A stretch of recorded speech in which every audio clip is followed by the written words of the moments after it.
Whether you are a beginner or looking to elevate your Excel skills to a professional level, this course is designed to equip you with everything you need to know. Excel is one of the most powerful tools for data management, analysis, and visualization, and mastering it will give you a huge edge in your career, business, or personal projects.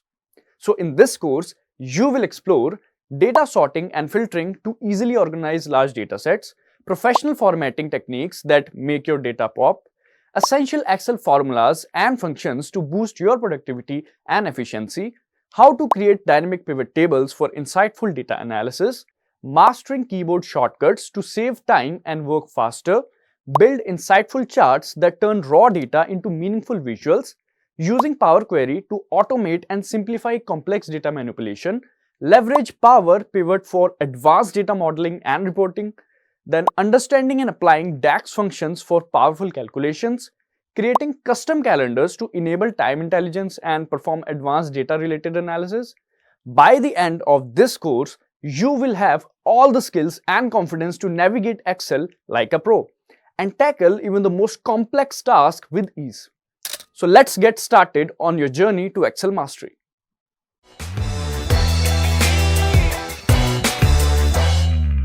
Hello and welcome to the Advanced Excel class. My name is Trisha Jatiani and I am your Microsoft Excel trainer. This tutorial is divided into three parts. In the first section, I will cover the importance of two main parts of Excel interface, that is Quick Access Toolbar and Ribbons.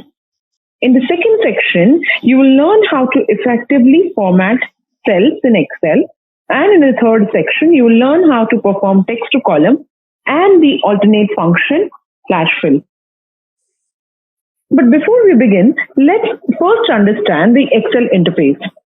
Your Excel interface consists of four main parts. The first one is the Quick Access Toolbar, which sits on the top left corner of the Excel interface.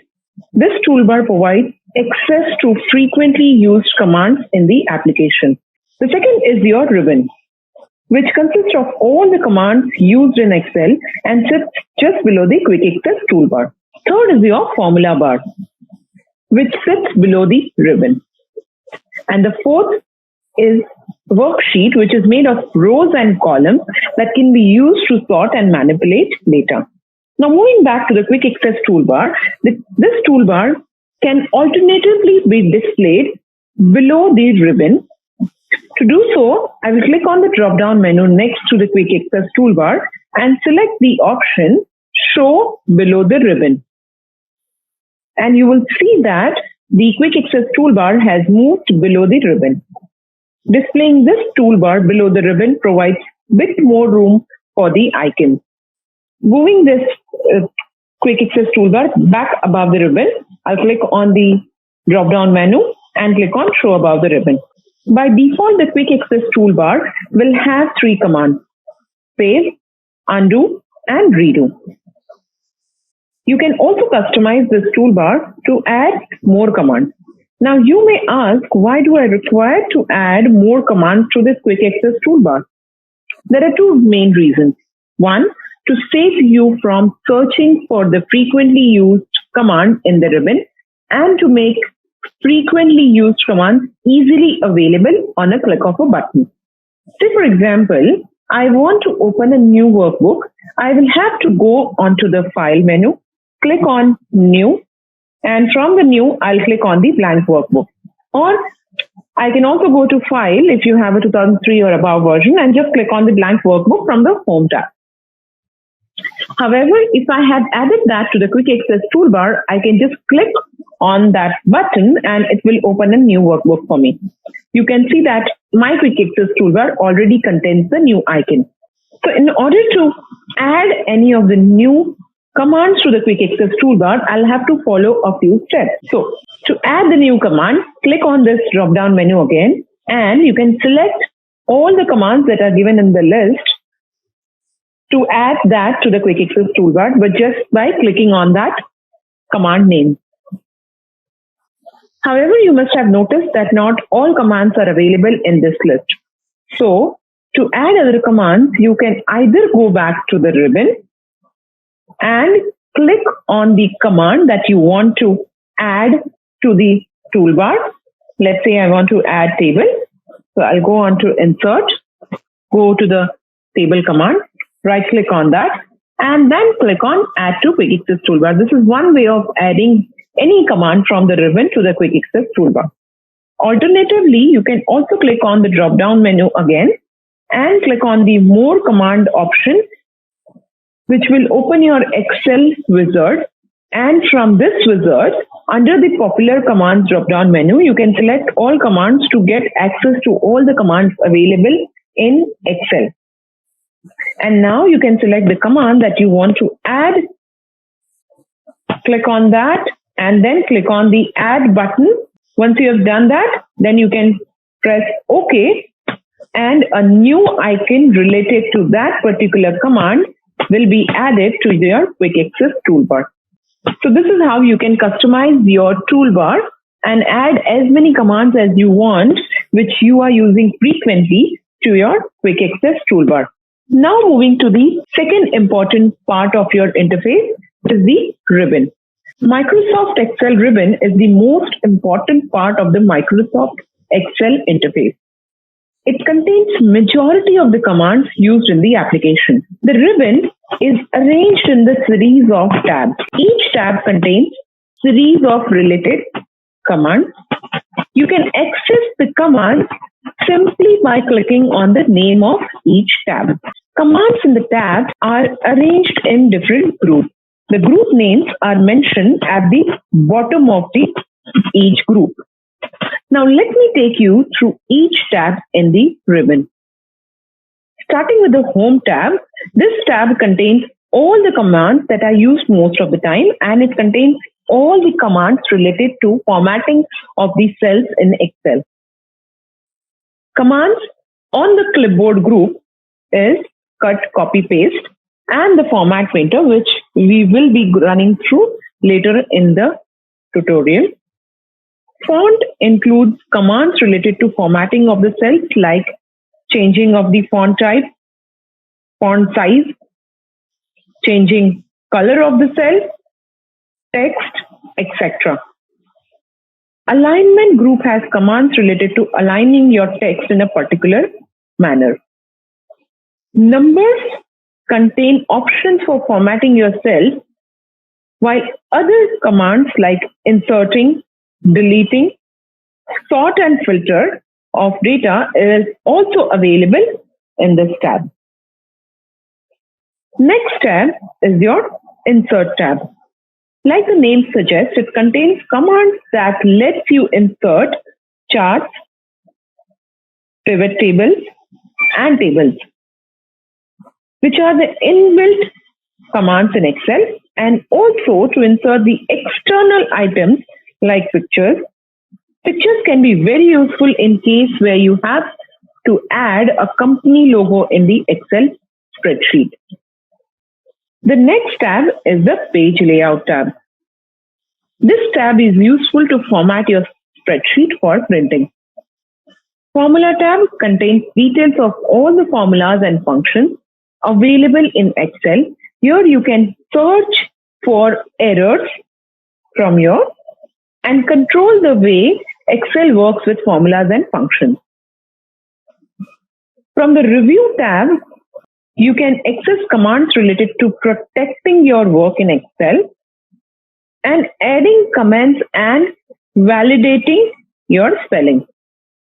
I missed the Data tab in the middle. Your Data tab contains commands required for data analysis and manipulation of functions and formulas in Excel. View tab. This tab will have commands related to the way in which your spreadsheet looks. You can also change the look of the spreadsheet from this tab. You can also hide your ribbon to make more space for the spreadsheet. There are few different ways to hide your ribbon. One way is to click on the small arrow which you can see on the right hand side, and it will close the ribbon and you cannot view it from here. To get your ribbon back, you can right click anywhere in the ribbon and untick on collapse the ribbon. Another way to do that, again, right click on anywhere on the ribbon and click on collapse the ribbon to remove the ribbon.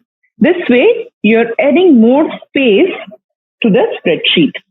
There are few more options that can be used in order to make more space for the spreadsheet to be viewed in a single window. For that, I'll have to go to the View tab. Getting my ribbon back.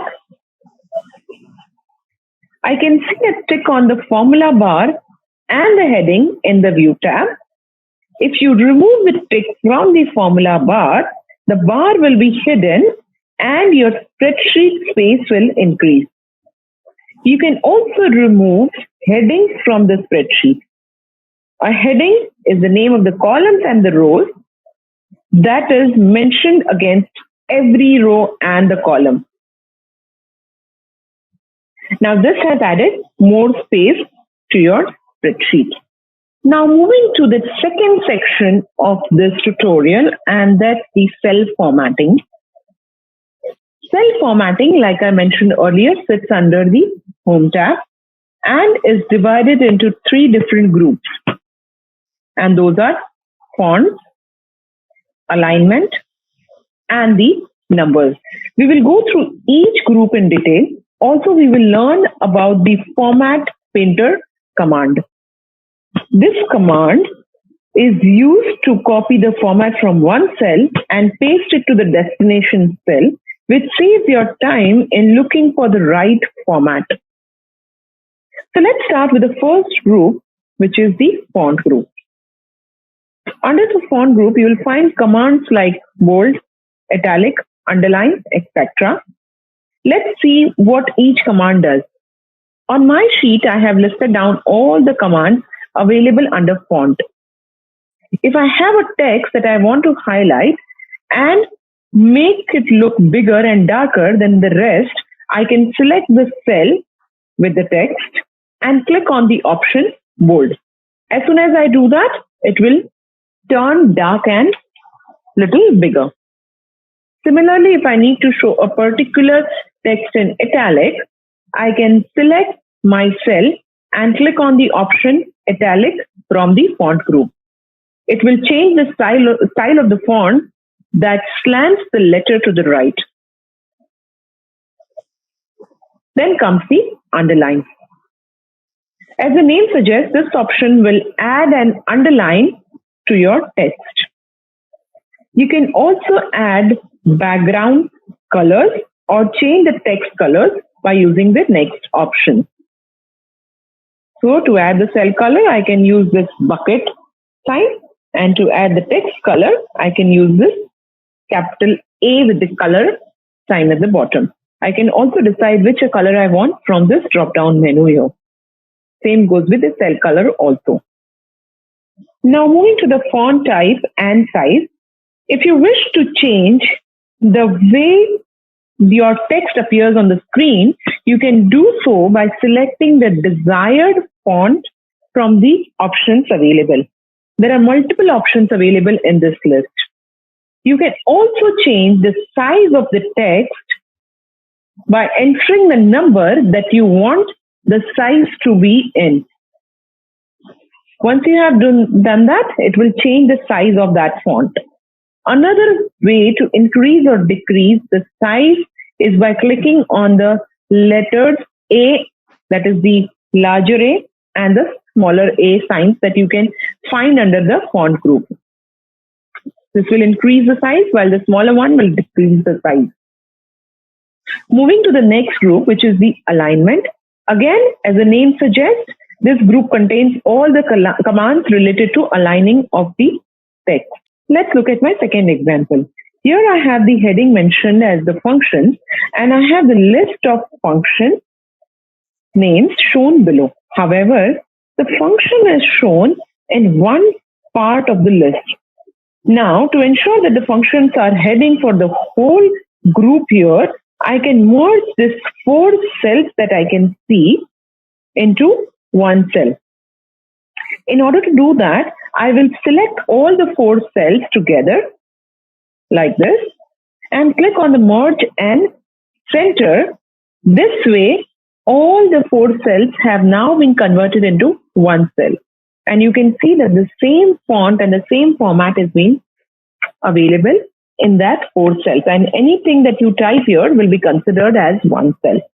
Also, you must have noticed that this merge cell is aligned to the center and middle. I can use the alignment options that you can see here to align it as per my requirement. For aligning the text to the top, middle or bottom, I can use these 3 icons here. And to align it to the left, right or center, I can use the bottom option. Just like if I try that, this takes me to the top, this takes me to the middle, and this takes me to the bottom. Similarly, your other option takes me to the left, middle, or right side. So this is how you can use this alignment option. Next is your wrap text. Say you have a lengthy text which is running out of the cell. Something like this.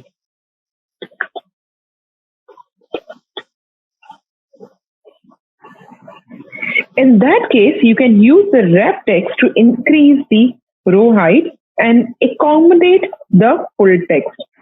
In this case, the column width will remain the same. Now moving to your last group, which is the number. This group contains the list of formatting categories.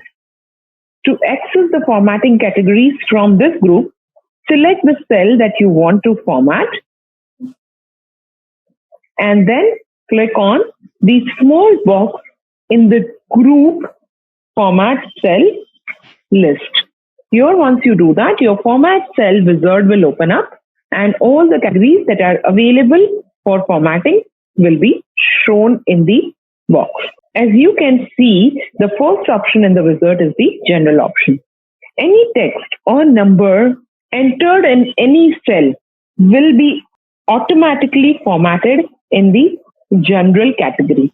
So you will see that if I enter a text here, it is shown in the general format. If I enter a number here, that is also shown in the general format. Moving to the next format, which is the number format. Let's say if I want to convert a particular data into the number format, I can select that particular cell which I want to convert into a number format. After selection, I will click on this box again and go to the number category. Under the number category, a couple of things that you might want to know.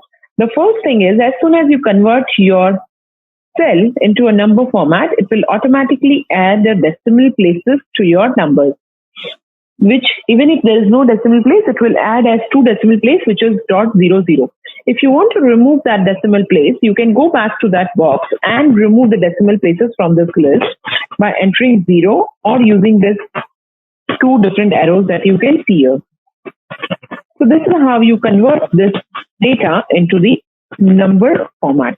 Another thing that you can see in the number format is that if you look at these numbers on the right, on the second column, these numbers are a little bigger in size.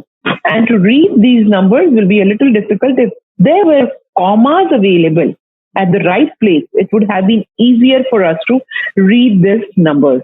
So to make it easier to read these numbers, I will select the cell, go on to the format cell option again. Under the number category, I will change it to the number format and use the 1000 separator. This 1000 separator will add the commas at the right place and it will become easier for us to read the number properly. And then click on OK. Here you can see all the commas have been added. There is one more way to add the comma separator or the 1000 separator, or to decrease and increase the decimal places. And these are some shortcut keys that are given on the top in the number group, which you can see the icon for a comma. That icon can be used to add the 1000 separator. These 2 icons that you can see, this is to increase the decimal place and this is to decrease the decimal place. Moving to the next format, which is the currency. Going back to this box, the currency will allow you to add or format your cell in Format that cell with the number to show the currency that you want that number in. So let's say if I select that cell and then go on to format cell, select the currency. From the symbol, I can select whatever currency that I want to add or show to those numbers. Once I have done that and click on OK, it will automatically add the currency which I have selected to the number. However, when you add the currency to a number, it will be placed next to the number. Now, to make it more appealing to the viewers, the currency can be aligned to the left of the cell, while the numbers to the right of the cell by using the next formatting category, that is the accounting. If you click on OK, you will see that your currencies are shown on the left and your numbers are shown on the right. Next is the date format. The date format option can be used to format the date in a specific format. While you can use this format type to show the date in a particular format in a cell, it is easier to use the other option, which is called as the custom option for formatting your date. You will see shortly why do I say that. For example, when you enter a date in a cell, it will automatically format itself in the way your system has the date format. So if you see these few dates have been entered here, if I want to change this date format type from DDMMYYYY to DDMMMYYYY, which means showing the date in 2-digit number, month in the 3 letters, and then year in 4-digit number, I can select all the number or all the cells where the date is, go on to the format cell dialog box, and then instead of selecting, I can select date and look for the right format from the list, or just go on to custom, enter the right format in the type. I'll put DD-MMMM. Here you can see if I put 4 N's, it is showing me the name of the month, but I just want first 3 letters of that month. So I'm going to put only 3 N's and then hyphen YYYY. Once I do that, I can click on OK and it will change the format in that particular format that I had asked them to put. Next is the time.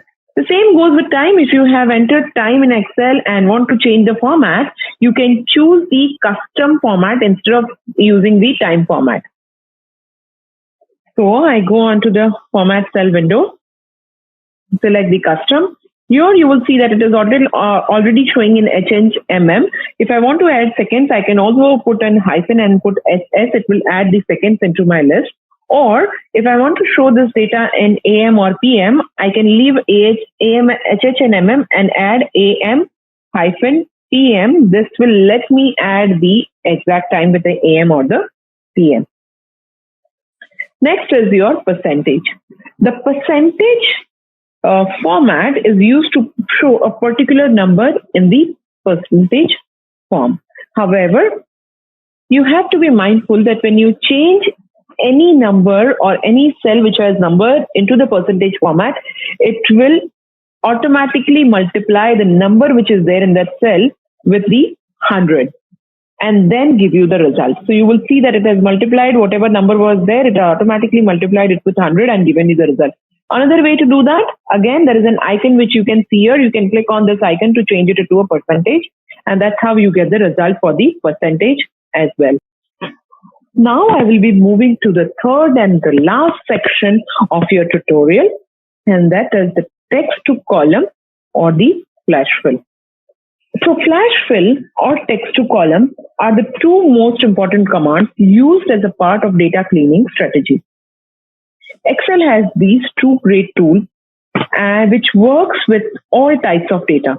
Let's see how and where to use these commands. When you export a data from a different application into Excel, most of the time the data ends up into one column, while these have been originally placed in different columns. For example, on my sheet, you will find name, phone number, and city showing in the same column. If I want to split all the three into different columns, doing it manually will be very time consuming. Your text to column command comes as a survivor. To use this command, first select the column which you want to split. So you can either select from the second, select the whole list till the end, or you can select the whole column, either way.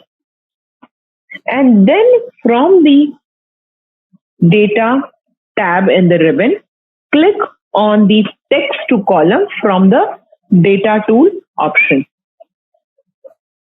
Once you do that, Excel displays the text to column wizard, which consists of series of dialog boxes that walk you through the steps to convert a single column into the multiple columns.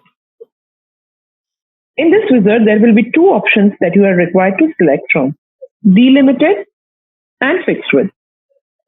Delimited is used when the data that needs to be split is separated by a delimiter, such as comma, spaces, slashes, etc.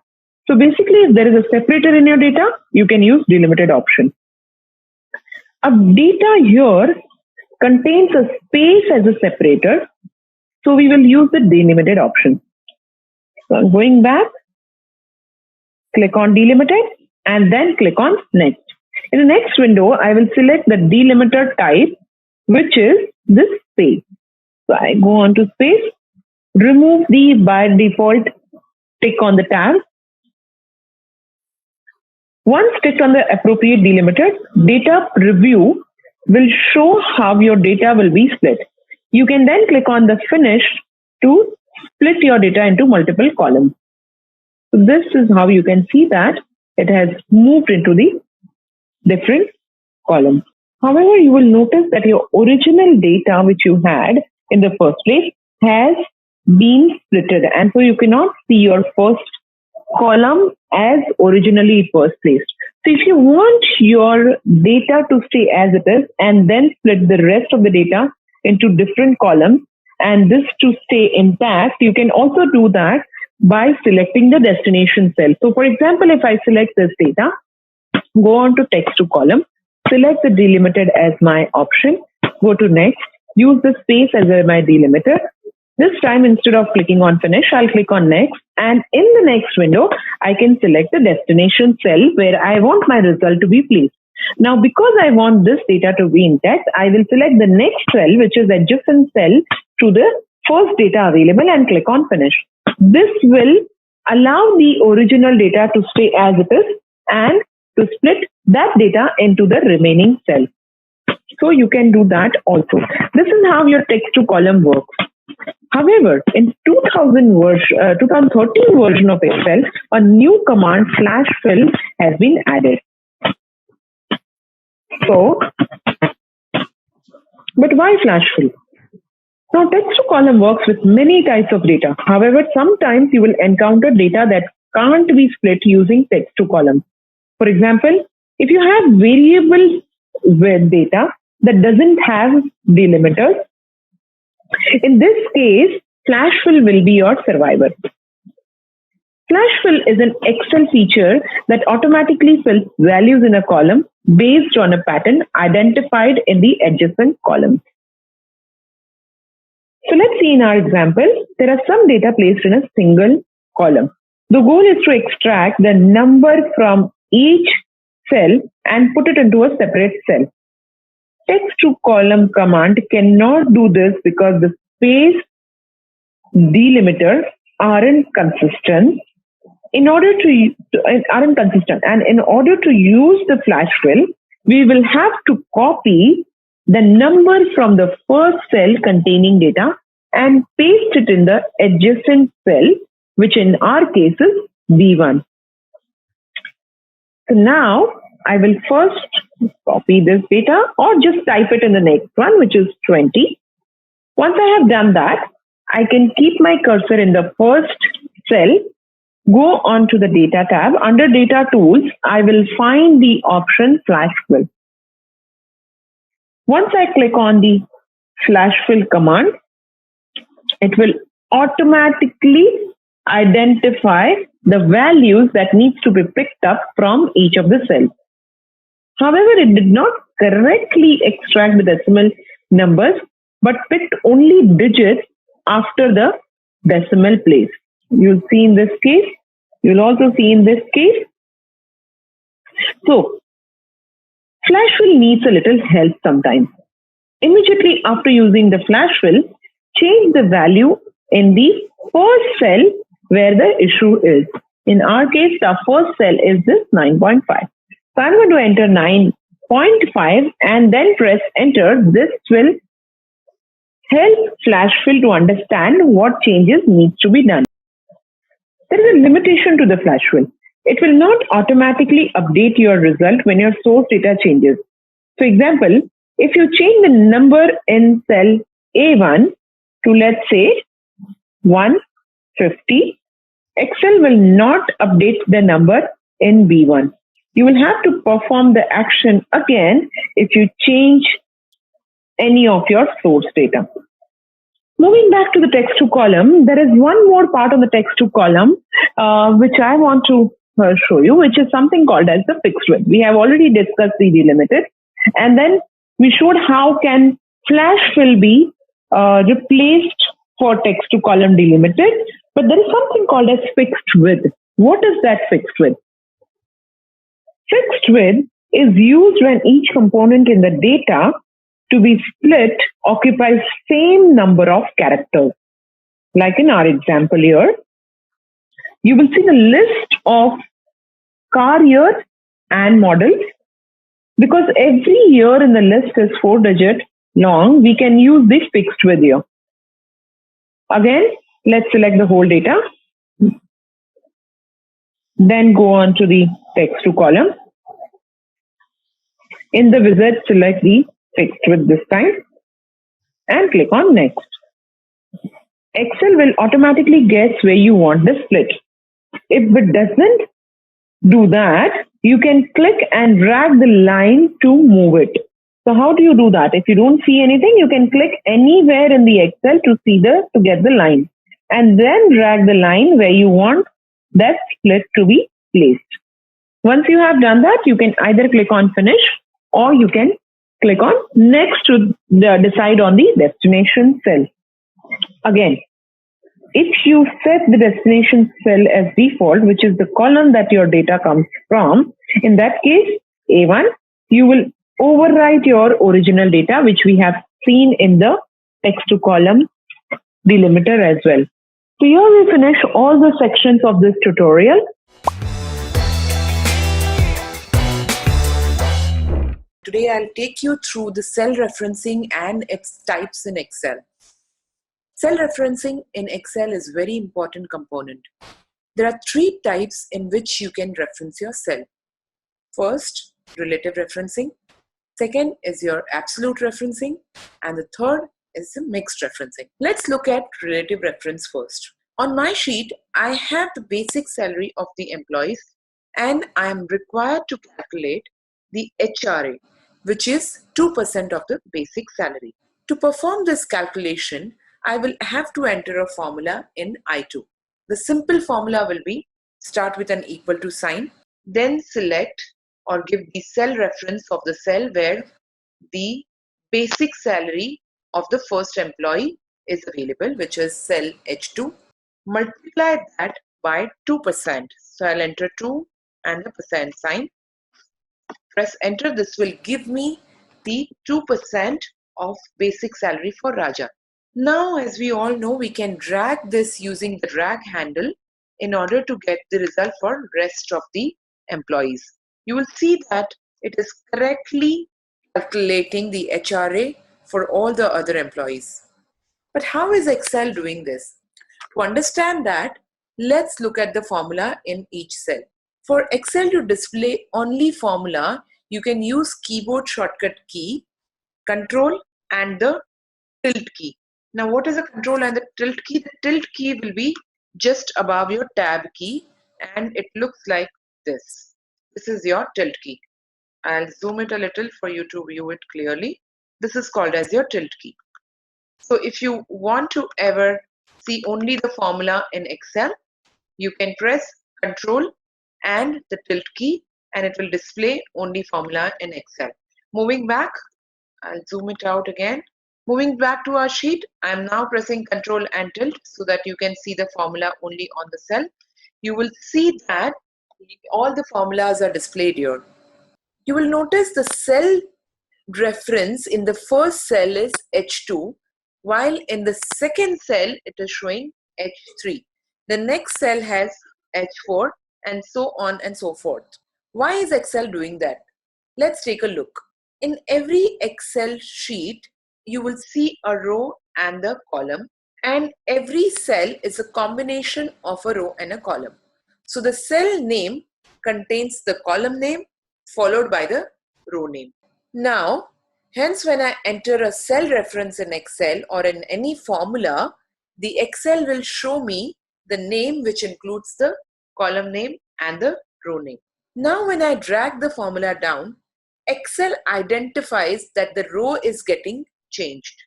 And when the row is changing, it automatically adds one number to the row name. In our case, when I see the first cell, it says H2, 2 is my row number. When I drag it down, because row is changing by 1, it is adding 1 to the number 2 and it is giving you H3. When I go down again, it is adding one number to the number 3 and it's giving you the next cell number, which is H4. When Excel is doing this, this is called as a relative referencing. And in Excel, relative reference is the default reference. So whenever you drag any formula, it will automatically work on the relative reference. Now let's understand the absolute referencing. In my next example, I have the actual sales amount for each salesman and we are required to calculate the commission for them. The commission rate is given in cell B6. To perform the calculation, I will start in the commission column entering an equal to sign and then select cell B10 because that is the sales amount for the first salesman.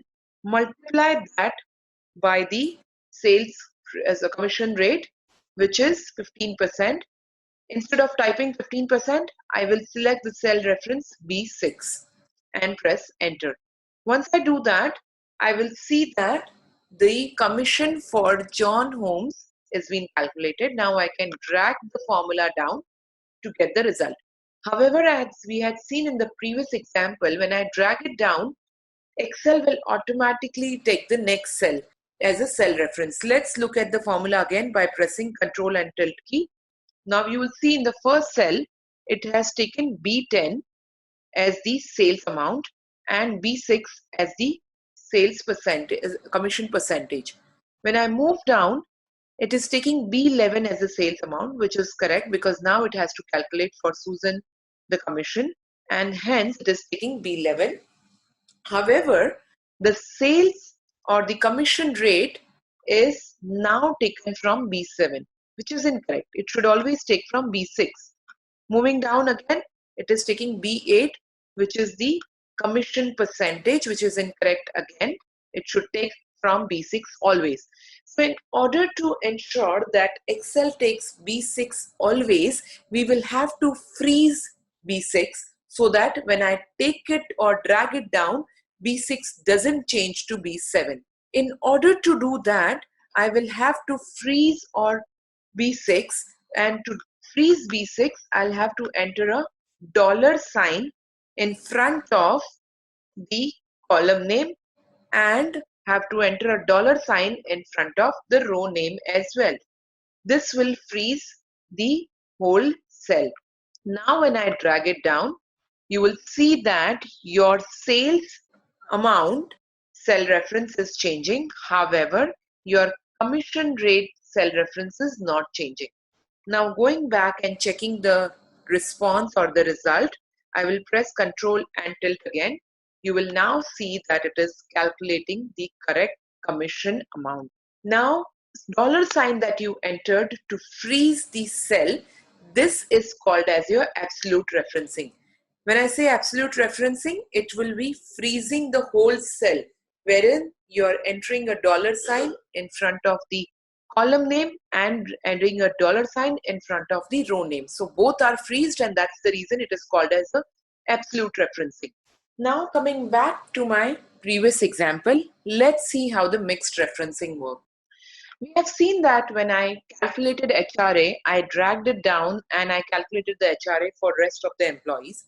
However, now I realize that I also want to calculate the DNS allowance and the conveyance for each employees, and both the components stand at 2% of the basic salary.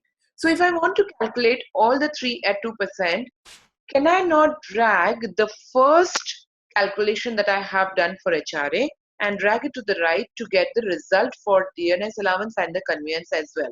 However, you will notice again that it is not giving you the correct answer. Why is this happening? Coming back to my previous example, where I mentioned in the first place, when I am dragging the formula down, what is happening is it is taking the next cell or the next row because the row is changing. I'm going to show the formula again by pressing Control and tilt key again. Again, coming back here, H2 becomes H3 because your row is changing and your column doesn't change, and that's the reason your column name remains intact. However, when I drag it to the right, this time your column has changed and your row is intact, and hence you will see that your column name changes from H to I, but your row number remains the same, which is 2. In our case, we want to always calculate 2% on the basic salary, which is H2. So in our case, I will have to only freeze H in order to get the cell number as H2 even if I drag it to the right. So in this case, what I'll do is I will go to the first formula where I had entered, which is HRA. I will put a dollar sign only in front of H.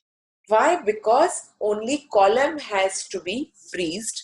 Your row need not be freezed because when I drag it down, I want the rows to change. Now I'll drag my first formula to the right, and you will notice that your H is now not changing and it remains intact. Going back and clicking on Control and tilt to see the result, now you will see that it is showing the correct result on both the cells. I will select both the cells together, and now I'll drag it down the formula in order to get the result for rest of them. In this case, it was a little different from absolute referencing. In absolute referencing, I had freezed the column name as well as the row number, and that is the reason it was called absolute referencing. Here I am only freezing the column name, and hence this is called as a mixed referencing. So these are the three types of referencing in Excel, and now you have also seen that how helpful it can be in the bigger formulas as well, where you have to use relative referencing or absolute referencing or mixed referencing. This needs to be decided by you when you're doing your functions or formulas in Excel.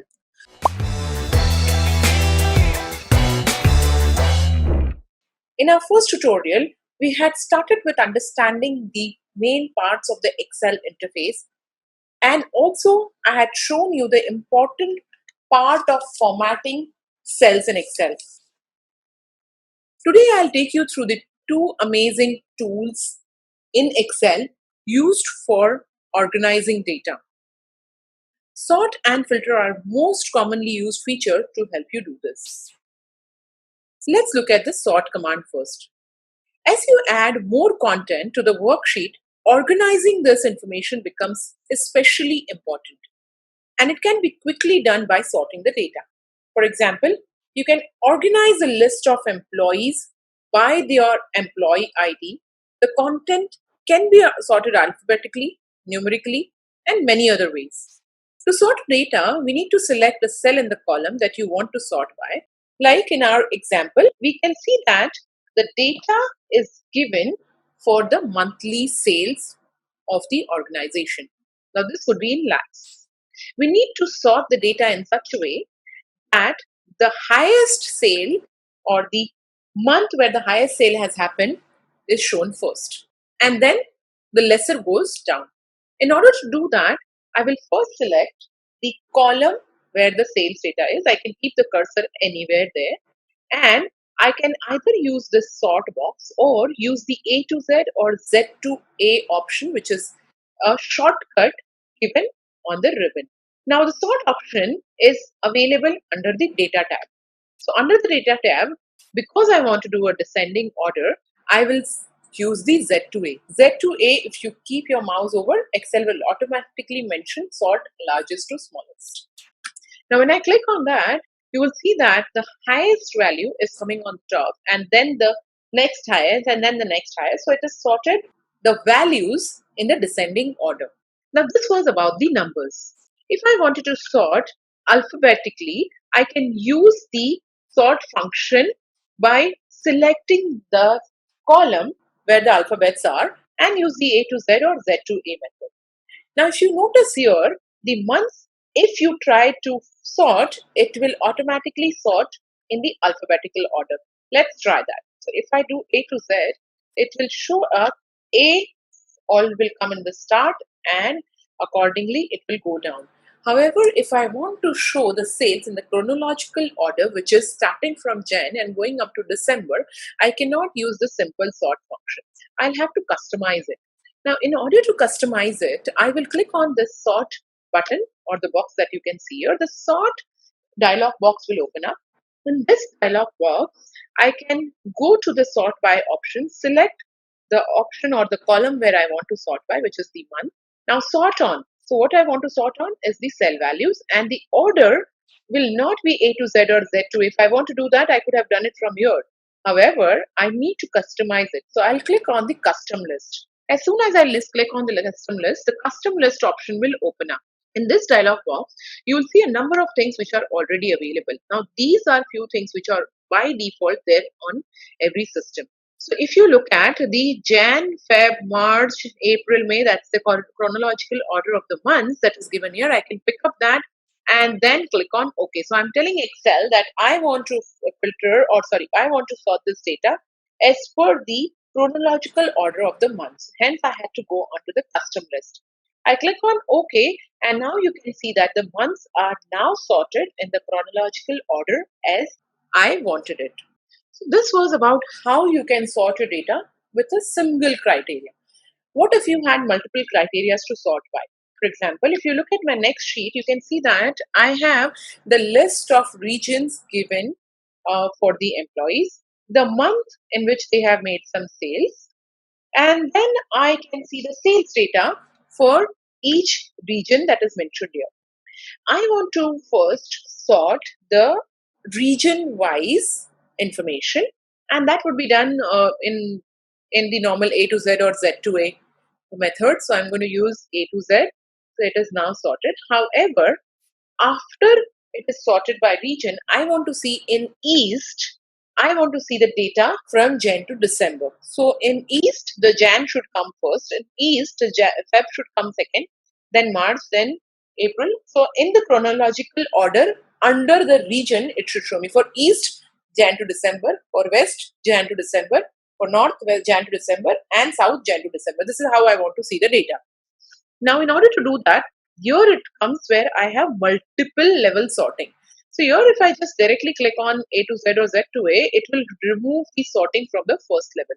So what I have to do is I have to add the levels. So to do that, I will click on this sort box again. In this, you can see that the first level sorting is already done. I want to add the second level sorting. So what I'll do is I'll select add level, and you should make sure that it has gone below the first sort level. Once it is done, then by you can select as month. And in this case, again, we are going to take the custom list because we want it in a chronological order. So Jan, Feb, March, and click on OK. Click on OK again, and it will now show me the data in the chronological order in each of the region. Same way, if I want in the chronological order, if I want to also show it in the number wise, like which is the highest sale which month, that also can be done here. So this is how you can do or add levels of sorting in case you have multiple levels that you want to sort by. Now let's move on to the second part of this tutorial, and that's the filter. Filtering data refers to displaying only the rows that meets certain criteria and the other rows are then hidden. So let's look at the example that I have on the sheet. In our example, I have the employee data, which has all the information like their first name, last name, department, region, hire date and salary with other information available. Let's say I want to first try and filter the data as per the department and only want to show the data where the employees are in the sales department. In order to do that, I will first have to click or keep my cursor anywhere on the database. So I can keep it anywhere and then go to the data tab and click on filter. As soon as I do that, Excel will automatically pick the heading and add the filter on the headers. Once the filter has been added, you will see a small icon next to each of the name of the header, which looks like a drop down or a small arrow next to those headers. Now, because I want to do a filter on the department, I can click on this drop down menu. Under the drop down menu, I can see the search box which is given, and in the search box, I can type the name of the particular field or particular department that I'm looking for. Once I do that, that particular department will pop up and I can click on OK. Once I've done that, you can see only the data for the sales is being seen, but that does not mean that the other data is deleted. You can see from this list that from the second row, the ninth row is highlighted. That means the rest of the rows are hidden within. It's not deleted. Now moving back, and if I want to do add more filter to this. So for example, if I want to add admin to this department, so I want the data for admin and sales. In that case, I can always look for admin from this list and click on OK. What happens is now it is giving me the list of admin and sales in this information. Now if I want to remove the filter from this, I can just click on clear and the filter will be gone. The filter icon will remain like the arrow key, but the filter will be removed from the list. Now this was very simple to identify from this list where the admin sits, and I pick and get the result for admin and sales. However, let's say I want to filter the data for two branches, and that's Jammu and Mumbai. If I put a drop or select the drop down, looking for Jammu and Mumbai in this list is going to be a task. So definitely I'm going to start with entering the information in the search box. I got Jammu, but I also want to add Mumbai into this list. Now when I type Mumbai and click on OK, the Mumbai data will only be displayed. The Jammu data will not be available. It will be hidden.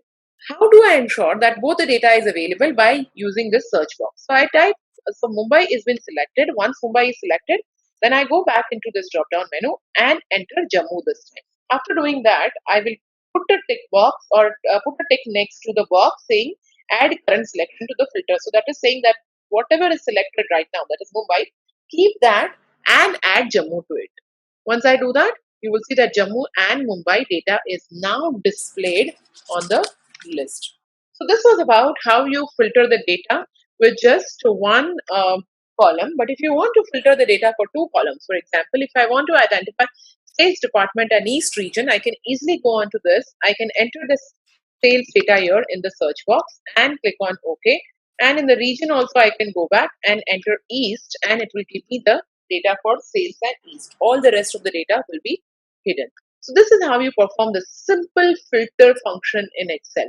Now we know that to perform a simple filter, you just need to click on the drop down menu next to the header for which you want to filter. Now using the same menu, you can search for the values that appears in this column. So we are going to see the advanced techniques of filtering.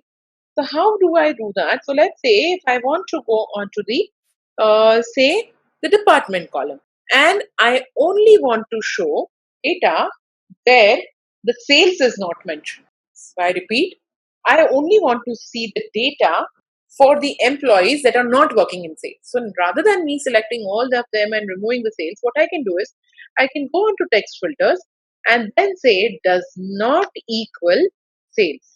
What will this do is it will remove all the data where the sales department employee list is there, and it will hide it, and the rest of the information will be available for you. Now this was about the text filter. This option is also available for numbers. Number filters will be displayed for cells that contains numbers. In our example, let's say I want to filter data of the employees whose salary is between 12,000 and 20,000. So in order to do that, I will access the number filter by clicking on the filter icon and selecting the option number filter. Now, instead of doing that, I can instead of just going onto the number filter and saying does not equal to, I have this option where it says that I can use the between option. Now, what is that between option? Let's see. So I click on the number filter and click on between. In the between option, I can just say is greater than or less than 20,000. Sorry, 12,000. So the number is between 12,000 or 20,000. So greater than or equal to 12,000 and less than or equal to 20,000. So this is going to be between. Click on OK. So anything that is between these two numbers will only be filtered by Excel.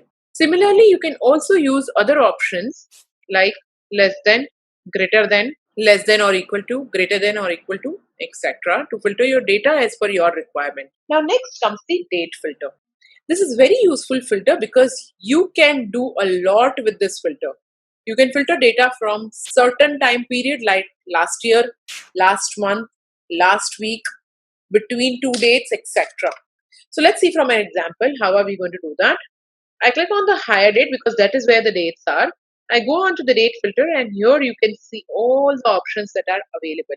So if you want to filter the date to show the employees who have joined between 1st February 2019 to 31st July 2019, we will use the between in filter, add the dates in the options just like we had done last time. Let us try that.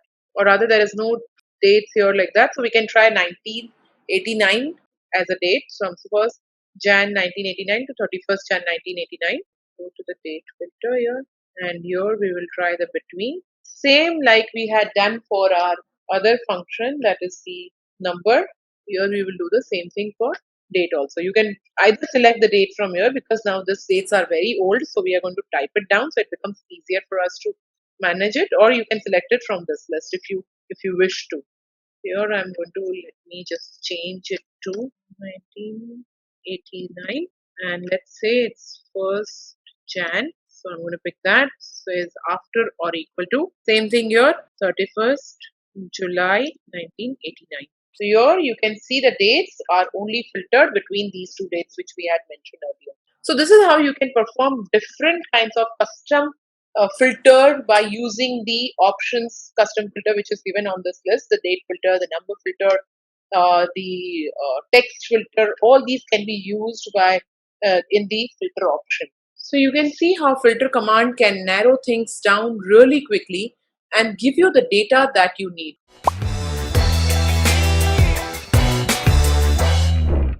In this tutorial, you will learn about the 3 count functions, and that is count, count A, and count blank. We will see where and how you can use these 3 functions. We'll first start with the count functions. Count function is one of the statistical functions in Excel and is used to count the number of cells that contains a numeric value. So in this case, if you look at my example, I have the order details given to me where I have some order date, customer name, country, product, and some more details like the quantity and the revenue. From this example, I am required to identify the total number of orders. In order to do that, I will have to use the count function. Now, because the count function can only count the cells that contains numbers, I will have to look for the columns which only contains the numeric value. For example, the order ID, the quantity, and revenue, which are sitting in B, G, or H. These are the 3 cells that can be used for the count function. So we'll start with the count function. After the bracket, it is asking me for value 1, value 2. Just like the sum function, we are going to select the whole range. Count function will look in that range. Wherever there are numbers, it will count the cells as wherever the number is, it will count 1, 2, and 3 accordingly. So I'm going to take the order ID for now, select the order ID, go to the last order ID, select all the cells till 339. So Excel will check in this 338 cells, wherever there is numbers, it will take that as in the count, and it will count as 1, 2, 3, wherever the numbers are. Close the bracket, enter, and here you will get the total number of orders from this list. Now, like I mentioned, you can only count the cells that contains numbers. So I have picked up these 3 cells. How about the date? Can I pick up the date for the count function? Yes, because the date is ideally a number just converted to show it as a date by using the format cell option. We have covered the format cell in another tutorial on the formatting, so you can go back and check that. But yes, you can also use the date cells or the cells that contains date to identify the number of cells that contains numeric value, because these are all considered as the numeric value. I select the whole cell or all the range which contains date, and I close the bracket, enter, you will get the same result because all the date is considered as numbered by Excel. Now this was about the count function. What if there was no columns which contains numbers? For example, if I go back to the second example here, where I have the employee details given to me, where I have the first name, last name, department, region, and branch. In this case, I have to identify the number of employees or the total number of employees in a cell. If I want to do that, I will be using the count function, but the count function here cannot work because none of the cells have any numbers. In that case, I'll use another function called as the count A function. The count A function counts the number of cells that contains any value. It can be numbers, it can be text, it can be error value, it can be characters. It also considers the space as one of the character. So any character that is there, it will consider. In other words, count A counts all the non-blank cells. So it will leave all the blank cells but count all the cells that contain some details. So I'm going to select count A, and this time I'll select the first name to check how many employees are there in my organization. Close the bracket and enter. Here I get 101. So because there was no numeric value, I cannot use the count function. If I try to use the count function, it will give me a 0 value. So close the bracket here because it did not find any cells that contains number. Let me add a number in this cell. You will see that it is giving me a result as 1. If I add one more place as a number, then it will only count the cells which contains the numbers. Hope this makes it clear how the count and what is the difference between the count and the count A function. Now the third function on the list, as the name suggests, this function is going to count the number of cells which are blank.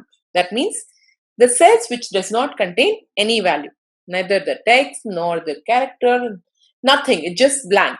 But if the cell contains a space, that will not be considered in the count blank. That is considered as the space is considered as a character, hence it will not be considered in the count blank. So then if I want to use a count blank, I'll have to look for a column where I have to, or a range where I have to look for the blank cells. For in our example, I can see the product name where some of the places or some of the orders does not have the product name available. I have to identify how many such cells are there where the product name is not available. In that case, I will use the count blank, open the bracket. Here I will use the whole range of product name which is given here. Now in this case, if I want to do that, it's a little difficult to actually use the shortcut key which is Control Shift and down, because when I do that, it will stop at the place where it finds a space, or sorry, it finds a blank data. So I'll have to keep doing Control Shift down until I reach the last data, but that will take a lot of time. Instead, I can just go to the last cell and check what is the last cell, which is 339, and I know I am in E. So I'll start with E2, give a colon, and I will type the last cell name, which is E339.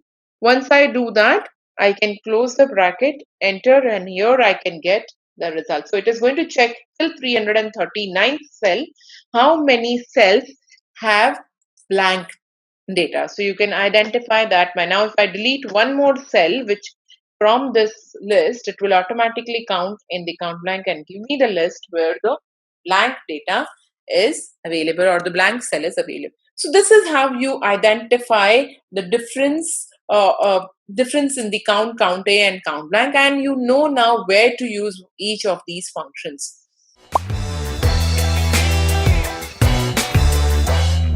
In this tutorial, you will learn how to use the find and replace command to search for specific data in a worksheet or workbook and what you can do with those cells after finding them. Also, you will learn the alternate function, that's the replace function. Along with that, you will also get to learn the two important text functions, that is the trim function and the concatenate function. Let's begin with the find and replace command. In our example sheet, I have the campus placement result data for the student. The data includes their name, exam start date, and date, tentative date of joining, commission received, along with other information. For a few students, the tentative date of joining has not been mentioned and need to find those cells, and in order to do that, I will use the find command.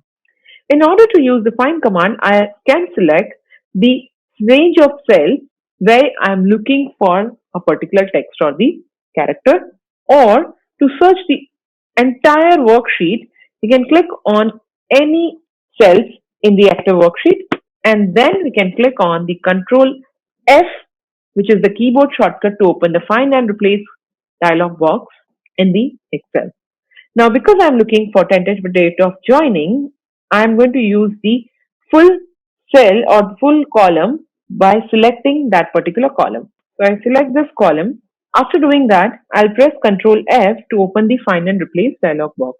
In the find what box, type the character or the text that you're looking for. In our case, I'm looking for TBA. And then you can click on find all or find next. When you click on find next, Excel selects the first occurrence of the search value on the sheet or the range. When you click on find all, Excel shows list of occurrences and you can select any occurrence which will take you to the cell where the occurrence appears. To work with more options, you can click on the options box from the find and replace command box. In this, there are three options available. The first one is the within. When you want to find the required character in the active sheet, then we can leave the sheet option under within box. You can also search for the characters or the text in the full workbook. In order to do that, you can select the workbook option from the within box. Next is the search by rows or by column. You can select the way you want to find the function to search your text or character. To search among the certain data types, for example, looking for a text or a character in formula, select the look-in option as formulas, and other options can be selected accordingly. You can search for a particular cell with a specific format by selecting the specific format in the format option. Here, if you look at in my example sheet, I have few cells which has the background color as yellow, and then they also have the font as italic, but not all with the background color as yellow is the italic font as well. So I need to find only the cells which has the bold and italic font as my format. So I go on to the format box. In the format box, I select the font as italic, and in the fill box, I'm going to select yellow color because that is what I'm looking for and click on OK. Once I do that and click on find all, it will give me the list of cells that contain all the two formats. This is how you can use the find box. Now let's move on to see the replace command. The replace command, which is the next tab on the find and replace dialog box. Once you click on the replace dialog box, you can then see that there you can also have the find what box and the replace with box. Now let's see in our example sheet here, what is it that I'm looking to find and replace. In the table it says, I need to find the TBA as the text and then replace it with the date 6th of September. So I'll go on to the find and replace dialog box, go on to the replace tab.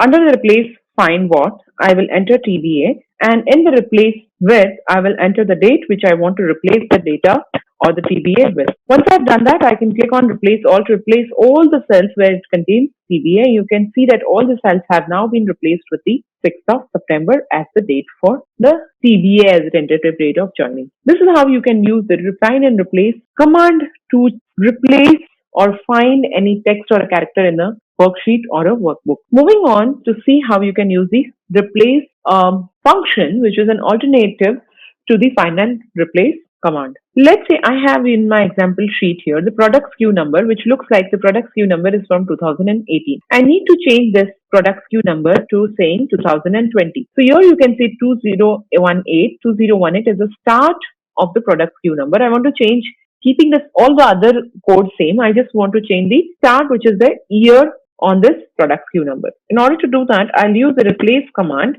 open the bracket. I'll use the old text, which the old text is given in the cell A2. So I'll select A2, comma, where do I want to start from? I want to start from the first character, which is 2018. And then how many characters do I want to replace? I want to replace 4 characters, which is 2 is 1, 0 is 2, 1 is 3, and 8 is 4. So 4 characters from the left hand side, and comma, new text is going to be 2020. So I enter 2020, and here if you look at, you will see that the replace function has replaced the date or the year which was given in this SKU number from 2018 to 2020. This is how your replace function works, which is a very simple function in Excel and is very useful. Moving to the next part of this tutorial, which is the text function, the important text function that I was talking about, and that is the trim and the concatenate function. The trim function is used to remove the trailing and the preceding spaces, and also to remove any unwanted spaces from the cell. When I say a cell, the cell can contain the text, and the text can contain the unwanted spaces in that. For example, if you look at this, you will see that there is some unwanted spaces in the middle of the name here. If you look at the next one, there are some spaces in the start. There could be some spaces at the end as well. Let's see if there is. Not in this case. Here you can see that there are some spaces at the end as well. So it can remove any preceding and the trailing spaces. Plus it can also remove the unwanted spaces in the middle of the sentences or the cell where the text contains. So in order to perform a trim function, I will use is equal to enter the trim function, and as the name suggests in the syntax, I just need to give the text. The text will be my cell reference where the text sits. I will select that and close the bracket. You will see that Excel has removed from the first name, there were 2 spaces. There only 1 space is left in that cell. Now I can drag it down till the end to get the result for the rest of them. This is how you can actually use the trim function to get the result for your data, or remove all the spaces which is unwanted. If there was any 1 space in the middle, Excel will not remove that 1 space from middle of any 2 text. It will only remove the extra spaces which is more than 1 space in the middle of the text. Now you can see that when I'm using the trim function in this cell, it is using, if you look in the formula bar, it is still showing me the formula. And I want to copy this data and paste it into my employee, which is the A column. This is the result that I have received. So I will select this, copy the result from the next cell, go to the first cell where I want to paste it, and use the function which is called as the paste special. If I do a normal paste here, it will give me a reference error because it will try to paste the formula from B column to the A column, which I do not want. So I want to use not the normal paste, but something called as a paste special. If I click on paste special, it will open up a dialog box for paste special. I can select the values from that dialog box and click on OK. This will ensure that it only copies or pastes only the result from the cells where I copied the data from. So here you will still see the you can still see your functions which is giving you the result, but here you can see that this result which you have received from this function has been pasted on the column A. This is how your trim function and the paste special works. Moving on to the next function on the list, or the last one, and that is called as the concatenate function. Concatenate function is a useful text function. It is used to join 2 texts together. Say for example, you have first name and the last name in 2 different cells. or two different columns, and you want to join them and get the full name in one cell, just like in this example. I can use the concatenate function. Once I open the bracket, here you can see that the concatenate function syntax is text1, comma, text2, and then dot, dot, dot. That means that your text1 that I give could be the text which I want to start joining. The second text would be the text which I want to join with the first one. And then after the comma, I can keep putting as many text that I want to join with the first, second, and then the third, then the fourth. So after the comma, it is text 3, text 4, text 5, so on and so forth. Here I want to join the text 1 with the the first name with its last name. So I'll select the text 1 as A2, where the first name is, comma, then I give the last name, which is text 2, and close the bracket. However, when I do that, you will see that there is no space between the first name and the last name. Now, like we have already seen in our previous videos for the text functions, that you can use the inverted commas to add the additional spaces or any other character in Excel. Here we are going to use the inverted commas to add those spaces. So comma, after that inverted comma, put a space, close the inverted comma, then comma, and then use the last name to get the result. Now I can drag it down till the end to get the result for the rest of the cells. This is how you can use the concatenate function to mix two functions together, or two cells together. Now there are one more function that has been added to 2016 version of Excel, and that is called as concat function, which works exactly the same as concatenate. Just the name has been trimmed a little so that you are able to type that easily. So if you look at it, says text 1. So I enter text 1. As soon as I put a comma, it asks me for text 2, where I can put a space in the inverted commas, comma, and then text 3, close the bracket, and here you get the result for the same. To understand why am I putting the inverted commas, you may go back to the text functions, where I have already explained the reason for entering some characters or text in the inverted commas. So this is how you use your trim and the concatenate function, the two most important functions, text functions in Excel. And also we have already seen how you can use the find and replace command and the replace function, which is the alternative to find and replace command, to be used in Excel.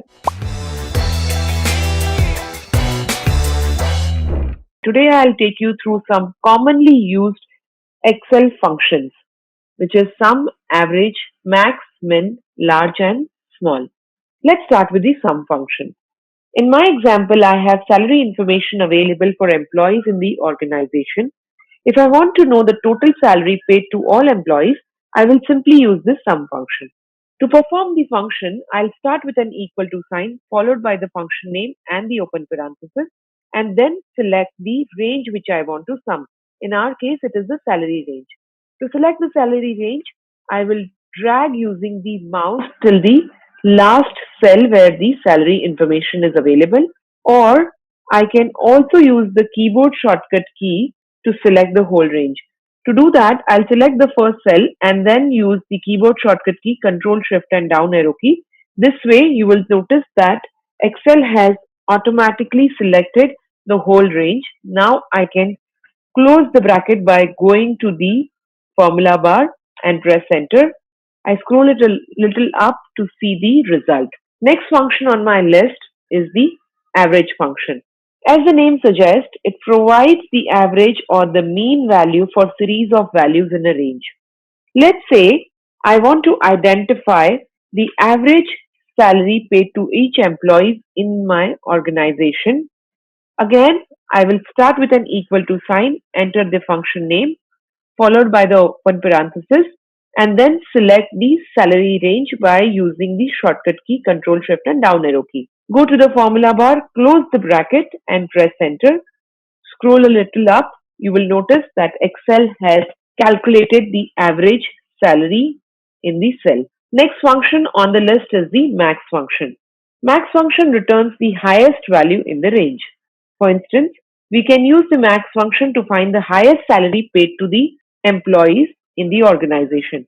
So we start with an equal to sign, again enter the function name and select the salary range using the shortcut key, close the bracket, press enter, and you will see that Excel has calculated the highest salary from the range, which is 49,000. Moving to the Next function, which is the min function. While max function is used to identify the highest value, min function is used to find the lowest value in the range. So we will perform the min function same as max in our example sheet is equal to min, open the parenthesis, and then select the whole salary range using the shortcut key, close the bracket, press enter, and here you get the lowest value from the range. There are two more functions in Excel which are called large and small function. They both are similar to the max and min function. However, the difference between the two is that large and small function gives us more control. Let's see how they work. When we perform the max function, it identified the first highest value in the range. But the large function is a bit more subtle and allows you to decide which largest value from the range that you want. So when I enter the large function in a cell, I will have to give the array, which is the range of salary. In our case, using the shortcut key, I selected the range. I go back to the formula bar. In this case, I have to give second argument as well. The first argument was the range, which I already selected. Now I have to put a comma. After putting a comma, I have to give the kth value, which means I have to tell Excel which largest number that I want from the list. Say I want to find out the second largest value. Then I will enter 2 in the second argument, which is the kth value, and close the bracket, press enter. I will see that Excel has given me the second largest number from the list. Similar to the large function, the next function that we have on the list is the small function. Small function will provide the lowest value in the list, but you have to tell Excel which lowest value do you want. So I'll start with the small function with open the bracket. In the array, I will select the whole salary range, go to the formula bar, and after the comma, I have to give the kth value. In this case, again, I'm trying to find out the second lowest value from the range. So I'll put 2 and close the bracket, press enter. I will see the second lowest value from the range is 7,000. Now we have seen the commonly used basic Excel function so far. Now let's move on and see an important tool in Excel, which is called as table, and how it can be used with different functions and formulas in Excel. Tables are great ways to add more advanced formatting to your worksheet, like banded rows, presets, color scheme, and also other elements that can save a lot of time. So let's see how to create a table first. In order to create a table, we will keep the cursor anywhere inside the database and then go to the Insert tab and click on the table under the table group. Once I do that, your Create Table wizard will open up. Under Create Table wizard, because I was inside the database, Excel has automatically identified the range for where in the data for your table.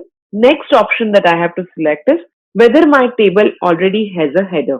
If your table already has heading, like in our case, we already have an heading. So I'll put a tick next to the box that says my table has header and click on OK. Once I do that, Excel will automatically add some formatting to your database and it will show in the table format.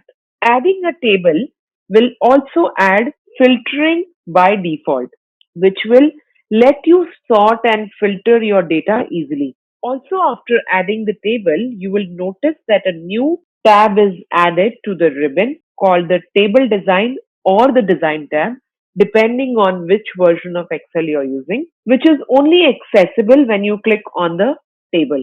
If you're clicking outside the table design or the design tab is not available. So if you keep your cursor inside the table, you will see the table design tab. Under the table design tab, you can select the table style or change the way your table looks and change the color scheme. So if I want a different color scheme, I can select from this list.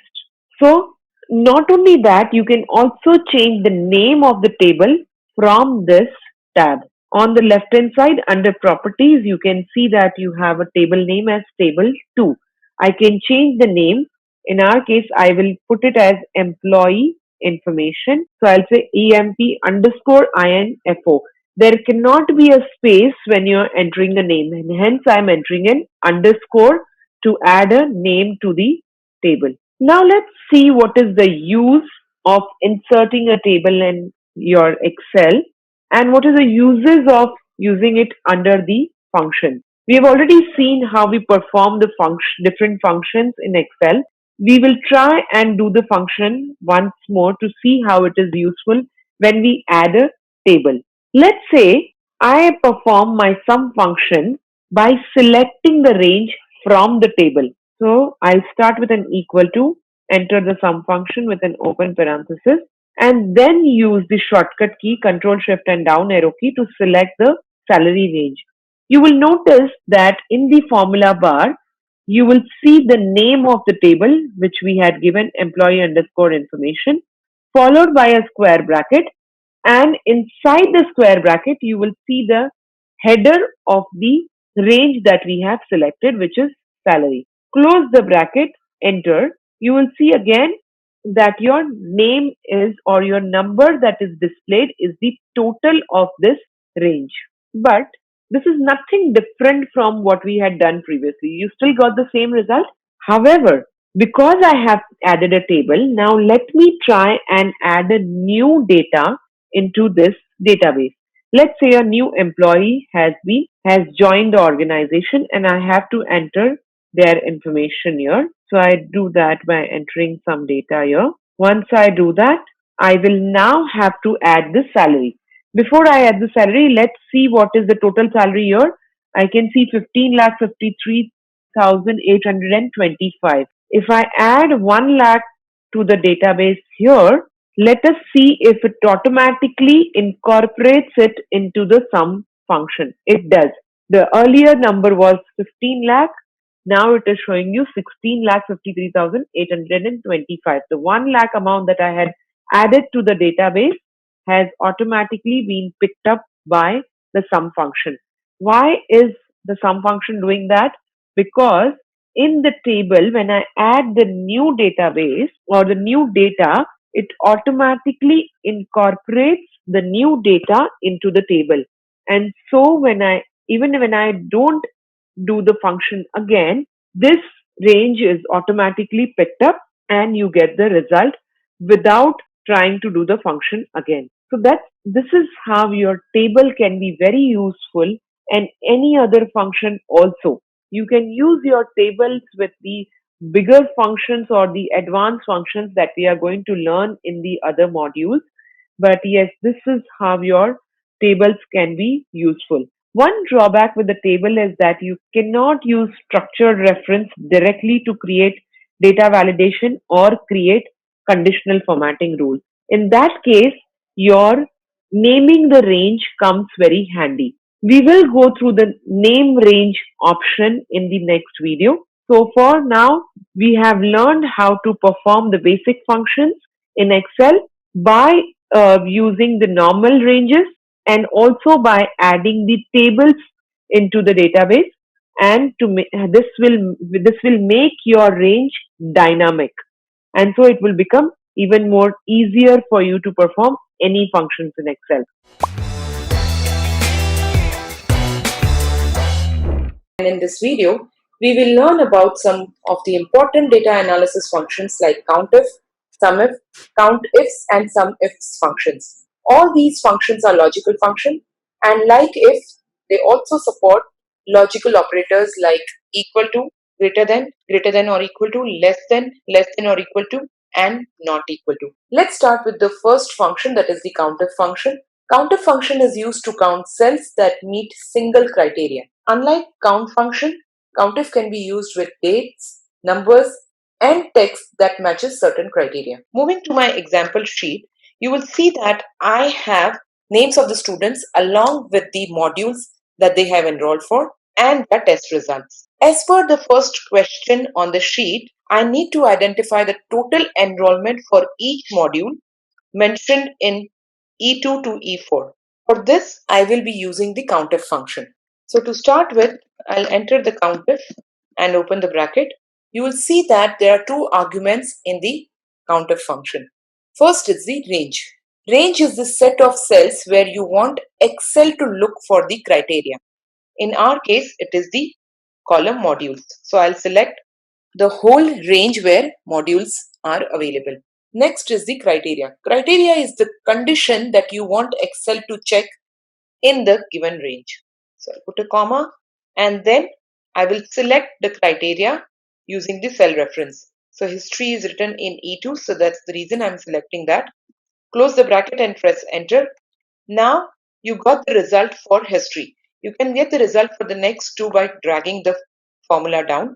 However, you will see that as soon as you drag the formula, due to the relative referencing, your range that you had selected is changing from B2 to B18. It is changing to B3 to B19. In order to avoid that, we will have to freeze B2 and B18. To do that, I'll select B2 and press F4. I'll select B18 and press F4. This way, I have freezed the range, and this is called as absolute referencing. To understand the relative and absolute referencing in detail, please go through the cell referencing video. So this is how you use the COUNTIF function in Excel. Next is the SUMIF function. SUMIF function will add total number of numeric entries which meet single criteria in a given range. Now looking at my next example on another sheet, you will see that I have the date-wise split of sales data along with the representative name who have sold it. Now in this example sheet, you will see the first question states provide total sales done by Jones. That means I need to give the total sales, which is sum, but then there is a condition that the total sales should only be for Jones. So the condition is representative as Jones. Hence, here I'll use sum with the if function, which is SUMIF function. SUMIF function has three arguments. One is range, second is criteria, the third one is the sum range. Like COUNTIF function, the first two arguments is same. So again repeating, the first range is the set of cells where you want the Excel to look for the criteria. In our case, it is representative column. So I'll select the whole column. Here, I will go to the next one by pressing comma. The next option is a criteria, and criteria is the condition that you want Excel to check in the given range. And my criteria is Jones. So I'll enter Jones. You can see the formula in the formula bar. You need not scroll up again. Going back to my formula bar, the last argument that I have to give is the sum range. So I put a comma and select the sum range. Now sum range will be the set of cells that contains numeric value which needs to be added. So I need to add the total sales and it contains the numeric value. So I will select the whole range of sales by using Ctrl Shift and down arrow key. Close the bracket, press enter. Here I'll get the total sales that is done by the representative Jones. Next is the COUNTIFs function, which is IFS.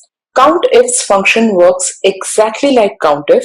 However, while COUNTIF counts cell based on single criteria, COUNTIFs counts cells based on multiple criteria. Going back to my previous example, the second question on the sheet requires us to identify total number of students failed from the students enrolled in history. So here I need to count, hence I'll use a count function.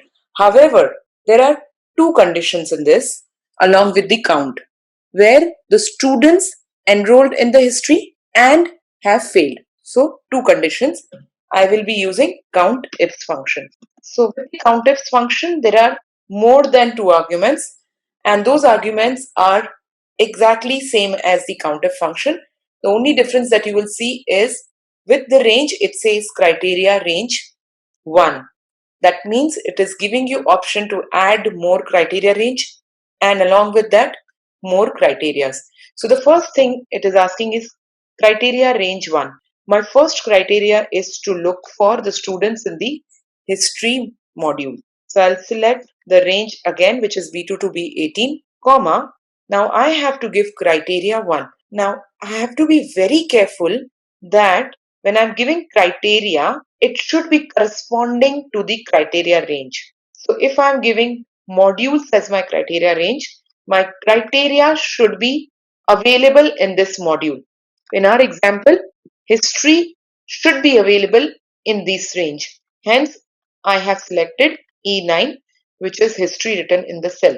As soon as I put comma, your second criteria range occurs. So now I can give the second criteria range. The second criteria range is my result column because I'm looking for all the students who have failed. So I again select the criteria range 2 as the result column, put a comma, and then starts your criteria 2. In the result column, I am looking for fail. So I will put fail in the inverted commas, close the inverted commas. Now you would have noticed that in the first criteria, I used the cell reference because history was written in the cell. While in the second criteria, I had to type it inside the inverted commas just because I cannot find it anywhere on the sheet. Once done, I'll close the bracket and press enter. This is the total number of students who have failed and had enrolled in history. So this is how your logical functions like COUNTIF, COUNTIFs, SUMIF, SUMIFs work in Excel, and they are very useful tool when it comes to data analysis in Excel.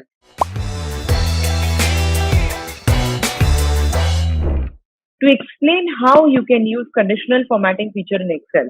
There are different ways and methods for data visualization in Excel. Conditional formatting is one such method used in Excel for data visualization. Conditional formatting allows you to apply cell formatting selectively and automatically based on the content of the cell. In my example, I have the employees data and I want to figure out which of these employees are being paid salary more than $20,000.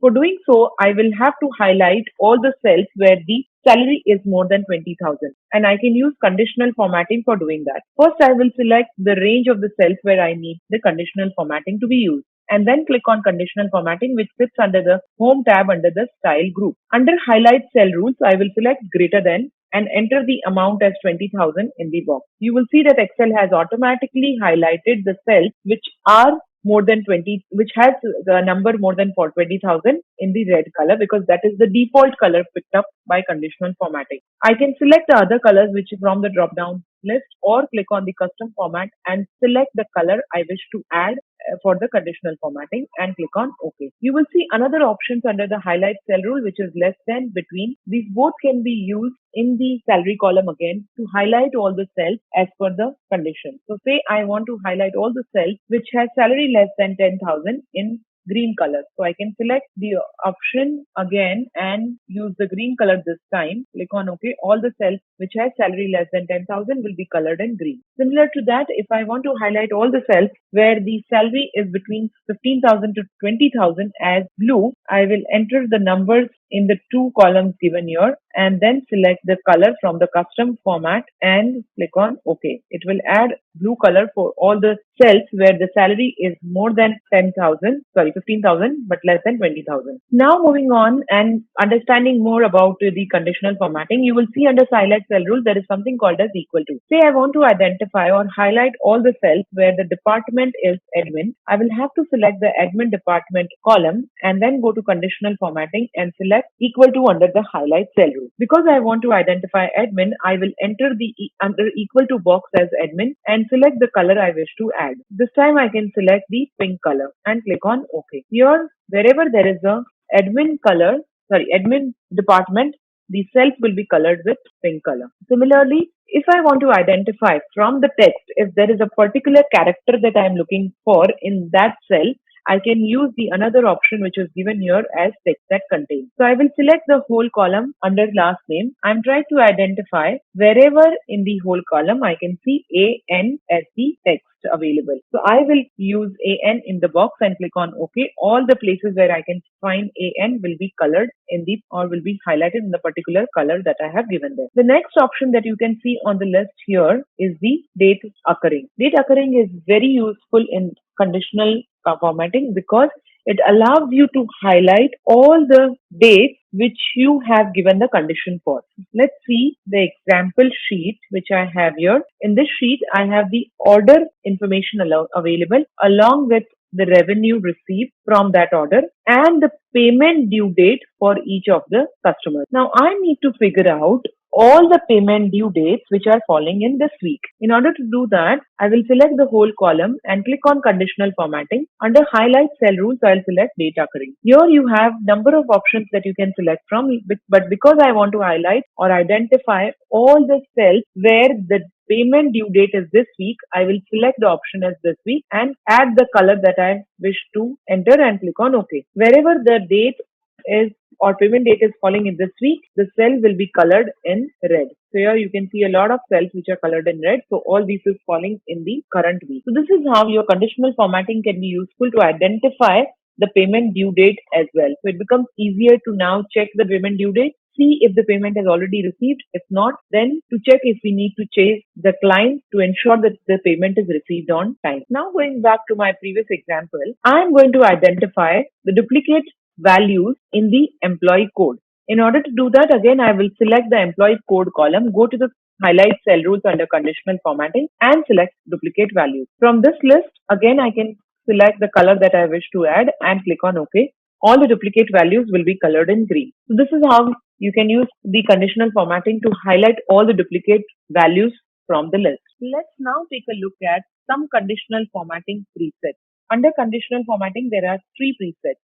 One is data bars, second is color scale, and the third is icon set. Let's look at how does that work.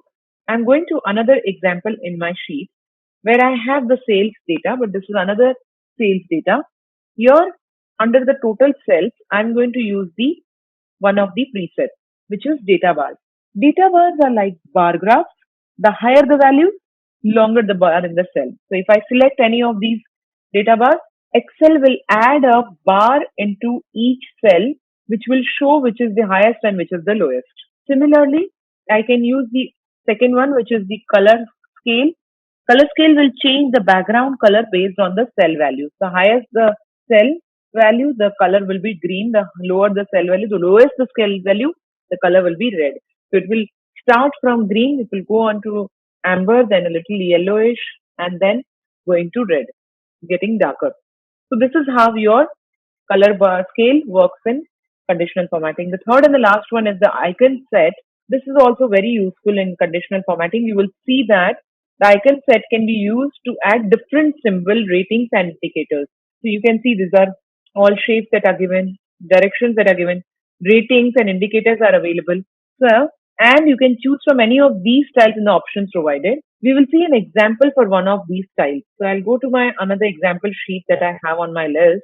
Here I have the names of all the trainings that have been conducted in the organization, and we had also asked the employees to give ratings as per the headings given here.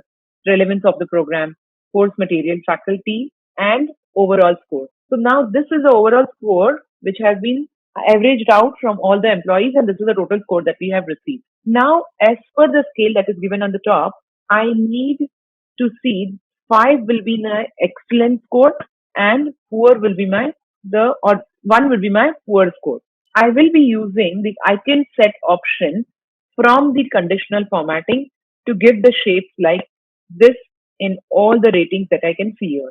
In order to do that, I'll go to conditional formatting. Under icon set, I will select the option under rating, which looks like pie diagram. As soon as I do that, you will see that Excel has automatically picked the highest value with the full pie diagram and then the lowest value with the empty pie diagram. So this is how your conditional formatting works to help you highlight the required cell and lets you spot important cues in a blink of an eye. You will also notice that any of my sheets, wherever the conditional formatting was used, the conditional formatting still stays there. Now, if I need to remove the conditional formatting, I can go on to the sheet, click on the conditional formatting, and there is an option called as clear rules. There are 2 options under the clear rules. One is clear rules from the selected cell. So if I have selected some cell and I only want to clear the rules, rules means the conditional formatting that you have added, that would be called as each rule. So if you want to only remove the rules from the selected cells, you can click this.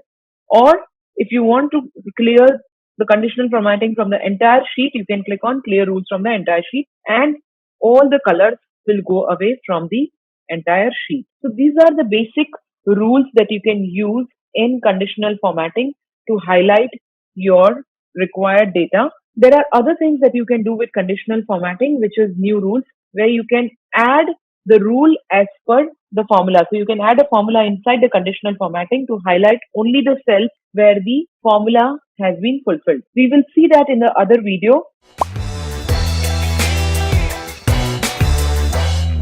In this tutorial, I will introduce you to the index function, and we will see how it can be used with the match function to get maximum benefit. We have already learned the match function in the previous video on the VLookup with match. Let's look at the index function. Index function returns the value which sits under a particular column and a row in the given range. When you use index with the match function, it can perform more complex lookups. Index match is actually considered as the replacement to VLookup function. And why do we not use the VLookup? Is because it can perform difficult lookups as well. For example, VLookup function always looks up a value in the first column of the lookup range. But what if we want to look up a value in a column other than the first column? So for example, if I want to start a VLookup and look for a name in this database, which is given at the top, I will use the your number because that is the common data. Select the whole table, and then after selecting the whole table, I'll put a comma. In the comma, when I have to enter the column index number, I will have to count for the column index number starting from the lookup value.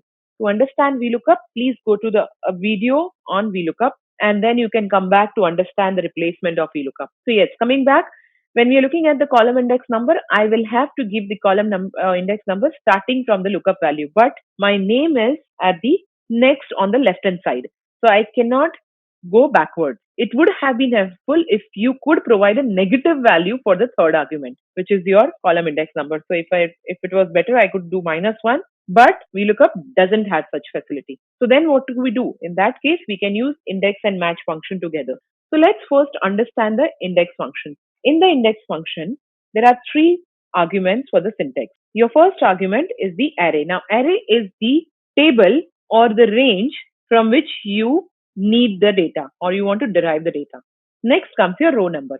From that range, which row do you want to pick the data from? And the column number is the column number from which this data needs to be picked. So let's start and understand the array. When I want an array, because I'm looking for the your number as this table, I'm going to pick up the whole table that is given here. Now, as a rule of thumb, we should make it a point to always lock the range or the table where the syntax has the word array. This will ensure that your table or the range in the function does not change when you drag the formula down. So, whenever you see a word array in the syntax, after selecting that array, freeze it. Like even in VLookup, you will see that there is a there is a table array. So as soon as you do a table array, freeze it. Except if you have your base data in the table format. Otherwise, you should always press an F4 to freeze it. After that, put a comma and enter the row number. Now, I will enter any row number to understand where it is going to pick the data from. So if I give the row number as 3, it will look for the third row number in the table. So my first row from the table, because I have selected this table from A2. So my first row will be A2, second row will be A3, and the fourth row will be A4. So it is going to start with the A4, which is this one, where it says same handsome. So so that row it will pick up the data from. Now I have to also give the column from which Excel should pick up the data.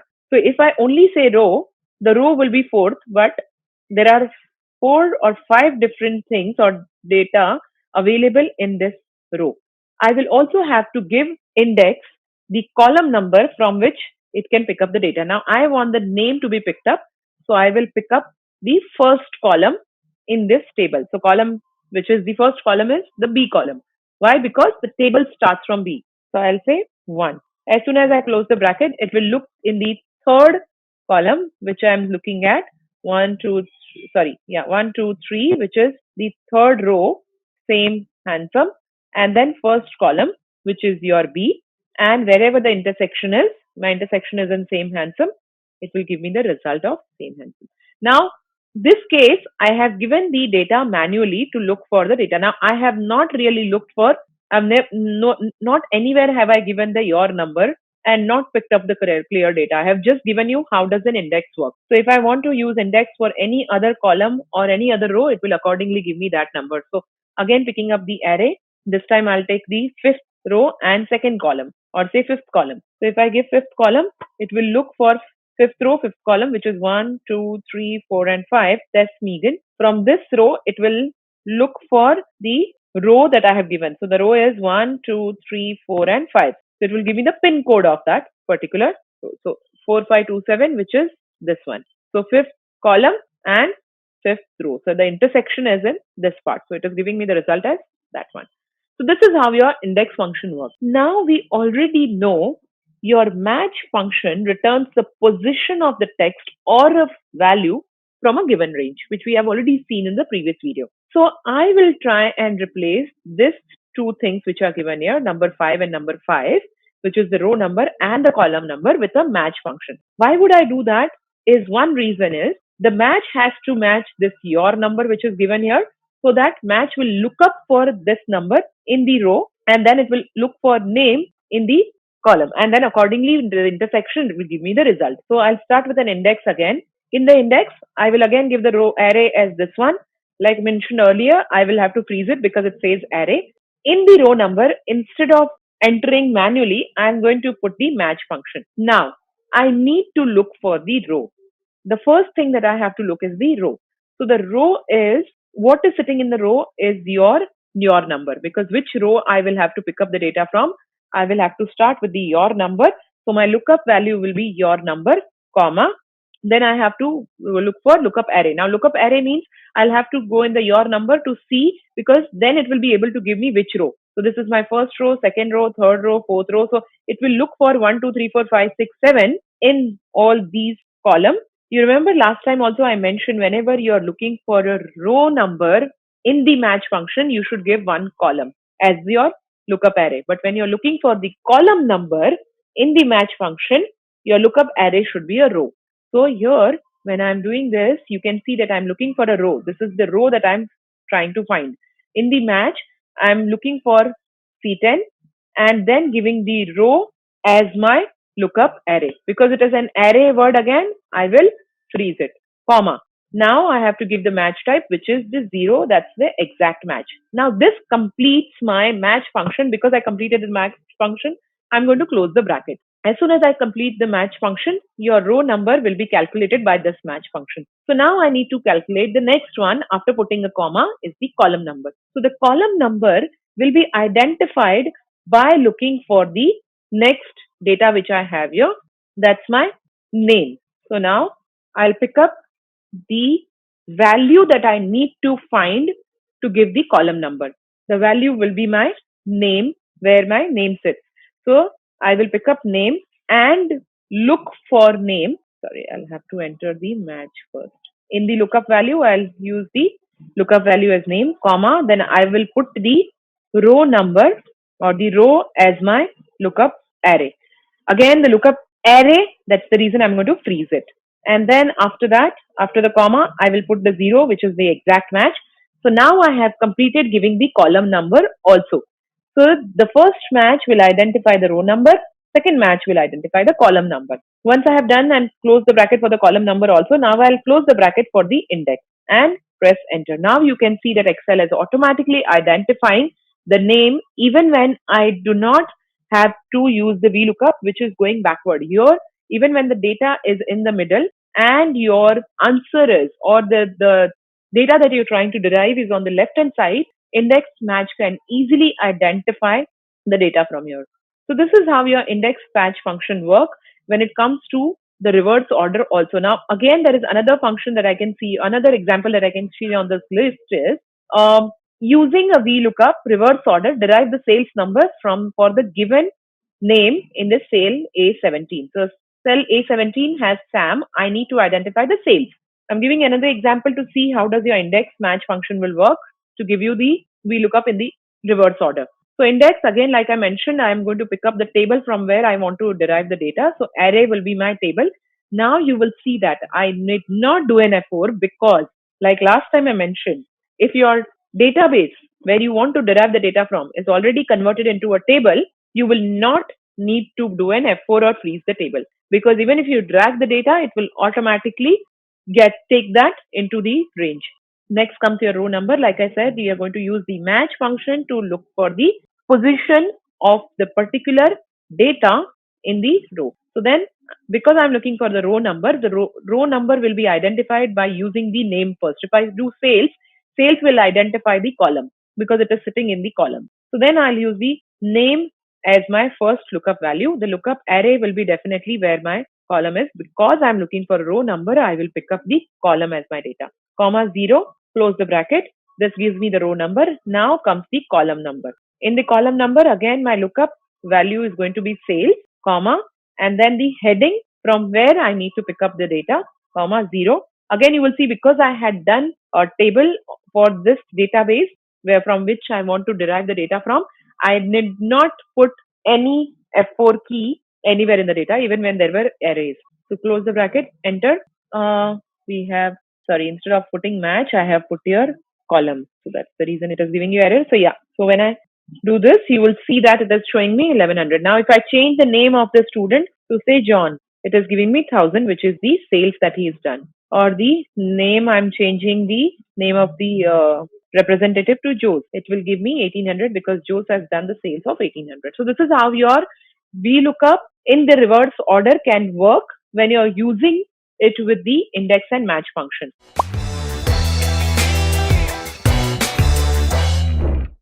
There are a number of is functions in Excel, and these functions are known as information functions.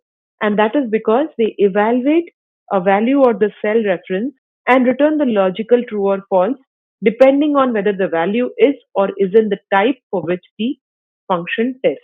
In this tutorial, we will learn functions like is blank, is number, is text, is error, is NA, is even, is ERR functions. Let's start with the is text function. Is text is used to evaluate whether this value or the cell referenced contain a text entry.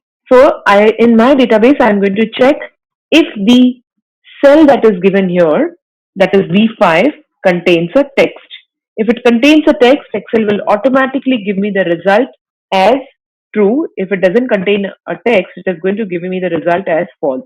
Now I'll copy the date or the formula down and see what is give me. Wherever there is a text, it will automatically give me the result as true, or the result will be false. Moving to the next function, which is the is number function. Similar to the is text, is number, as the name suggests, is going to check if the cell referenced contains a number. So I'll check in my database if the cell that is given in the database contains a number. So the first one does not contain a number, but I'm going to check for the rest of them if it contains a number. If you see the rest of them, wherever there is a number, Excel automatically give me the result as true, whereas the rest of them shows as false. Moving to the next one on the database, there is an is error function. The is error function is used to evaluate whether this value or the cell referenced contains an error value. And this includes the #NA error too. So I'm going to check is error if the cell contains the error value by using the is error function. You will see that now it gives me the true answer because the first one has the error value as #NA. Like I said, the is error can also check for the values as #NA. There is another function just opposite to is error, which is called as is ERR. It uses the same syntax and it has the same result, but in this case, it will check for all the errors except the #NA error. So I'm going to use the is ERR in order to check if the cell contains an error, but it will exclude all the cells that contains the #NA error. So here you can see that the #NA, it is showing as false because I'm using the is ERR, but for the rest of them, it is showing as true. Moving to the next function, that is the isEven function. As the name suggests, it is going to check if the cell referenced contains an even number. If it contains an even number, it should give the result as true. If it contains an odd number, it should give it the result as false. So I'm going to check isEven, open the bracket, even number is going to be true while the odd number is going to be false. So I'm just changing the error there. So isEven, open the bracket. Let's check in the database. There is a list of numbers given. I'm going to check if these numbers which are given are even or odd. If it is even, it will give me the result as true. If it is odd, it is going to give me the result as false. So when I drag the result, you will see that wherever there is an even number, it has given me the true value. Even number is your 2, 4, 6. So multiple of 2 is all your even number, or any number that is divisible by 2 is your even number. Rest are all odd numbers. Moving to the next one, just like the isEven, the isOdd works and gives you the result as true if the cell contains the odd number, which is the number that is divisible by 3, or any number that is a multiplication of 3. So then isOdd, I will check in my database if it contains odd number or the even number. To check that, I can use the isOdd. IsOdd will work exactly opposite to isEven and give me the true result if the number is odd and false result if the number is even. Moving to the last function on the list, which is the isBlank function. As the name suggests, it is going to check if the cell contains a blank value or the cell is blank. So I'll select the cell and check if it is blank. Now, if I enter any value here, it will automatically give me the result as false. So here we have seen how your is function works in Excel. However, these functions are very useful when mixed up with any other logical functions like if. Let's say I want to check with the is text, wherever there is a text value, the result should show as text. Wherever there is non-text value, the result should show as non-text. So let's start with the is text function. I'm going to say if. I'll start with an if because I'm going to use the logical text inside and use the if text inside the if function to see or to give a logical test. My logical test will be is text, check whether B5 contains text. If it does, then the value if true will be text. So I'll put it in the inverted commas. If it is not a text, the answer should be non-text. So I'll put it in the inverted commas. In value if false, close the bracket and enter. Here I will see that Excel automatically checks whether the cell contains the data as text or it contains a non-text value and accordingly give me the result. Similarly, you can use it with other functions like isEven or isOdd. So if I want to use the if function with the isEven, I'm going to select or I'm going to start with if function. In the logical test, I'm going to check isEven and I'll give the cell reference where I want to check if it is even.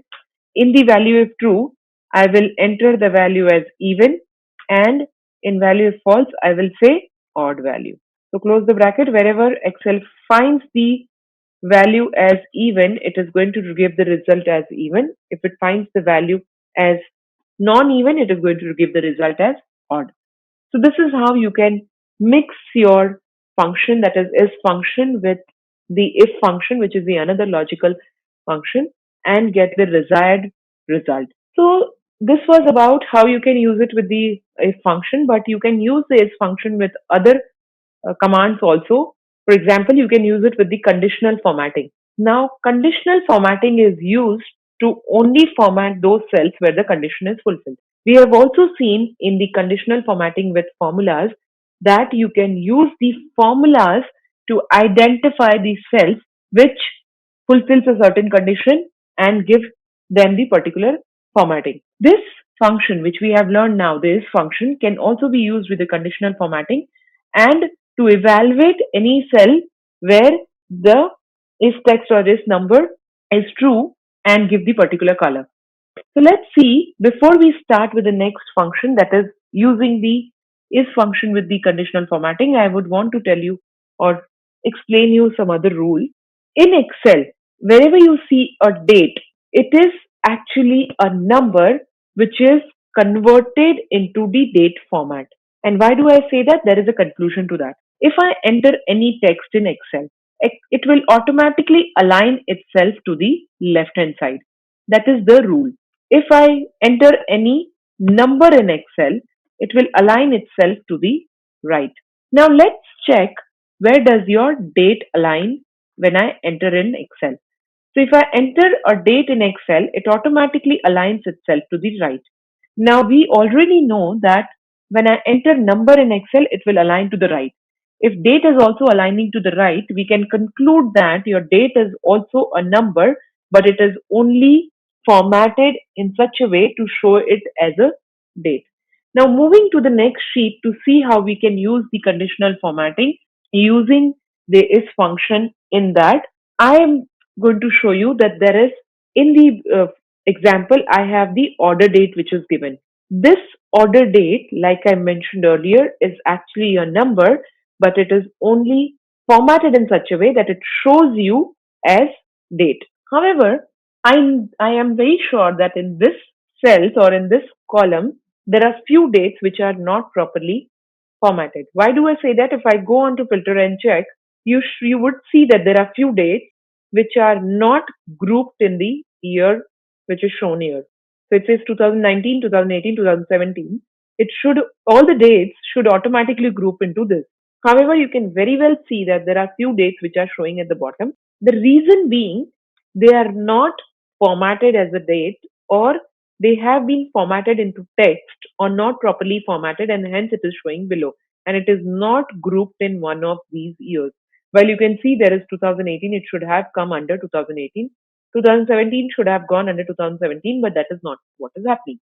Now I want to check, or I want to color all those cells where the formatting is not correctly done.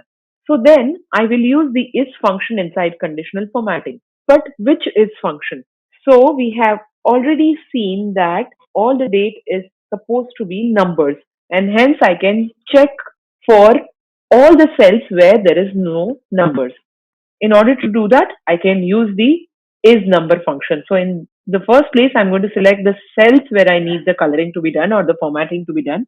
Go to conditional formatting. Under new rule, I will select the use of formula to determine which cell to format. Then under the format values where this formula is true, I'm going to enter equal to, and our function is number. Open the bracket. The only issue with entering any function inside conditional formatting is that you will not be able to see the syntax. So here you will have to remember the syntax in order to enter any function. So now we know when we enter is number, there is the syntax says value. So I'll have to enter the value. The first cell I'll have to select in order to check if it is a number.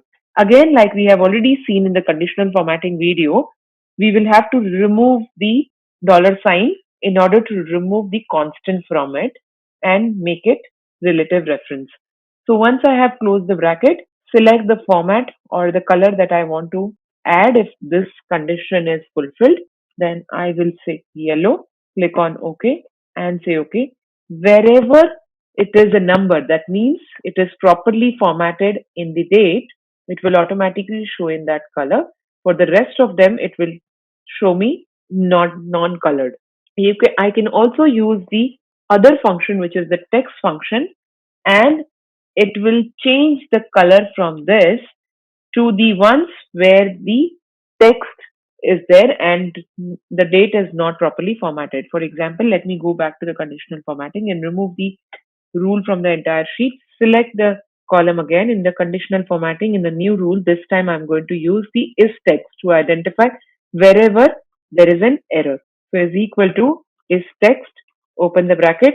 This time I'm using is text and identifying all the cells where there is text. So now I'm going to remove the constant value, which is the dollar sign, select the format and make it yellow. So it will only check for the cells where there is an error in the date format. So these are the dates which are not correctly formatted and they are not in the number format, and hence it is showing you the error. So here this is how you can highlight all the dates which are not correctly formatted in the Excel. But not only can you use it with dates, but you can use it with any other value also, like you can use it with text, you can use it with number, you can use it with even odd, blank. If you want to identify any cell where it is blank, you can also use the conditional formatting and use is blank to identify or color all the cells where the cells are blank. Hope you found this video useful. Keep watching. We are going to cover the is error function along with the VLookup. So it will check wherever there is an error when I do a VLookup, and it will give me a result according if the error is true, or it will give me another result if the error is false.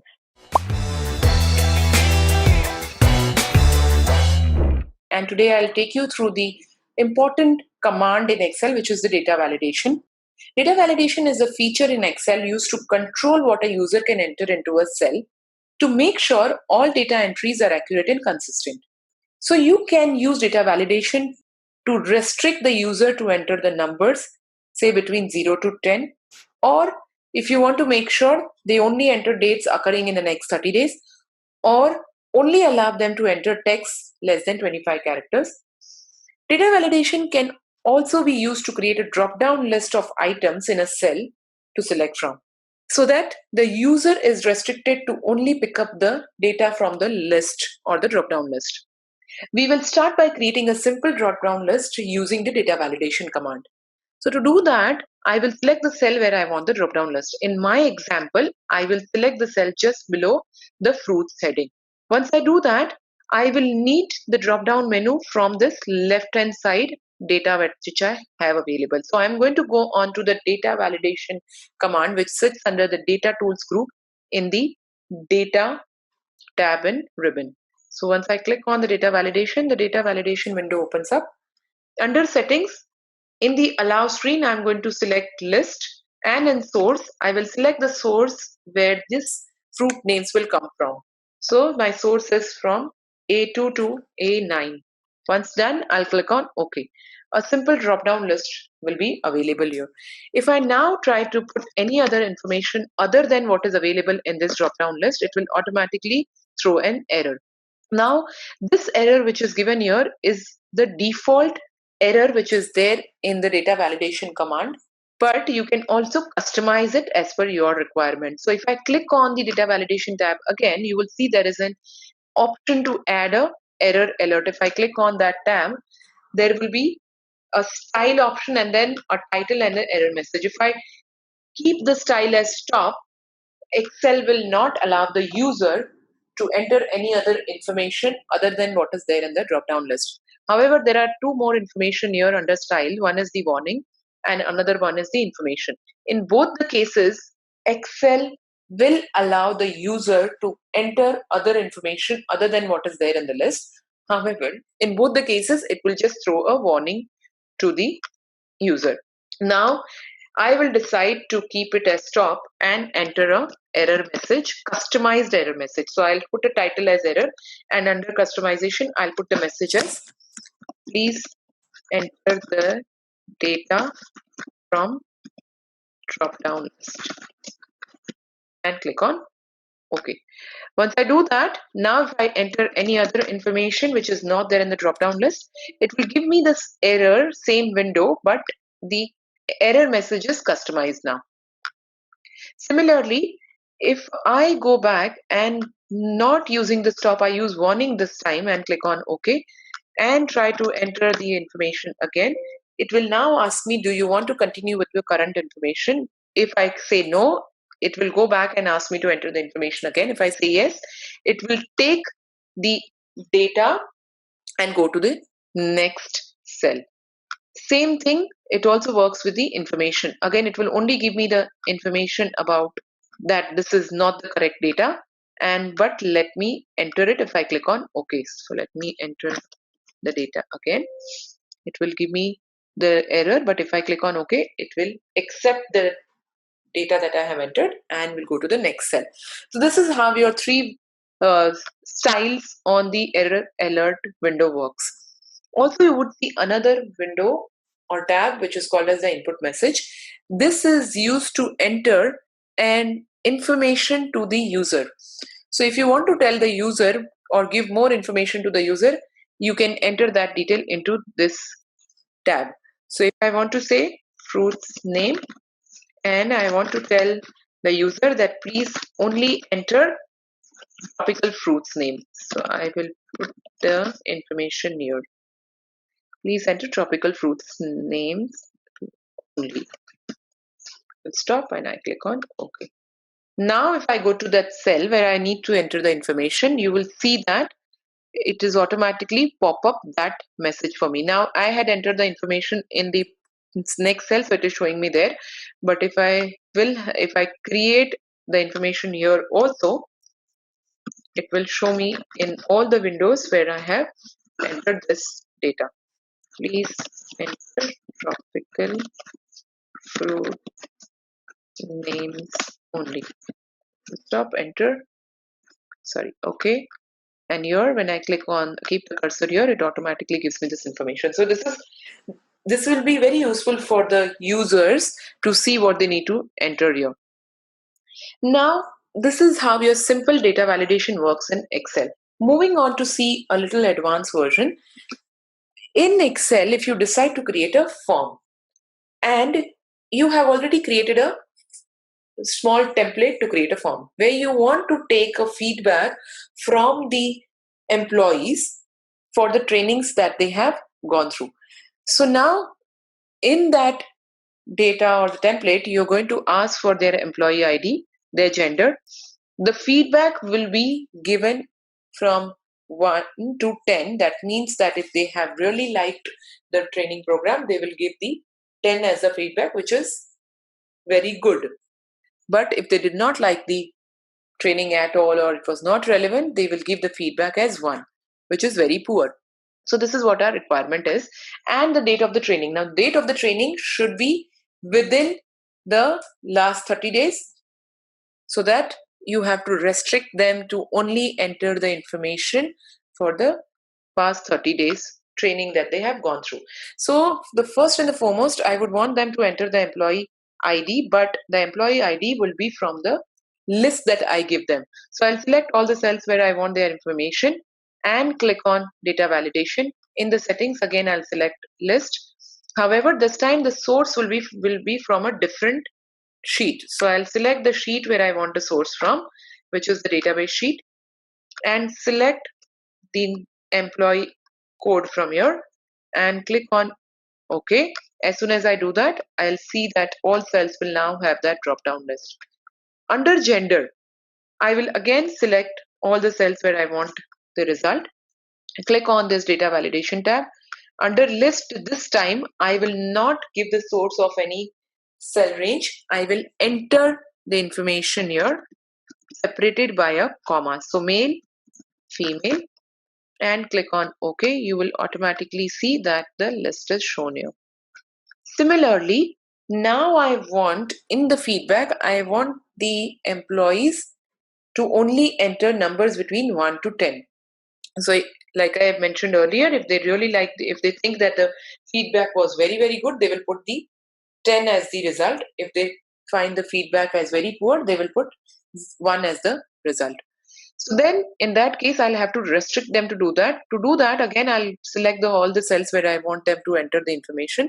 Click on the data validation. This time, I will enter whole number so that they can only enter the whole number between 1 to 10. So I will say between 1 and maximum 10. So they can only give this information here, nothing else other than that. So if I try to enter 11 as a data, it will automatically give me an error. So I'm restricting them to enter only information from 1 to 10. Now, date of the training, like I said, it has to be between the past 30 days. It cannot be before that or later than that. So then again, I can select the date and give them any date which is not less than a particular date. So I decide them to give the last 30 days, any date which is not less than 30 days. So I will say 12th of August and give that as a date to be entered in the end date column. So like I said, I want to enter last 30 days. So instead of, sorry, I mentioned less than, it would actually be greater than. So I have to tell Excel that any date that is past a particular date, only that should be picked up. So I am going to say 12th of August. So I'll say greater than 12th of August 2019. So they can only pick date after 12th of August 2019. So they cannot pick date before that. You can also pick greater than or equal to, because then you are allowing them to also use 12th of August as a date. Once I do that, I click on OK. Here, if I now try to enter any date which is prior to 12th August, it will give me an error.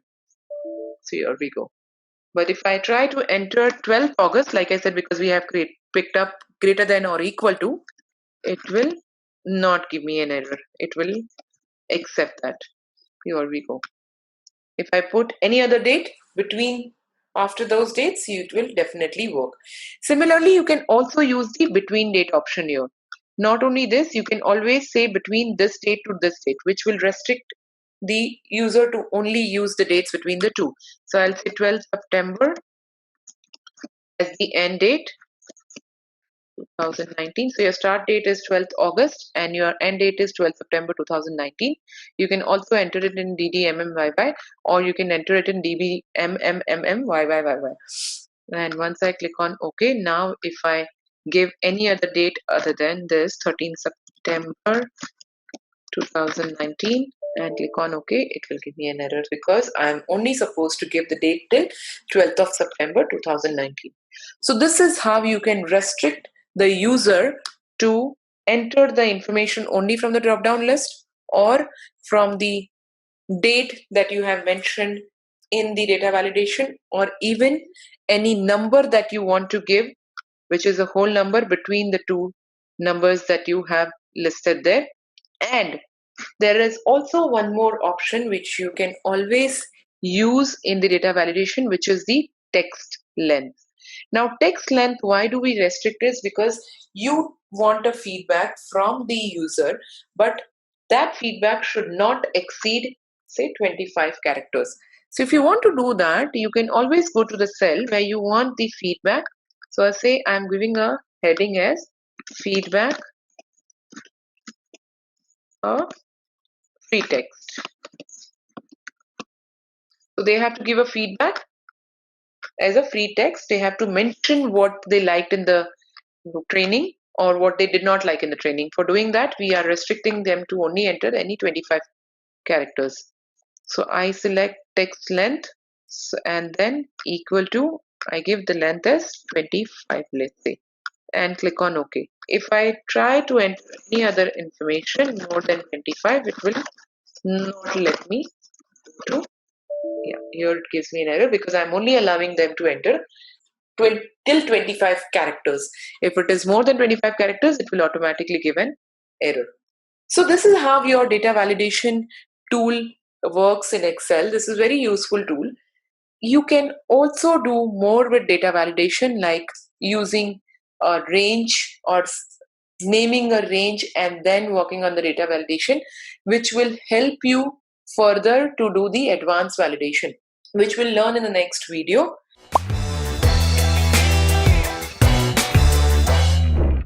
In this tutorial, you will see how to use the if function in Excel, how to use it with other logical functions like and or function, and also how to use the nested if function. If function is one of the most useful and powerful function in Excel.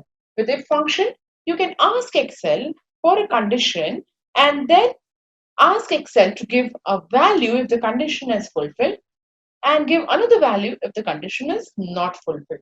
Let's start with a couple of examples to understand the if function in detail. In my example sheet, I have scores of each students. We are supposed to identify their results. As per the criteria in the HSL table, the students who have scored more than 50% marks are considered pass, while scores below or equal to 50% are considered fail. Now, to find the result, we can use a simple if function where I will give a condition to Excel and say, if this condition is fulfilled, please give me the result as pass or give me the result as fail. Now, in order to do an if function, I'll start with an equal to sign, enter the if function name, and then open the parenthesis. Looking at the syntax, you can easily identify that it is asking you to give the condition in the first instance, or in the first argument. So I will give the condition. The condition will be that if the score is more than 50, I will consider that as pass. So I'll start with the condition as, I can give one of the condition. I can say either the condition is less than or equal to 50, or I can say more than 50. Now, before I move on and understand whether I can put this greater than or less than or equal to, I also need to know that in if function, I can use all the mathematical operators, and those are equal to, greater than or equal to, less than or equal to, or not equal to. All these can be used with the if function. Now that we know, if I'm using the if function here in the logical test, I'm going to select the cell from which I need to identify if that person is pass or fail. So I'll start with Jack Smith. The score for Jack Smith is given in B3. So I will take the B3 as the cell reference and check if the score is more than 50. That's my condition that I am giving here. If you decide to give otherwise, you can also put it as less than or equal to. Of course, the true or false will then change.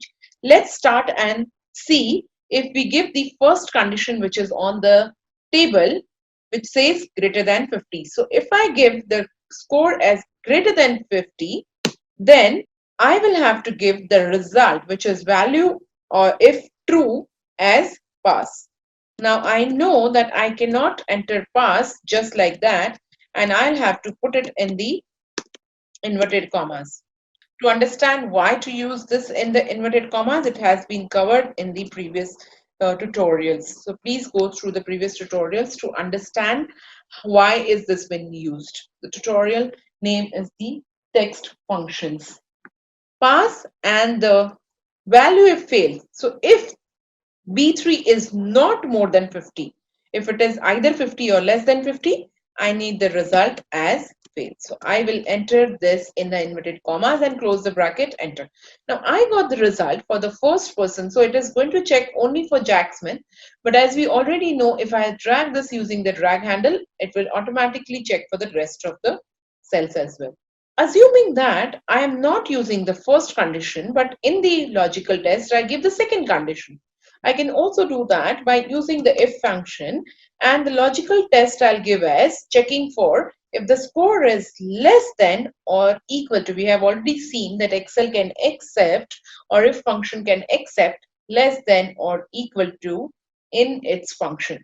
So then I'll take B3 is less than or equal to 50. Now I need to be careful that when I am giving less than or equal to 50, what is it that I want Excel to throw? So then I will check what is it that I want Excel to throw to me. So you will see that if B3 is less than or equal to 50, I need Excel to give me the result as fail. So then in the value of true argument, this time it will come as fail. And the value as false, this time it is going to be pass. So depending on what is your condition that you're giving, either of the conditions, you can accordingly pick up and put the value of true or value of false. So this is the simple if function that you want to use in Excel. That is how you use if you have two conditions that is given to you. Now let's see one more condition of if to make it very, very clear to you. Here, if you look at the data where I have the list of the employee names, their department, region, the hire rate, and the salary given to me. On the right hand side, there are three comments that has been given where I need to identify the result using these questions. The first one states commission of 10,000 to be paid to the employees in the sales department.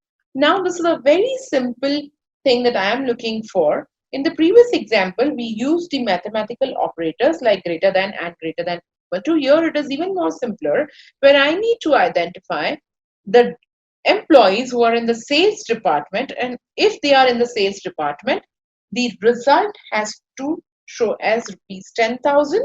If they are not in the sales department, the result should either be 0 or you can just leave it as blank. So we will see how it works. So again, here I can use a simple if function. So I'm going to select the if function, open the bracket. The first thing that it is asking for is a logical test.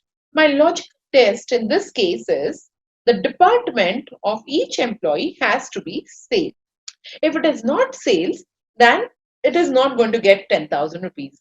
So what I'll do is for the first employee, I will check the department. The first employee, Raja Nimmatekar's department, is shown in D2. So the logical test I'll do is D2 is equal to, so here I need to check if D2 contains the exact word sales. How will I check that? D2 is equal to, I will put it in the inverted commas, sales. Once I have done that, here my logical test gets over. After this, I put a comma. If D2 is sales, what do I need in this cell? I need 10,000 to be shown in this cell. If D2 is not sales, if this is false, then I need either to show as 0 or I want to leave the cell as blank. Now, if I want the Excel to throw the result as 0, I can just enter 0 and close the bracket, enter, and drag the formula down to get the result for rest.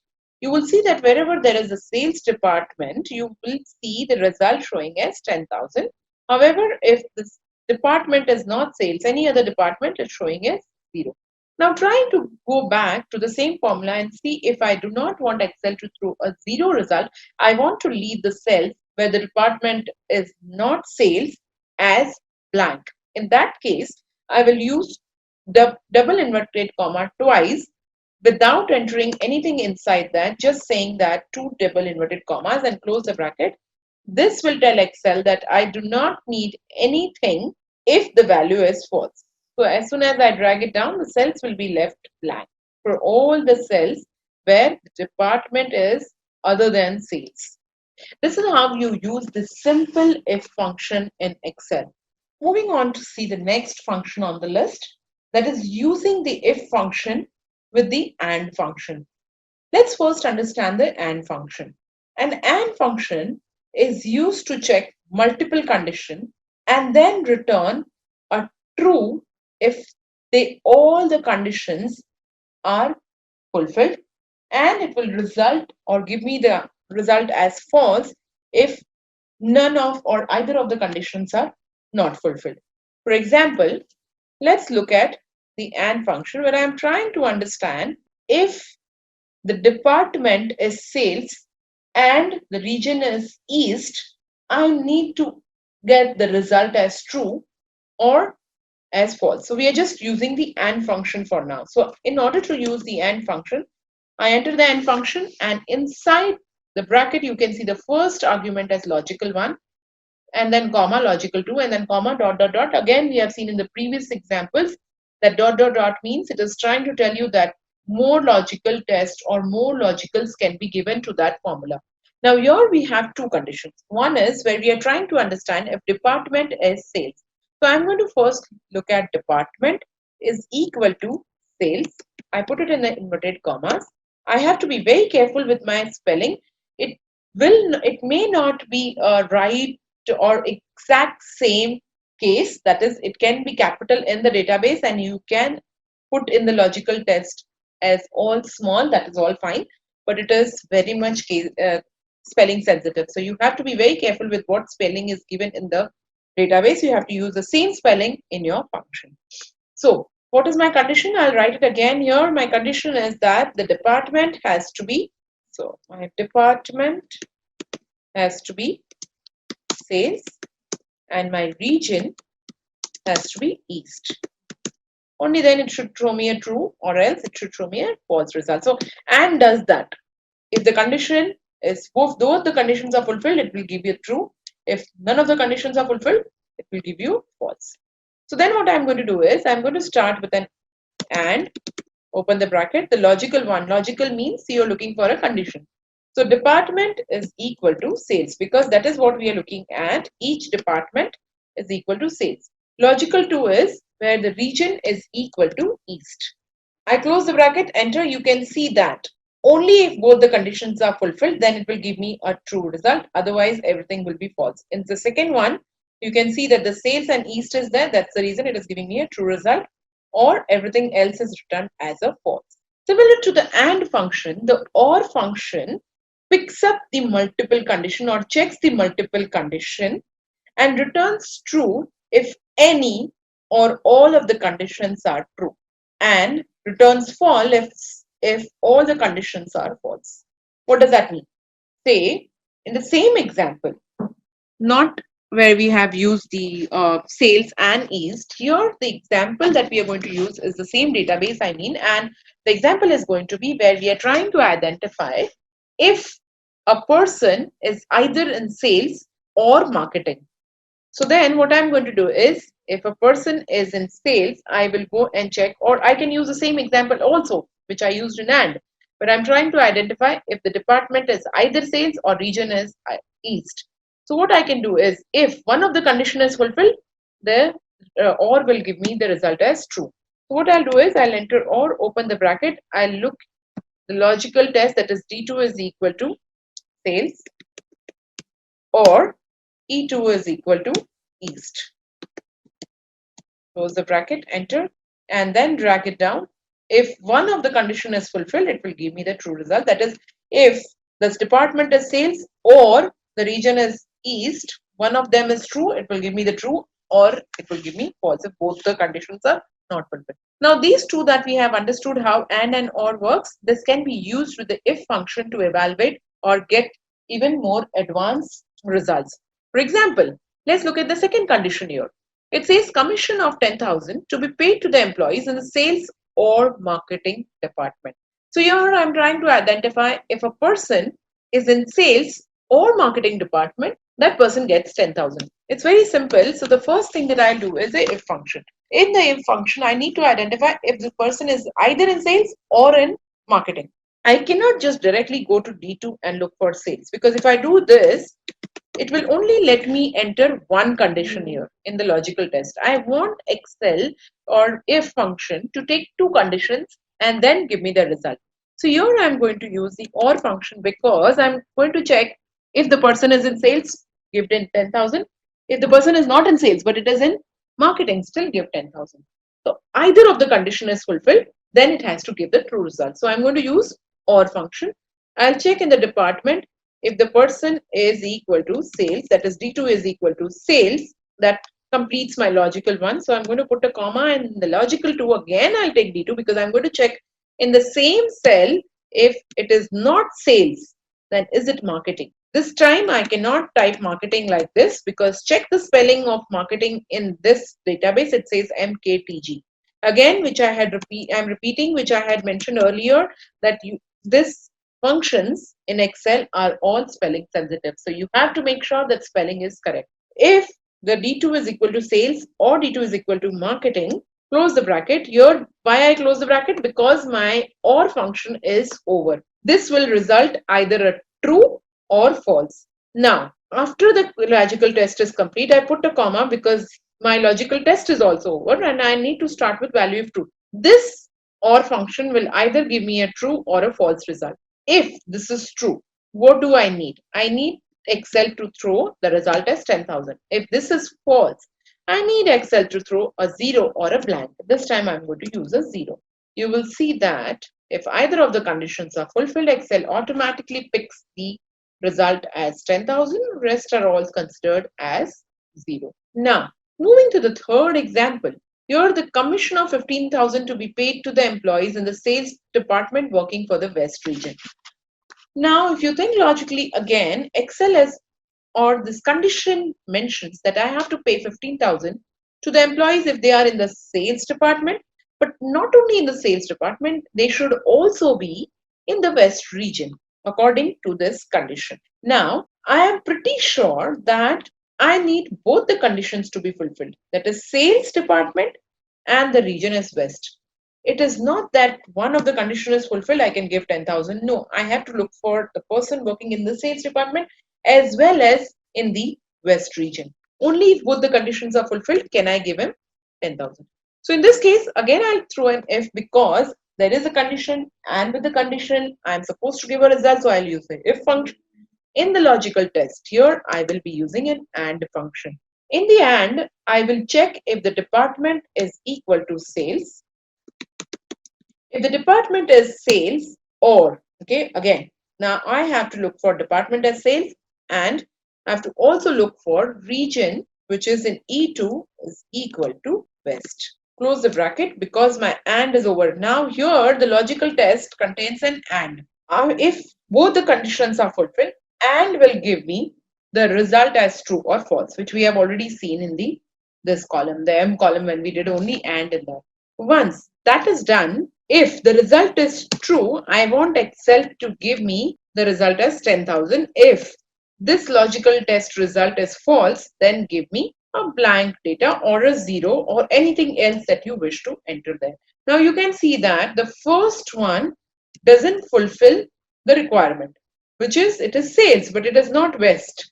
So that means if both the conditions are not fulfilled, and hence it is not showing me the result accordingly. Now let's go down and see if the result is. So you can see that there are few columns which has sales and West, and so there you can find 10,000. The rest are all left as blank. There are only hardly few of them. So 3, I think. So this is how you can use the if with the other logical functions like and or function. Now let's move on to see the nested if function. As now we already know that a simple if function has one test and two possible outcomes, one positive, another negative.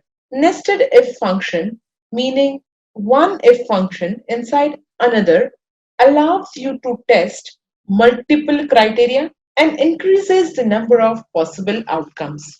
As per my example sheet, I want to determine the grades of the students based on their scores. The criteria is given in the table shown here. I will start with a simple if function in the C column to identify the grades for each of the students, where I'll mention in the logical test, I will check for the score of the first student, which is Anderson, and then like I have always mentioned in the if function also, that I can start from down to up. Here I can start from top to down or down to up, whichever I think is possible.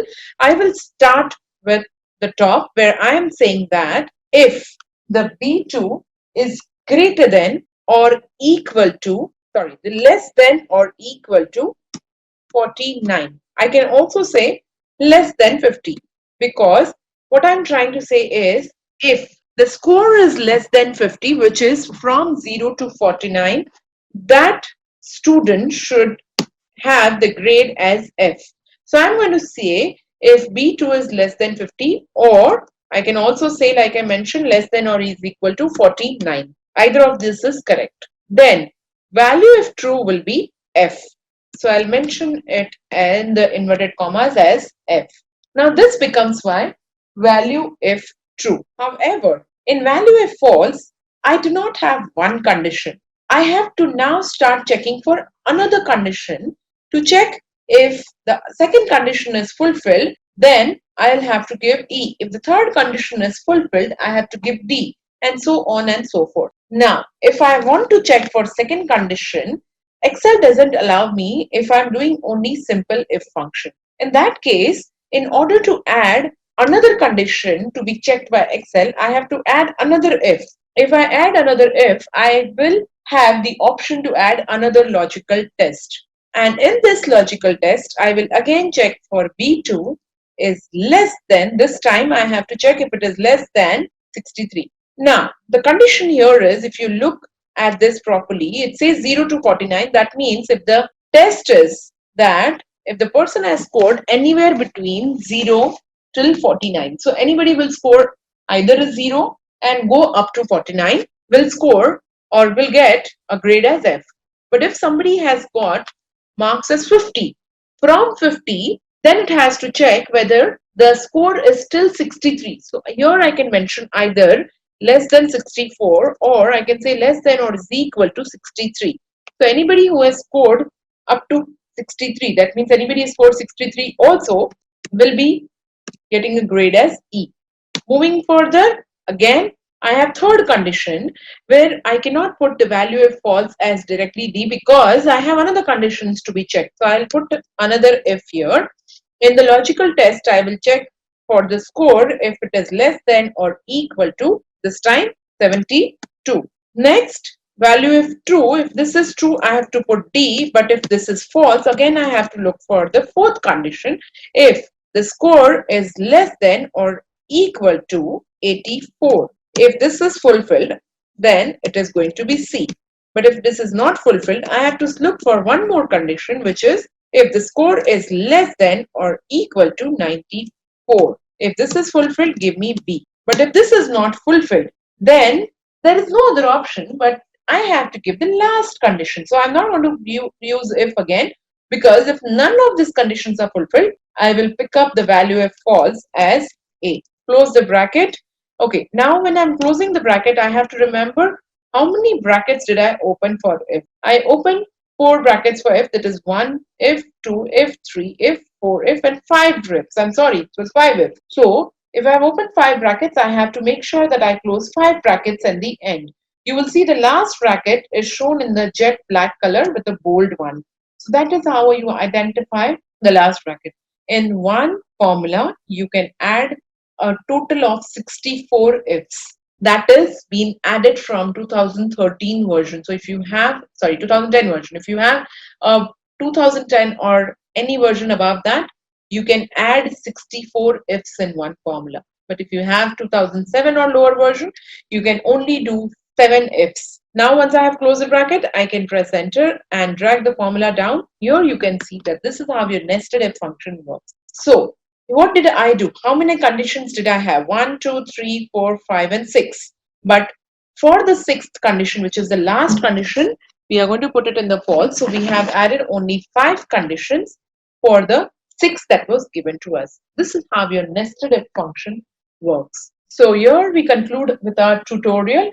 So we have learned today how to perform an if function, the nested if function. Along with that, we have also learned how you can use the if function with other logical functions like and, or.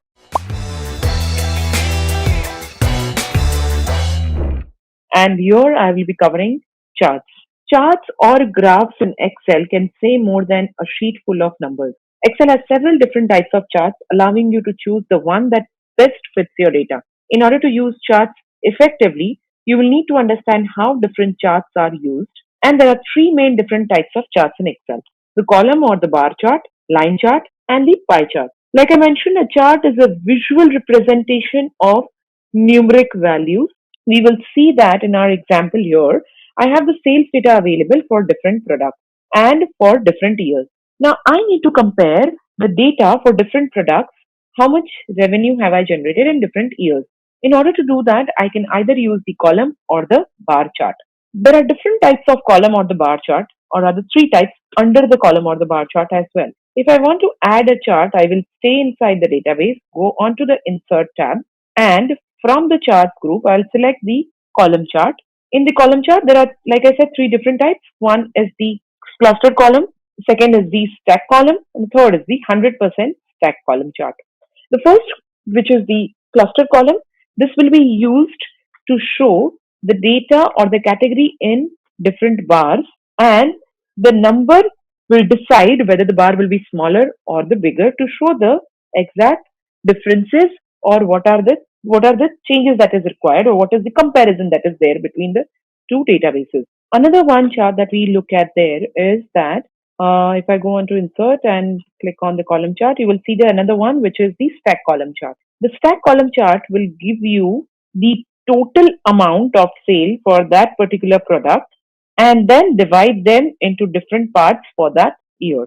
So for 13, it will be shown in the small bucket, then another bucket, and the 2015 in third bucket, 16 in fourth bucket, and the 17 in fifth bucket. So different buckets, it will show me the data in the same bar.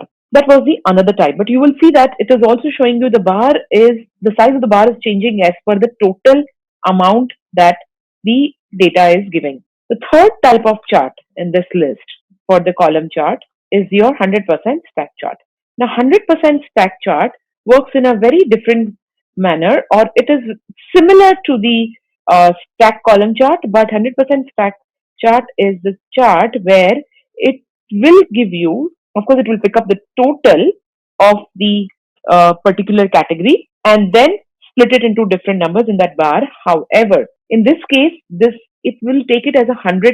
It will be taken as a percentage. So whenever you have a data which is split it into different percentage, say from 100%, 20% is particular data, 30% is the different data, that time we will be using the stack column, 100% stack column chart. Here, because we have numbers, we can use one of these two charts, which is the clustered column and the stack column. I will be using the clustered column chart, say inside the database to create the chart. So yes, so once I see that, you will see that it is showing me the kind of chart that I'm looking for, or the different bars it is giving me, the different categories, and now I can see which year does each bar belong to, and I'll be able to easily identify where I have done the highest cell and the lowest cell. Now, even if this chart looks good, there are a lot of incomplete information in here. Is the first thing is the chart title, which I will need to add. So I will add the chart title. Without chart title, it is very difficult to identify what does this chart talk about. Sales revenue, or just the revenue data, or whatever, the sales data for 2013 to 2017. This is the sales data, that is the information that it is giving you. Okay. Now, if I want to make this look even better, I can use the other type of charts here, other type of styles from this list, which you can see here on the top under the design tab. You can pick up the chart styles from whichever style that appeals to you. You can pick up from there, and that style will be added to your chart. Now, you can see that there are these bars which are very closer to these numbers which are given, but it is very difficult to identify what is the exact number does that bar signify. In order to identify that, I can keep my cursor on that to see what is that number, which is 49,225. However, I'll have to keep my cursor on each of the bars to identify that number. Another way to do that is adding a data label, which will add the labels of the numbers, and so I don't have to go onto each bar to see that.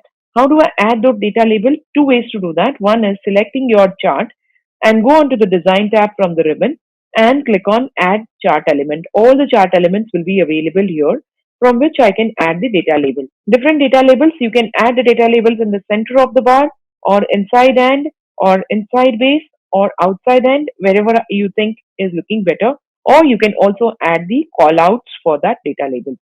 Another way to do that is using this plus sign, which is only available in 2010 or higher version of Excel. Click on this plus sign and all your chart elements will be available in the drop down menu. If I click on this, you'll see all these chart optional elements are available. I click on the data labels and it automatically adds the data label at the outside end, and you can see the numbers. Now I want to increase the size so that the data labels are more properly visible. Now, because I have added a data label, this vertical axis is of no use to me. So I can remove this by going onto the chart elements and remove the primary vertical axis. Also, the grid lines doesn't look that appealing to me. If I want to remove the grid lines, I can go onto the chart elements and remove the tick from the grid lines, and the grid lines are gone.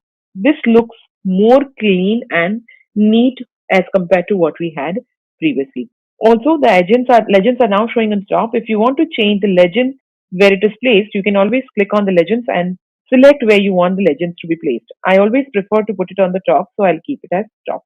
Now, once your chart is ready, I can also move this chart from one sheet to another sheet by cutting and pasting that, just like we use the Control X and Control V to paste it. I'll go onto the another sheet and paste my chart. Here, I will be creating my database, or the dashboard, where all my charts will be placed. So I do not need to look at the sheet where all my charts are. I can only look at this sheet where only my dashboard or my charts is available, and not look at all the other tables. Going back to the another one, if I'm looking at the column chart, this is how you create a column chart. Now, like I mentioned, the column chart and bar chart are very similar.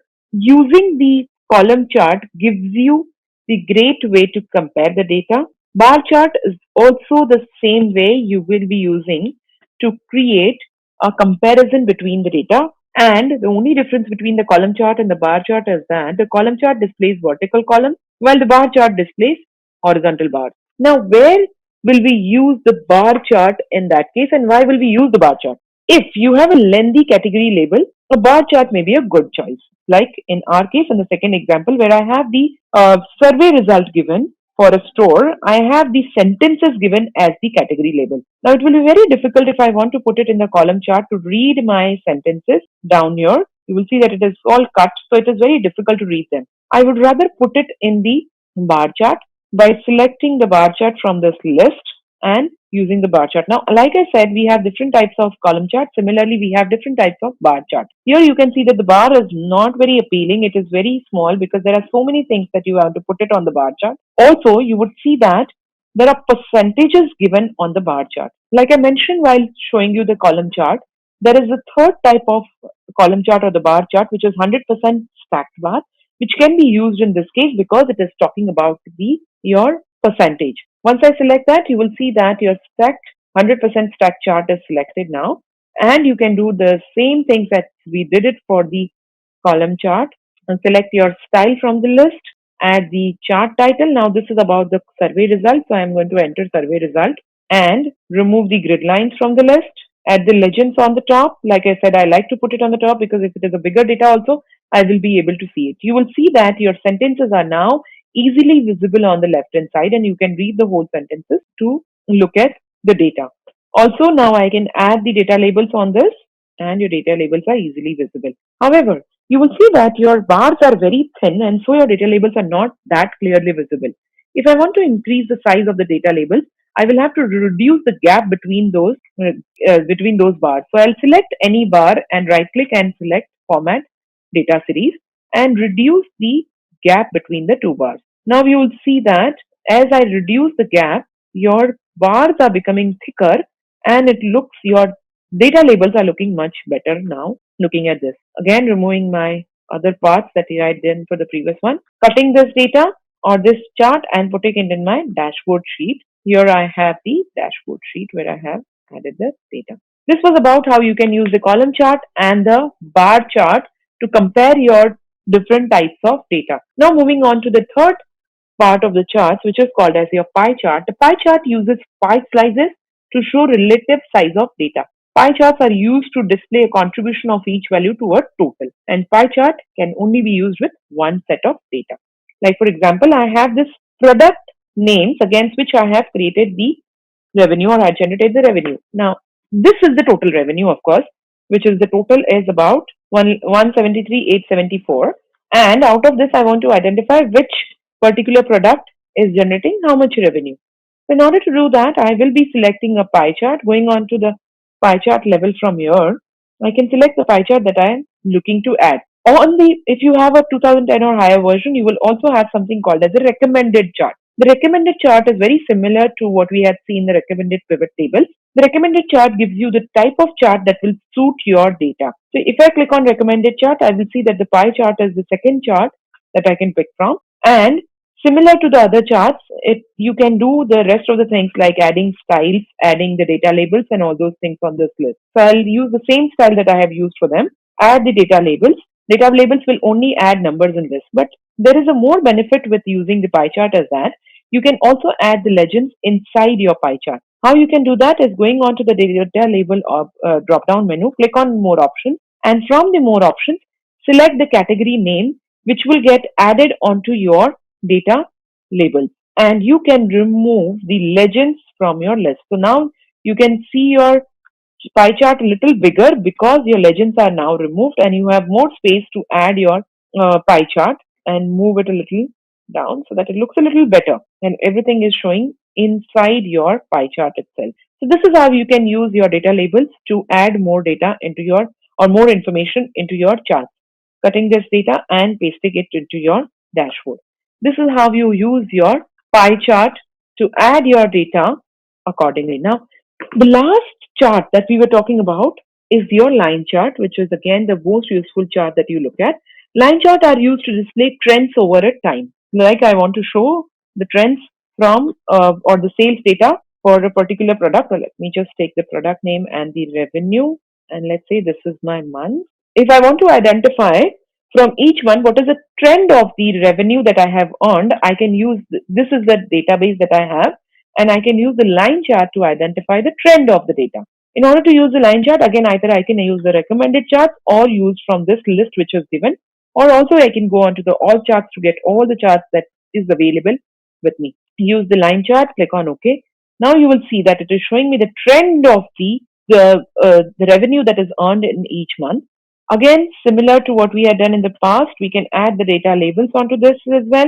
Or before adding the data label, I will first select the style. Now I'll use the data labels.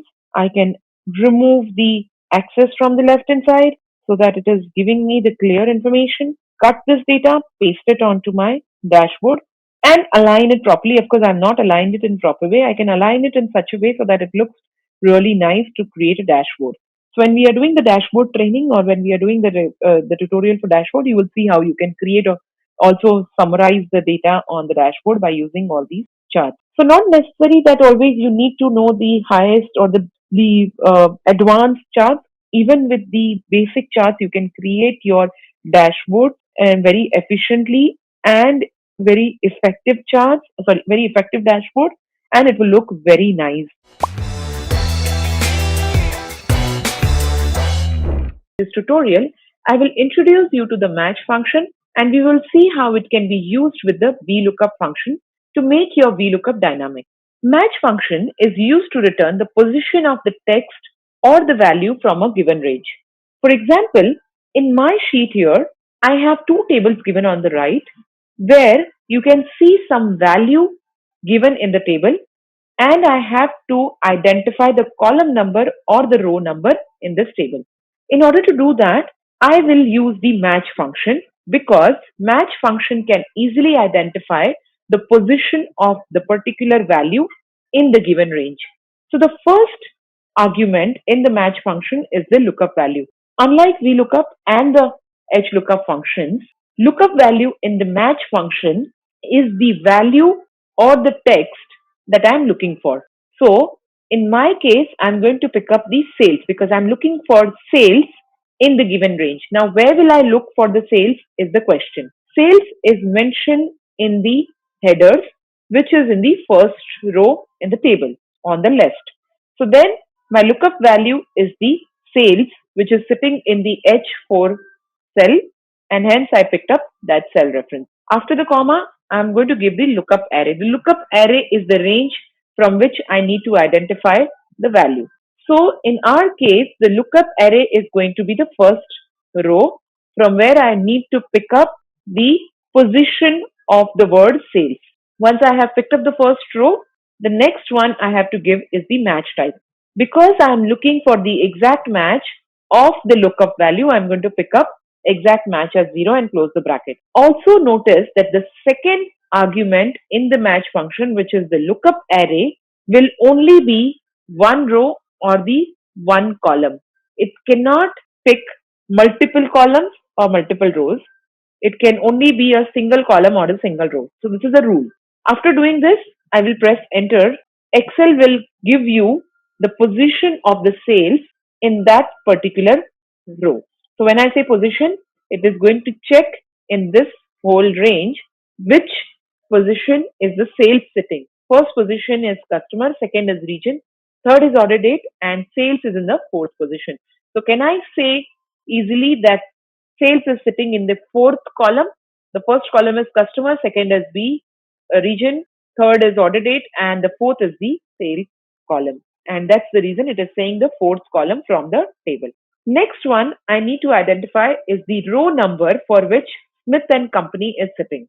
Smith and Company is the name of the customer and the customer name is sitting in the first column. So then my array or the lookup array in the match function is going to be the column. So my lookup value here is again Smith and Company, comma, my lookup array, like I mentioned, is going to be the first row, comma, and then my exact match, so 0. I press enter, I can see that it is giving me the result as 6. Again, I can say that Smith and Company is sitting in the 6th row. Why? Because the first row is the header customer, second row contains the details for Acme customer, then the widget, then the fourth one is 1 to 3 warehousing, fifth one is demo company, and the 6th row contains Smith and Company's details. So Smith and Company is sitting in the 6th row if I'm selecting the range from the header till the end. So this is how your match function works to identify the position in the given range.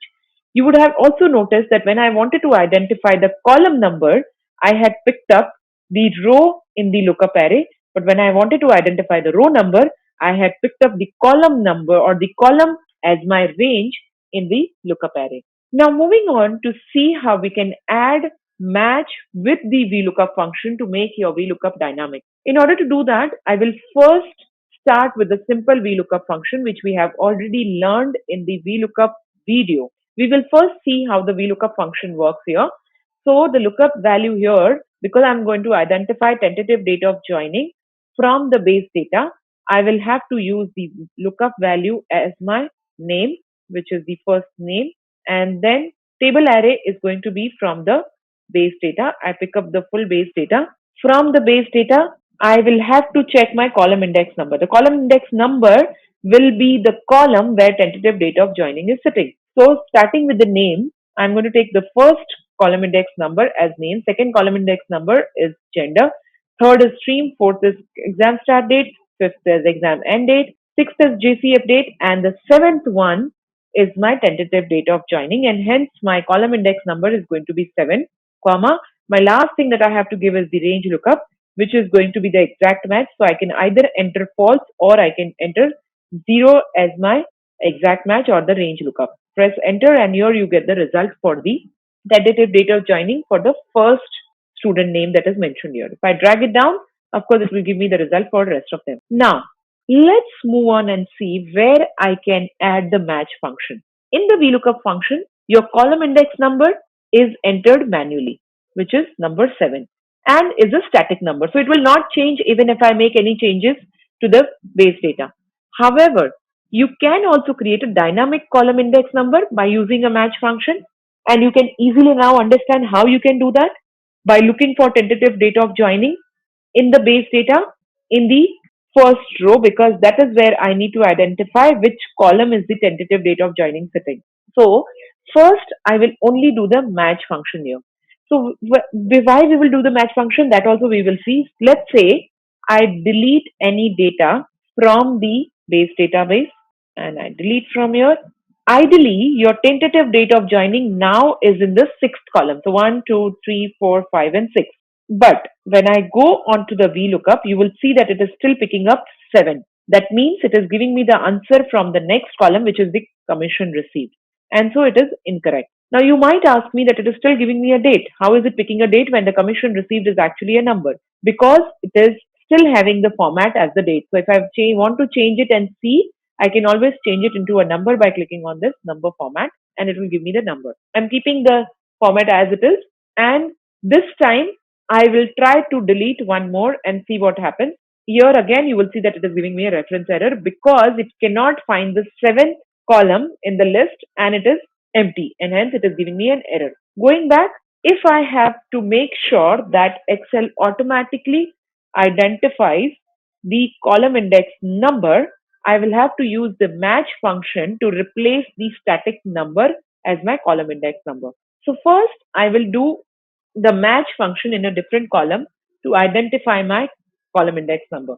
Now in this case, my lookup value is going to be the text or the value that I'm looking for in the base data. Now I am looking for the tentative date of joining because I'm trying to identify the column number where the tentative date of joining is available in the base data. So what I do is I will select the lookup value as my tentative date of joining from this list, and then after the comma, the lookup array is going to be in the base data, because from the base data I need to identify which column is the tentative date of joining sitting. Like I mentioned earlier, to identify the column number, I am going to select the rows. So my row is going to be the place or the row where my headings are. Once I select the row, after that I will have to give the exact match. So I'll enter 0 and press enter the close bracket and press enter. Here you can see the 7, which is my column index number.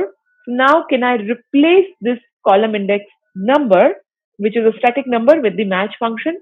Before that, let's see if I delete anything, does that match function automatically identify it? So I'm going to delete one column from this. It automatically identifies and say the 6 as my column index number. If I add anything, is it going to change? I'm going to first get that back and now add one more column. So let's see. Yes, it is giving me the 8th as my column index number. So now you will see that it has changed here because I had taken, in this case, it is still showing me 7. So now what I'm going to do is I am going to change or replace the column index number, which is a static number, to the match function. I'll remove the 7 and enter match there. The lookup value, like we had done earlier, is going to be the tentative date of joining, comma, I'll look in the base data, my row from which I want to identify the column number, comma, 0 as my match type, close the bracket and press enter. Here you will see that it has automatically identified the first cell which contains the exact date. Now what has happened is I have picked up the tentative date of joining as my cell reference. So when I try to drag it down, my G1, which has the tentative date of joining, if I drag it down due to relative referencing, the G1 will become G2 and G2 will become G3. So instead of looking for tentative rate of joining, it will start looking for the next value, which is the date. In order to avoid that, one thing I can do is I can type the exact word as tentative DOJ, which is the exact word that I'm looking for in the inverted commas. Now, if I drag it down, of course, it is going to keep the same and give you the result. Or what I can do is I can freeze the row number by putting a dollar sign in front of the row number only. We have already seen the relative and the absolute and the mixed reference in the other video. So please refer to the referencing video to understand the relative and the mixed reference. So this is called as a mixed reference where I'm only entering the dollar sign to freeze the row number. Now if I drag it down, of course it will only look for the same row. You will see that even if I go down, G1 remains the same and it doesn't change. So now if I delete any data from the base data, it will still look for the correct information and it will give me the result as the tentative date of joining which we are looking for. Now, another use of using the match function is that if I want to drag and get the results for the adjacent cell also, for example, here the tentative date of joining, it has been identified by using the VLookup function. If I also want to identify the commission received in a VLookup function, I'll have to do the VLookup again and enter my commission received column number as my column index number. However, if I have entered match, match will automatically look for the commission received and give me the result for the next function. However, there is one more thing that I'll have to freeze. Let's see if I drag it right, what happens. If I drag it right, your A2, which is your name in the VLookup function, changes to B2 and it will start looking for gender, which is incorrect. So then I have to also freeze A in my lookup value for VLookup function. So I'll freeze A, press enter. Now if I drag it to the right, it is going to check for the same one, which is your A2 from the list, because now your A is not changing. Even if I drag it to the right, your table is going to remain the same. In the match, because earlier it was looking for G1, you will see that in the match, now it is looking for H1, which is your commission received, and everything else remains the same. However, again, like I mentioned earlier, your commission received is showing in the date because that is how it has been formatted. So I'll change it into the format by clicking on this comma sign, which is changing it into a number. I remove the decimal places and drag the result down. And here you get the commission received result also. So there are two uses of using the VLookup function with the match. One is that it becomes dynamic by even if I delete or add any information here, it will still give me the correct result because now there is no static number, but it is using the match function. We are asking the match function to look for the column index number and we are not entering it manually, and hence it is still giving me the correct answer even by making any changes into the base data. The second use of using the match function in the VLookup is that I can drag it to the right as many columns I want to identify. So hope you found this video useful because it is giving you so many information and making your life so simpler by using the VLookup function to get result for the multiple columns.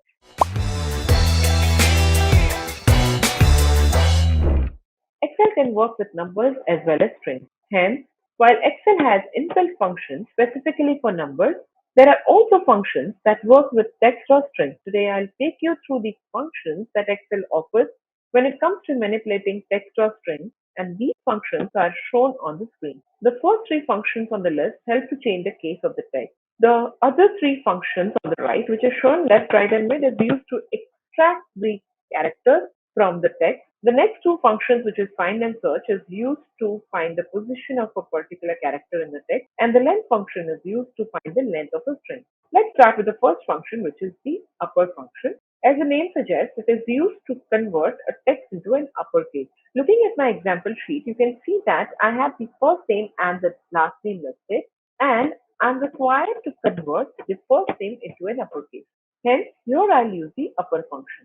To start with any function or a formula, I'll have to enter the equal to sign, enter the function name which I want to use, and then open the bracket. As soon as I open the bracket, you will see some recommendation or input that Excel is asking for in order for it to give you an output, which you can see here. And this is called as a syntax. So let's understand the term syntax in Excel before we start with these functions. Syntax plays a pivotal role in using a function. And as you have seen, as soon as you type any function in Excel, followed by the parentheses, a list of arguments will be seen, and these arguments collectively are known as syntax. Each argument are inputs that Excel formula needs in order mentioned to provide a desired output. However, in our example that you can see on the screen, there is only one argument, and that is text. So here we need to give text to this function so that this function can convert the text into an uppercase. Now the text is mentioned in the cell A2. So I will select the cell A2, and giving this cell name to the function is called as cell referencing. I close the bracket and enter. Here you can see that the first name is converted into the uppercase. Now I can use the drag handle to drag it down by double clicking on the drag handle, or I can also drag it with the mouse till the end. Moving to the next function, which is the lower function. Again, as the name suggests, the lower function converts the text into the lower case. Starting with the function is equal to sign, entering the function name, open the bracket, and here I can use the last name to convert these text into the lowercase. So I select the last name, close the bracket and enter.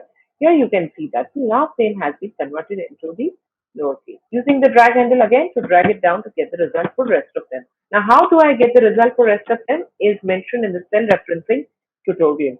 Moving to the next one is the proper function.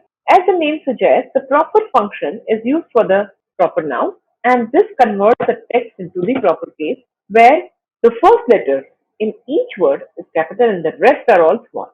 Let's say I want to convert the first name into a proper case. However, here there is only one text. So as of now, I'm going to use the proper case and see how does it result. Again, I'm giving the first name, and you can see that your first letter is converted into the capital and the rest are all small. Let's say this particular cell had a full sentence. Raja is in Excel class. If this was the sentence, and if you look at the proper function, it has converted all the first character or all the first letters of each word into capital, and rest are all left as small. So this is how your proper function works. You can drag it down to get the result for rest of them. Moving to the next three functions that we have on the list, which is left, right, and mid function. The left function extracts the characters from the left hand side of the text. So let's say if I want to extract three characters from the left of the first name, I can use the left function. By entering the left function, open the parentheses, you will see that the arguments of the left function is bigger or more than the upper and the lower function. There are two arguments that is given here, and these two arguments collectively is known as syntax. The first argument is the text, and the second argument is num underscore chars, which is number of characters. Now, because it is asking me to enter the text, I'm going to select the A2 as my text, and then it will ask me to enter a comma. You will see exactly after the text, it is asking for a comma. I put a comma, and your highlight moves from text to the number of characters. Now, because it's a left function, I need to tell Excel how many characters do I want from the left-hand side of the text. So the number of characters I can enter as 3 or whatever number that you prefer to give or you want. If I put 3, it automatically picks up the 3 characters from the left-hand side and gives me the result here.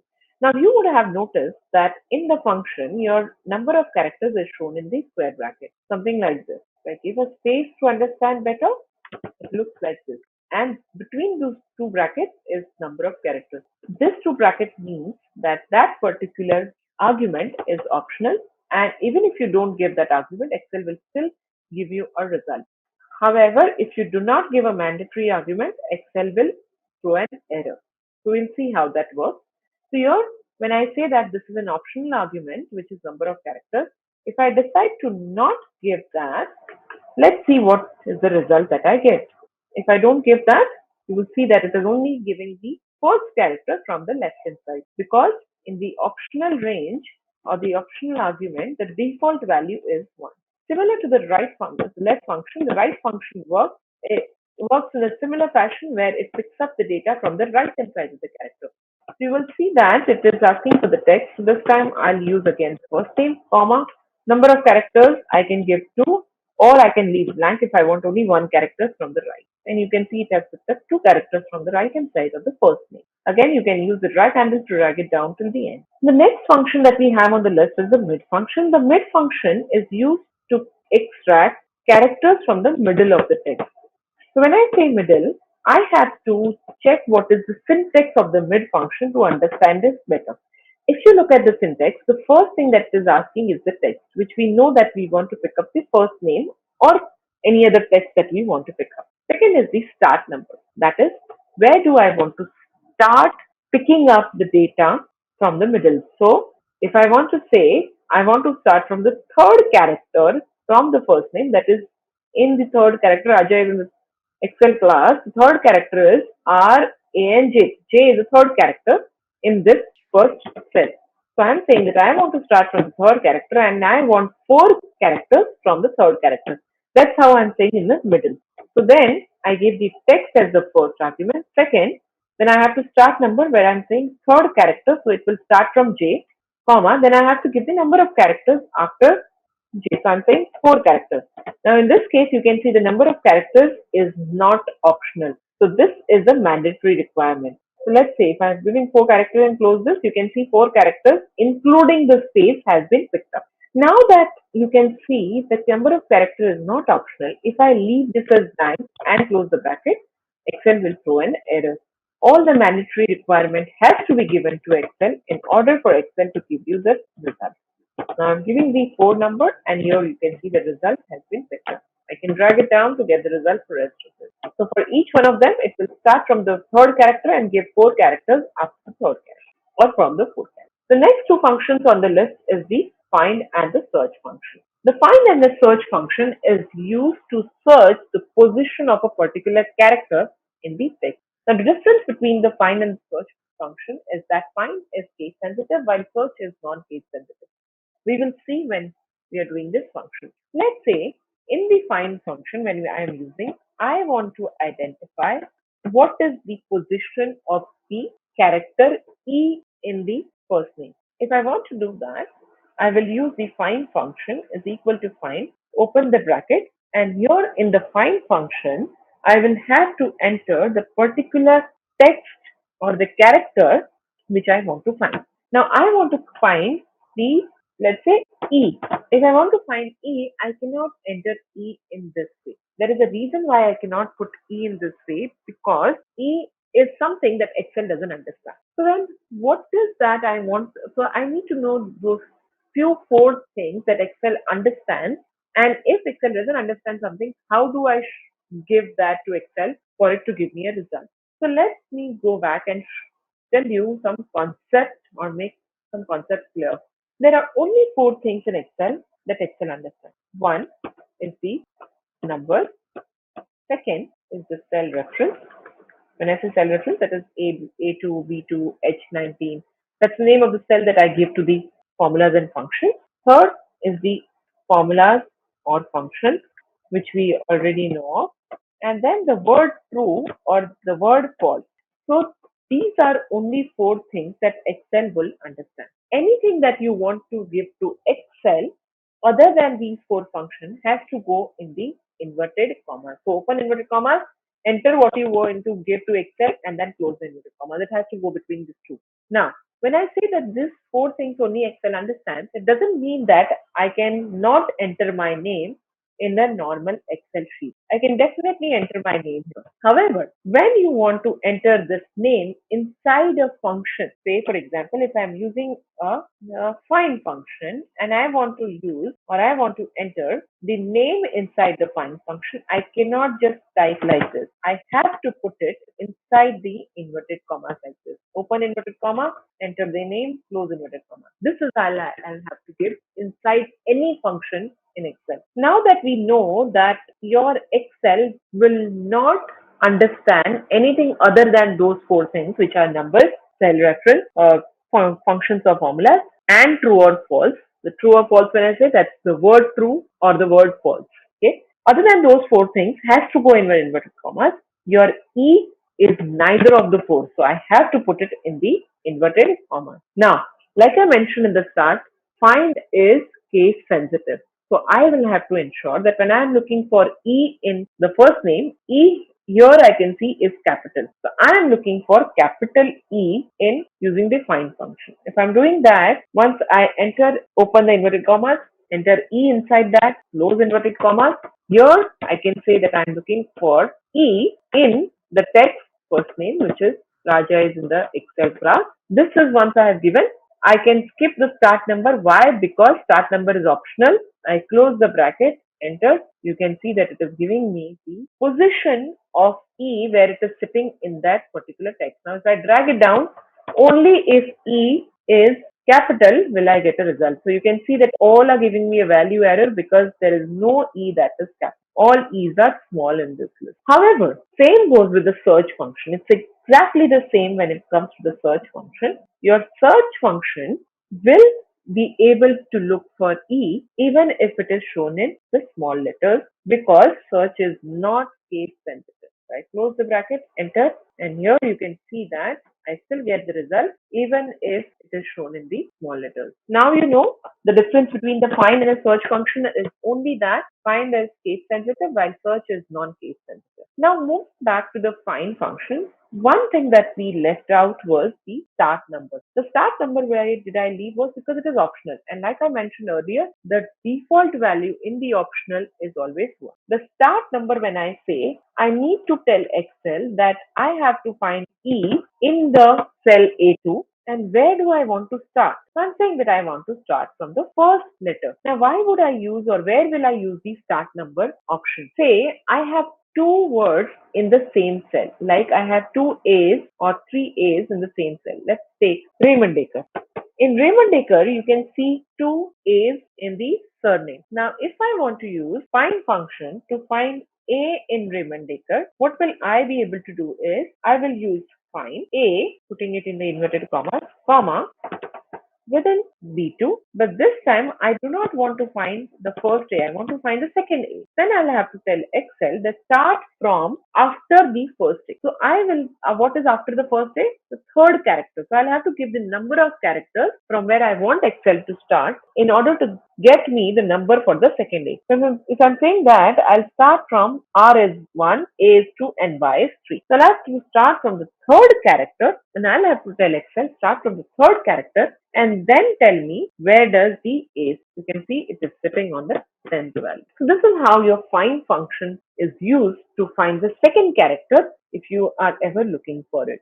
So this is your find and the search function, and like I said, the difference is only the case sensitive. Please remember that. But if you are using the find function to find a particular character, that is @ a space, a comma, a colon, these all does not matter with whether you're using the find function or the search because these characters does not have a uppercase or a lower. Moving to the last function of this list is the len function. As is mentioned, len function is used to find the length of a string. That means if I want to identify how many characters are there in the first name, I can use the len function. Is equal to len, open the bracket. I can select, you can see the syntax saying only text. So I'll select the text, close the bracket. Here I can see how many characters are there in the first name. And here you can see the list where everywhere there is the number of characters given for each of these. So this is how you can use the text functions, all the useful text functions to actually work on Excel to get your data identified or do some analysis. You can use all these functions. Today I am here with the most popular function in Excel, and that is the VLookup function. Along with the VLookup function, we are also going to learn the HLookup function and see the difference between the two functions and where they can be used. The VLookup, which is the vertical lookup, is used to retrieve data from the table organized vertically, while HLookup is used to retrieve data from the table organized horizontally. And that is the only difference between the two functions. We will now start with the VLookup function and let's see how and when it is used. VLookup function makes Excel look for a certain value in a column and returns a value from a different column in the same row. Now, what does that mean? Let's start with an example directly. If you look at my example sheet here, I have the names of the students who have been placed after their exams, and now I need to retrieve data for a few students from the list, understanding that I have their name, their stream, their exam end date, and I'm looking to get the information for their tentative date of joining after their placement has been done and the commission received from those students. Now, if I need to retrieve this data, the tentative date of joining and the commission received, these two information should be available in some form in any other database. Now, I need to see where is that available. If you look at the base data, all these information is available in the base data. If you look at this database, you can clearly see that the names are given along with the other information like their gender, stream, tentative date of joining, their commission received, everything is mentioned in this database. I need to retrieve the information for only these 12 students from the base data, which has a list of about 76 students. It will be very difficult for me to do that if I have to look for each of the students in this database and then retrieve their information from there. So what does VLookup do? Here I'm going to use VLookup because VLookup, what does it do is it looks for, say, first name in a particular column. So it will look for Vedika Mehta in this column. Once it finds Vedika Mehta, it will scroll on the same row. So let's find Vedika first so it becomes easier to understand. Here it is. So Vedika is sitting in row 72. It will look in the row 72. In the same row, go to the column where I need data from. So I need the data from the tentative date of joining, which is the D column. So in the same row, but from the D column, whatever data is, it will pick that data and give it to me here in this cell. Now, how does that work? So to understand this, we need to understand the VLookup function and its syntax. If I first start with the VLookup function, I'll see that it has four arguments in the syntax.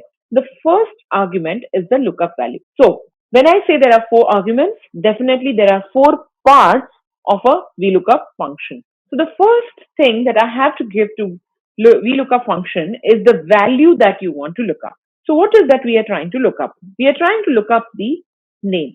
Now, the lookup value is the most important part when you're starting with a VLookup function. There are two main things that you have to ensure it is available when you are deciding on what should be the lookup value. Now, in this case, there are three different things that you can look up with, but you decided to look up with the name. We will see why did we do that.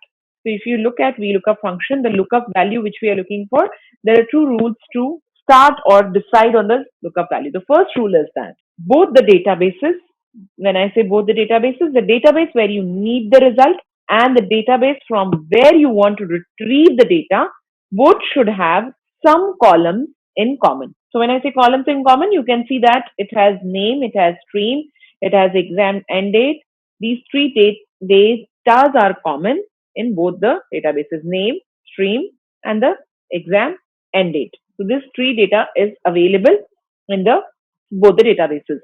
Now, the second thing that I have to ensure is the common data that I have identified. The first thing that I have to identify is the common data or the common column.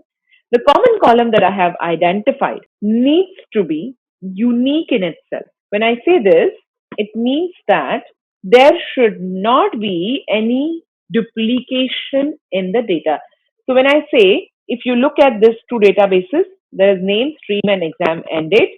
Again, going back to base data, name, stream, and exam end date. If you look at these two databases, the stream will definitely have some duplicate data. That means two students can have the same stream. Same goes with the end date. Exam end date can be same for 2 students or more than 2 students. It could be same, and hence there is some duplication. The duplication is not there only in the name, because the first name and last name is going to be unique for each of the students. So that's the reason we have decided that name is going to be my lookup value. If there was anything duplicate in this, Excel will not be able to identify the result for that. So I have to look for the unique data in the common column. So my unique data is going to be name. So I start with the lookup value as the name. So when I'm starting with the lookup value, I'm going to give the lookup value as the name, the first name, because I'm looking for the result for the first person as of now. After giving the lookup value, the second thing that I have to give to Excel is the range in which you want to find the value and the return value. So where is it that I'm looking to find the value? I'm going to look for it in the base data. So I put a comma, go to the base data, I select the whole table like this. In order to select the whole table, I can use my shortcut key, going to the first cell in the database, Control Shift and right to take me to the end of the data, Control Shift and down to take me to the bottom of the data. This is how I have selected the database. Once I have selected the database, you need not go back to your VLookup sheet. You can stay in the same sheet and click on the formula bar. If you try to go back to the VLookup sheet again, it will definitely give you an error. So please stay in the same sheet where you have decided or you have selected your table array. Once you have done that, now you can click on your formula bar and then put a comma next to it. After that, now you have to tell Excel where do you want to pick up the data from, or where do you want your result from. That's the third part.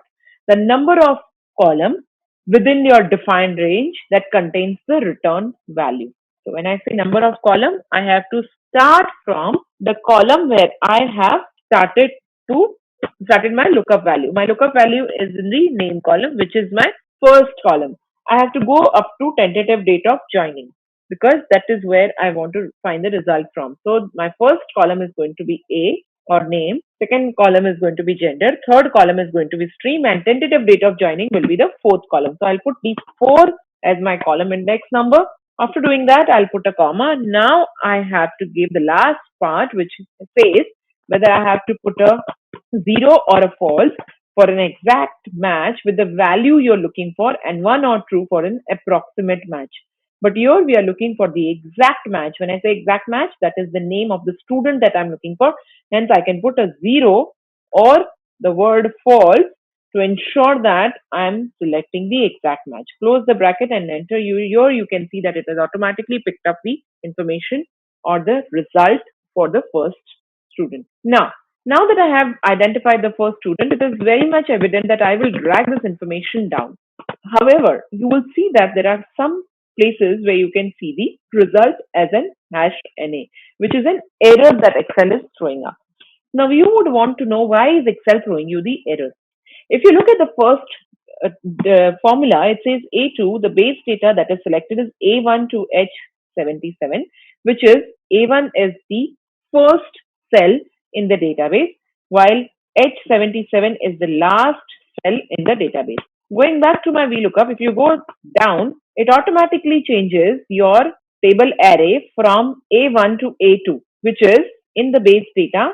It starts from the second cell or the second row in the database, going up to the, not the last row, but 78, which is the one cell below the last row, which is this one. So as you even go down further, you will see that it is going even more further down. It starts from A3. Even further you go down, it starts from A4, A5, A6, and here it starts from A7. Now when you're saying that look for Abhishek Y from A7, I go back to my base data, I'm looking from A7. That means it is going to start from here. Abhishek is sitting in A4. It is going to look from A7 till the end. That means it is missing out on the place where Abhishek is sitting. Why is this happening? This is happening because of the cell referencing, relative referencing, which we have already seen. Please go back to the cell referencing tutorial which will explain exactly why is this happening, where it is when it goes down due to relative referencing, your cells are changing. So what here I need to do is I will need to freeze the whole table, which is the base data that I have here. In order to do that, I can use the F4 key by selecting the whole table array. So I selected the whole table array in the first cell, and then I pressed F4, which is the function 4 key on the keyboard. And once I press enter, you will see that there is a $sign added on both the cells. Now, if I drag it down, you will see there is no NA error that is showing up now that it has picked up the right information. Similarly, you can do the same thing for the commission received, same information, but here you will have to use a separate number, which is the column index number. So here again, I'm going to use the name as my lookup value, comma, the base data is going to be the full table. Once I have done that, after that, I go back to my formula bar. In the formula bar, I put a comma. Now, the column index number is definitely going to be different because I start from the name. I have to go up to commission receipt. Now, name is 1, gender is 2, stream is 3, tentative date of joining is 4, exam start date is 5, end date is 6, JC update is 7, and commission received is 8. So I put 8 as a column index number, comma, false or 0. Why do I say 0? Because in Excel, false is considered as 0.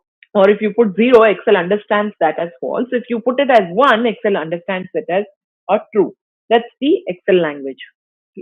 After putting 0, you can close the bracket, enter. Again, coming back, like mentioned earlier, you will have to freeze your database. So I'm going to select the whole database, press an F4 key. Once I have done that, you will see that it has automatically picked up as your freeze. Now you drag it down. Why do we freeze it also? How do we freeze it also? You can go back to the cell referencing and you will see how what this is called as the absolute referencing, where the whole data or all the cells are freezed in the database. This is how you perform a VLookup function to identify the data from one column and returning the data from another column in the same row. Moving to the next function on the list, which is the XLookUp function. Similar to the VLookup function, exactly works the same like that. However, like I mentioned earlier, the only difference is that HLookup function is used to retrieve data from the table organized horizontally. So when I say table organized horizontally, that means that when I have a database, which is from where I want to retrieve the data is organized horizontally, then I'll be using the HLookup function. Like for example, in this one, where I have to fetch the student's marks in B8 in such a way that when the student name changes in A8, corresponding marks would be reflected in B8 and C8. So I want to identify. So as soon as I change it from Steve to, let's say, Tim, it should automatically reflect here. I cannot copy it. So what I have to do is I can use the HLookup function. Why? Because if you look at my database, the database is set up in such a way, if I look for a name in both the databases, let's first look at the common data and then I'll explain you why to use the HLookup. The common data in both the cells is the student name. In both the databases, there's student name available. So that's the only thing that is available, and that has to be unique because there is no other data that we have. So I'm going to pick up this as my lookup value. If I try to do a VLookup, what does VLookup do? It looks in the column like this. But if you look at this one, I cannot look in the column. I have to look in the row like this. So in order to look in the row, because my name is on the top, I have to go down to get the result for the next. When I have to go from the top to the bottom, that time I will be using the HLookup function. If you look at the HLookup, my lookup value is going to be Tim, comma, the table array again is going to be the whole database, which is the database in our case is the table which is on the top. And then I freeze it. Once I freeze it, I go back to the formula. I can freeze it earlier also. I can freeze it later after entering the full formula, coming back and I can freeze it, or I can freeze it while I am doing the formula. Once I have done this, I have freezed it. Now I can go back and the row index number. Why do I say earlier, if you would have noticed in the VLookup function, there was column index number because I was giving column 1, column 2, column 3, column 4. I have to go up to the column where I need to retrieve the data from. In this case, in the HLookup, it looks for the data in the row and gives or returns the data from the different row but in the same column. For example, if I'm looking for Tim, Tim is sitting in the H column. So in the same column, it is going to retrieve the data and give me the result from the fourth row, which is where the English is sitting. So now why do I say fourth row? Because I have to tell Excel, give me from the fourth row. My first row is student name, second row is marks in science, third row is marks in maths, and the fourth row is marks in English. So I put 4, 0 or the false as mentioned earlier in the VLookup, close the bracket, enter. Here you get the result for English. If I change the name of the student from Tim to Steve, it will see that it has automatically picked up the marks in English for Steve. Similarly, I'm going to do the same thing for the science, where I'll use the HLookup function. My lookup value is going to be the name, which is given in the cell A9, comma. After that, I'll select the whole table like we selected earlier. I press an F4 to freeze the whole data or the whole table. The row index number this time is going to be for science. The first one is student name, second row is the science. So I'm going to put 2 as my row index number and last one is 0 or the false. Close the bracket. Here I can get the marks for Steve. Change it and just try if it is giving you the right result. Yes, it is giving me for Jack. English marks, if you look at Jack, the English marks is 89 and the science marks is 78. This is how you can perform the HLookup, or where you can perform the HLookup. This is how, when you have a data which is horizontally. In this tutorial, I'll show you how you can deal with the errors that results out of the functions or formulas performed in Excel.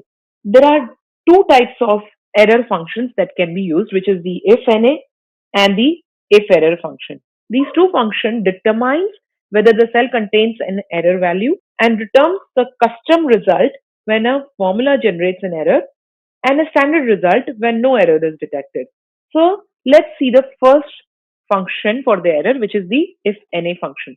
As the name suggests, IFNA will only give you the result if the function or the formula returns into an or results into an NA error. The next function, which is the IFERROR function will return a custom result when the formula generates any error. For example, div error, value error, ref error, name error, etc. For that matter, any error that comes into the Excel due to the functions or formulas that is performed. So let's start to understand how does the IFERROR function work. So let's see in our example here, I can see that the scores of the students are given for each of the subjects, and then there is an out of 4. That means it is giving you the total number of score out of which these scores they have achieved. So then I need to identify the percentage of the total score they have got. So then in that case, I'll have to do the total of all these 4 subjects, which is maths, physics, chemistry, and biology, which I have done in the percentage column, and then divided it by the out of score. Now, for the first one, I have received the div error because you can see that in the first cell for column F, the out of score is mentioned as 0. So when I divide the total score by 0, it is giving you the div error. Second one, you can see that I'm trying to total Bob's score and divide it by the out of score. Here the out of score is 400, so it is correct. However, it is giving you a value error. Reason being, you can see for maths, the score is mentioned as A. Now, it could be probably Bob was absent when the maths test was conducted and hence it is shown as A. So it is not able to identify the number, hence it is giving you a value error. Now I will try and use the IFERROR function in order to see wherever there is an error, I will want cell to give me the result as 0 instead of giving me the error value. So in order to do that, I will use the IFERROR function, open the bracket. Now for the value, which is the syntax or argument in the IFERROR function, I will give this cell reference where I need to see if there is an error and want a different result. So if I want to identify if G2 throws an error, then what if this throws an error? I need the result as 0. So I will enter 0 in the value if error argument and close the bracket, enter. Here you will see because this cell throws an error, it is giving me the result as 0. When I drag the result down, wherever there is an error, the result is shown as 0. However, when there is no error, Excel automatically identifies that this cell doesn't have an error, and it gives me the result of the calculation or the formula function that has been performed. Similarly, there is another function which we can use is the if NA function. Like I mentioned, the if NA will only look for the NA errors. So now you can see in the VLookup function, which is on the right, I'm trying to identify the scores for maths for Jenny. Now Jenny is available, maths is also available. However, when I picked up the database, I picked up from the wrong column, and that's the reason it is not giving me the correct result and giving me an NA error. It can also be that when I'm looking for the English subject for Jenny. Now English is not available in the table.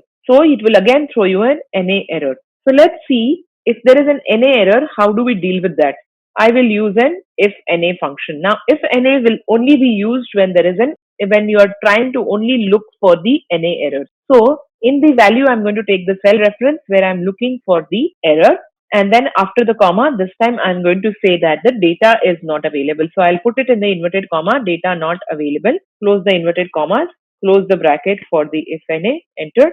Here, wherever there is an NA error, it will automatically throw the result as data not available. Now that we have already seen how to use the if NA and the if error, let's get a little advanced and try to mix it together. We have already performed the VLookup and VLookup match and all those functions. Let's do a simple VLookup and see how you can use an if NA or if error function together with VLookup to get your desired result when the data is not available. Say for example, I'm going to start with the VLookup function. Here I have the result.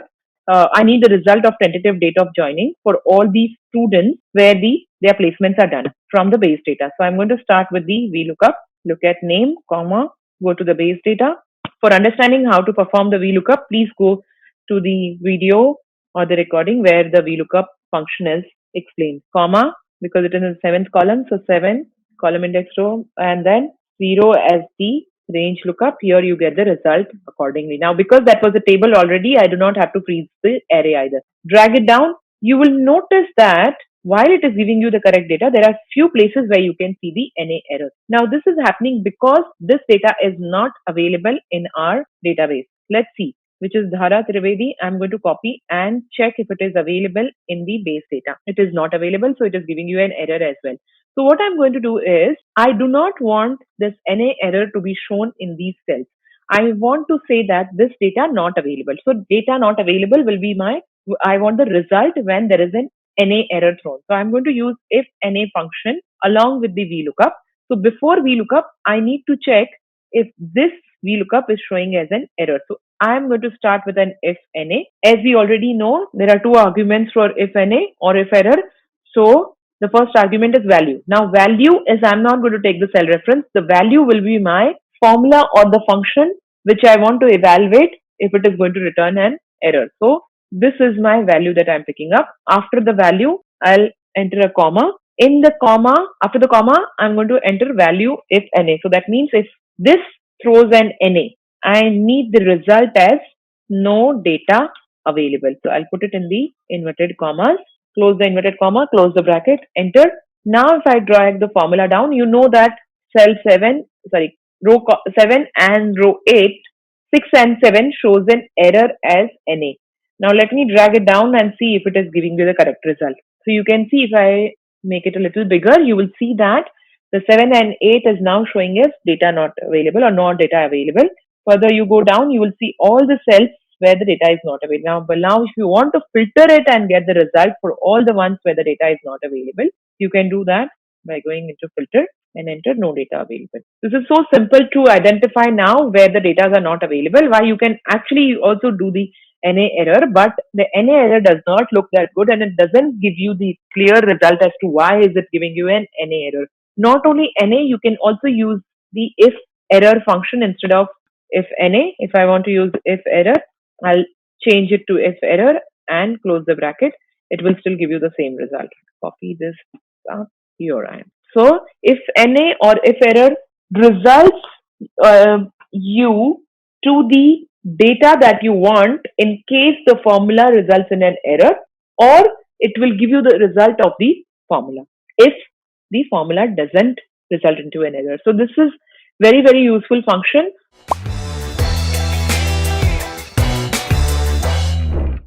We have already seen in our previous video how to create a pivot table and how it helps you to summarize your huge data.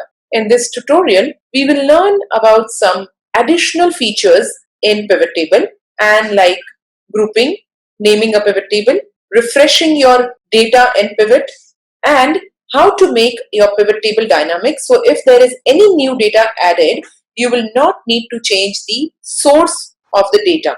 So let's start with how to group a pivot table. In Excel pivot table, you can group information such as dates or numbers to make it easier to see an overall total. So let's see in my example sheet where I have the database and I have already inserted a pivot table in the different sheet.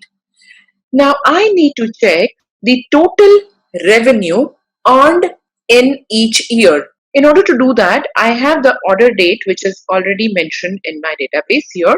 Along with that, I have the total sales that is done on those dates, and I have other informations like which channel does that data come from or that order come from, which state is the order placed, the postal code, the country, manager name who's been managing this particular order, the category of the product, buyer's name, that is the customer name. So if I go back to my pivot table, I will have all that headings which I can see there in the database will be available in the pivot table field list. Now because I want to identify the total sales, I will pick up the sales data and pull it and put it in the values column. Now this needs to be divided as per the year. I have the order date mentioned here, but in my dashboard or database, I can see that the data is as per each date. So you will see the dates, not the year. But if I drag this information, the order date, into the rows field, Excel will automatically show me grouped this into the year. If I press this plus sign, you will see that it is grouped into the quarter. If I again further collapse it down, you will see that, expand it down, you will see that it is showing me as per the month in that particular quarter. So now what is happening is Excel has automatically grouped the data into year, quarter and month. However, this is only available in the 2013 version or above, where the grouping is done automatically by Excel for the dates that you drag it into the rows. But if you have any version lower than 2013, you will not see this. Instead, you will see this data as shown now in the pivot table. That means I have ungrouped the whole data to show you as per each date what is the total or the sum of the sales done for each date. So if you want to group this data into a particular years, you will be able to right click on this and click on group in order to group them, and then say that you want to group it into years and remove the grouping from the month because we are only looking to group it as per the year, and click on OK. Now your data is again grouped into year, and this is only grouped in years. You will not be able to expand it further because you have mentioned to Excel that you only want it as per the year. If you want to further drill it down or get it grouped into the months, you will be able to do that by using the group command again. You can either use the group command from right clicking on this or going on to the pivot table analyze button. You might also have pivot table if you are using any other version of Excel like 2013 or 2016, you will be able to get here as an analyze button instead of pivot table analyze. Under the analyze button, again you will be able to see under the group you will be able to see the group field and ungroup field. So you will be required to click on the group field and click on the months because now I want to drill it down in months. So as soon as I click on OK, you will see that under the year, if you expand it further, you will be able to see the months as well. Now, as we have already seen in the previous video, if you want to collapse all together this field, you will be able to right click and use the expand and collapse the entire field. Then you will only be able to see the division as per the split as per the years. If you want to see only for 2014 split of months, you can click on that particular data and check the details for them. So this is how you group your data in pivot table. Moving on to the next part that we are going to look at is how do you refresh your data in the pivot table, and why do you need to do that? Your pivot table data is picked up from your base data, And whenever there is a change that happens in the base data, your pivot table should ideally automatically update it in this pivot table. However, pivot table is not a live data. It will not automatically update it. In order to update any information that is changed in your base data, you will have to go to the pivot table, right click on that and press refresh. Or another way, you can again go to the analyze button or the pivot table analyze button on the on your ribbon, and under the data group you will be able to see the refresh button. Click on the refresh button. There are two options. One is refresh and the second one is refresh all. If you click on the refresh button, you will only be able to refresh the pivot table which is currently selected. If you click on refresh all, it will refresh all the pivot tables that are available in any sheets on the workbook. So let's see how does that work. I'm going on to the sheet where my base data is available. I will add one data for January 2017 in this line. So I've inserted one row. Before I enter, let's see what is the total sales for January. So I can see the total sales for January, sorry, it's 2017. So let's go back and see. So in the pivot table 2017, I'm going to drill it down and see for January what is the total. So the total is 2885. So that's the total for the January sales. Going back to the base data, now I'm going to add one more date for January as 22nd January 2017. There was one more order which has not been mentioned. I'm going to keep the rest of the information same just to see if this is adding the information there. So I'm going to add 1000 as a total sales for 22nd of Jan. So what should happen is from 2885 it should change to 3885. However, Excel has not updated it automatically because your pivot table is not the live information. So in order to do that, you will have to go on to the pivot table analyze or the analyze tab and go to refresh, click on refresh. If you refresh, like I said, if you just click on refresh, it will only refresh this particular selected pivot table. If you click on refresh all, it will automatically refresh all the pivot tables that are available in this workbook. So this is how your refresh command works in the pivot table. Moving on to the third part that we were talking about was how do you give a name to your pivot table. In order to give a name to the pivot table, you can go on to the analyze tab again. For all the changes that you want to make on the pivot table, you will find that in the pivot table analyze button. Okay, so going back on the analyze button, I will click on the left hand side where you can see the pivot table group. You will see the pivot table name option given, and just below that you will see the name given as pivot table 1, 2, 3. As many pivot tables you add, that many numbers will be added. So now it says pivot table 1. I can give the name as sales per year and press enter. Now this pivot table name you can see is given as sales per year. So now it is easily identifiable which pivot table are we talking about. This will be very useful when we are learning slicers, which we are going to do in the next video, because in the slicers we are going to connect or do a connection between all the pivot tables that are there in the workbook.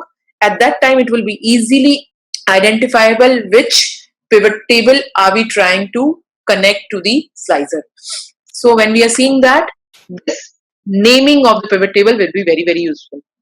Now moving on a little further and seeing how you can also design your pivot table or show a different design on the pivot table is going on to the design tab. You will be able to select the styles from this design tab, any of the styles that you like, which is the darker one or the lighter shades that you like. You can always change it from the style which is given on the pivot table here. This was about how you can change the style. Moving a little further, now we are going to see how to make your pivot table dynamic. When I say dynamic, if I make any changes onto this pivot table, of course I will have to go and refresh the pivot table. However, if I make any or add any data in this pivot table, that is in the new row, in that case pivot table will not be able to identify the new data because in the source it has only picked up the data from that particular range.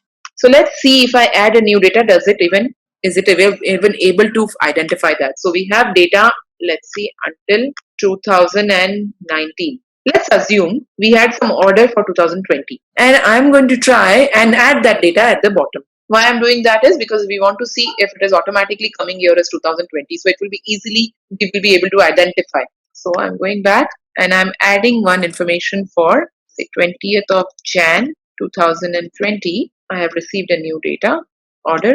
So the data remains the same and I'm going to add again 1500 as the amount for the total sales. Now if I go back to the pivot table, I'll try to refresh this by going on to Analyze tab, refresh it.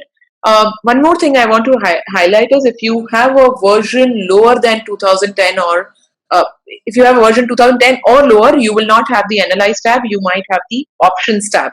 So all these options will be available under the Options tab. Coming back, under the Analyze tab, this time I am going to click on the refresh again, but we can see that the 2020 is not yet been added. That means if you add a new data or a new row or a new column, pivot table will not update it even after clicking on refresh. So how do we ensure that if a new data is added, it automatically gets refreshed in this information?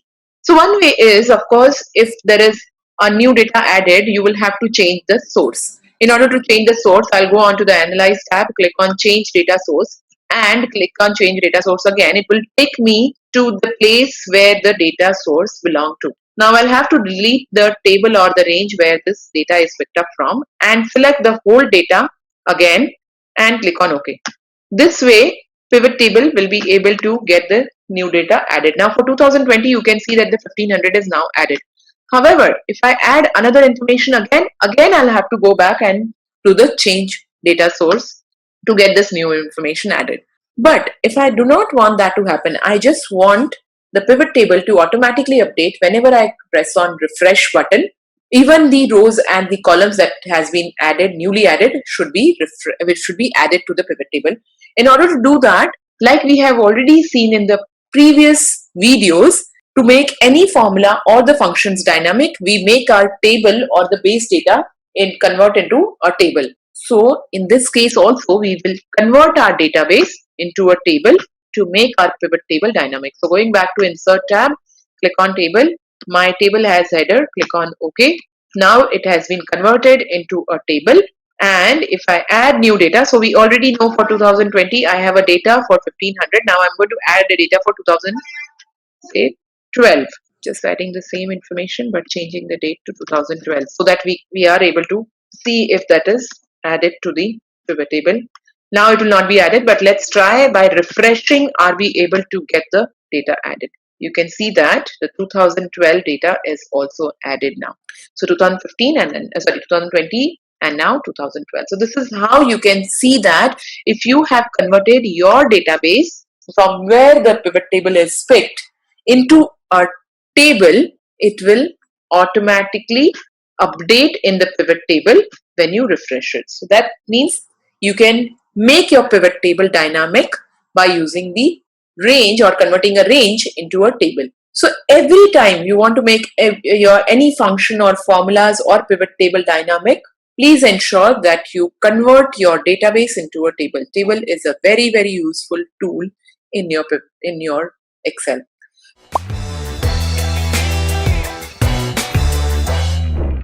When we start using our systems, we are all glued to our mouse to perform most of our operations. But switching between the mouse and the keyboard can be a little strenuous. Here, the keyboard shortcut keys come to our rescue. These keys are a combination of several keys or sequence of keys that is used to execute a specific command. In other words, these keys are used to expedite your operations in Excel. While you may already be aware of a few simple shortcut keys like Ctrl+C, Ctrl+V and Ctrl+S, there are many such keys that can be used in saving time while performing your day-to-day operations in Excel. This is Trisha Jaktiani, and in this tutorial, I will cover the 30 most essential shortcut keys in Excel that can make your work simpler and fun. Now I'm going to take you through all the shortcut keys on my example sheet. Let's look at my example sheet here, where I have the list of the employee details given you. Now let's say the first example here I have is if I have moved away from my database somewhere in the middle of the database like this, it would be very, very difficult for me to scroll it back to the top. I would use my mouse to scroll to the top, and that might take a very long time. In order to scroll back to the first cell on the database, I can use the shortcut key Control and Home. This will take me to the beginning of the worksheet. That is when I say A1, which is the first cell of the worksheet. Similar to Control Home, the other shortcut key is Control End.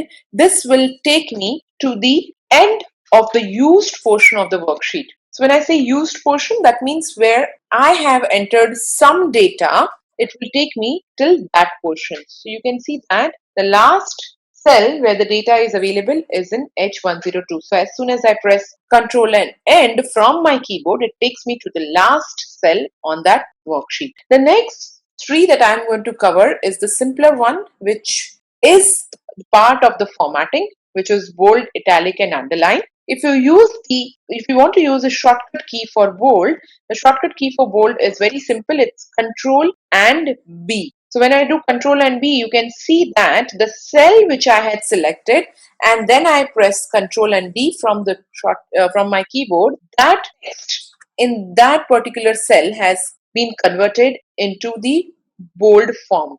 And here you can also see that your B is been highlighted in the font area. So this is how you can use the shortcut key to convert your text into the bold font. Similar to that, you have italic and underline. Where you want to change your font to italic, you can use Control and I. It will change it to italic, and Control U will add an underline to your text in the cell which you have selected and used a keyboard shortcut key. The next one that we have on the list is how do you strike through the selection. So if you decide to strike all the text which is there in that particular cell, you can use the keyboard shortcut Control and the number 5.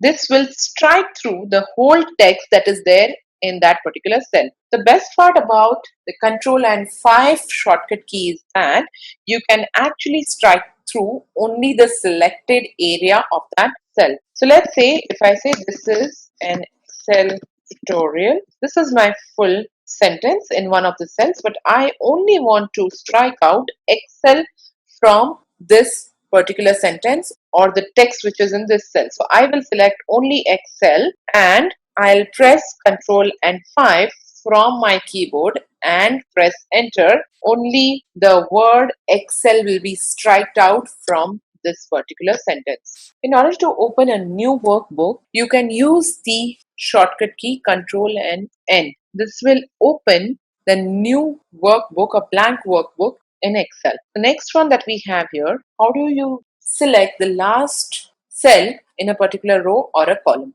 So let's say I'm sitting in the first row of the column C. I want to see which is the last row or where the data is. I can use the shortcut key Control and down arrow key to take me to the last cell where the data is available. But you will have to be mindful here that if there was any blank cell in the middle, if I try to use Control and End, it will stop just above the cell which is empty. So this is how it will only take you to the cell just one above the empty cell. So the Control and End key. Similar to this Control and End key, when you are at the last cell and you want to go to the top cell in that same column, you can use Control and up arrow key, which will take you to the first cell in that particular column. Similar to that, if you're in the middle of the database and you want to go to the first column in that particular row, you can use the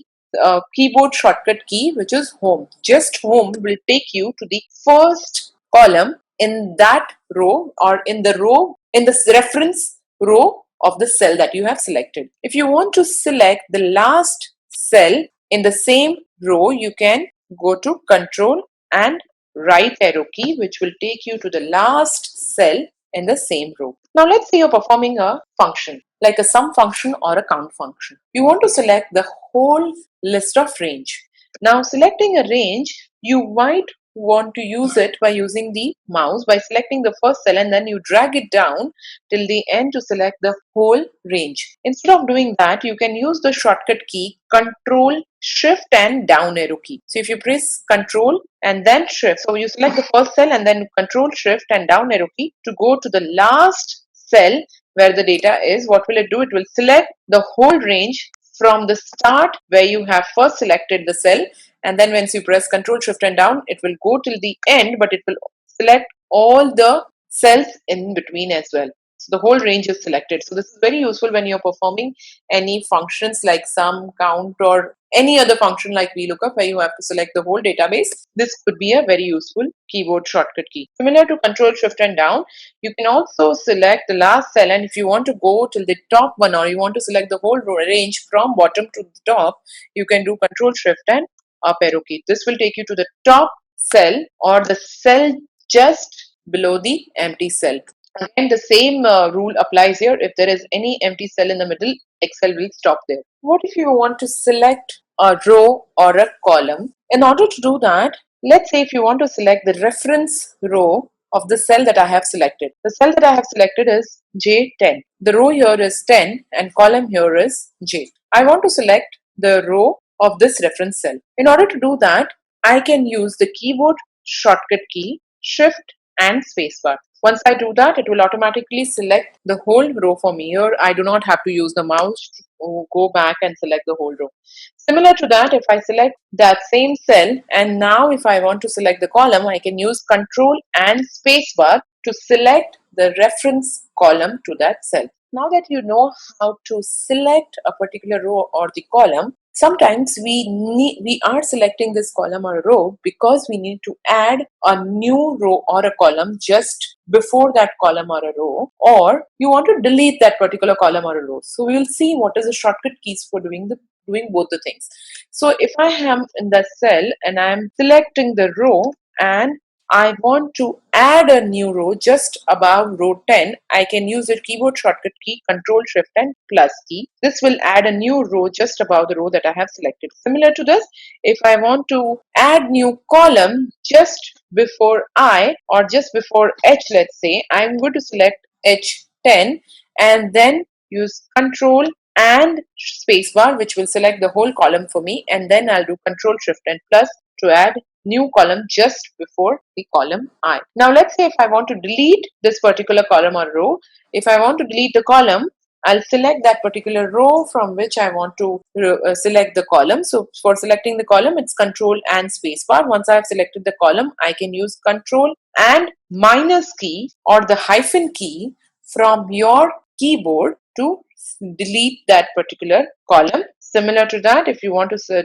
delete the row, you select the row by using Shift and spacebar and Control and hyphen key to delete that particular row from the sheet. Now that we have already seen how do you select and delete a particular cell or a particular row or a column, let's move ahead and see if you had to not delete a particular row or a column, but you had to just hide it in order to not to be seen for the receiver. In order to do that, I will select the cell again, which I want the Excel to hide that particular row or a column. I will select the cell. Let's say I want to hide the row 10 from the database. I will select anywhere in that row, any column in that row. So I'm selecting H10 and here I will use the keyboard shortcut key Control and 9. Control and 9 hides the reference row of this selected cell. If you look at this row which this particular cell belongs to, the row is 10 and hence as soon as I could do Control and 9 from the keyboard, it automatically hides that row 10. Similar to that, if I wanted to hide the column, the same reference column, I can do Control and 0. That will hide the reference column of that particular cell. So Control 0 and Control 9. Control 0 for hiding the column of that particular cell and Control 9 to hide the row of that particular cell. Another thing that you can do, or the similar part which we have already seen, how you add a new row or a column by selecting it. Another simpler way to do that is by using another shortcut key to insert a new row of that particular cell.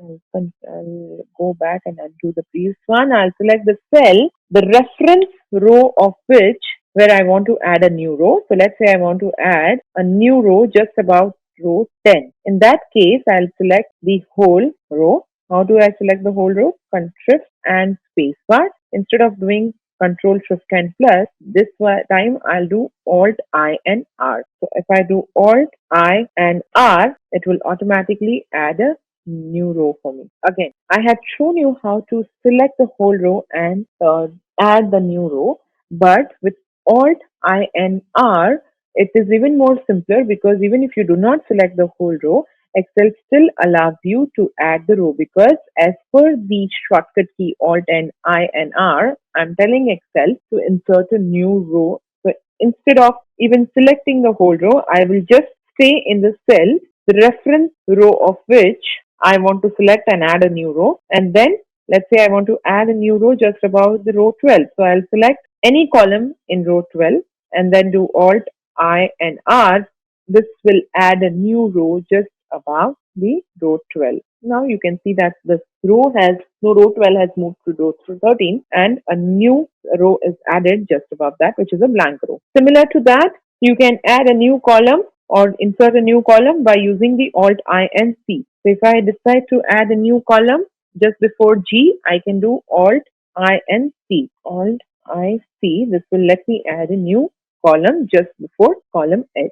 The next one, I'm going to move a little ahead to see how do we use the paste special command or a shortcut key to the paste special command. We have already seen how do you use the paste special. In order to use the paste special, what do? We select the cells which we want to copy, go to the place where we want to paste it, go on to the paste box. Under the paste box, we select this paste special and then use the values and say OK in order to paste these values only. Now you will see when you open the paste special box, there are some text or some characters that are being underlined. For formulas, if you want to paste only formulas, you can press S in this box and it will take you to that formulas. If you press V from this box, it will take you to values. Same goes with every other paste or data that you want to do from this list. You can select that particular underlined alphabet from that list. Now that you have understood here, now I'll go back and show you how you can use the shortcut key to paste the values.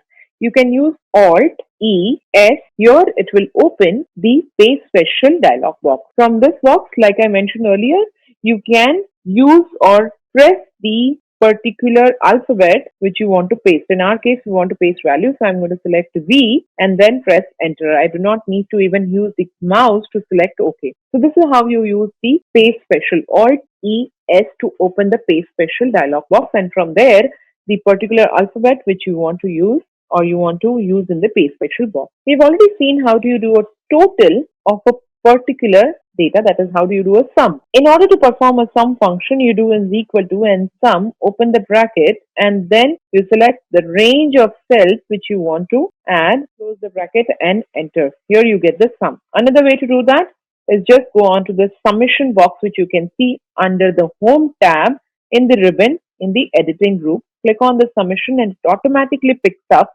all the data just on the above list, the whole range where it finds the number. Now, this summation has a shortcut. Rather than using a mouse to use the summation, you can do Alt and equal to signs together to get this summation box. And the same thing will apply where it will do a sum, select the whole range on the above list, and that is how the sum is done. Now, we have already seen how do we perform filters in Excel.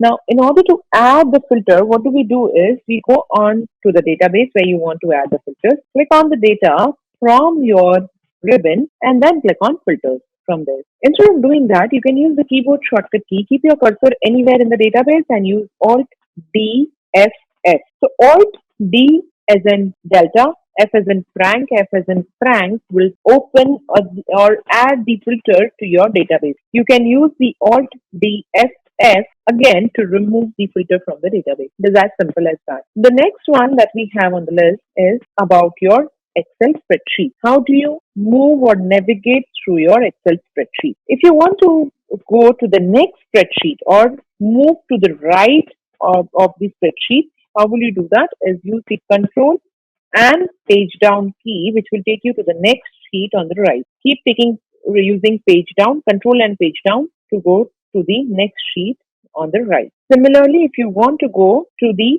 next sheet on the left hand side, you can use control page up and it will take you to the next sheet on the left hand side. Now, in order to add a new worksheet on your Excel workbook, you can right click on the spreadsheet that you have selected and then click on insert. From the insert dialog box, select the worksheet and click on OK. This is how you insert your worksheet. But instead of using that, you can also use the keyboard shortcut key Shift and F11 key. Now, when I'm saying Shift and F11 key, the F11 key is there as a function key on your keyboard, which is just next to the Escape key, which is the ESC key. You will find all the keys on the top of your keyboard. It says F1, F2, F3, F4.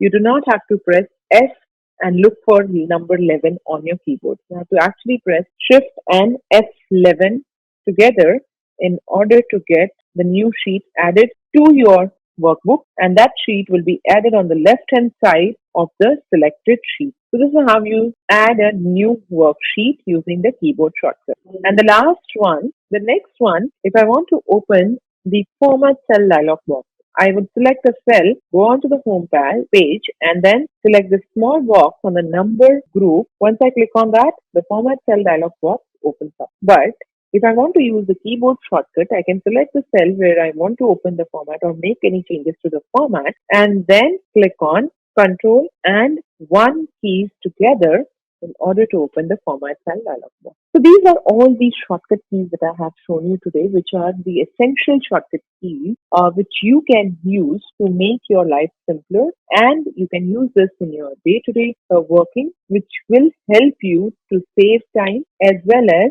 make your work more efficient.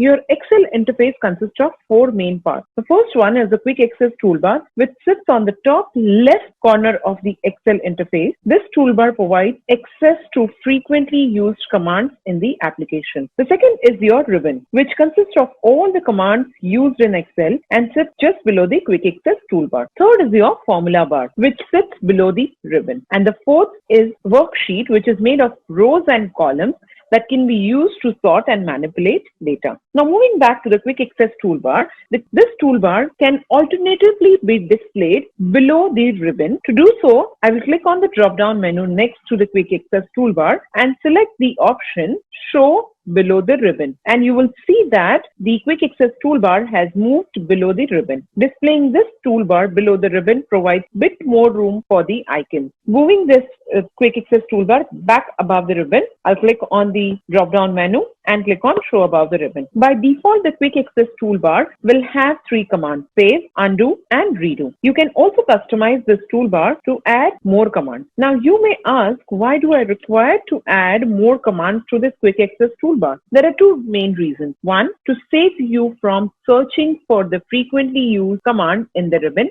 and to make frequently used commands easily available on a click of a button. Say, for example, I want to open a new workbook. I will have to go onto the File menu, click on New, and from the New, I'll click on the blank workbook. Or I can also go to File if you have a 2003 or above version and just click on the blank workbook from the Home tab. However, if I had added that to the Quick Access toolbar, I can just click on that button and it will open a new workbook for me. You can see that my Quick Access toolbar already contains the new icon. So in order to add any of the new commands to the Quick Access toolbar, I'll have to follow a few steps. So to add the new command, click on this drop-down menu again, and you can select all the commands that are given in the list to add that to the Quick Access toolbar, but just by clicking on that command name. However, you must have noticed that not all commands are available in this list. So to add other commands, you can either go back to the ribbon and click on the command that you want to add to the toolbar. Let's say I want to add table. So I'll go on to insert, go to the table command, right click on that, and then click on add to quick access toolbar. This is one way of adding any command from the ribbon to the quick access toolbar. Alternatively, you can also click on the drop down menu again and click on the more command option, which will open your Excel wizard. And from this wizard, under the popular commands drop down menu, you can select all commands to get access to all the commands available in Excel. And now you can select the command that you want to add, click on that, and then click on the add button. Once you have done that, then you can press OK, and a new icon related to that particular command will be added to your quick access toolbar. So this is how you can customize your toolbar and add as many commands as you want, which you are using frequently, to your quick access toolbar. Now moving to the second important part of your interface, which is the ribbon. Microsoft Excel ribbon is the most important part of the Microsoft Excel interface. It contains majority of the commands used in the application. The ribbon is arranged in the series of tabs. Each tab contains series of related commands. You can access the command simply by clicking on the name of each tab. Commands in the tabs are arranged in different groups. The group names are mentioned at the bottom of each group. Now let me take you through each tab in the ribbon. Starting with the Home tab, this tab contains all the commands that are used most of the time, and it contains all the commands related to formatting of the cells in Excel. Commands on the clipboard group is cut, copy, paste, and the format painter, which we will be running through later in the tutorial. Font includes commands related to formatting of the cells, like changing of the font type, font size, changing color of the cell, text, etc. Alignment group has commands related to aligning your text in a particular manner. Numbers contain options for formatting your cells, while other commands like inserting, deleting, sort and filter of data is also available in this tab. Next tab is your Insert tab. Like the name suggests, it contains commands that lets you insert charts, pivot tables, and tables, which are the inbuilt commands in Excel, and also to insert the external items like pictures. Pictures can be very useful in case where you have to add a company logo in the Excel spreadsheet. The next tab is the Page Layout tab. This tab is useful to format your spreadsheet for printing. Formula tab contains details of all the formulas and functions available in Excel. Here you can search for errors from your and control the way Excel works with formulas and functions. From the Review tab, you can access commands related to protecting your work in Excel and adding comments and validating your spelling. I missed the Data tab in the middle. Your Data tab contains commands required for data analysis and manipulation of functions and formulas in Excel. View tab. This tab will have commands related to the way in which your spreadsheet looks. You can also change the look of the spreadsheet from this tab. You can also hide your ribbon to make more space for the spreadsheet. There are few different ways to hide your spreadsheet, hide your ribbon. One way is to click on the small arrow which you can see on the right hand side, and it will close the ribbon and you cannot view it from here. To get your ribbon back, you can right click anywhere in the ribbon and untick on collapse the ribbon. Another way to do that, again right click on anywhere on the ribbon and click on collapse the ribbon to remove the ribbon. This way you're adding more space to the spreadsheet. There are few more options that can be used in order to make more space for the spreadsheet to be viewed in a single window. For that, I'll have to go to the View tab. Getting my ribbon back, I can see a tick on the formula bar and the heading in the View tab. If you remove the tick from the formula bar, the bar will be hidden and your spreadsheet space will increase. You can also remove headings from the spreadsheet. A heading is the name of the columns and the rows that is mentioned against every row and the column. Now this has added more space to your spreadsheet. Now moving to the second section of this tutorial, and that's the cell formatting. Cell formatting, like I mentioned earlier, sits under the Home tab and is divided into three different groups, and those are font, alignment, and the numbers. We will go through each group in detail. Also, we will learn about the format painter command. This command is used to copy the format from one cell and paste it to the destination cell, which saves your time in looking for the right format. So let's start with the first group, which is the font group. Under the font group, you will find commands like bold, italic, underline, etc. Let's see what each command does. On my sheet, I have listed down all the commands available under font. If I have a text that I want to highlight and make it look bigger and darker than the rest, I can select the cell with the text and click on the option bold. As soon as I do that, it will turn dark and little bigger. Similarly, if I need to show a particular text in italic, I can select my cell and click on the option italic from the font group. It will change the style of the font that slants the letter to the right. Then comes the underline. As the name suggests, this option will add an underline to your text. You can also add background colors or change the text colors by using the next option. So to add the cell color, I can use this bucket sign, and to add the text color, I can use this capital A with the color sign at the bottom. I can also decide which color I want from this drop down menu here. Same goes with the cell color also. Now moving to the font type and size. If you wish to change the way your text appears on the screen, you can do so by selecting the desired font from the options available. There are multiple options available in this list. You can also change the size of the text by entering the number that you want the size to be in. Once you have done that, it will change the size of that font. Another way to increase or decrease the size is by clicking on the letters A, that is the larger A, and the smaller A signs that you can find under the font group. This will increase the size while the smaller one will decrease the size. Moving to the next group, which is the alignment. Again, as the name suggests, this group contains all the commands related to aligning of the text. Let's look at my second example. Here I have the heading mentioned as the functions, and I have the list of function names shown below. However, the function is shown in one part of the list. Now, to ensure that the functions are heading for the whole group here, I can merge this 4 cells that I can see into one cell. In order to do that, I will select all the 4 cells together like this and click on the merge and center. This way, all the 4 cells have now been converted into one cell. And you can see that the same font and the same format is being available in that 4 cells. And anything that you type here will be considered as one cell. Also, you must have noticed that this merge cell is aligned to the center and middle. I can use the alignment options that you can see here to align it as per my requirement. For aligning the text to the top, middle, or bottom, I can use these 3 icons here. And to align it to the left, right, or center, I can use the bottom option. Just like if I try that, this takes me to the top, this takes me to the middle, and this takes me to the bottom. Similarly, your other option takes me to the left,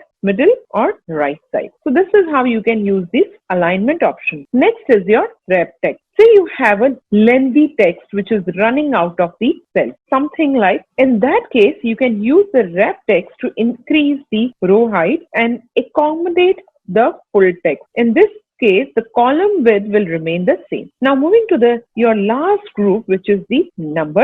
This group contains the list of formatting categories. To access the formatting categories from this group, select the cell that you want to format and then click on the small box in the group format cell list. Here, once you do that, your format cell wizard will open up and all the categories that are available for formatting will be shown in the box. As you can see, the first option in the wizard is the general option. Any text or number entered in any cell will be automatically formatted in the general category. So you will see that if I enter a text here, it is shown in the general format. If I enter a number here, that is also shown in the general format. Moving to the next format, which is the number format. Let's say if I want to convert a particular data into the number format, I can select that particular cell which I want to convert into a number format. After selection, I will click on this box again and go to the number category. Under the number category, a couple of things that you might want to know. The first thing is, as soon as you convert your cell into a number format, it will automatically add the decimal places to your numbers, which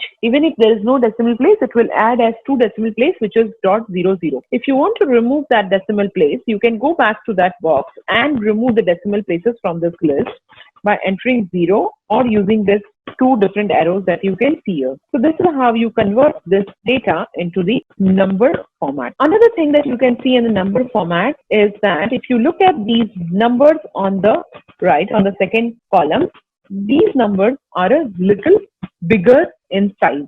And to read these numbers will be a little difficult. If there were commas available at the right place, it would have been easier for us to read these numbers. So to make it easier to read these numbers, I will select the cell, go on to the format cell option again. Under the number category, I will change it to the number format and use the 1000 separator. This 1000 separator will add the commas at the right place, and it will become easier for us to read the number properly. And then click on OK. Here you can see all the commas have been added. There is one more way to add the comma separator or the 1000 separator, or to decrease and increase the decimal places. And these are some shortcut keys that are given on the top in the number group, which you can see the icon for a comma. That icon can be used to add the 1000 separator. These 2 icons that you can see, this is to increase the decimal place and this is to decrease the decimal place. Moving to the next format, which is the currency. Going back to this box, the currency will allow you to add or format your cell format that cell with the number to show the currency that you want that number in. So let's say if I select that cell and then go on to format cell, select the currency. From the symbol, I can select whatever currency that I want to add or show to those numbers. Once I have done that and click on OK, it will automatically add the currency which I have selected to the number. However, when you add the currency to a number, it will be placed next to the number. Now, to make it more appealing to the viewers, the currency can be aligned to the left of the cell, while the numbers to the right of the cell, by using the next formatting category, that is the accounting. If you click on OK, you will see that your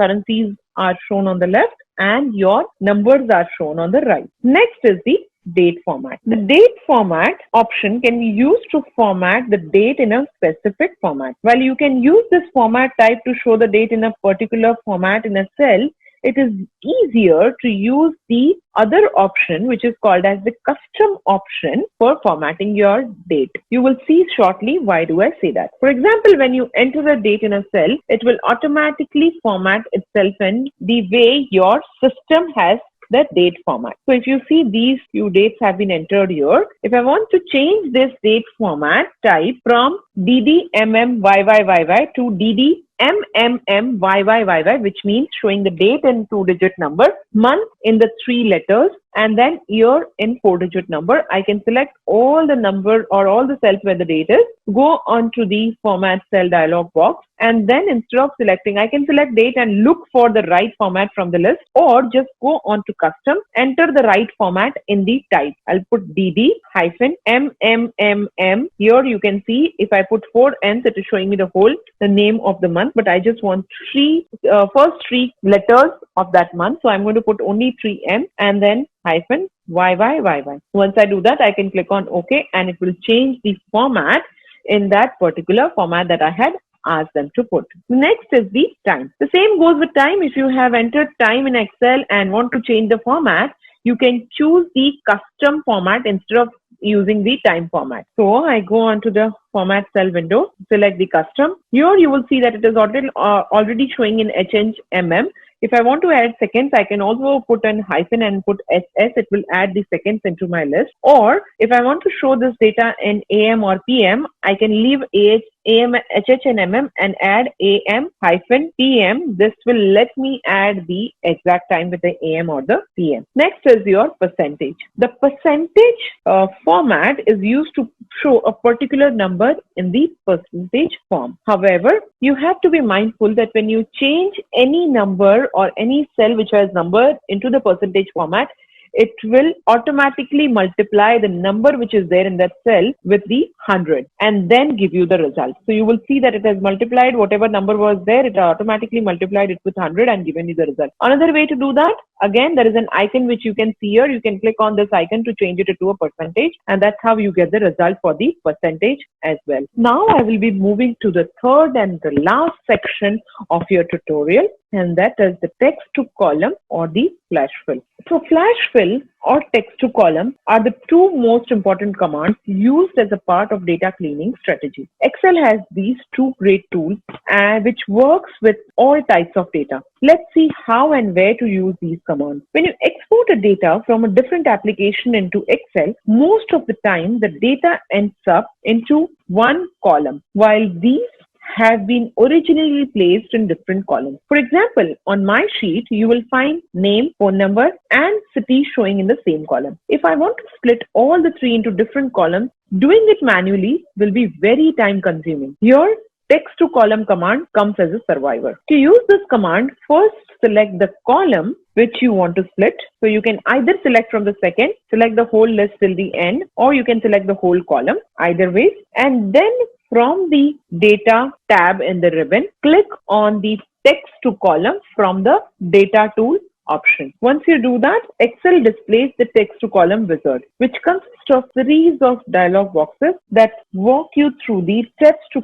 convert a single column into the multiple columns. In this wizard, there will be two options that you are required to select from: delimited and fixed width. Delimited is used when the data that needs to be split is separated by a delimiter, such as comma, spaces, slashes, etc. So basically, if there is a separator in your data, you can use delimited option. A data here contains a space as a separator, so we will use the delimited option. So I'm going back, click on delimited, and then click on next. In the next window, I will select the delimiter type, which is this space. So I go on to space, remove the by default tick on the tab. Once ticked on the appropriate delimiter, data preview will show how your data will be split. You can then click on the finish to split your data into multiple columns. So this is how you can see that it has moved into the different columns. However, you will notice that your original data which you had in the first place has been splitted, and so you cannot see your first column as originally it was placed. So if you want your data to stay as it is and then split the rest of the data into different columns and this to stay intact, you can also do that by selecting the destination cell. So for example, if I select this data, go on to text to column, select the delimited as my option, go to next, use the space as my delimiter. This time, instead of clicking on finish, I'll click on next, and in the next window, I can select the destination cell where I want my result to be placed. Now, because I want this data to be intact, I will select the next cell, which is adjacent cell to the first data available, and click on finish. This will allow the original data to stay as it is and to split that data into the remaining cells. So you can do that also. This is how your text to column works. However, in 2013 version of Excel, a new command flash fill has been added. So, but why flash fill? Now, text to column works with many types of data. However, sometimes you will encounter data that can't be split using text to column. For example, if you have variables with data that doesn't have delimiters, in this case, flash fill will be your survivor. Flash fill is an Excel feature that automatically fills values in a column based on a pattern identified in the adjacent column. So let's see in our example, there are some data placed in a single column. The goal is to extract the number from each cell and put it into a separate cell. Text to column command cannot do this because the space delimiters aren't consistent. In order to use the flash fill, we will have to copy the number from the first cell containing data and paste it in the adjacent cell, which in our case is B1. So now I will first copy this data or just type it in the next one, which is 20. Once I have done that, I can keep my cursor in the first cell, go on to the data tab. Under data tools, I will find the option flash fill. Once I click on the flash fill command, it will automatically identify the values that needs to be picked up from each of the cells. However, it did not correctly extract the decimal numbers but picked only digits after the decimal place. You'll see in this case, you'll also see in this case. So flash fill needs a little help sometimes. Immediately after using the flash fill, change the value in the first cell where the issue is. In our case, the first cell is this 9.5. So I'm going to enter 9.5 and then press enter. This will help flash fill to understand what changes needs to be done. There is a limitation to the flash fill. It will not automatically update your result when your source data changes. For example, if you change the number in cell A1 to, let's say, 150, Excel will not update the number in B1. You will have to perform the action again if you change any of your source data. Moving back to the text to column, there is one more part on the text to column which I want to show you, which is something called as the fixed width. We have already discussed the delimited, and then we showed how can flash fill be replaced for text to column delimited. But there is something called as fixed width. What is that fixed width? Fixed width is used when each component in the data to be split occupies same number of characters. Like in our example here, you will see the list of car years and models. Because every year in the list is 4 digits long, we can use the fixed width here. Again, let's select the whole data, then go on to the text to column. In the wizard, select the fixed width this time and click on next. Excel will automatically guess where you want the split. If it doesn't do that, you can click and drag the line to move it. So how do you do that? If you don't see anything, you can click anywhere in the Excel to get the line, and then drag the line where you want that split to be placed. Once you have done that, you can either click on finish or you can click on next to decide on the destination cell. Again, if you set the destination cell as default, which is the column that your data comes from, in that case, A1, you will overwrite your original data, which we have seen in the text to column delimiter as well. So here we finish all the sections of this tutorial. And in this tutorial, we will explore the advanced pie charts, and those are pie of pie and bar of pie. Pie chart is a graph that displays data in the circle. The circle is divided into different categories which contributes to overall total. Pie chart makes it easy to observe the relationship between all categories. However, if the data for one of the categories is too small, it becomes very difficult to visualize it on a simple pie chart. For example, look at my example sheet right now where I have the attrition reasons given for one of the organizations and the number of employees that are leaving due to those reasons are mentioned on the list. I have created a simple pie chart for this, and in this chart there are categories that fall to less than 10%, and those are about 6 categories, and this is hardly visible in our pie chart. In such a scenario, our pie of pie and bar of pie come to our rescue. Both these charts are used to show the similar kind of information, only the visual representation of both the charts are different. These charts separate the smaller slices from the main chart and displays them in a secondary pie chart or a secondary bar chart attached to the main pie chart. So let's see what is pie of pie and bar of pie and how does that work. For that, I'm going to first delete this and put it on another sheet. Looking at my database, I'm going to select insert from the ribbon menu, go on to the pie chart. Under the pie chart, you can see that there are 3 options. The pie chart, simple pie chart, then you have the pie of pie, which is represented by the 2 circles, and then you have bar of pie, which is represented by a circle and a bar chart. Now I'm going to start with the pie of pie. If I select pie of pie, you will see that Excel has automatically picked up some numbers and just put it randomly into the secondary pie chart. Now it may or may not be the values that I want to show on the secondary pie chart. In such a case, I can customize it as per my need and tell Excel that what I want on the secondary chart. So first what I'll do is I'm going to create my chart or make my chart in a proper design. So I'll select the design which is clearly visible, and then I will select the data labels from the list. Once I add the data labels, now I can also add the category so that I am clearly able to see what categories it is talking about. Once I have done that, I can now remove the legends from the list. So now it is clearly visible to me. However, you can see that the smaller portions are still showing on the main pie chart. What I need to do is I want to show the smaller portions on the secondary pie chart. So I will go on to the pie chart, right click on that and click on Format Data Series. Once I do that, under the Data Series window, here you can see three different options. One is the Split Series by, where I'm going to tell Excel what I want to split by. I want to split it by, let's say, percentage value. I can split it by value as well.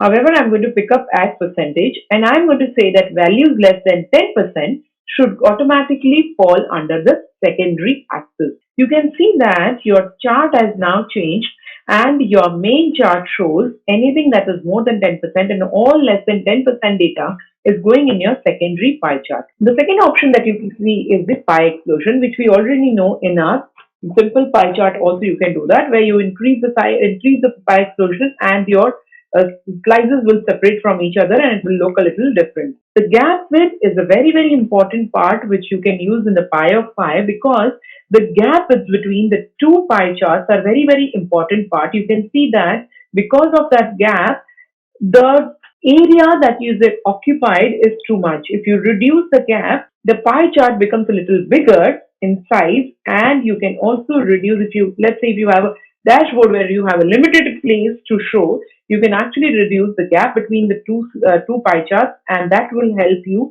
to increase the size of your main and the secondary pie chart. The third option that you can see is the second plot size. The second plot size, as the name suggests, is the secondary pie chart size. So if you want to increase the size of the secondary pie chart as compared to the primary one, you can always do that by selecting from this list or even typing it inside this list in the box that is given you. This will highlight, if sometimes you have that the secondary pie chart has to be highlighted. In that case, you will increase the size of the secondary pie chart as compared to the primary pie chart. So that will be one of the reasons why you would do that. This was about how you can format your pie of pie and give the information in the two different pie charts. One is your primary and the secondary. Now we are going to move on to see how to use the bar of pie, and as the name suggests, it is going to take the bar instead of the secondary pie chart. So I'm going to paste it in another sheet, going back to the sheet, and this time I will select and create a pie chart, which is the third one, bar of pie. Again, going to change the design. In this design, again, I will have to go and make a little changes like data label, remove the legends and select the data label category. So once I select the category, it shows it in the list. However, there is one problem with the bar chart here. You can see that it is showing outside the data label is showing outside the bar chart. So I'm going to make sure that they show inside the bar chart. In order to do that, I will have to go on to the data labels again, and under the data label, I'll show inside end. So it automatically goes inside. Now the problem here is again the similar one where the pie of pie, where we have to select the data series and which data should come in the secondary axis. Here also we will have to do that. In this case, I will select values and I will say anything that is less than 20 should go under the secondary axis. So what happens is automatically anything that is less than 20 will go here. So in the previous pie of pie, you will see that the suspension goes in the secondary pie chart, which is this. However, if you look at bar of pie, your suspension is still under the main pie chart. Reason being, I have said that anything that is less than 20 should go there, and 20 is not, which is picked up in the secondary bar chart. So this is one way of creating your pie, bar of pie. Now, the difference and the reason for creating a bar of pie and pie of pie is that, of course, because you have a lot of information that you want to show it on the pie chart, which is very, very difficult when you have a smaller data or smaller slices to show there. But when will you show a pie of pie and when will you show a bar of pie? A pie of pie can be shown when you have a pie chart which has smaller data but can be fitted into the another pie chart without overlapping or showing very small slices in the secondary slicer also. A bar of pie will be very, very useful when you have lot of small data that you want to show it on the secondary pie or bar. Why bar? Because bar has more options to show it in one line. So here, even if the data is a little smaller, that should be fine, because then it can be shown in the bar. It can be shown with a different color and will be more visible as compared to showing it in the pie chart, because then you're not solving the purpose of creating a secondary pie if you're going to clutter the secondary pie as well. So the main reason for creating the bar of pie is that you're going to declutter your main pie and put it on the smaller bar chart. Again, the pie chart can be very, very useful, a simple pie chart, but when you see anything cluttering inside one pie chart and you see very small data, very small slices in the pie chart, ensure that you use the other two options which is available in Excel. Today I will take you through another advanced chart, and that is the waterfall chart. Waterfall chart is a special type of chart that represents how initial value is affected by increase or decrease in the subsequent values, leading to a final value. This can be very useful chart when you want to show inventory throughout a particular period, or show profit or loss and the net income post all expenses, etc. Waterfall chart is also called as the bridge chart in Excel because it connects each data type with a line. Let's look at the chart. Before we start, please be mindful that this chart was added to Excel in Office 2016 version. However, in this tutorial, I will also cover how to create a waterfall chart in the older version of Excel. So let's begin and see our example sheet here, where I have the income or the expenses data given to me, along with the amount of the income or the expenses that I have earned or incurred is given next to the category. Looking at this data, it starts the revenue, which is 32,201. Their last net income after the deduction and addition, the net income comes to 18,537. Now, I want to show this in a chart. In order to do that, if you have a 2016 or a higher version of Excel or the later version of Excel, it's very simple. You just need to keep your cursor on the database, go to the insert, and here under the chart section, you will see the waterfall chart directly, or even you can go to the recommended charts.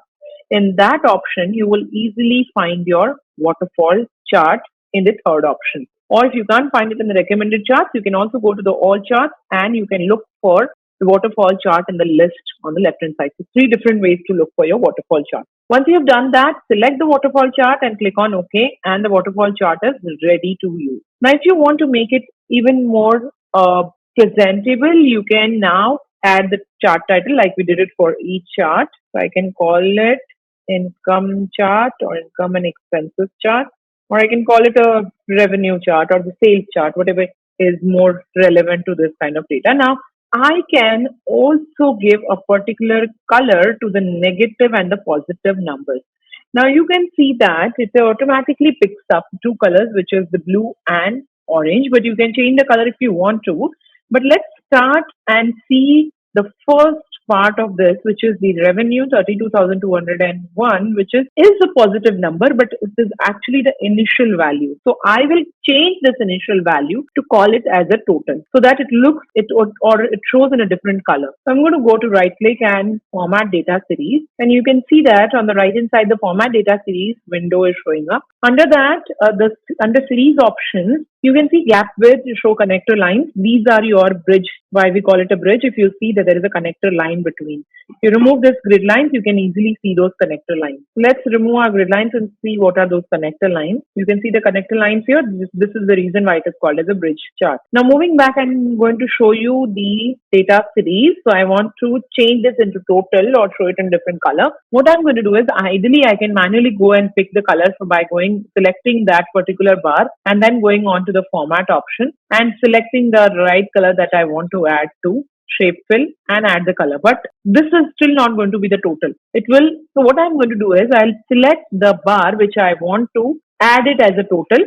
Once you select the bar which you want to change it into total, you will see that in the series option you can see set as total. As soon as you click on that, it will automatically change the color and it will start from the 0. Now this number was anyway starting from 0, but you see the next number, it is showing that it is a negative number. If you want to change the color, you can do that by just selecting that, go on to format, shape fill, and change the color to maybe red or any other color that is more suitable or that you want to add to. Going to the next one, you can do it again red because we are keeping all the negative numbers as red and the rest all blue. 5,000 is let it be blue. 21,928, which is your gross margin. Again, the problem with the gross margin is this is actually the next income. That means 32,201, which was the revenue. Out of that, we have deducted these two numbers, added 5,000, and this is a total again. So I'm going to select this again and show that as a total. So now you will see that it automatically goes on to the 0. It starts from a 0 and becomes like this is a total. Again, you go back to the next one, which is this number, and need to show it as red. So I'm just going to keep that as red. Let's take the next number, which is again the taxes. So that is a negative number. I'm going to put it as red. The last one again is going to be your total. So just set it as total and it automatically goes down. Starts from the number 0. Now if you look at this data or look at this chart, you can easily identify that this is actually your start number.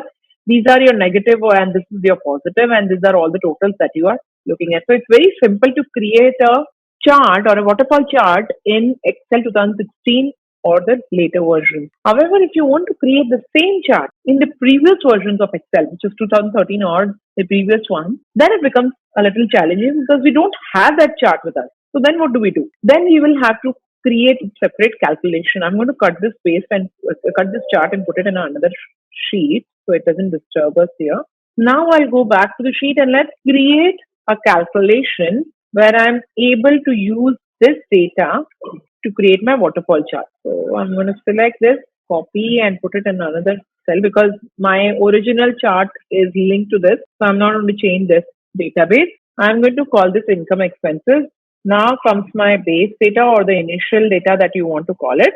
Then I'm going to put up the increase or the decrease. So I'll say increase, decrease. So I have to calculate all these amounts and the final value or the total. If you want to call it a total as it is shown in the waterfall chart, that is also fine. Now that I have this data, I'm going to calculate it in such a way so that gives me the initial value with the increase or decrease that has happened in the value. How am I going to start? Very simple. First, I'll take this value and put it in the total column. Now, I need to check whether there is an increase or the decrease. So let's begin with the decrease value. So I'll use an if function to identify if there is any decrease in the value. How will I do that? I'll say if this value, which is J3, is less than or equal to 0. So if it is less than 0, that means it is negative. I'm trying to say if it is negative, then give me minus of J3. That means if it is a negative number, the minus will become positive. Comma, if it is not negative, give me 0. I do not want to know if it is not negative. Now I can drag this value down to get the result. You can see that all the negative numbers are now showing in positive. That means it is showing that these are all the decrease values. Moving on to the increase value, where I'm trying to understand if there is any increase in the data. So then, just opposite of the decrease value that we had calculated, I'm going to do if this is greater than 0. That means there is some positive value, then give me J3 or give me 0. So wherever there is a positive value, it will automatically give me that data. Now I need to calculate the initial value or the base. So here, how will I calculate is the first value, the initial first value, revenue is not going to be there. I'm going to start with the cost of goods, which is the second value. Okay. How will I calculate that second value is by saying is equal to, if there is an increase in the value, then I will say whatever the initial value is, addition to that, I'll add the increase value, and then I will decrease the decrease value, and I'll say this is my initial value. Now I can drag this down to get the data for the rest of the thing. So what happens is it automatically looks at the base value. Whenever there is increase or decrease, it will automatically deduct that number and then give me the rest of the number. So you can see that if 32,000 minus 8273, it comes to 23,928, which is automatically picking up here. So this, we have identified the number which needs to be shown in our waterfall chart. Now comes the next one, where how to create a waterfall chart. So I will create a bar chart, a bar stack column chart. To do that, I'll go on to insert by selecting only this much, not the total, because initial value already has the total. So insert, go on to the column chart, under the stack column chart, select that, and here you go, you have the stack column chart in front of you, and you can see that it is giving you the value one under the other. Now what is happening here is, very clearly you can see that a number is shown to you wherein the total numbers are shown. So look at the legends first.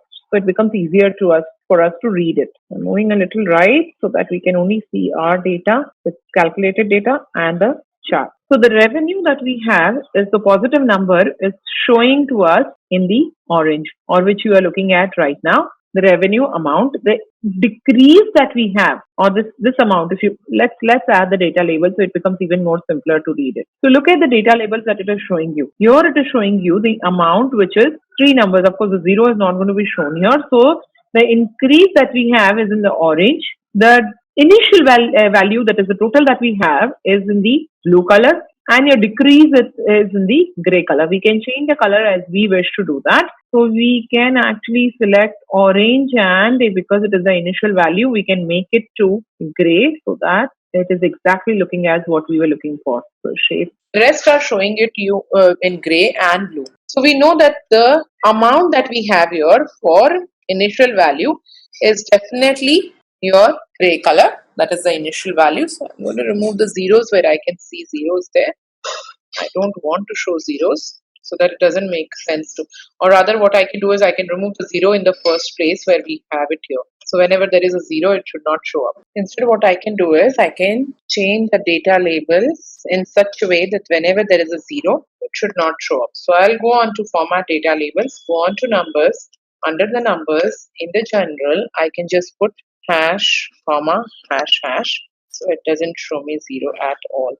So wherever there is, I just have to select each one of them, go and select hash, hash, hash, hash, comma, hash, hash, and add it so that 0 is hidden. So it's not shown. Now that I have this, I can move on and now see which one I do not want from this list. Now, what is it that I do not want from this list?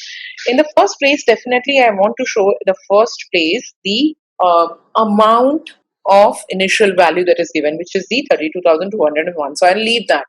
But when I come down, there is a decrease of 82373. So I'm going to remove this data completely. I do not need this. So when I'm doing that, I'll have to be careful, because if I remove it completely, what will happen is it is going to remove the data completely from that list. So I cannot delete that data, but I'll have to color it in such a way so that it doesn't show up at all. So what color can I show it in? I can just color it in, or shape could be a transparent color, which is no color at all. So I can just say no color, no fill, and I can remove the data labels from this. And now you can see that I can format the data label in such a way so that my data labels are shown on the top and not inside the data. So I just go on to the data labels. I'd say side end, so it looks a little better. So it looks a little neat as compared to what it was looking otherwise. So it doesn't look that bad. So here we go. We have the data with our initial value, the initial thing that we had done. We have been able to get the data in the gray wherever where the starting point is. But if you see that this part is not supposed to be gray, the 5,000 is actually a positive. So I'll have to go back and color it in blue. So I'll do it shape fill and make it to blue so that it looks a positive number. This number is showing you in the gray because that is actually your total or the remaining amount. However, you would notice that while your initial value is showing from the 0, the other two totals are showing a little above the value. Why is that happening is because we have done a manual thing where we have removed the color from the bottom and kept the color on the top. While you can see that both the values are the same because of the initial value and this number being the same, what we can do is, in this case, I can keep this color as gray, which is the total, and remove the color from this part of the bar. So what I'll do is I'll go back to the shape fill and remove the color saying no fill on the top, and going down and fill the bottom one with the gray color. So it looks like it is starting from the down. So these are all workarounds that we are doing in order for it to look like a waterfall chart if you do not have a version which is higher than 2016 or higher. So I'm just going to take the gray color, remove the data labels. Each data label I'll have to remove. So just click once and then click it again. And then go on to this and add a data label only for this part. So again, going on to data label, again going on to this one, and then add data labels.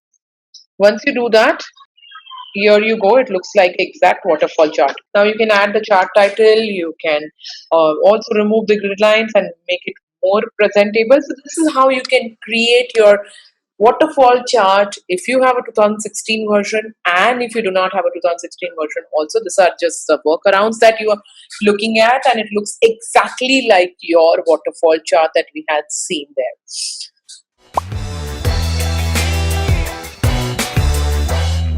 In this tutorial, I will take you through the most talked about function in the recent times in the Excel world, and that is the XLookup function. XLookup is a very useful function added to Excel, and it can make complex lookups in Excel easy, and also replaces the multiple lookup and referencing functions like VLookup, HLookup, index match, reverse VLookup, VLookup with approximate match.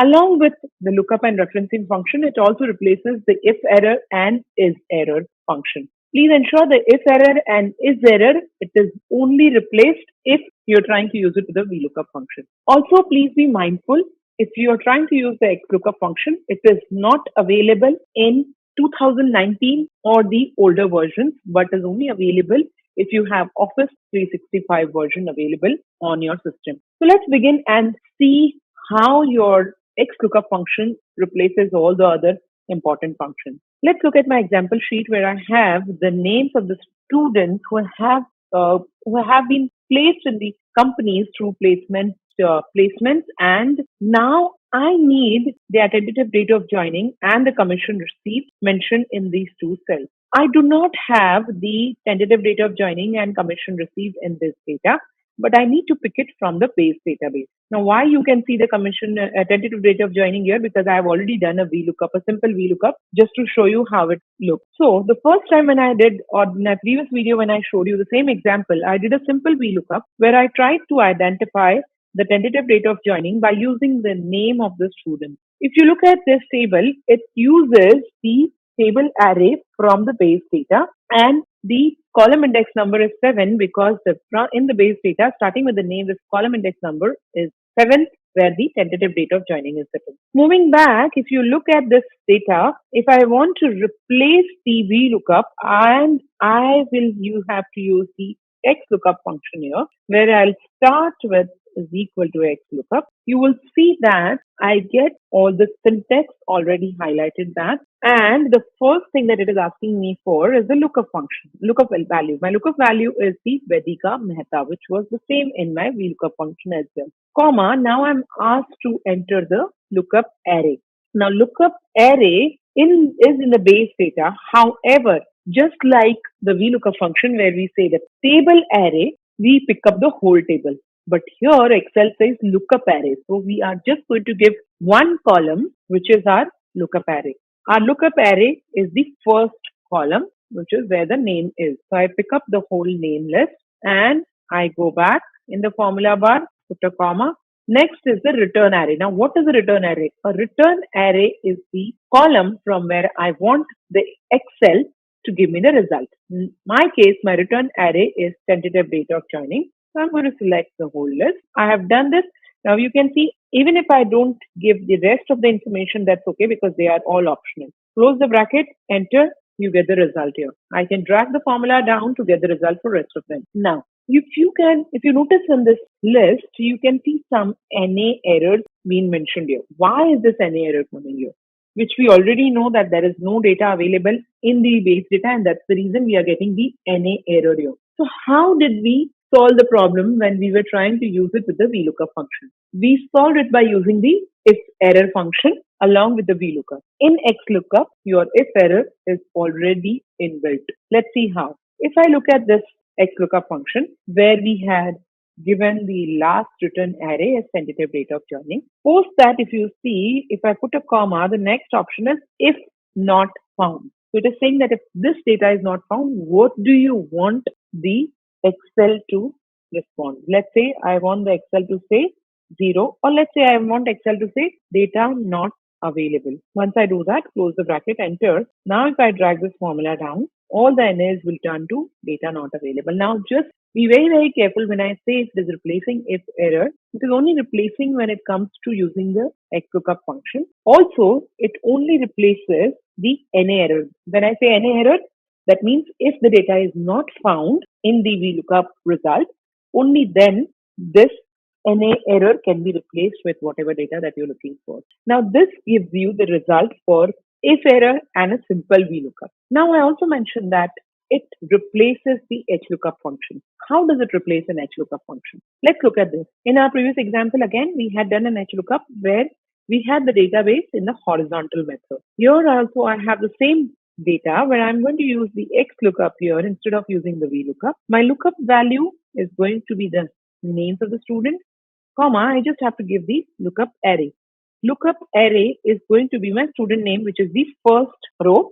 I select that and I'll freeze it. Why freeze it? So that even if I drag it down, it doesn't give me any trouble, or even drag it right, it stays as it is. The array stays as it is. Comma, return array. Where do I want the result from? I want the result from English row. So I'm going to pick up the row English, the whole row, freeze it and close the bracket, enter. Here I get the result 71. Is that correct? Let's see. Simon with English 71. Let's change the name from Simon to some other name. Doug comes to 40, which is correct. We can also drag the formula onto the right.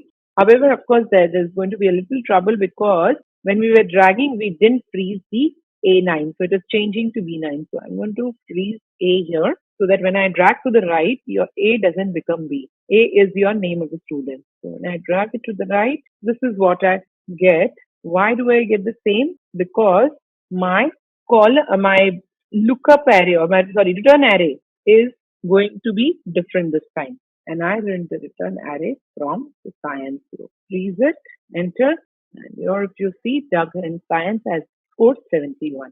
So this is how your XLOOKUP also replaces the HLookup function. Moving a little ahead, and let's see how does it replace your index match function. Index and match. Why do we use this? Because we are telling Excel that look in the rows and in the column. So when I say in the rows and the column, that means I'm looking for this data as well as I'm looking for this data. So wherever it is found, I need that result to be thrown. Here what I'm going to do is, instead of using the index match, I'll use the XLOOKUP. The lookup value is going to be my your number or UR number or the ID that you want to mention, comma, lookup array. Where am I looking for? In the UR number, which is this, F4, comma, return array. What do I want? I want the name to be returned. So I'm going to pick up the name from here and then close the bracket and enter. So this was simple XLOOKUP that I have performed. But what will happen if I drag it down? If I try to drag it down, it is going to be giving me an error for one reason, definitely, that I have not freezed the 10 here, C10, which I have this. So let's try and freeze the C10 and see if that works. So if I freeze C10, does it still work? Is it giving me the right answer? No, it is not, because I am looking for city. Here I'm looking for postal code, but it is still giving me the name, which is not correct. So what is it that I need to do? Then I want Excel to automatically find out the return value or the return array. How will Excel find the return array? In that case, I will do the XLOOKUP again, because I will tell XLOOKUP to find the name in this particular area. Once it finds that, it will automatically look for the result depending on what is there in this cell. So I'm going to, in the return array where I'm starting with the return array, I'll do an XLOOKUP again. In this case, my lookup value is going to be name, comma, my lookup array is going to be the first row, because that is where I can find the array. Return array, where do I want the return to be picked from, or where do I want this to come from? So return can be anywhere, either of these. It can be name, it can be city, it can be postal code, it can be address. So I'll take the return array as the full array. This. Once I have done this, I can freeze this. I can freeze this as well, and then close the bracket for second XLookup, and then close the bracket for first XLookup. Done this. Now let's try and drag it. If I drag this formula down, you will see that it automatically picks up the city and the postal code as well, which is the correct one. Let's try and change the UR code from here. Does it change? 2, 3, 4, 5, 6, 7. Where is this? This one. Harry Farm. City is Longreach and postal code is 3456. So this is correct, giving you a correct result. So again, like I said, it is replacing the index match as well. Now let's see how does it replace your reverse VLookup. If you look at this data, you can easily see that your name is given in the third column, while the other two things, which is your region and the sales, is given on the left of the name. What we need to find is the sales of the name which is given in A17.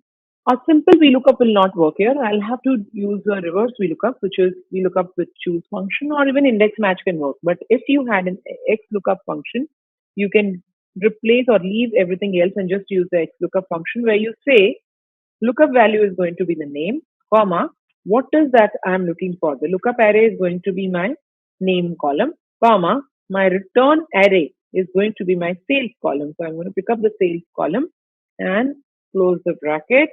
Here I go. You can see that it has returned the value for Joe. Let's change the name here and see if it gives the correct result. Let's put Sam. It gives the correct result.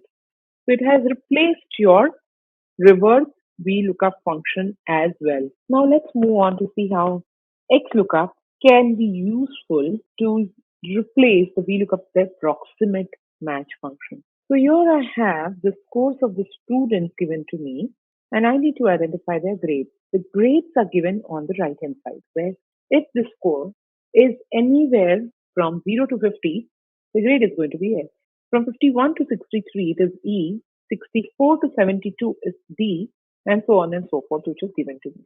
Now I will start with using the XLookup function for this particular data. In a VLookup, I would have used an approximate match, and that is all that I have to do. But here, I'm going to use the XLookup. Lookup value this time is going to be the score, because that is what I'm looking for in this data, comma, the lookup array is going to be the score from this data, F4 to freeze it, comma, return array. The return is from the grade. So I'll pick up grade from this, F4 to freeze it. Now, what if it is not found? I don't want to give anything there.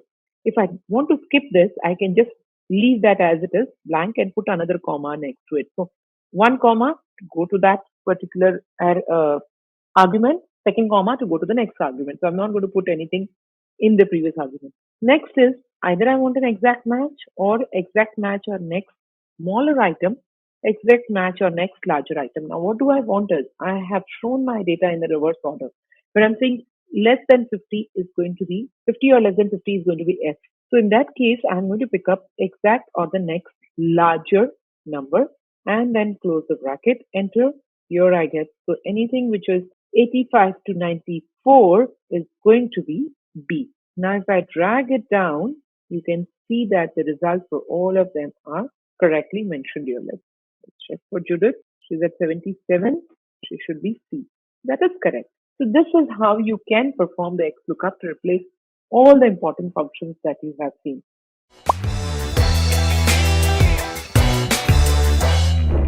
And today I'm going to show you how to create a funnel chart in Excel.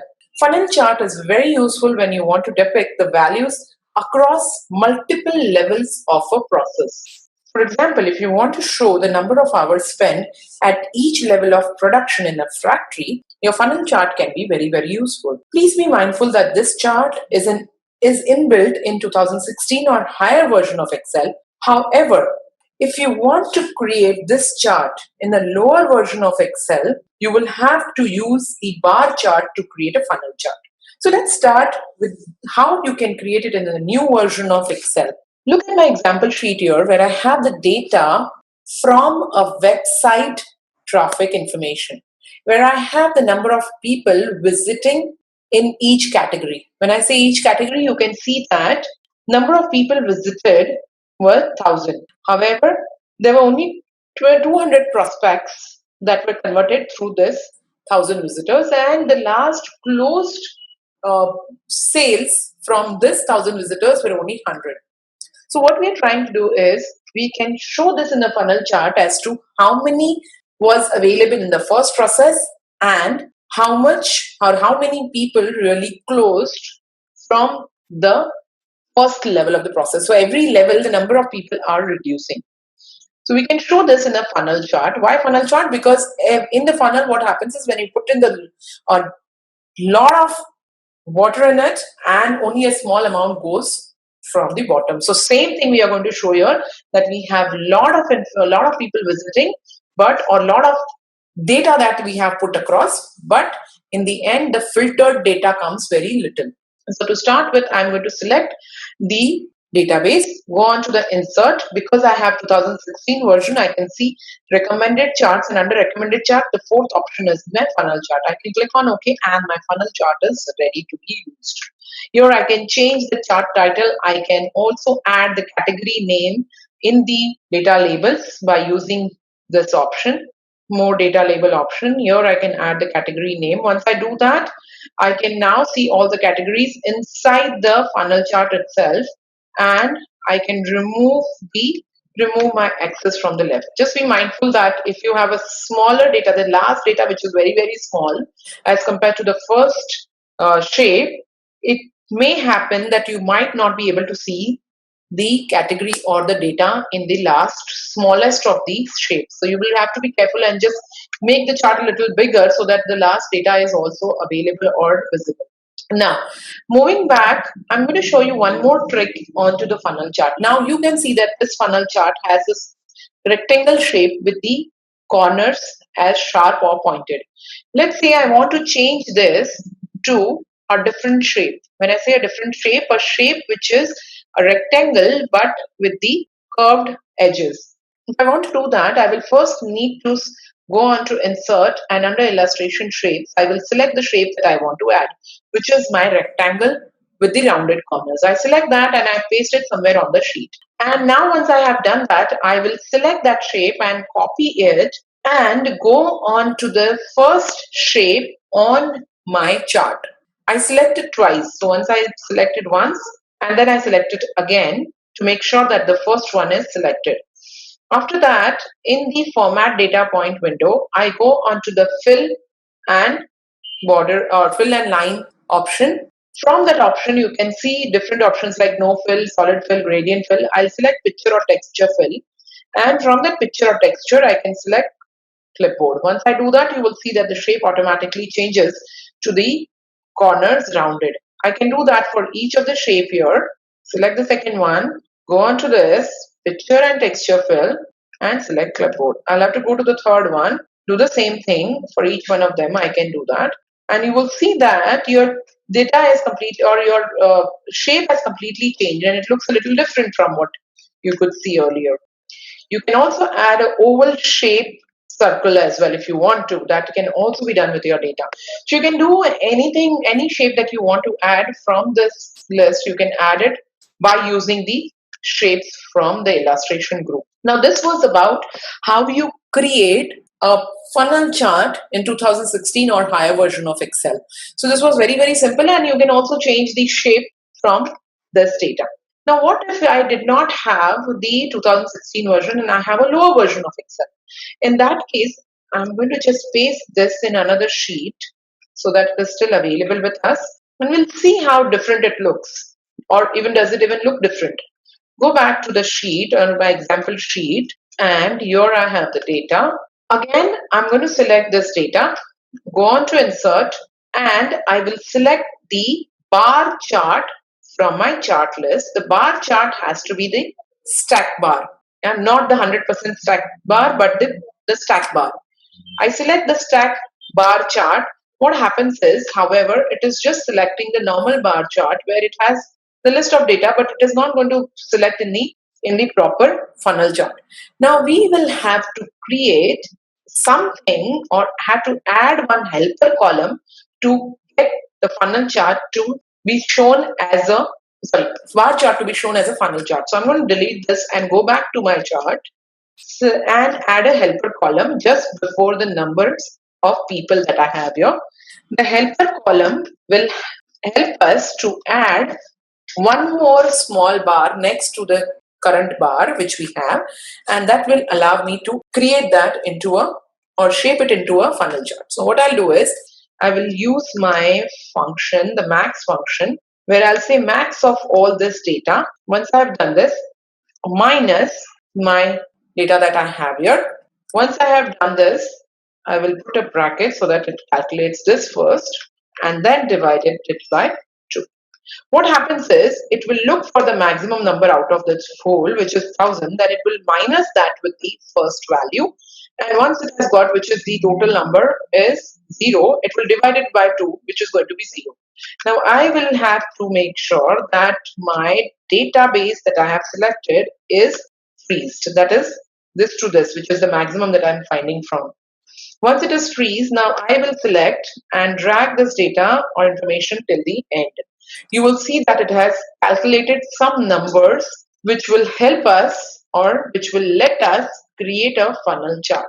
Now I will select my data or keep my cursor anywhere in the database, go on to insert, and from the insert I'll select the bar chart, the stack bar chart. You can see the stack bar chart has now been created. My blue color which you can see is your helper column and the number of people is your orange. Now we want to show the orange one and not the blue one. So I will select the blue one and change the format or the color of this blue one into showing as no fill. Now what happens is it is already giving you a feel of a funnel chart. Only the thing is the funnel chart is going to be in the reverse order. Now you can definitely show this data in the reverse order. Now because I want to show it in the reverse order, I will select my axis which I want to show in the reverse order, which is the y-axis, and then the window that you can see on the right, which is the format axis window. Go on to the last option, which is axis options, and under the axis position, you can see categories in reverse order. As soon as I change it into the categories in the reverse order, you will see that all the categories are now changing in the reverse order. So now this looks much like what we are looking in the funnel chart otherwise. However, you can see that there is a lot of gap between the two bars. While in the funnel chart that you can see, there is not much of a gap. So what I'll do is I'll select my bar, and if I select the bar, your format data series windows is open. Reduce the gap between two bars by just clicking on or removing the gap between the two. And this, you have your funnel chart ready. Now the gap is too less, so I'm going to increase a little more gap just to make it show that there is some difference. Here you go. So now it looks like exactly the same funnel chart that you look at. You can add the data labels that you want to now, and here you go with all the data that you're looking for. You can remove the data labels for this one so that it is not shown. You can add more data labels option, which we already are aware of. And from there, you can select your data labels that you want to add other than just the numbers. And the category is here. Here you go with your list of data with the funnel chart. If you have a lower version of Excel, this is the only way to actually, it's a workaround to actually get your funnel chart added if you have a lower version of Excel, which is lower than 2016, which is 2013 or lower. Again, the shapes that you want to add can be done by going onto the insert and illustrations. You can pick up the shape that you want to add to your list and change it by using the clipboard method.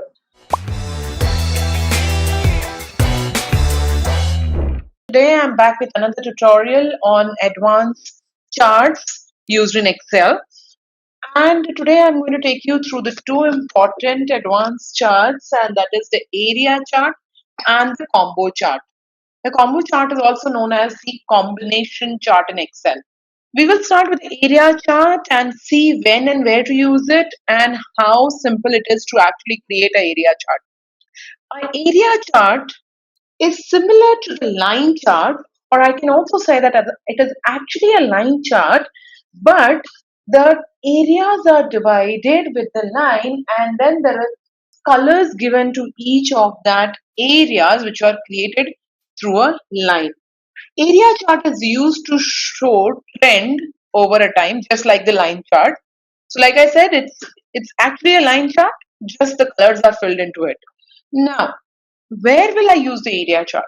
The area chart is first used to show the trend, but mostly the area charts are used where you have a region or a country or a state. So you're basically trying to show different locations of data. For example, the example sheet that I have here, I have the sales done in each of the location or some data that is given for each of the month. It could be an expense also or some kind of information that they are trying to give here. So location is continent wise, Asia, Americas, Europe and Saudi. Now these four locations are given and then I have the data from Jan to June.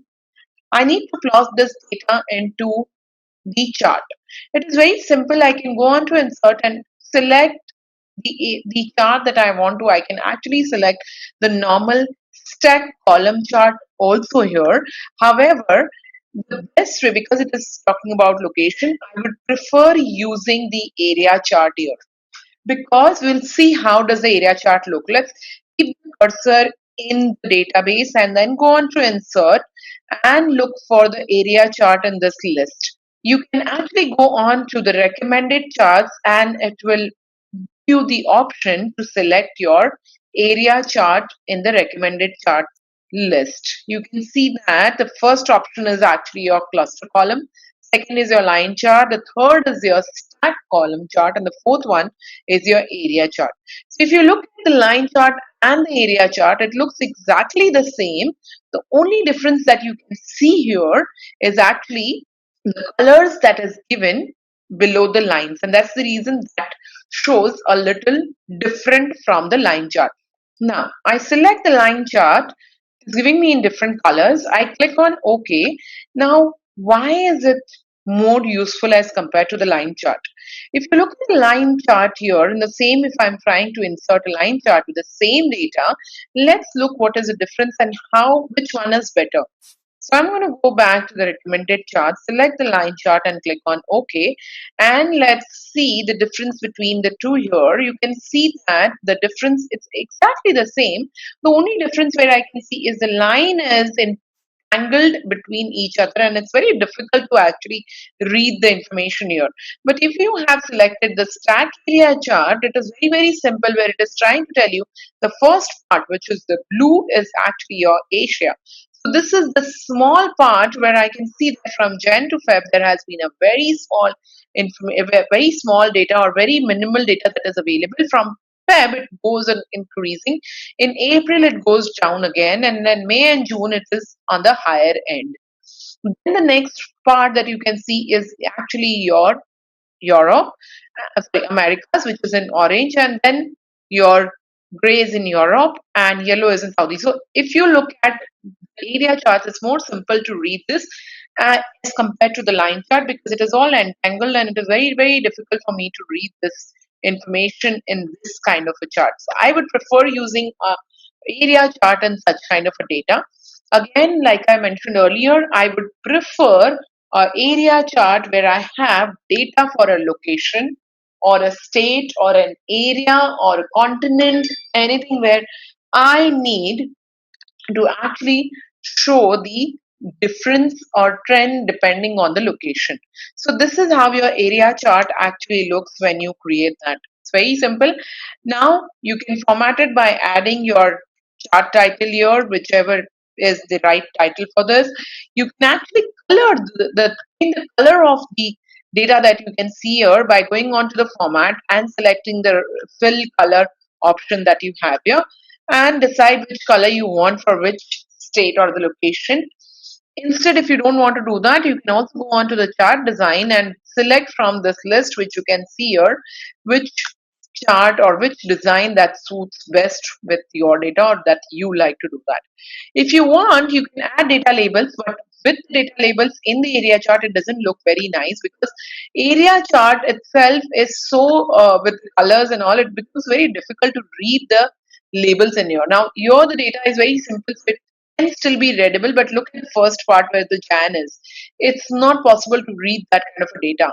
I would rather prefer to have a data table in an area chart, which gives me all the information below the chart and it allows me to read the chart with the legends on the left hand side.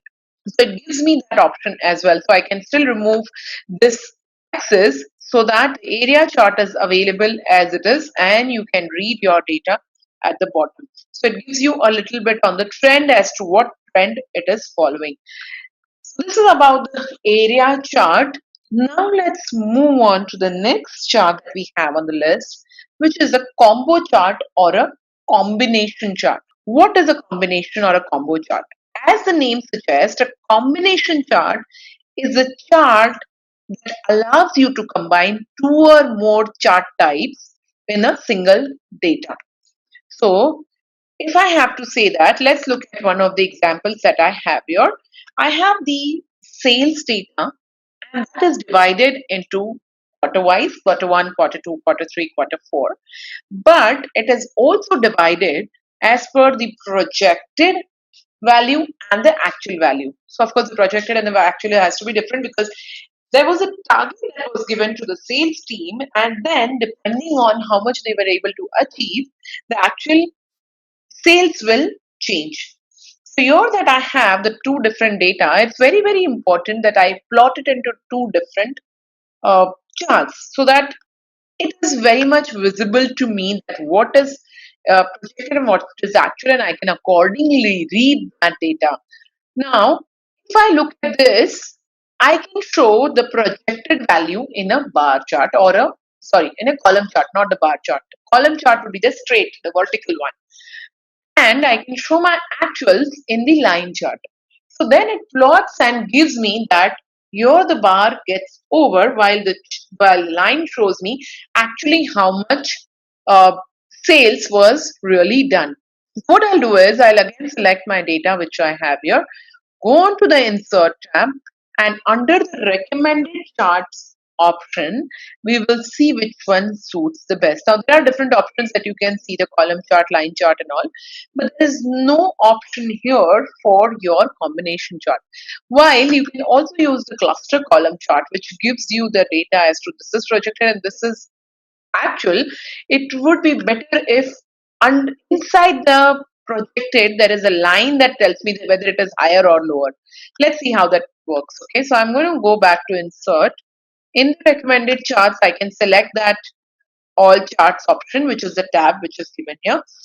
Under the all charts option, the last option is the combo. Please be mindful that combo chart is only available in 2016 or higher version of Excel. The previous versions, you will not have that available. So then you will have to create a combo chart separately. I'll show you how. So just be mindful about that. So I'm going on to the combo, and once I select combo, I can see two options here on the right hand side. It says projected and annual. Now, under the projected, it will automatically pick the annual as a line chart, but you can decide which one you want in the bar chart or the cluster chart, and which one do you want it in the line chart. So you can decide in this box. So let's say I'm going to select and say that I want the projected in the area chart. That can also be done, but it doesn't look very nice, or it doesn't give the look and feel that we really want. So I would rather use the column chart, the simple column chart that I have. Once I have that, actually is automatically picked up as a line chart, but you can change it. If you want, you can keep this as a cluster column and this as a line chart, which is your projected as a line chart, while your actual as a column chart. Now why is this useful? Why did I say this was useful? Because if you look at this, it is very, very simple to read this information, wherein I'm saying that this was my projected as a line, and the column that is showing that the projected was getting over at about 78, 79. I have actually been able to go above the target and I'm able to do above 80, which is 81, 82. Let me change it because it is, I'll keep the projected as a column chart and my actual as the line chart, and click on OK. And here it goes with the data that you require, and I can add data labels so that it becomes even more helpful to view it. I will keep my data for the bar chart. I'll change the data label for the bar chart and put it inside end. So this looks a little better because I'm able to read what is projected and what is actual. So I now know that the blue one is the projected value, that is the bar is the column is the projected value, and the line that you can see is actually the actual value. So it is very simple to read that. I will also change the data labels for the line and keep it a little above the numbers, so it looks a little more better and readable. Also, in the line chart, I will try and change the format and try to show the shape. So you can see this.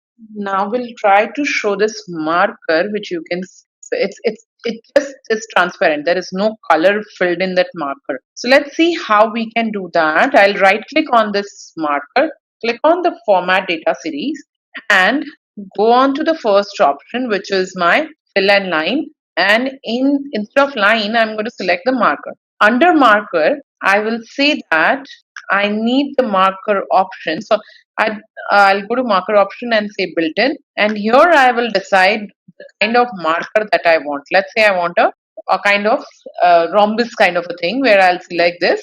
Size I can increase or decrease. And then I can say if I want a border or not. I can say I don't want a border. I can also select the color under the fill option.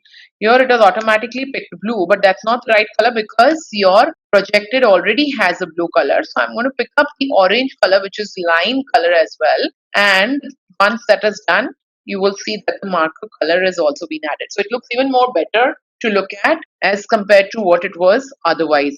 Now you can add your chart title to make it look even better, and your data labels has already been added into this. So this is how you can actually create your combination chart. The combination chart does not need to be a bar chart and the line chart only. The combination chart can have multiple other charts wherein you can select the chart that best suits your kind of data. So if you decide to go on to the combination chart, these are all the options that are available. Of course, it does not have all the charts, but it will have the limited number of charts that you can select from.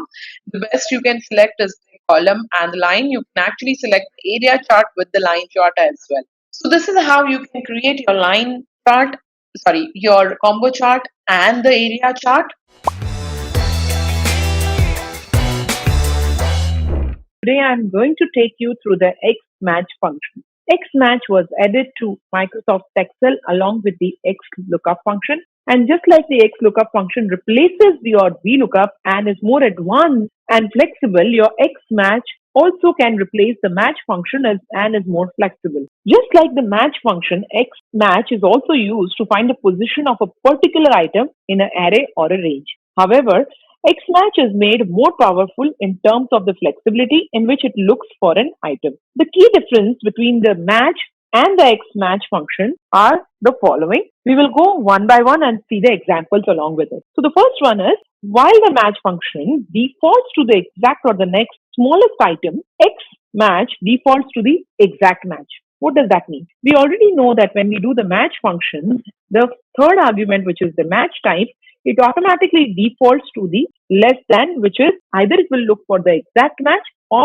something for the less than. However, if you do an XMatch, it automatically defaults to the exact match. So let's do the match function first. What are we going to do is, in our example sheet that I have here, I have the names of the customer given to me along with their sales data, that is the revenue data that is given to me. I need to identify the position of those customers which is given in this cell and throw those positions here from the list that is given to me in column B. I'll start with the match function and see what is the difference between the two. The match function, where I have the lookup value, so I'm going to pick up the lookup value as H3, lookup array is going to be my customer name. I select the whole customer name and then comma, I will have to give 0 or enter the exact match in order to get the exact match. Otherwise, it will not give me the correct result. You will see that it is automatically picking the result for rest of them, which I'm going to delete for now. I'll go to the next one. Now, if I want to not use the match function and use the XMatch, it is very simple to use XMatch because here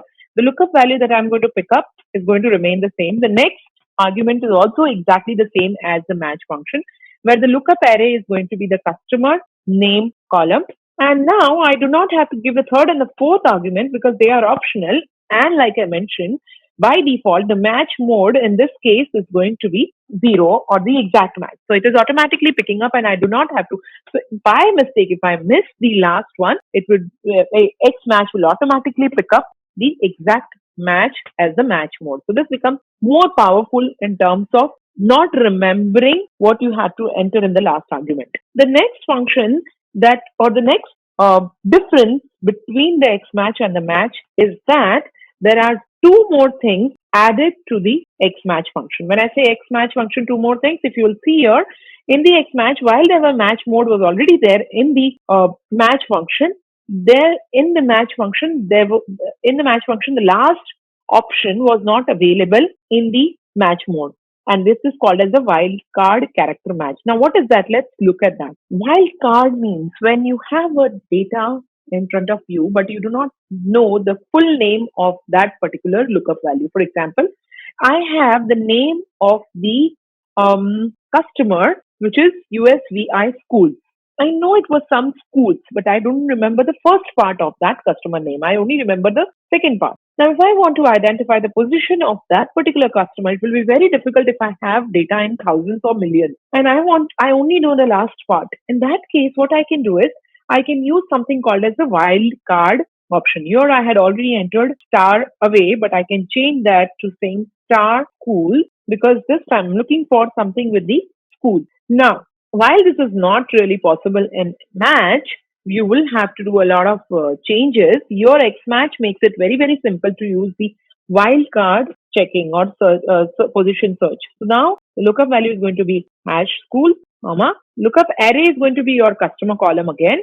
The match mode, in this case, I'm going to pick up as 2, which is the wildcard match, character match. Once I do 2 and enter, it will automatically pick up as 19.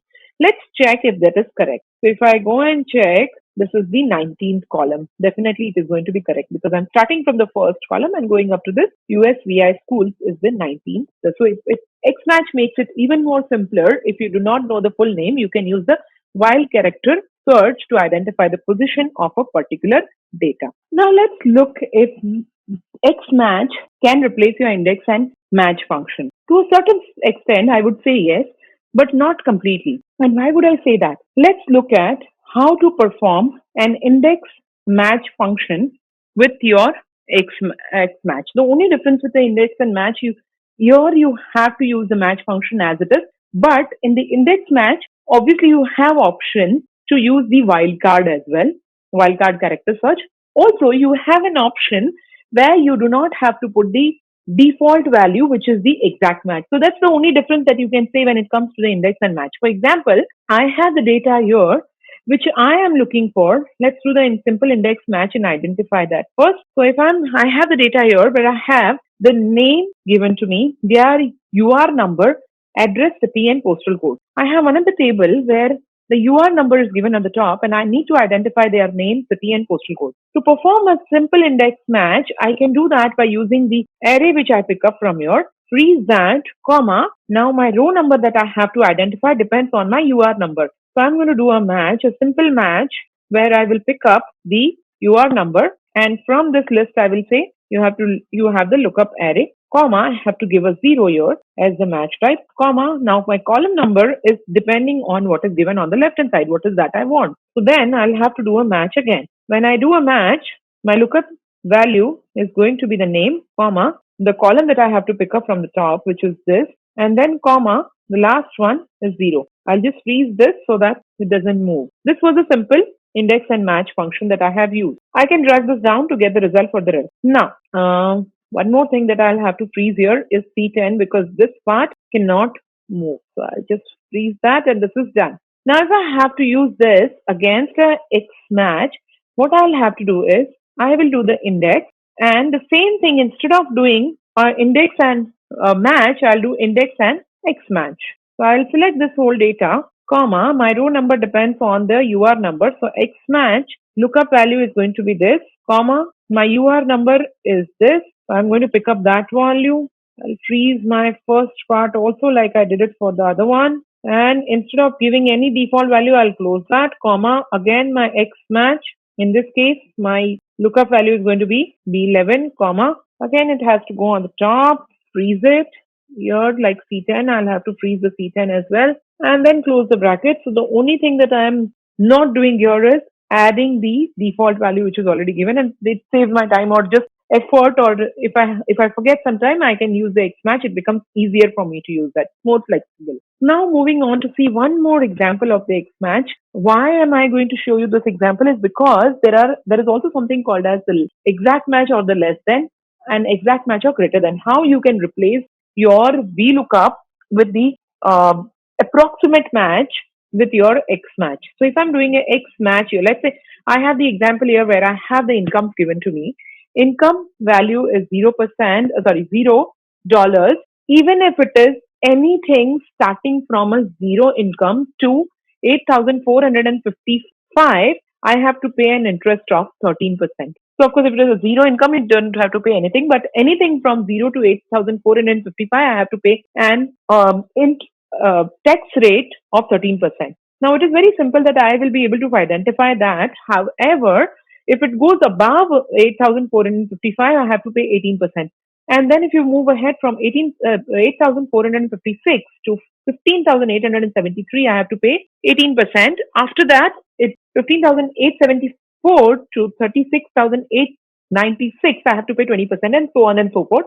That's the tax slab that is given to me. Now, the income that I have earned is given to me here, and I need to identify the tax slab that I'll have to pay, or the tax percentage that I will have to calculate from my income. So what I'm going to do is I'm going to use the XMatch. Here my lookup value is going to be the income that I have earned, or the cell where it's mentioned the income. My lookup array, because I'm looking for the tax rate, I'm going to take the lookup array as my lookup value is D2. So I'm going to look up for the lookup array from the income column. So my lookup value was this, comma, income is this, comma, and because I'm looking for something which is either this value or less than this value, I'm going to pick up exact match or next smaller one, which is called as -1. So I take -1, close the bracket, enter. What does it give me? Why does it say 300%? Because now this cell is converted into percentage. If I change it into general, you will see that it is giving me 3.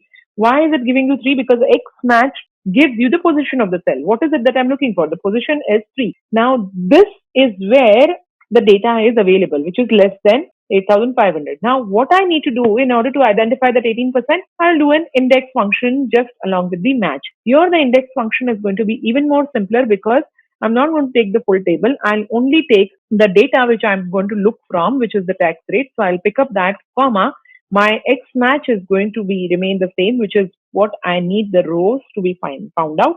Close the bracket. So what it will do, it will look from B1 to B7, and then with the match function, XMatch function, it will look for the position. The position is 3. And once I've done that, it will enter, and here it will give me the percentage. I can change this back to percentage so that it gives me the data. Now, if I change the data from here, it automatically should reflect the information here as well. Now it is remaining same because that's what the tax slab is. So if it becomes 16,000, tax slab changes to 22%. So this is how you can use your index and match function instead of, you can use index and XMatch function instead of using the index and match function. Depending on what your requirement is, you can actually use all the arguments that is given in the XMatch. So here we have already seen how you can use the wildcard match. You have already seen how you can use the XMatch, exact match or the next smaller value. Similar to the exact match or the next smaller value, exact match or the next larger value will give you the next higher value instead of, say, if you don't look at the 8, if it is 16,000, the next higher value is going to be 36,000. But that's not what we are looking for in this case. That's why we have taken the exact match or the next smaller value. So this is how the XMatch has become more flexible, and it can be more useful when it comes to using it with any other function like index. With regards to the compatibility of your Excel, again, just like XLookUp, it does not work with any 2019 or the lower version. You need to have Office 365 version in order to get your XMatch function.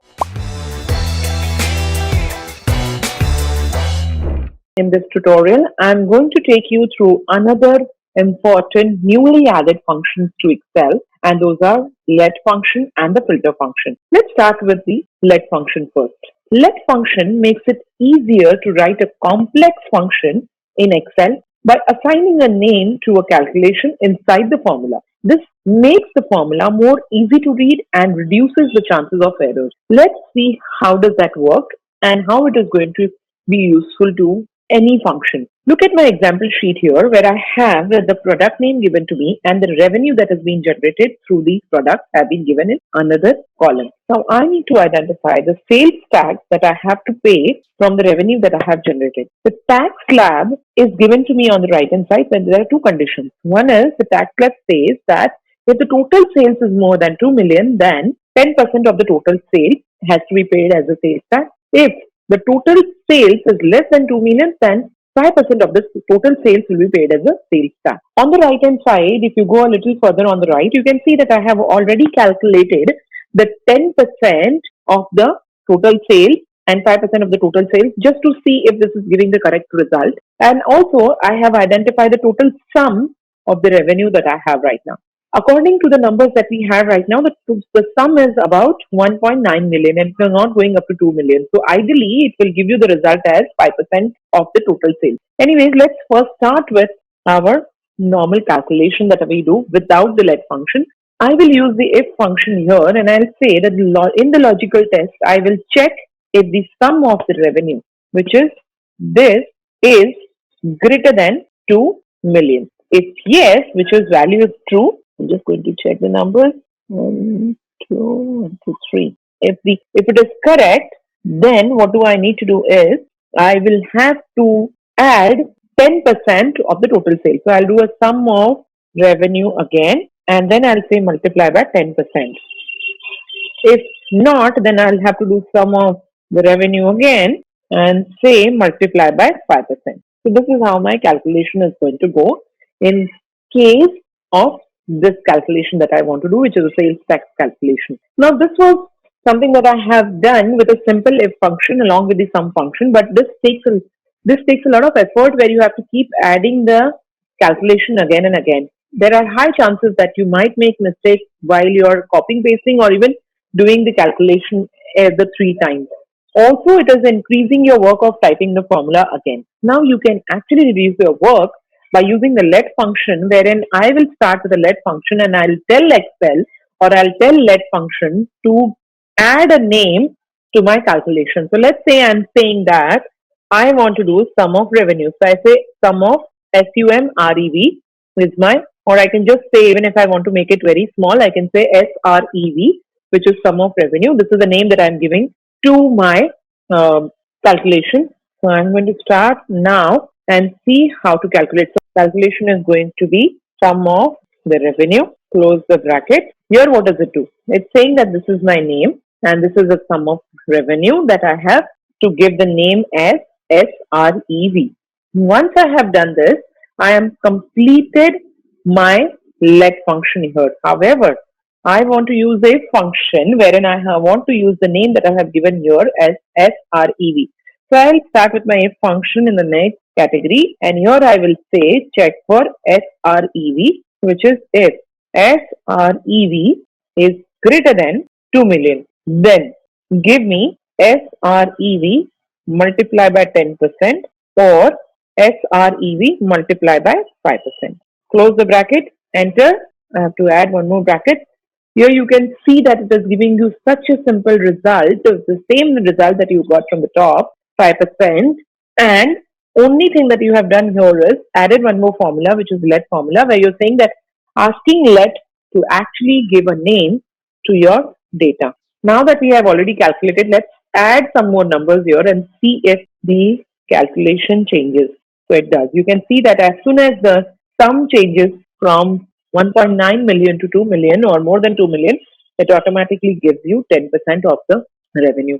And this becomes so simple when you are using it with the let function. This is how your let function becomes very, very useful when you have a calculation which you have to do multiple times inside the formula. Now let's move on to see the next function, which is your filter function. We already know that we have a filter command in Excel. We use it from the data tab on the ribbon. However, there is something called as a filter function that has been added to Excel And this one filter function works in a similar fashion as your advanced filter works. So let's see how does that work and what is the use of that. So Excel filter function returns a filtered range based on the criteria defined by you. You can also use a filter to get data fulfilling multiple criteria. This function is different from the filter command, and it's not a command, it's actually a function. When I say a function, when you type filter, you can see that there is a function and it gives you the syntax for the function, that is array, include, and if empty. Now this is very simple to actually understand. What is that you're looking for in the argument for this data? Here on my example sheet that I have is the order details given for the products that has been sold, along with the representative who have sold those products, the unit cost, and the total revenue that has been generated from each region has been given in the example. What I need is, I need to identify, or I need to filter only the data for the representative where the names are given in this column. So whenever the name changes here, it should automatically filter it out. What I'll do is, I will actually use a filter function wherein here you can see, like I already mentioned, that there are three arguments to this in particular function. The first one is array, so I'm going to pick up the whole database, comma. The second is the include. Now what is include? Include is your logical test that you have to give. Just like we have an if function where you give a logical test, here also you will have to give a logical test, where however it is a little different when it comes to logical test here, because I'm going to give a full range here. So I'm going to check in the representative column if it is equal to the representative name which is given in this cell. If yes, it's fine. If this is empty, that means if I don't find Jones in this, then what do I want? Do I not want to give anything? That means it will just give you a blank data, nothing at all. Or do you want something to be shown? So I'm going to say I want to see no records found, or just say no records or no data. Whatever you feel like showing there, you can actually put it in the last argument, which is if empty. Close the bracket, enter. You will see that just like your normal filter function, it looks at the data and gives you the result and filters the data accordingly. Now, you might see that this is showing in numbers. That is only because it has not been formatted properly in dates. So we can always format that. We have already seen it how that works. So we are just going to change that into the date format. And here you go with the dates as well. So this was a very simple way to check. Now let me put some other name which is not there in that data. So you can see that it shows as no record. So how is this useful as compared to the filter function you have? The filter command that you have. The filter command can actually work when you actually filter it every time. But every time there is a change in the requirement, it will not automatically check here. So if there is a change in the requirement, it will automatically check for the new data and give you the result according to your requirement. You don't have to keep on doing the filter every time. So it becomes very, very simple to check when you have a new requirement coming up. Now, coming back to the compatibility, or in which Excel version is it available? Again, just like your XLookUp and the XMatch function, unfortunately, it is not available in 2019 or the previous versions of Excel. It is only available in the 365 version of Excel, assuming that it is going to come in the next version of Excel when it comes out. Otherwise, if you have 365, you will be able to use it. Until then, you can actually try and look at this video and get a hang of it, or just download 365 so that you can use that function. So all the XLookup, XMatch, let function and the filter function, all are available in the 365 version of Excel.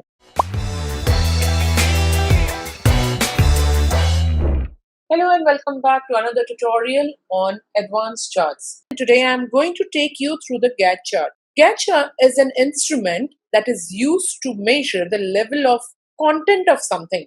Just like in the car, you have a fuel gauge, which shows the level of fuel in the vehicle. Similar to the gauge chart in the vehicle, gauge chart has a needle which displays the value of a particular data, and like speedometer, the needle moves when the data changes. A gauge chart, unfortunately, is not part of the inbuilt charts in Excel and need to be created by combining donut chart and the pie chart. Both these charts are covered in the previous tutorials on advanced charts. So, Get Charts is your ultimate KPI dashboard tool, which is used to show the performance of your product, sales, employees, or any other information. So let's look at our example sheet and see how a Get chart can be created. To give you a small hint of what is a Get chart, this is how the Get chart is created. On the left hand side, you can see that there is a table where I have the student's name with the drop down menu with that, and their score is mentioned in the next cell. Now, simple VLookup is being done in the next cell, wherein as soon as I pick up the name of the student, it automatically highlights its score. And you would also notice as soon as I change the student name or pick up the new student name, the speedometer also keeps changing accordingly. This is how your Get chart really works. Now, let me show you how is it this being created. It's a very simple one that I have created, but you can actually make it more visually appealing by doing more formatting to it. So let's first understand how a simple Get chart needs to be created by using the donut and your pie chart. I'm going to go to my sheet where I have the names of the students and the scores given to me. I need to create a Get chart in such a way that as and when the student name changes, it should automatically highlight the name, the score in the Get chart. So what I'm going to do is, just like I already have this, I have created the student name and the score which I showed you earlier. I'm going to cut and keep this Get chart in some other sheet so that this is not visible to me. What is the next thing that I need to do is, I need to create two different tables. Now, these two different tables I have already created. I'll give you a hint of how you can create these tables. The table that I have created is, it says that if a student is failed, then, or rather, a student if is scoring 30 or less marks, then he is failed. If the student is scored more than 30 but less than, say, 50 marks, so that means anybody who scored 50 or more than 30 but less than 50 is actually pass. But then there is more score as well. If somebody has scored more than 50 but more than 50 but less than 70, so then less than 71 rather. So if it is between 50 to 70, then that person has scored distinction. You can do it with any number of rows that you have or any number of criteria that you have. And anybody who's more than 70 to 100 is going to be distinct, is going to be first class. I'm just going to take this as 100. Now, in the Get chart, I need to first create a table which will display this information correctly. Now, when I say display this information, I need to understand that even if the person is going to fail if he's 30 or less, the number is going to remain 30 because 30 is this percentage. I'll take this as percentage. So anything that is 30 or less than 30% is going to be a fail. Anything between 30 to 50. Now I want to understand what is the difference between 30 and 50. It is 20. So I'm going to here as 20, which is going to be my helper column. After that, what is the difference between 50 and 70? Again, it is 20, so I'm going to pick up 20. Now, what is the difference between 70 and 100? It is 30, so I'm going to take the 30. So I need to identify first the difference between each of the data. Once I have done that, I can list it down. Now, one more thing that I need to do after I have identified this count should run into 100. It cannot be more than 100. Now, after doing that, I need to add one more row which will have the lowest value, which we will consider as the lowest value. And then we will have the second column or the second row, which will consider the highest value. So what does this tool means? This means that if it is lower than 30, what should be the value? That means it could be maybe a 0 you can take as the lowest value, and highest value that you can pick up will be 100. This can be one of the things that you can do, or you can also pick up a lowest value that you feel you want to show in your data or in your chart. So now the total that you look at is going to be 200. So this 100 that we have, and the another 100 is the total of these two. So this is one table that I have created in order to create my donut chart. So with this data, I'm going to create a donut chart. So let me write it down on the top so that it becomes easier for you all to understand. So I call it a donut chart, or data for donut chart. Now that I have this data, I have to create another data for the pie chart. Now pie chart is going to be used to create a pointer. The pointer or the needle that keeps moving in the speedometer. For that, I will use the pie chart. Now, how will I create a pie chart? I need to give three things in the pie chart. One is the score, which is my main criteria for the speedometer to move. So one is a score. Second is going to be what is my pointer size. So when I say a pointer size, it will be thinner or thicker depending on that amount I'll have to give there. And the third thing that I have to give is the no fill option, which is in the pie chart, I will have to give one column which is not going to be a fill. So I will show you how does that work. So let me say the pointer is going to be, let's say 4 this time. You can increase the size when you see the size of that pointer. If you decide, or if you want to, you can decrease it also. Score is going to be linked to this. So what we are going to do is, I'm going to hide this so that it doesn't confuse us. So score, what I'm going to do with the score is, I'm just going to put any score for now, just in case. And in the last one that we have here, the no fill, we will do a simple calculation there saying is equal to 200, because this is a total of 200. So I'm saying 200 minus the sum of these two. Once I close the bracket, enter, I get 146. Now I need to start creating my charts. So what I'll do is, I'll first create my pie chart and create that needle that we want. So I'll go on to the pie chart database, go to insert, create my pie chart. It depends on you. If you want to create your donut chart first, that is also fine. There's no hard and fast rule to that. So once I have created my pie chart, you can see that there are three different parts that has been created. What I right now need to do is, the first and the second part that I have, I need to say that I don't want any fill, so that it is hidden. So what I'll do is, I'll first select the biggest part, which is my yellow one.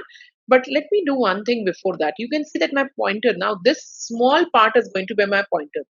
Let me make this pointer move a little up. So I'm going to show this, let's say 270 degrees. So now my pointer is showing in the middle, exactly in the middle. I can go and create this and say, go to format and remove the shape fill, saying I don't want any shape fill. So I'll say no fill. So what is it happening now? It is hidden. I'll select the second one also and say no fill. Once I have done this, you can see that my pointer has been created. Now whatever I do to this pointer is, according to the number that gets added here, the pointer will automatically move. So I just need to be very sure about what pointer I'm adding here so that it looks nice accordingly. I can also make sure that when it is 0, it stays in the left hand side. So when it is a 0, it is exactly on the left. It's sleeping down there. Yeah, so it has to move 180 degree like this. So if it is 0, it is going to be like this. 100, it has to go to here. So if it is it going to here?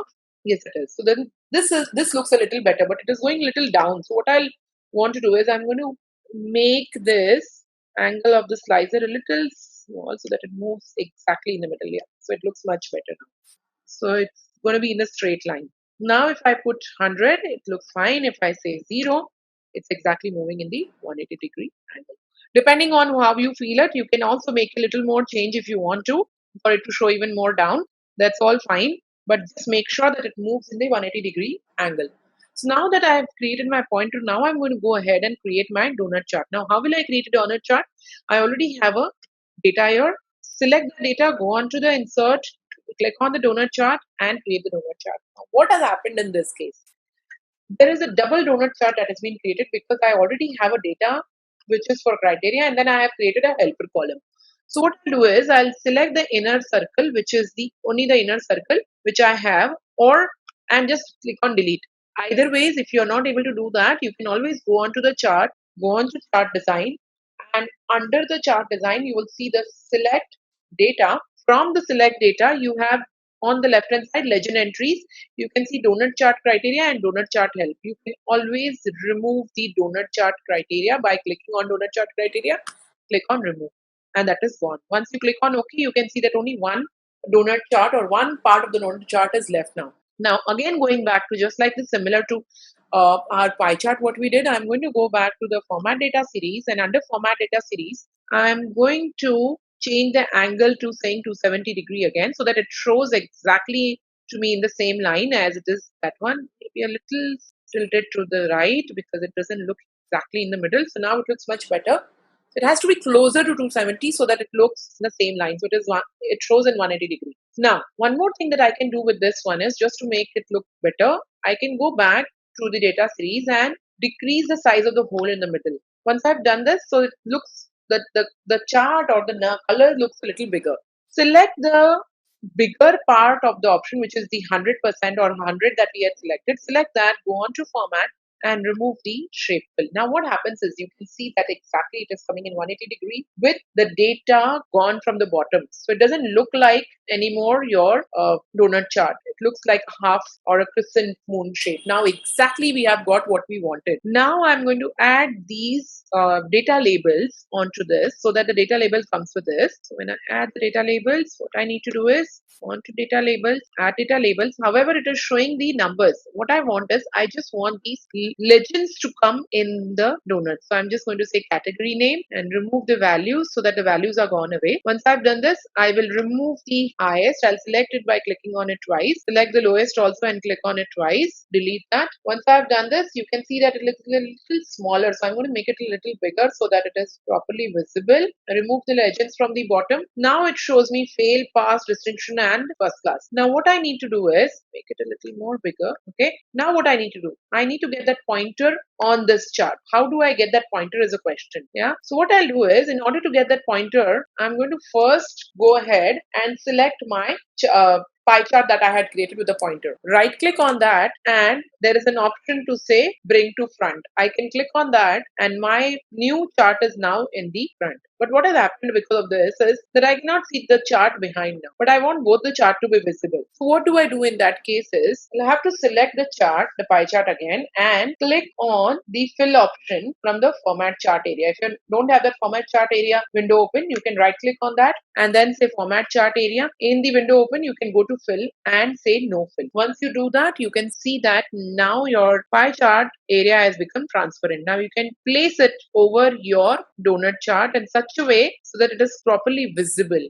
I'll have to do a little bit of formatting here so that it is properly visible with the needle as well, and we don't miss that at all. So little bit of formatting once you do, you should be able to see your needle properly on the exact place where you want it. A little smaller. Okay. Now because it is 100%, it is going exactly down there on the right. And now I have this properly available and not missing out any here. I need to make a little more no fill so that the borders are not visible here. Okay. So now we have the get chart ready with us. I will need to remove the chart title for one of the chart titles. I'll have to remove and keep the other one ready. So now I can create my get chart the way I want it. Remove the borders from this as well. Otherwise it looks like two different charts, which we don't want it to give that. We want to create an illusion that it is a one chart. Now we have created a get chart. I can now select the score of the students in the list that I have on the left, but there is a problem. Even if I select the name of the student, it doesn't change here. Why do you think that is happening? Because as of now, you can see that I have just put some numbers here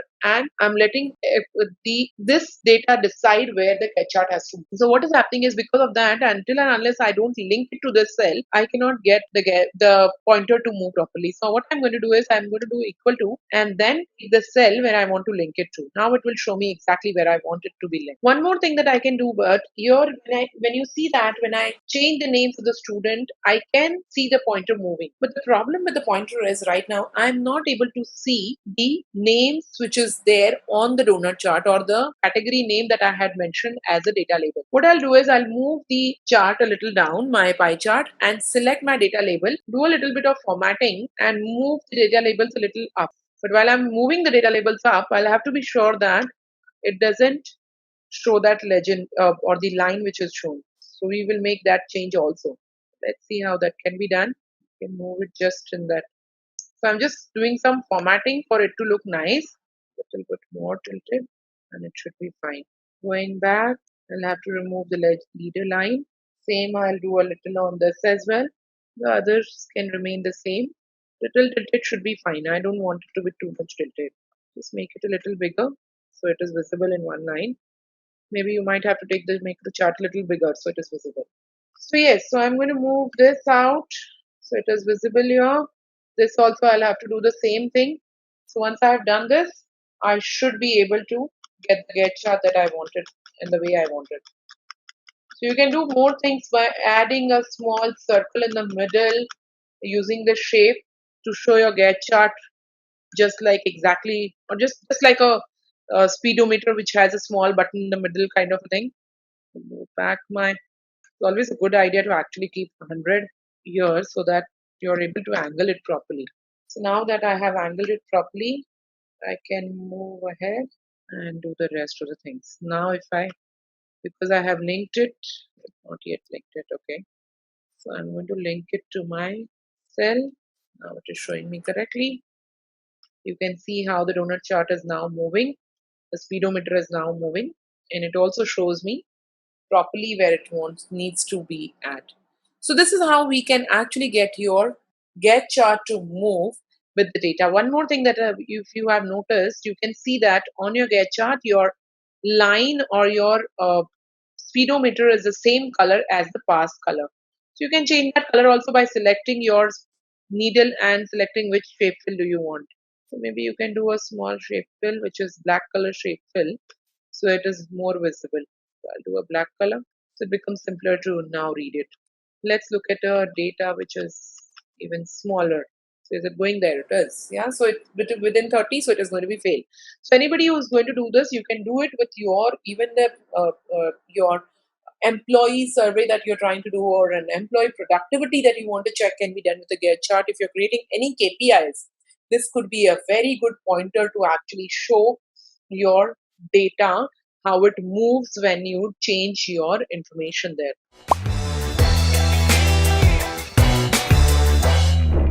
Hello and welcome back to another tutorial on advanced charts. Today I am going to take you through the another chart known as the Gantt chart. Gantt chart is a very useful tool to visualize all tasks of a project, identify overlapping timelines if any, track progresses, and thus ensure the smooth workflow. It has small bars which help to identify the timelines of each of the tasks in the project. While unfortunately there is no Gantt chart or inbuilt Gantt chart inside the Excel, there is a way to create a Gantt chart using our regular tool which is in Excel. So let's see today how we can create a Gantt chart using our simple charts, and that's the bar chart in the data that is provided to us, and tweak around to create or to visualize it as a Gantt chart. Look at the data that I have on my example sheet here. The data signifies the task that is given for the project, and each task has a start date given to it. While along with the start date, it also contains the number of days the task will take to complete that particular task.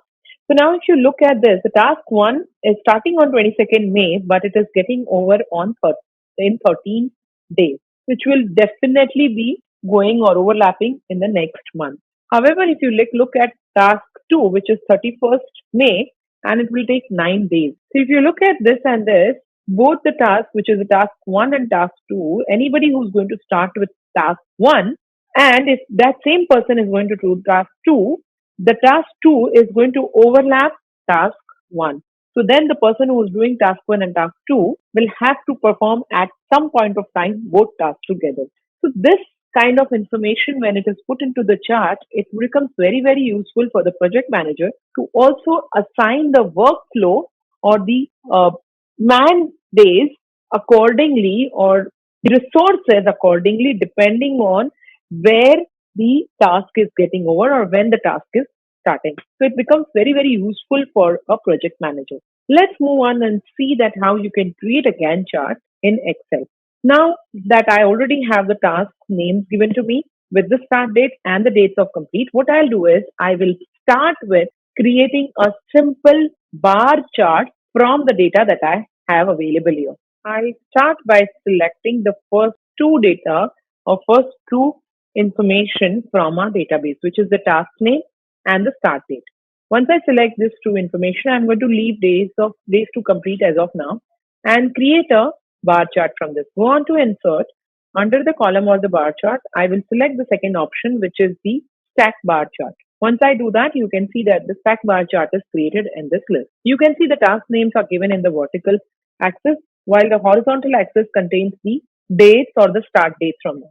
Now this is a simple chart that I have created, but it doesn't have any, it doesn't look like a Gantt chart.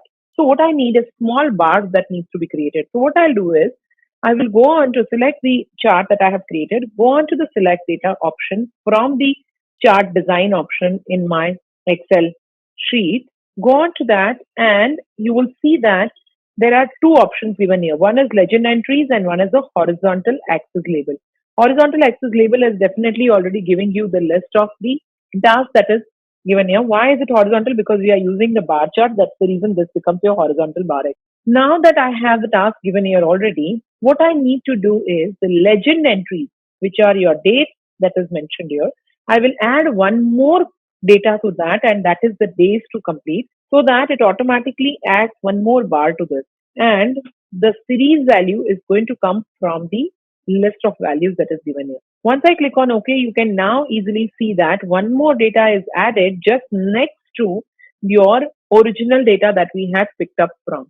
So now if you look at this data, I can see that there is one data that is giving me starting date, which is from the 22nd of May and going up to 13 days, which is closer to June of 7th or 8th. That's how it is showing me here as a date. Now what I'll do is, I just want these small bars to be shown in the Gantt chart. I do not want the other bar to be shown. So I'll select the other bar, other part of the bar, and then go on to the format from the ribbon, and from the shape fill, I will just remove the color completely. Even the shape outline that I have, I will remove that and say no outline, so that there is no borders and it is not being seen at all. I would also want to remove the grid lines if I want to. If I wish to leave it, that's up to me, but I'm going to remove the grid line. I like to keep it as clean as possible. Now it looks like a little bit better in terms of how the Gantt chart looks. So the starting date is here. It is getting over the first task over here. Moving on a little ahead, what I'm now going to do is, my start date is going to be the 22nd of May. However, Excel is automatically picking up 10th April as my start date, which is not correct. What I need to do is, I want to take this 22nd May as my start date, or I can take even the 20th of May as the start date. That's fine, 1 or 2 days here and there, so that this bar starts from here, which is the starting point of the project. Now, the problem here is that if I put 22nd May directly inside the chart, that will not work. Why am I saying that? Let's see what happens. If I go on to my chart, and inside the format that you can see here, sorry, chart design that you can see here, click on the select data, and here you can see that the start date option is already available. If you click on edit, it shows that it is picking up the data from this list. However, because the bar chart was bigger, it has automatically picked the data starting from 10th of April. What we need to do is, we need to change the axis label from here. The axis label, if you look at, if you double click on the axis here, or just right click on the axis and say format axis, this format axis window will open up on the right. Now in the format axis option, here you can see that the minimum value on the axis is 43200 and the maximum 43320. What is that? That is actually should be the date, but it is taking some kind of a number. Why is that happening? Because in Excel, it does not take the date in the date format.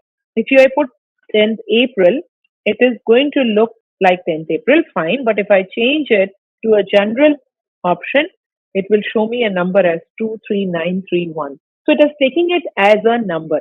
Now, if you look at this date, it is 22nd May 2018. Now, if I pick this number and try to change it to general, let's say, it will show me 43242. So then what I need to do is, I need to take this 43242 and put it in the axis label option here where the minimum is 43242. So I'll take 43242 as my minimum value. Now what happens, just look properly, it automatically takes the minimum value as 43242. Now what happened is, because I tried to change the format on that one, Append automatically picked up the format for the rest as well. So I'm just changing the format back to normal, and you can see that it is starting from 22nd of May. I can actually do 20th of May also if I want to, just in case, to just to keep it little away from my axis which I have here. I'm going to do general. So it's saying 43242 instead of, I'll take 20th May instead of taking 22nd May. And if I do general now, 43240. So what I'll do is instead of keeping 43242, I'm going to take 43240. So what happens is now keep itself little away from the x-axis that we have on the bar chart. But if you are not comfortable with that, you can always will keep the same value, which is 43242, so that it stays or it sticks to the axis as well. Now that we have here, it's the task that you can see starts from the bottom, task 1, and goes to the top, task 8. We prefer to see the task in the other way around, where the task 1 is going to be the top, task 8 will go at the bottom. In order to do that, I'm going to again take the task and the axis option from this. The axis option comes here. What I need to do is I want to show it in the reverse order. So if you look at the axis position, I'll click on category in the reverse order and then automatically picks up the category in the reverse order, which is task A1 coming on the top and the task 8 going to the end. One more thing, if you have noticed, it is 15th of July that it is starting. And in 12 days, if it is getting over, it is going to get over till maximum 29th of July or 30th of July. But your data, the last data is still showing as 8th of August. So if you want to change that also, that can also be done by just using the same method which we did here, where I'm going to change the format of the date to show as, let's say, 15th of July, which is 43296. So what I'll do is I'll select this and my maximum value will be 43296. Once I do that, you will see that your last value that you can see is getting a little better. I take in 15th of July. Let me take maybe 16th or 17th of July. So, sorry, it is 29th of July because 15th July is the start date. So I'll have to take somewhere till 29th. So because I had taken 15th of July, it just went away. 43310. Take this again.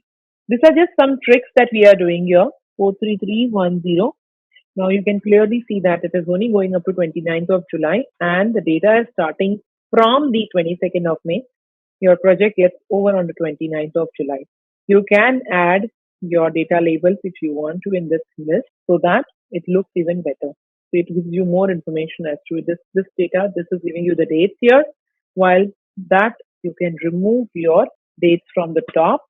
You can leave the task on so you can see the task clearly. And you are with 22nd May, 31st May, 5th July. So it looks very, very clean, neat, and it gives you the feel of the Gantt chart. So this is how you can create a Gantt chart inside the Excel by using the stack bar chart and making some changes, format changes to your data so that it looks like a Gantt chart.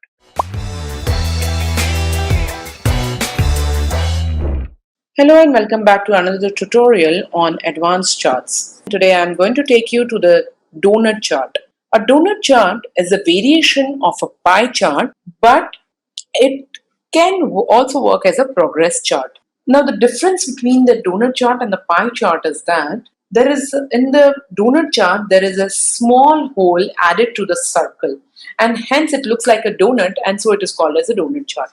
Now why and how you can add a progress here is because while the donut chart gives the same information or a similar information like the pie chart where it divides the whole data into parts, the donut chart also allows you to track the progress of a particular project or the sales target or the product manufacturing or any other progress that you're trying to track or display in the dashboard. Let's see how does that work. In my database here that I have the sales target given for Q3. The sales representative have been given some target. I have the sales data for sales representative for 4 employees, and those representatives have a target of 84,000, 99,000, 92,000, and 96,000. I also have their completed target out of the target amount that was given to them. Now I need to create a donut chart which will show how much is still left, or I can also show what is the amount that has been completed. Now in order to do that, I need to first identify the percentage of the completion and the left. So what I'll do is I will first select the sales rep names from here, put it into another table create another table which will have the completed percentage and the left percentage.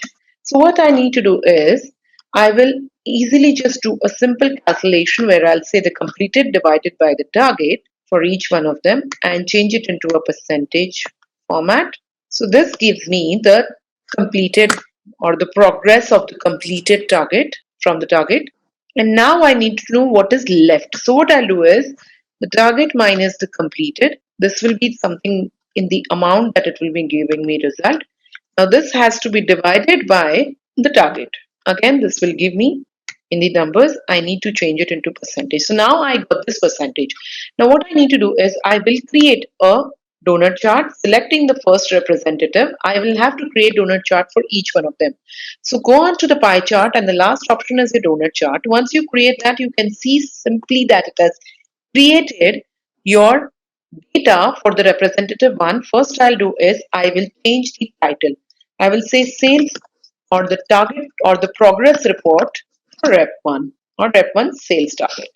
So anything that any information that best suits your chart you should give there. Now either you can add a data label here simply and just say that this is the percentage that is given, which is not looking very nice. Another way to do that is add a progress report which tells you that say 89% is completed. So what I'll do is in order to do that, I'll go on to insert, I click on the text box, click on the text box and add the text box inside the space which is there in the middle.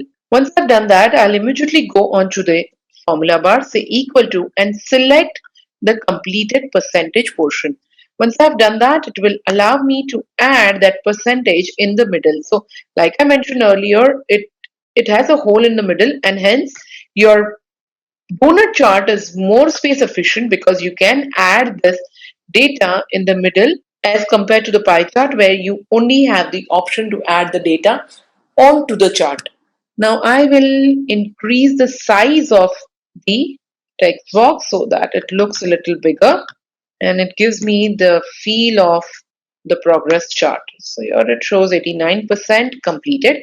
Also what I'll do is instead of keeping the one which is blue is the completed part. So instead of keeping the other one orange, I will go ahead and change the color to, let's say, light gray so that it is visible, but it is going to show me the data in gray is not yet been completed. So that needs to be focused on. Now that I have this data, I can also this shows me the exact data that has been completed, or you can also add if you want inside 89% that you can see, you can also say that you want to add, let's say, completed percentage. So I will say, or you can just add it here. Instead of saying sales target, you can just say completed percentage. This can also be done. So anything that suits your data or the way you want to show it, it can be shown on this database. But if you plan to add that here, you will have to add another text box to ensure that you can add anything inside that text box that you wish to. Okay. So this is how you can add your percentage here. Now, if you wish to change the format of the data, how it looks here. So for example, the colors we have already shown you how you can go ahead and change from here. Let's say I want to have a curved edges at the end. What I can do is I can go on to select the data or any one series, go on to the fill options from here, go on to the solid line under the border, and under the border you will select the same color of the border of the color which you have right now for your data. So I have selected the same color. I will increase the width or the line from this so that it looks little bigger. The bigger it gets, the edges gets a little more sharper and more curved. So I'm taking 13, 14, 15, whatever you feel suits your data. So now it looks 13 here. As of now, it gives you a feel of a different chart altogether. It doesn't look like a donut chart anymore. But yes, you can give this curved edges. But as of now, you can see that the curved edges are only shown for one part of the data. The second part is not yet been showing as the curved edges. So this can also give a feel of what is the completed part, and this is the edge. It looks like a lock with this small edge at the end. Now, if you don't want to do that, instead you want this also to be shown in the edges, you can do that also by going on to the format and first removing the border color that you have here. So in order to do that, I will first select my another data, go on to the chart design. From there, sorry, the format, and from there I will remove the shape outline. So I'll say no outline. Once I click on no outline, you will see that the white line that you could see in the middle is gone now. There is no outline anymore. You can select your other data which you had already and do the same steps which you did for the first one. Go on to the solid line, select the color which is exactly the same as your data or your color that shows on that part of the data. Change the width to make it exactly of the same size of the previous data. Now it comes to 14 points. If you see now, keep it outside and looks very, very neat and clean. It shows you the progress report for the representative one, how much has it been completed as compared to what was the target that was given to them. So now it becomes very simple to add it to your dashboard and show exactly where does your data sit. Now this comes to how you can add one uh, donut chart to your list. So this was a very, very simple chart to add if you have a donut chart available in your Excel version, which was only available from 2000 and higher versions. Another type of information that you can show on this data, on this donut chart, is the hierarchy information. We have already seen in our previous tutorial where we can create a tree burst or the sunburst or a tree map chart. However, you can also show your hierarchy in your double donut chart. Now, how is that double donut chart created? There is a little trick. There is no inbuilt double donut chart. But how do you create that? Is by just going on to the insert and then click on the donut chart. Once you have created the donut chart, it will create it from that database which you had just kept your cursor on. You will select your donut chart which you already have and then copy by doing Control C and then do Control V. It will automatically add one more circle to it. Now I will go on to the format data series and then reduce the whole size to, let's say, 40, 42, whatever, 45, somewhere about 40, around 40, 45. This will let me have a bigger size on the donuts or on the data where I can enter. Now that I have this information, I can just go on and say add data labels. However, when I add the data labels, it automatically adds the numbers. Instead, what I can do is I can go on to say more options, and here I can ask the data labels or ask the Excel to only add according to the hierarchy. So let's say the outer part which I have, let me make it a little bigger and remove the legends down there so that the chart is even more bigger. The bigger the chart, you'll be able to read it properly. So yes, I can also reduce the data, the whole even further down so that looks a little more nice. Okay. Now that I have this, I can go on to the data labels option, and under the option, instead of adding the values, I can say values from the cell. This will let me select the cell from where I want the data labels to be added. I can select the region, which is east, west, whatever the region is, and then click on OK. And here it lets me add the region on the outer portion of the data. Now what I can do is inside that I can see here the amount. I can leave that amount as it is and still add my value from the cell, which is the customer. So what I can do is inside I can also add the customer name and the value if I wish to, and this is how I can get the hierarchy chart. I can do it other way around also, where I can add the names of the customer on the outer circle, and inside I can add the region. So depending on what I'm looking for, I can do it on the chart. So this was again the hierarchy chart that we have created. While it's not the ultimate chart, if you do not have the sunburst or the tree map chart, you can actually use the donut chart to create the hierarchy charts as well. So this was a simpler way to actually have a workaround to your data.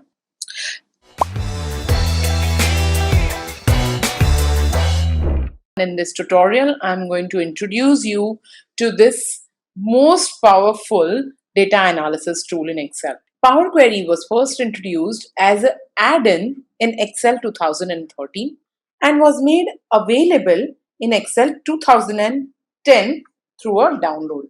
In Excel 2013, it was called Power Query, but was renamed to Get and Transform in Excel 2016 and was again renamed to Power Query in 2019. So when I say these years, this means I'm talking about the versions of Excel.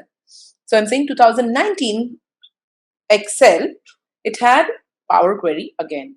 Power Query is all about transforming data.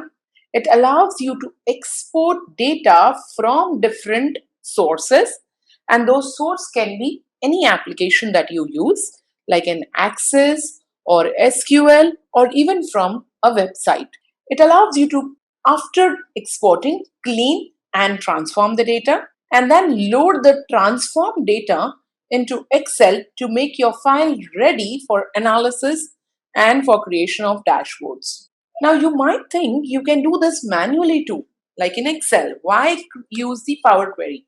So, the special thing about Power Query is that it saves all the steps performed inside the Power Query, and then when you get the same report with the updated data, a click on the refresh button will repeat all the steps, and the transform data will be ready for the further analysis.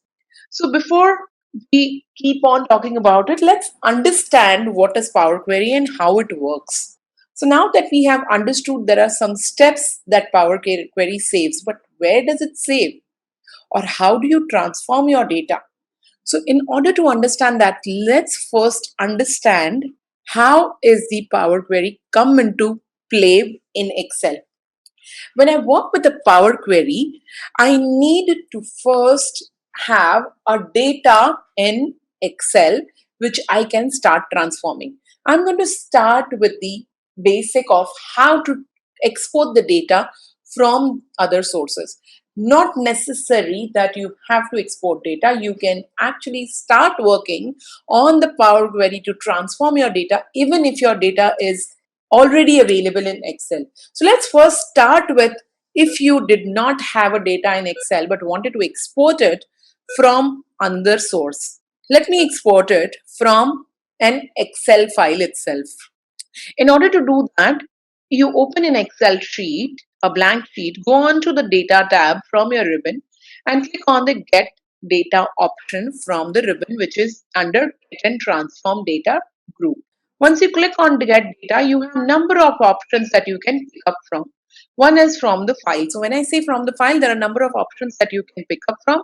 You can export the data from the workbook, from the CSV, from the PDF, from folders, a number of places that you can pick up. We can get into detail a little later. From database, so it can be from a SQL server database or even the Access database that we spoke about. So a number of databases that you can see other sources also available, and from other sources you have other options from table or range, from web, which we already spoke about, that you can actually get it from the website, from Microsoft Query, and from the other sources that is mentioned here. As of now, I'm going to start to pick up or export data from one of the files that are already available in my system on an Excel sheet. So I'm going to go to from workbook because it is not already there in this workbook. I need to export data from another workbook. So I went into data, and from there I said from another workbook.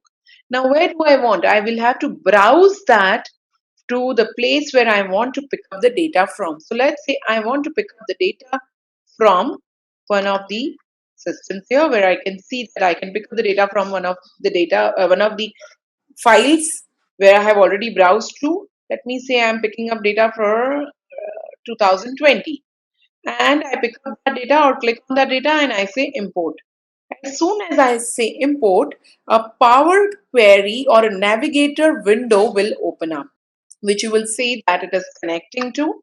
So once it opens that navigator window, under the navigator window, it asks you which data that you want to pick.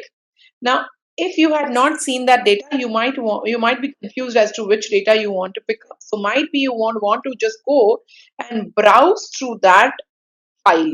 Come to that file, I'm going to open this, and here let me see what opens up. Let's just see the data so that we know what we want to pick up in Excel or what do we want to be exported to Excel. So here you see that you have the data information in sheet 1 and it is converted into table. The table name that you can see is given as the sales as a table name. Now I can go back, close the sheet, and let's see, we can try again. I go on to data, from file, from workbook, same place. I'll pick up the 2020 data, and if you don't know what is there in the file, you can always from the navigator window also check which file do you really want to download. But I just wanted to be sure about it, so then I'll check it before even getting into it. So I'm going to click on sales because that is the table that I want to pick up, and I can see that this data is being picked up from the sheet 1. Yeah, so you even if you go on to sheet 1, you can still see the same data because that data is available in sheet 1. And here you are with all the data. Once you have the sales information or sheet 1, whichever you want to, you can either just click on load, which will load the data onto your Excel spreadsheet, which is open, or even if you ask Excel where you want to load it, that can also be done. So now this is how you get your load data. Let me say that I'm just going to say load or load to. If I just click, it will automatically load the data onto my Excel sheet from A1. But if I say load to, it will allow me or it will give me options to load the data to a particular place, to a particular cell, to a particular sheet that I decide to give as an option. So that gives me more option to decide on where it should stay. Plus, it also asks me whether I want it in a table form, that means just the data form, or do you want it in a pivot table report form, that means it will directly run into a pivot table and it will not give me any table or any data to look at. Then you have pivot chart, of course, it will go on to the chart, and the last one is only connections. Now, connections is something that will come a little later in the next tutorials, but we can always look at which one we want to pick up. So let's say I want to say as of now the table, and say instead of new worksheet, I'll go to existing worksheet and start from A1 where I'm saying existing worksheet, and A1 it has already been A1. So I'll just click OK, and here you go. So you have this data already updated here. Now if you make any changes to the another sheet, so let's say if you make a change in one of the data sheets to revenue, change to any other number, you might have to come into this and just click on the refresh button from the table design, or just right click on this to refresh it, or the third way to do that is just click on this refresh button that you see on the right. Either of these things will work if you make any changes to your source. That means if you make any changes to this source, which we have here, it will automatically get updated on this if you click on the refresh button. It's as simple as updating your data. So this is how you get your load data. Now this was about how you load your data into the Excel sheet. But let's see how you can also transform it before loading it.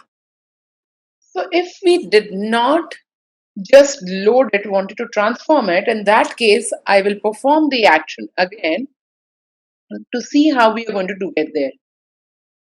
So here I am on that file, I picked it up, and instead of just loading it, I would want to first transform the data. When I say transform, I want to make few changes to this data or just do some cleaning of the data. In that case, I will not go on to Excel, but I will actually go on to the Power Query to transform that data or clean that data to make sure that the data is ready for the further analysis. So I'll just click on transform data. Once I click on the transform data, this is where your Power Query editor window opens up. So far we did not know how does the Power Query start or how does it look. This is how your Power Query window looks. So as soon as you click on the data or on the transform, it automatically opens the Power Query window for you. Now just understand a couple of things when it comes to Power Query. This window which you have here, this is where the data is saved. You can easily see that it says 8 columns and 100 rows. Column profiling based on the top 1000 rows. So it is only taking the top 1000 rows of the data. But anyways, we only have 100 rows in this data.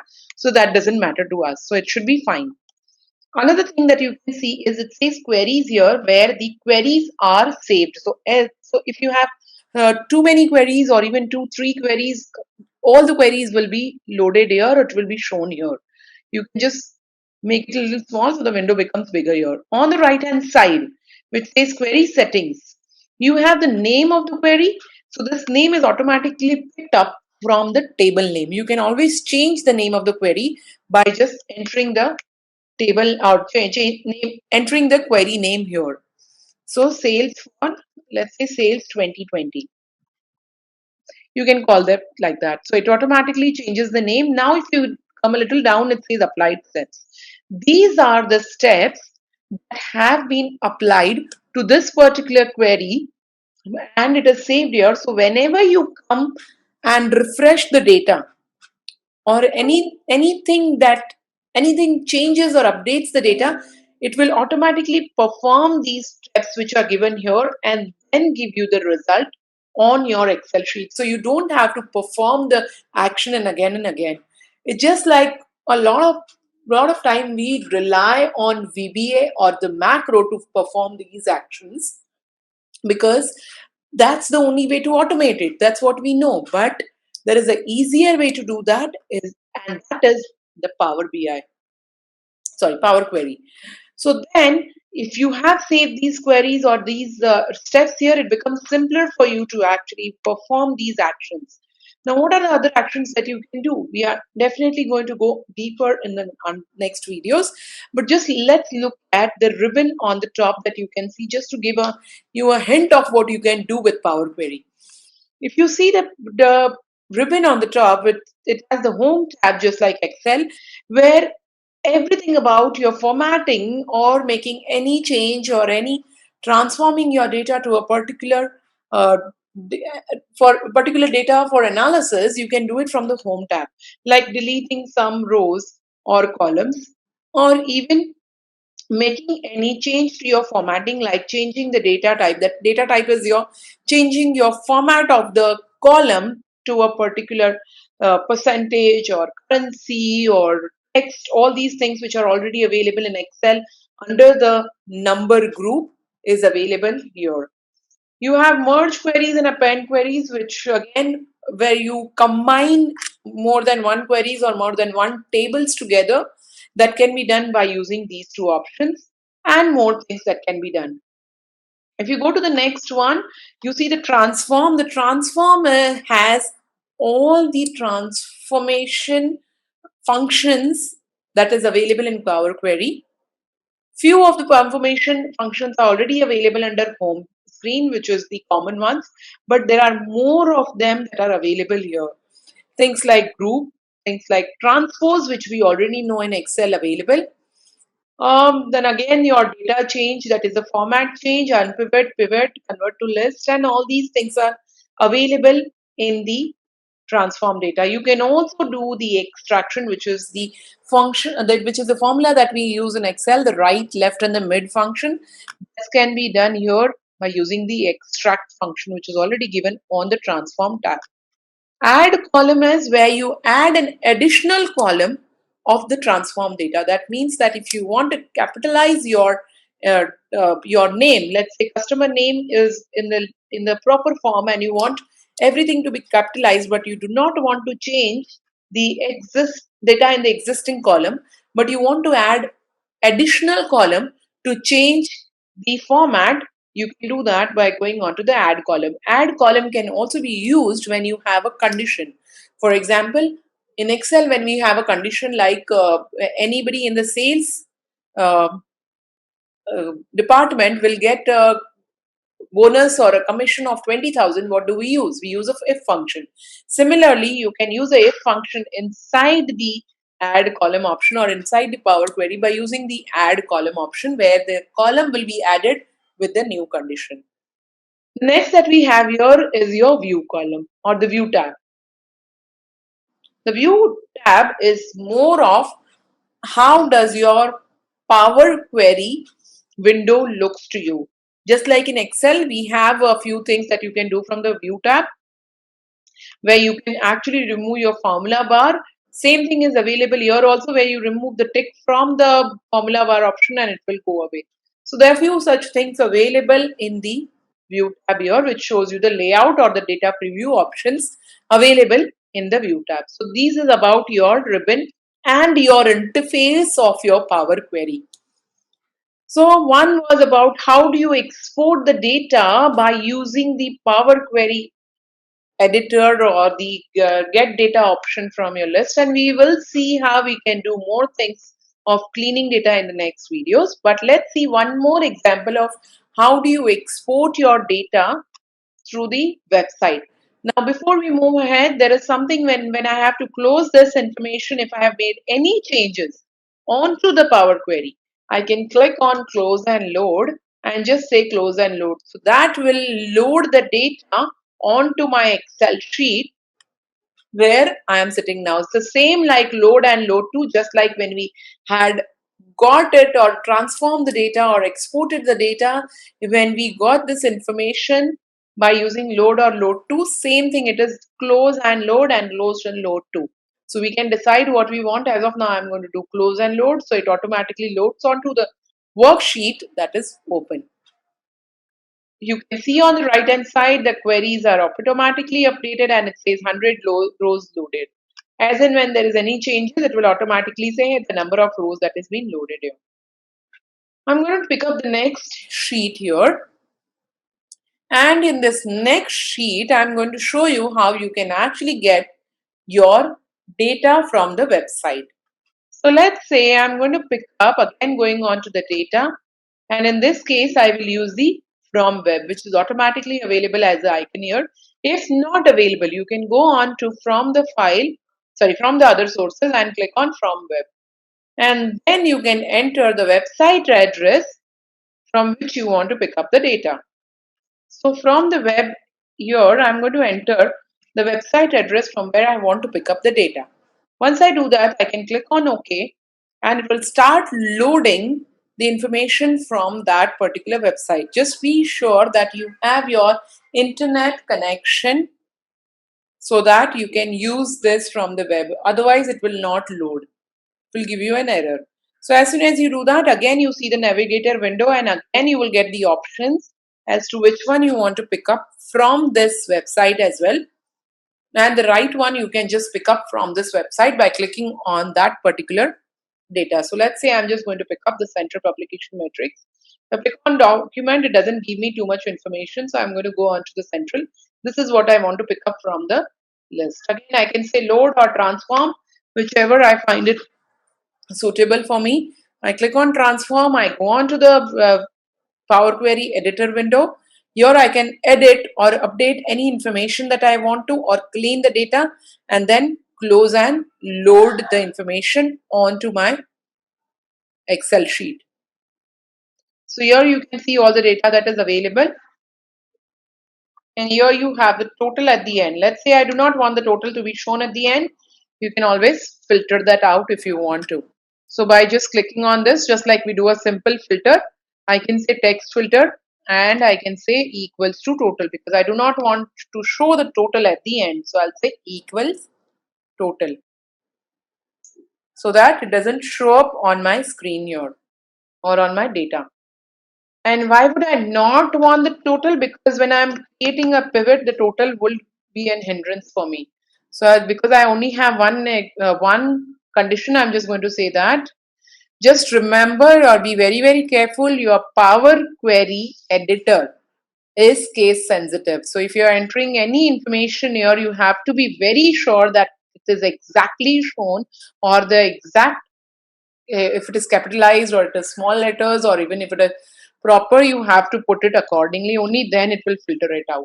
As soon as I do that, you can see that a new step is added here to the list, and that is called as the filter rows. I think we got a wrong one because if I want to make any changes, I think I got the filter one as saying only I want the total, but we want to remove the total. So I'm just going to say does not equal instead of equal. So I'll say does not equal. So if you want to make the changes, let's say you make some mistake, you can always click on this setting kind of a button, which is a wheel kind of a button. Click on that for that particular step. Once you click on that, that window will open up, and now you can say does not equal total. And once you get there, all the data will be available except the total will be filtered out. How do you see that? You can just click on this and just scroll it till the end, and the total is removed from the list. So this is how you can actually get your information onto the database. Now, because I have made changes and I have run this list, I can just close and load, say close and load from here.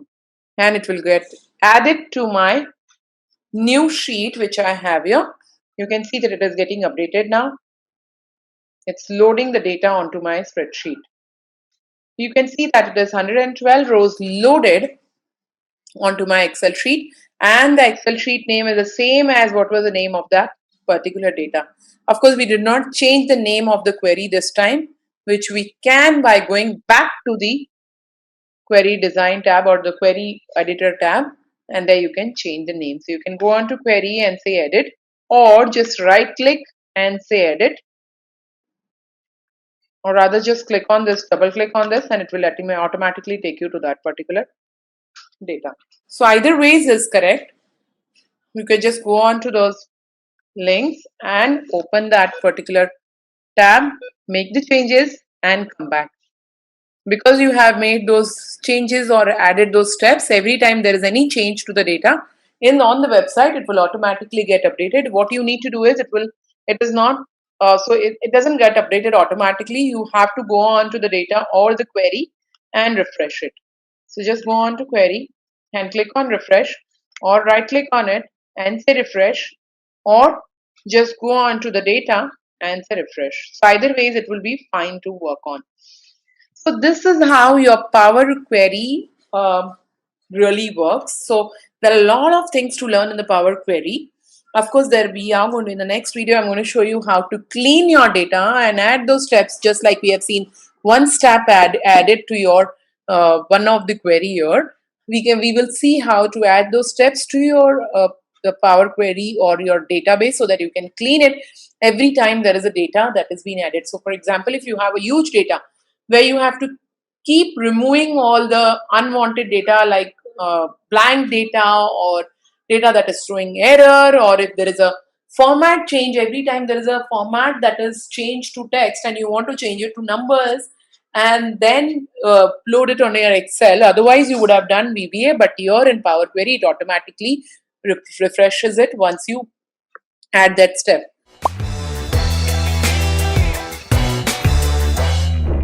Hello and welcome back to the magical world of Power Query. Data cleaning process on Power Query.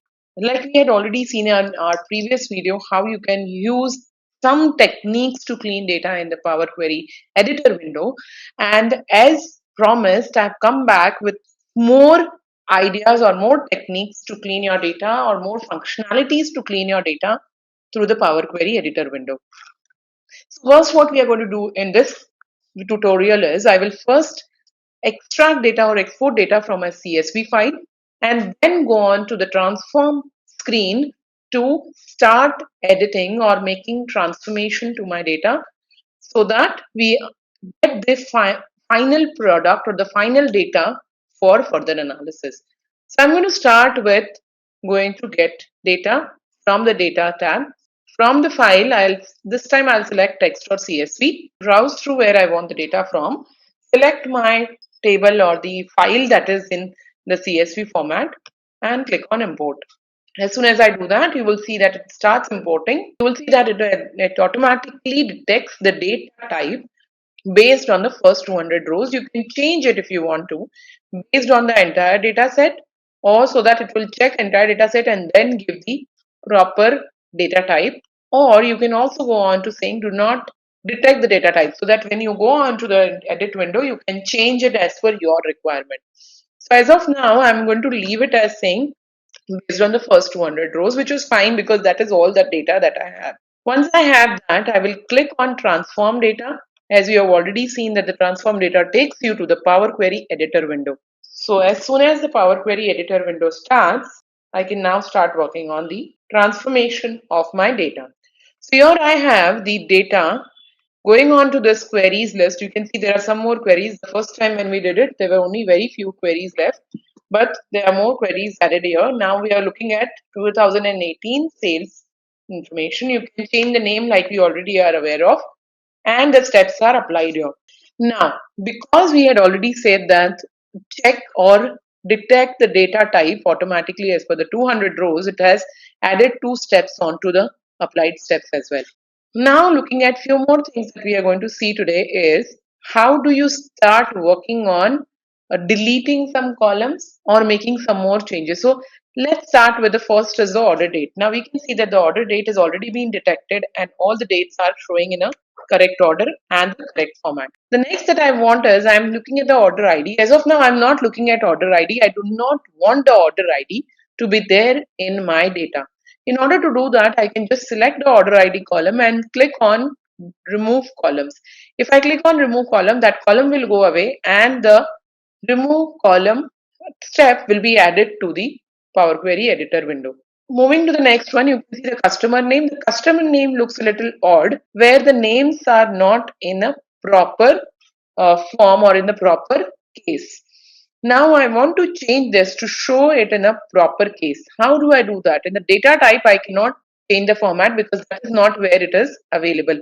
I'll have to go on to the transform and I will go on to check for how to get my data capitalized or in a proper form. That is available under the format tab here under the text column group.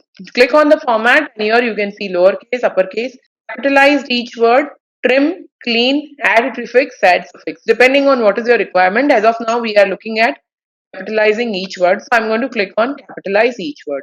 What happens is it automatically capitalizes each word in that particular column or in that column which we had selected.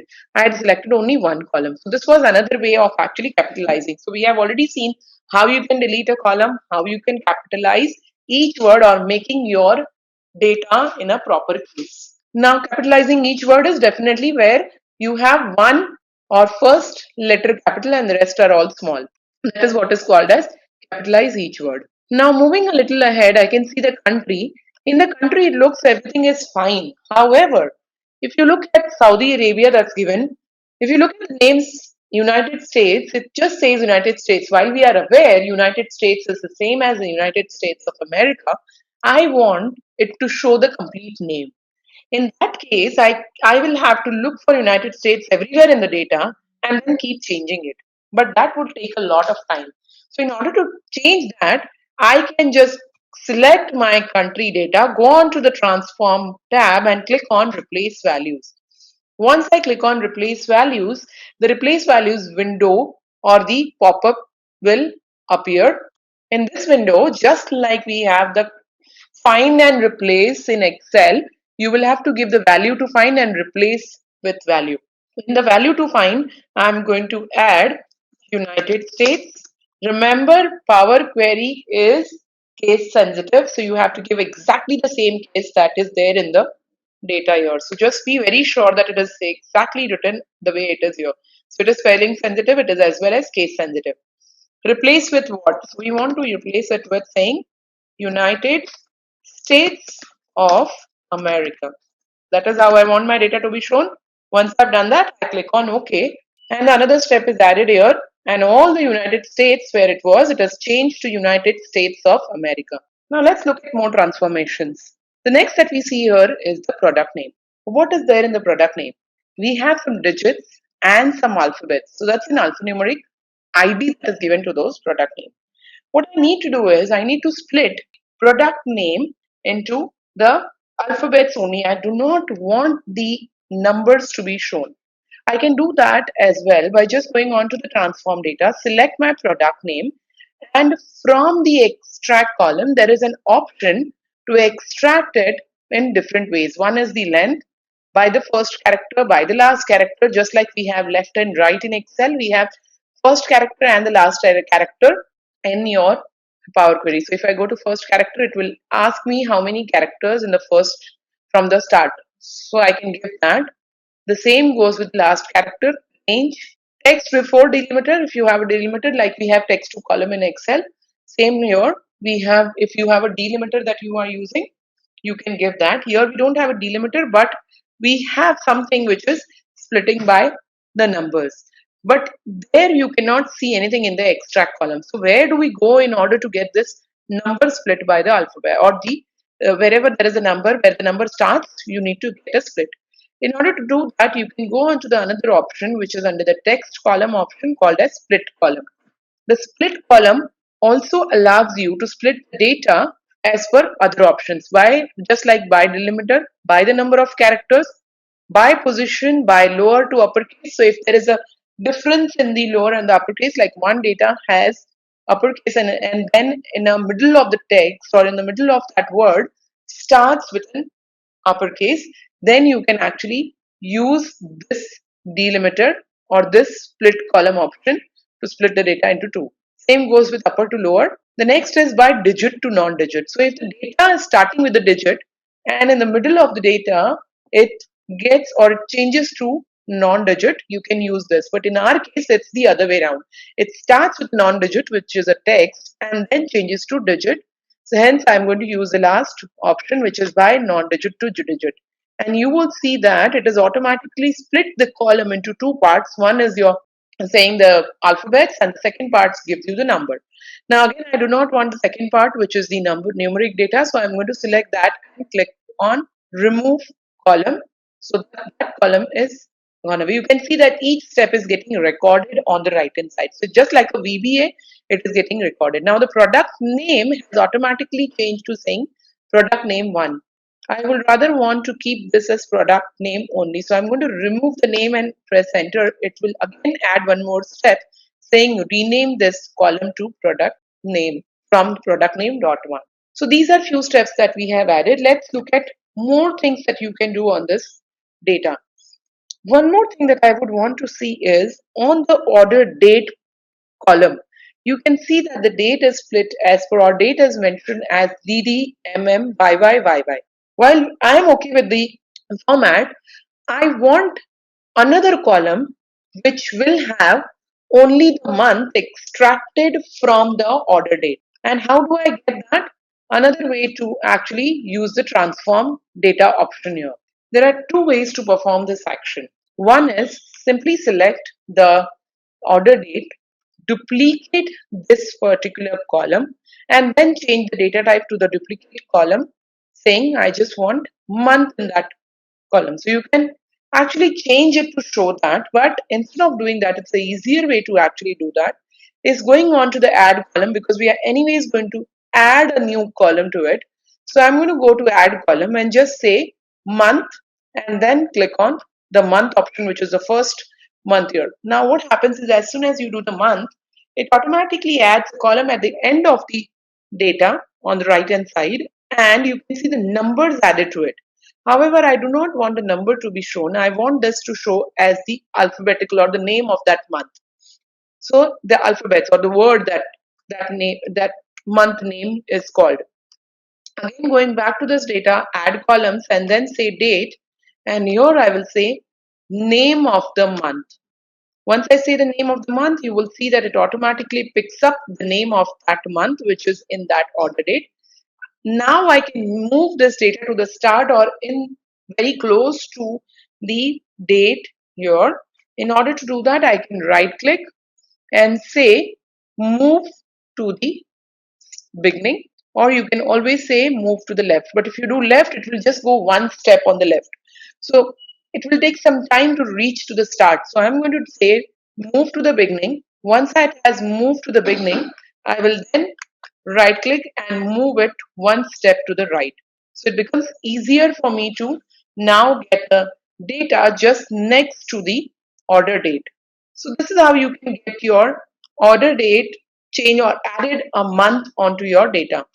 Let's look at another way to do the same step. Let's delete this first, and I will show you how you can create another way or how you can do it in a different way.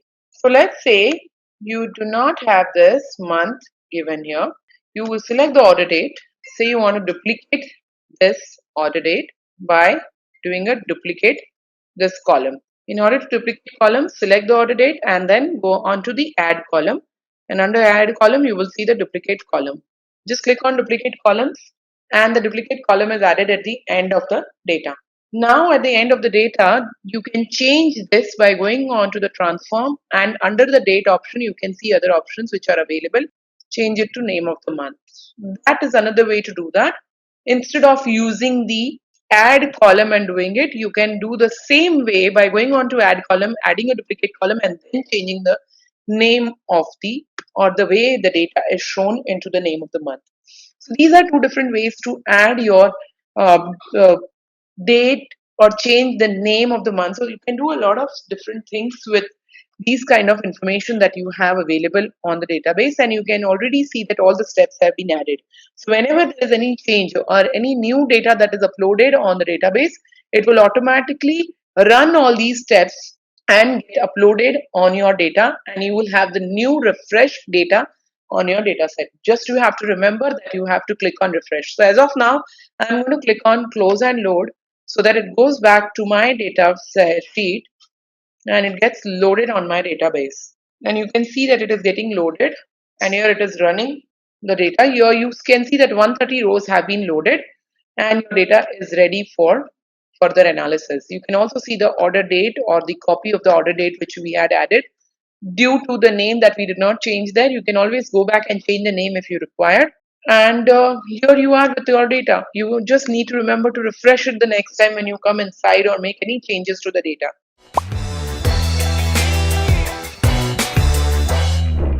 Hello and welcome back to the world of Power Query. And in this tutorial, I'm going to take you through some more transform techniques in Power Query. In the previous two tutorials, we have already seen how you can clean your data using the transform technique in the Power Query. And here I'm going to show you how you can make your data easily available or easily ready for further analysis. So today we are going to see the three most important techniques of the transform in Power Query, and that's the transpose, unpivot, and pivot. So let's begin and see how does this work. Looking at my data on this example sheet here, you can easily see that I have the students who have appeared in the exam and who have passed in those three different subjects that is given here, the names of the students who have appeared in the exam, and the class that they belong to. If I just want to use, or if I just want to change the way it is shown, that means I want this passed in subjects in the rows instead of the column, and the column which shows the class names into the rows, I can easily do that by using a transpose method in Excel also. But how do you use this in Power Query so that it automates it?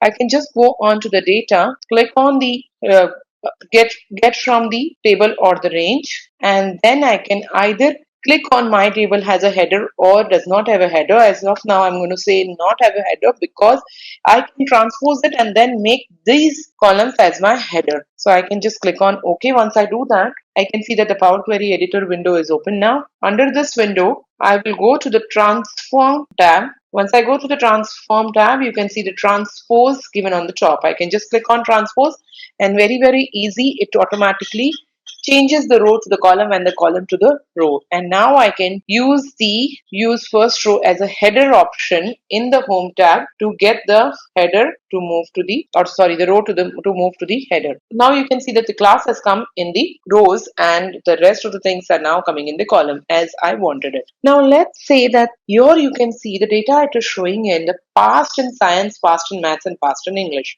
However, I have other things also available here which says students appeared in the science, students appeared in maths, and student appeared in English. Now what happens is if I look at this, it looks a little, I have to scroll it on the right, and it's not very easy for me to do further analysis like creating a pivot table from this if I want to in Excel. Now how do I do that in such a way that my class shows in one column, the next column shows me the number of past percentages, and the third column shows me how many students appeared from that class for that subject. So I want it in three different columns. So class, past, and the students appeared. All the three in three different columns. Now how do I do that? In order to do that, we have already seen that we have done a transpose. I need to add one more step to it. The first thing that I will do here is I will first try and unpivot this data. How do I unpivot this data? Because as of now, it is showing me in the pivot column. What is unpivot? Unpivot means I can get this data in such a way that for every class, I will get past in science, past in maths, past in English. Students appeared in science, students appeared in maths, and student appeared in English in one column. So if I have to give you an example, it will show something like this. Let me first close and load this so that I can show you how we can work on that. Can I get it onto a new sheet? So now it is loading. So now I'm going back to show you how I want the new data to be shown. So here I have this data uploaded. What do I need is for the class A, I want all these information to be shown just below one another, all of these. So if I'm doing this, I need to, let's say, get the data in such a way, something like this. And the rest of the things need to show in the next column. So what is happening is now this is for A, and then comes for B, and then comes for C. For each one of them, it should show one under the another. If I want to do this, I can do this easily by using the unpivot column. If I wanted to do it in Excel, I'll have to actually transpose each of the rows and the columns accordingly and get the result, and that too have to do it every time manually. But if I wanted to do it in Power Query, it will automatically happen after the first time that you have done it. So just go to transform, click on unpivot columns, and this time I'm going to select the class because I don't want to unpivot class. I want the rest of them to be unpivoted. This has to remain as it is. So I'll say unpivot class and then say unpivot other columns. So the class will remain as it is. The other columns will be unpivoted. You can see now the headers have gone down and now it is showing exactly past in science, past in maths, past in English. Students appeared in science, student appears in maths. So this is giving me the exact information how I wanted it to be seen. I can change the names here. I can leave it as attribute, or this can be the marks, or this can also actually not be marks because it looks a little weird. These are all the past students. Yeah, I can say number of students.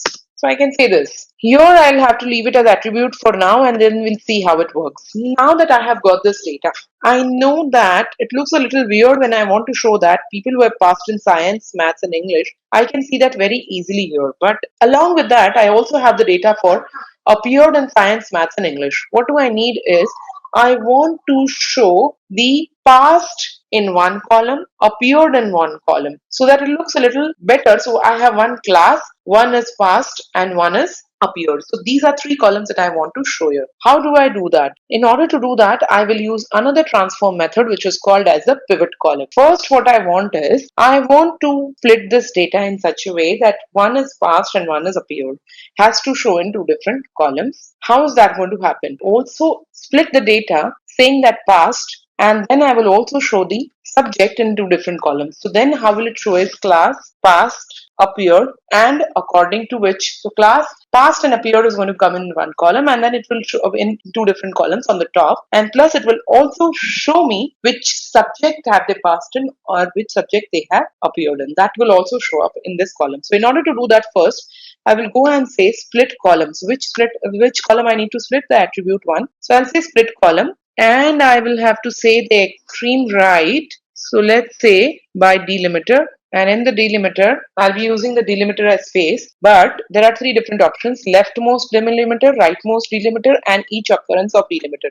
In this case, I need to split the delimiter which shows me the name of the subject, which is science, maths and English. So what I want is the rightmost, which is the last space. So I'll say rightmost delimiter and click on OK. Once I do that, it will split into two different columns. One will have past in, another attribute will have. So this is the subject. So I'm just going to give this as subject. This I will call it as past or appeared. And here I will also have to do one more thing where the in I will have to replace it with nil value. So I don't want that in to come. So I'll just say replace values in with nothing. So I'll just click OK. So students appeared in past, and then the subject that is given here, and that is how you get the data to split here. Now let's understand our requirement again. What I need is I need a column for the class. I need another column for the subject.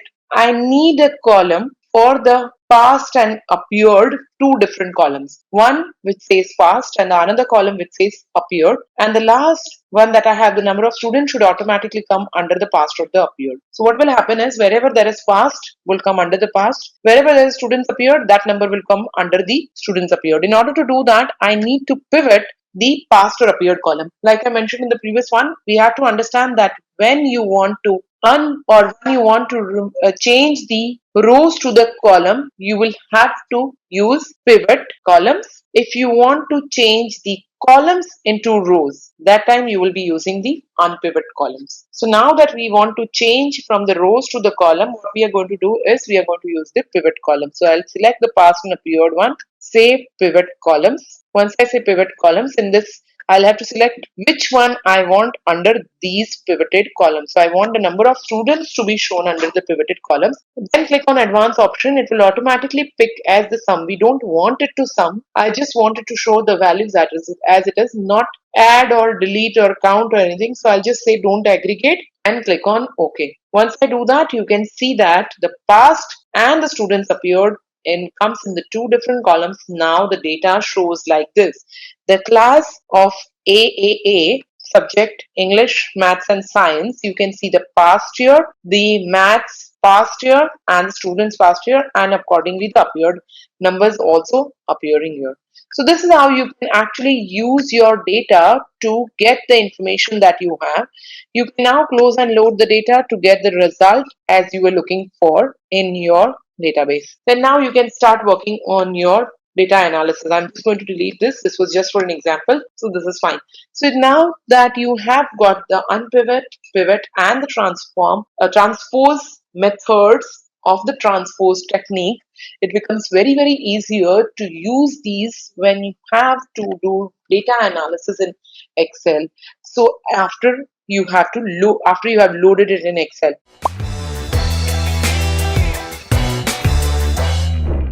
Hello and welcome back to the world of Power Query. Today I am going to take you through the formulas that you can add to Power Query. So there are some basic and important formulas that will help you run your Power Query easily and make some changes that you require. By now you must have realized that Power Query is a great feature in Excel and that helps you automate and simplify your data transformation. While you can do a lot with Power Query without even creating a code or writing a code, unlike VBA. When your requirements grow and when it becomes advanced, that is the time when you have to start touching the code and see if any changes is required in the code or any more formulas that needs to be tweaked in order to get your desired result. Now we will today learn what is the coding in Power Query or how do you write a formula in Power Query. In Power Query, you can actually write a code and that code is called as the M code. But that M code is automatically picked by the Power Query through the steps that you save or the steps that you perform inside the Power Query editor window. What we are going to see is how you can do a couple of basic or simple formulas that you want to add to Power Query, how you can perform that. Let's say I have an example here where I have the first name and the last name given to me. I need to combine this first name and the last name into the third column and get the result. Now this can be easily done by using the concatenate function in Excel. However, in Power Query, you do not have a concatenate as a function, but you can use an ampersand, which is this sign, to get your or merge your data together. Now, how does that work? Let's move ahead and see. I'm going to go on and data from table or the range and click on OK because my table has a header. So I click on that. Takes me to the Power Query editor window, and in this window I will start collating the data or collecting the data, combining the first name and the last name and get the result in the third column. We will also see that how you can only download the third column and remove both the columns, which we have already seen, but just in case you are not aware how you can actually make your data look better. I'm going to change the name of the table to saying concatenate. Now for some reason it has automatically picked up the third column also that you can see here in the table. I'm just going to remove it as of now and say I just need these two columns. We'll change it later on when we go back, but this is the first two columns that you have. I need to merge them. How will I merge them? I'll go on to add columns, and under the add column option I will say custom column, and in the custom column I will add the first name and the last name using the ampersand as my workaround for the concatenate. So I'll call this as the full name as my new column name, and I'll say first name, which I'll double click on the first name from the available columns, go to this Power Query or this equal to window again, or the formula window again, say ampersand. I need a space between the first name and last name, so I'll put a inverted commas with the space. It will automatically take the close inverted commas, and then I'll say ampersand last name. Once I've done this, you can see that it says no syntax error have been detected. That means your formula is right. I can just click on OK, and you can see that it has added a new column with the first name and the last name, or the full name already added. Now I can delete or remove the columns, that these two columns, the first name and the last name, and just remove column and load only the full name. What will happen is next time if I have an updated data, it will automatically take the source as the updated data, which will be first name and the last name in the two different columns. Then it will run the step of adding the custom column and then remove the first two columns. So as simple as it is data that you're going to get. And now you can see that it will add that new data onto a new sheet automatically, because I just said close and load, and you got the new data on the new sheet. So simple as that, you've just done a concatenate in this list. Now let's look at another function that you can do when it comes to using the add column option. There is one more basic function that you can actually perform, which is called as the if function. Now, how do you perform an if function or if formula inside the Power Query? Again, I'm going to go on to the database, but okay, first let's understand why are we doing the if function. If you look at the database, it says I have the chain from where the sale has been done, order date, sales representative, category, and the sales given to me. Now, I need to identify wherever the sale is more than 15,000, the commission has to be given to all the employees as 15% of the commission. Now, first thing that I will need to do is I will have to create a pivot in order to get the data, that is all the names together and their total sale that they have done. I have this pivot already ready. I'm just going to copy this, put it on a new sheet, and I will use new data which I have, going to paste it as a value. And the data that I have right now, this is the names of the representatives, and this is the sales or the sales amount. Now I'm going to use this new data that I have for my Power Query. So I will go on to data, say from table or the range. My table has header. I go back onto the Power Query editor window. In the editor window, this time I'm going to use the add column and the if function. So in this window, I will go on to the add column, because now I have the names of the employees or the representatives who have done the sales and the amount is given here. So then I'm going to say anybody who's done, let's say a sale of 15 lakh or above, or let's take 20 lakh or above, we can give them a commission of 15%. So I'm going to say custom column again, and in this one I'm going to pick up the if function. Custom name I'm going to give as commission. Okay, so I will say commission on sale. Here I'll say if. So as soon as I start with an if function, you will see that it opens up, or it says token lateral expected. That means it is now starting to tell you what you need to do in the if function. What I need to do is I need to check for the sales, because I'm looking on sales. So I will just say if sales is greater than, let's say 15 lakh. So I'll put a particular amount. Then if the sales is greater than 15 lakh, then what?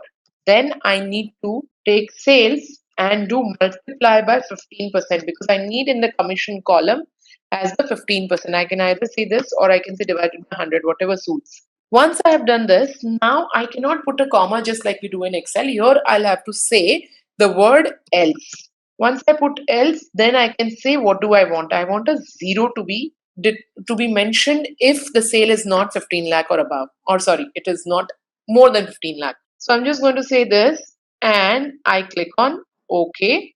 As soon as I do that, you can see that wherever the sale is more than 15 lakh, it has picked up and given you the commission here. Now, mostly everywhere there is more than 15 lakh. Let's take another amount and make it a little bigger.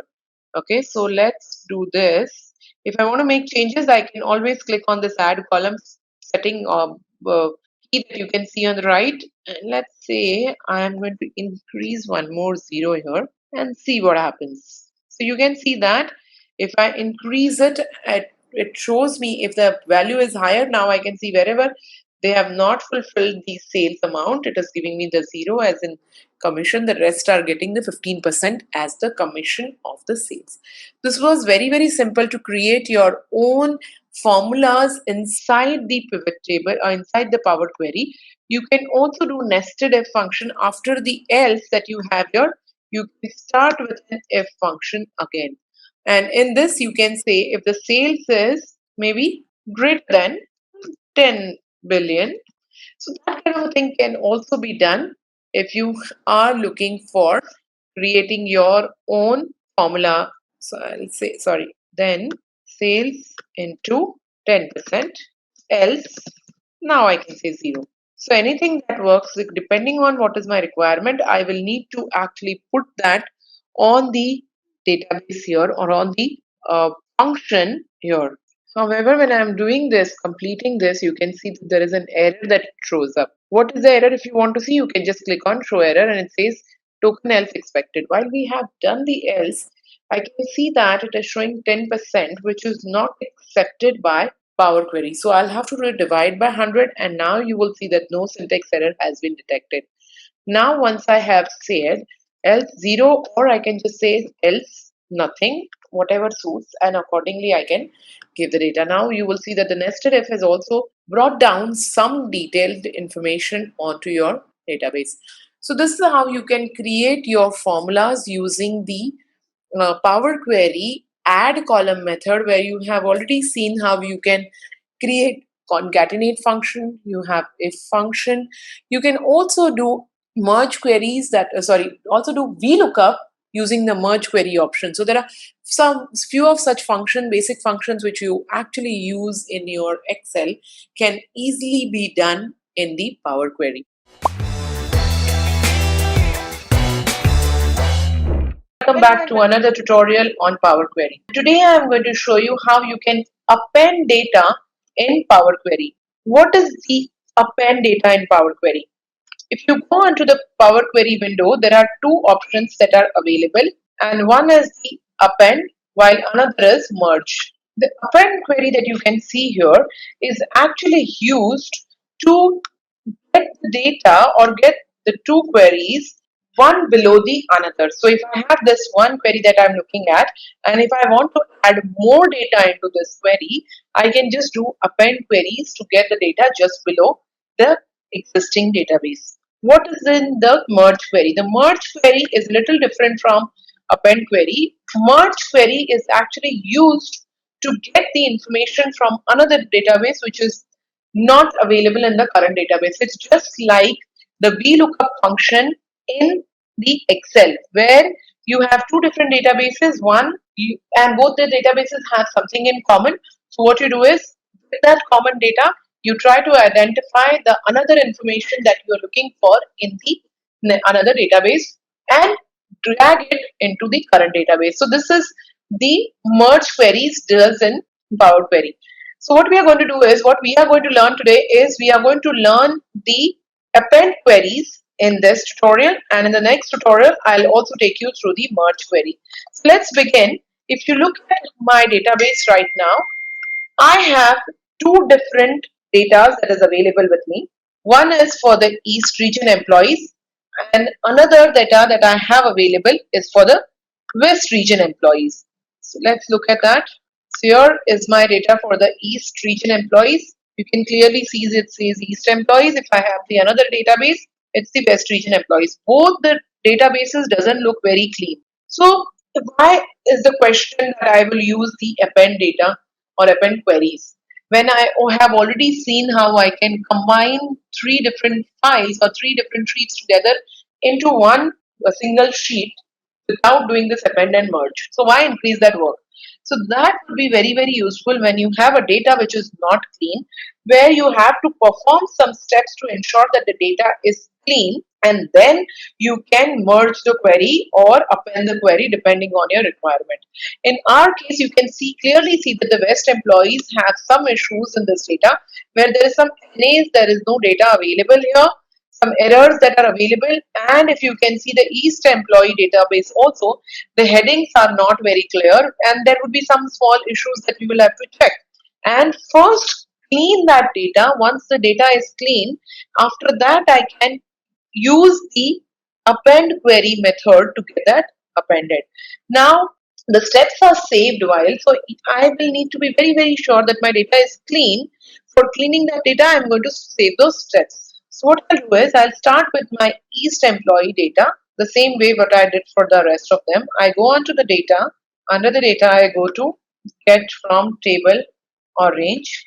Once I go on to the Power Query window, you will see that the Power Query or that particular query is already been created. Now what I need to do is I need to start cleaning this data or making it the format in such a way so that I can start combining that data with another database. The only issue that I can see here with this data to look at is that the heading is not shown properly. It's showing field 1, field 2. So what I'm going to do is I'm going to get the header on the top. So I'll use first row as header, which we have already seen in the previous tutorials. So here I got the data. Once I have done this, we have seen how you can load it to a particular sheet. But let's say I do not want to load this because I'm going to use this table or this particular query only to append it in order to get a new query, which is the cleaned database. So what I'll do is first let me just name this database so that I know which database I'm dealing with. It's the East employees, and then I'll say close and load to. When I do close and load to, this time I'm going to load it as connection only.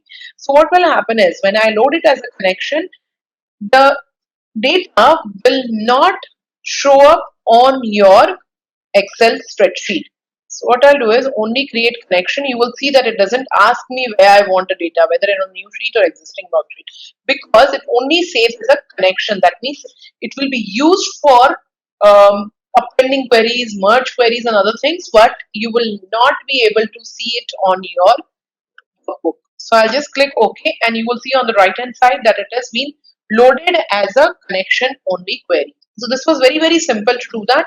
I'm going to do the same for my West employee data, but if I do it on a different workbook, let's see how it works. If I try to create a Power Query or a query in the another file, it will show up like this, where it will automatically pick up that query and it will stay in that same workbook and it will not show up as a query in my previous workbook. So what I need to do is I will need to first have this database, which is the West employee data. I'll just copy paste, or I can just get the sheet, move to my another sheet, database sheet, and I will add that to my existing worksheet. So I'll have to keep that in the same worksheet so that it is carried as the same query also, or in the same file that the query is generated. So now what I'll do is I'll go on to start with the table or range. Once I do that, it will take me to the Power Query editor window again, and this time I'll give the name as West region because that is where the data is coming from, or West employees. The same steps will perform. There are few more steps that we'll have to do here because we need to clean the data in a different manner here. There are some errors also I can see. So I'll just give this the name as West employees. Once I have done that, I think the name is wrong. So once I've done that, I have got the names here. So if you see here, there are NAs that I can see in the middle.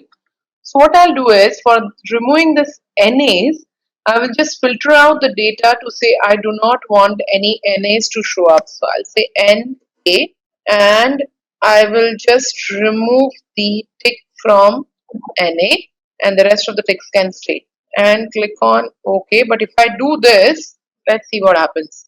Because when I selected NA and created that or looked for NA, it only selected these databases which were available. So I cannot do that. I will have to look for NA in this list. In order to do that, I'll scroll a little down to reach to the place where I can find NA. So it would be under N.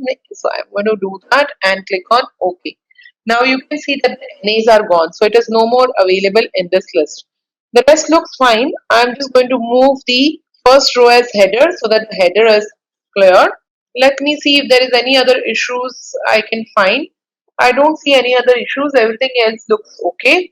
Now I can click on close and load to so that I can create it as a connection again. So I'll say create a connection again. Once I have created a connection, then I will start looking at appending the data. So I will say only create connection and my existing worksheet or where do I want to put the data is gone away. Click on OK and my connection has been created.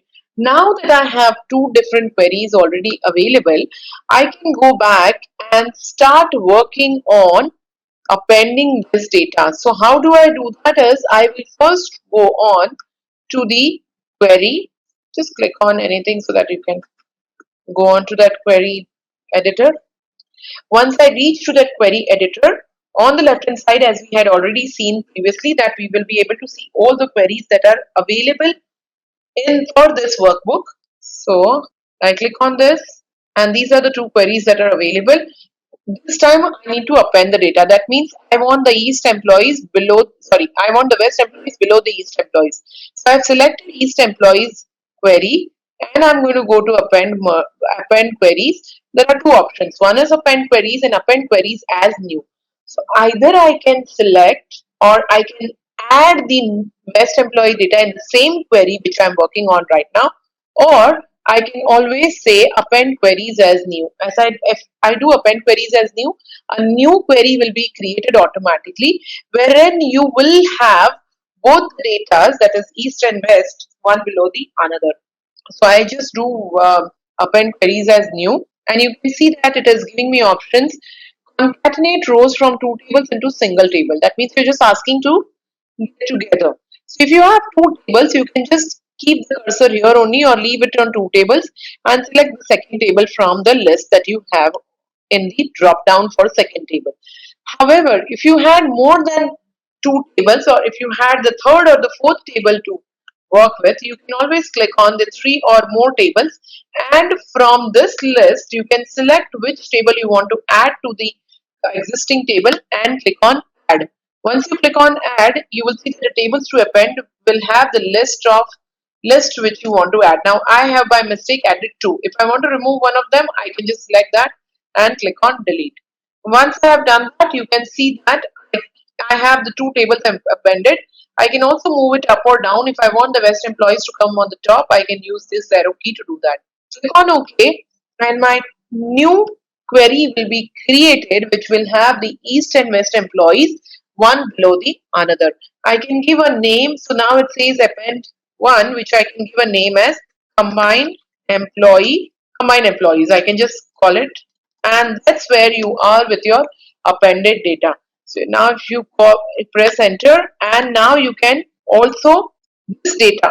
Now you don't need need to have a separate connection only file. You can now load this onto the Excel sheet. So you can just say load to, and you have the option to load it to the new worksheet. So I will call it a table and add it to the new worksheet. You can directly move on to a pivot table report also if you need to. As of now, I'm going to say table and a new worksheet. So it will create a new worksheet for me, which will pick up the name from the name of the query. And this is where you are, which has the employee data for East and West region. You can see that by looking at the region option here. Very easily you can identify there is East and West region.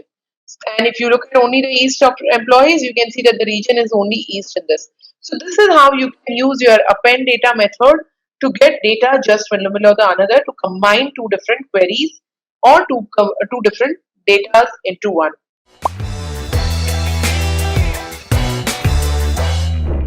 Hello and welcome back to another tutorial on Power Query. In this tutorial, I will show you how to use the merge query option in the Power Query for Excel. Merge query function is similar to the VLookup function in Excel. So we could instead say, what is VLookup to Excel? Merge query is for Power Query. Let's look at how does that work. If you look at my example sheet here, I have the employee list given to me along with the employee name, their employee code, date of joining, region, branch, and department. I have another list with me which has employee code, but it also has another information like their designation and their salary. What I don't have in the first list is the designation and the salary, but I do have the employee code as the common criteria. Just like in VLookup, we need a common column. In merge query also, you need a common column. Just like in VLookup, you need to have that common column required to have unique data in it.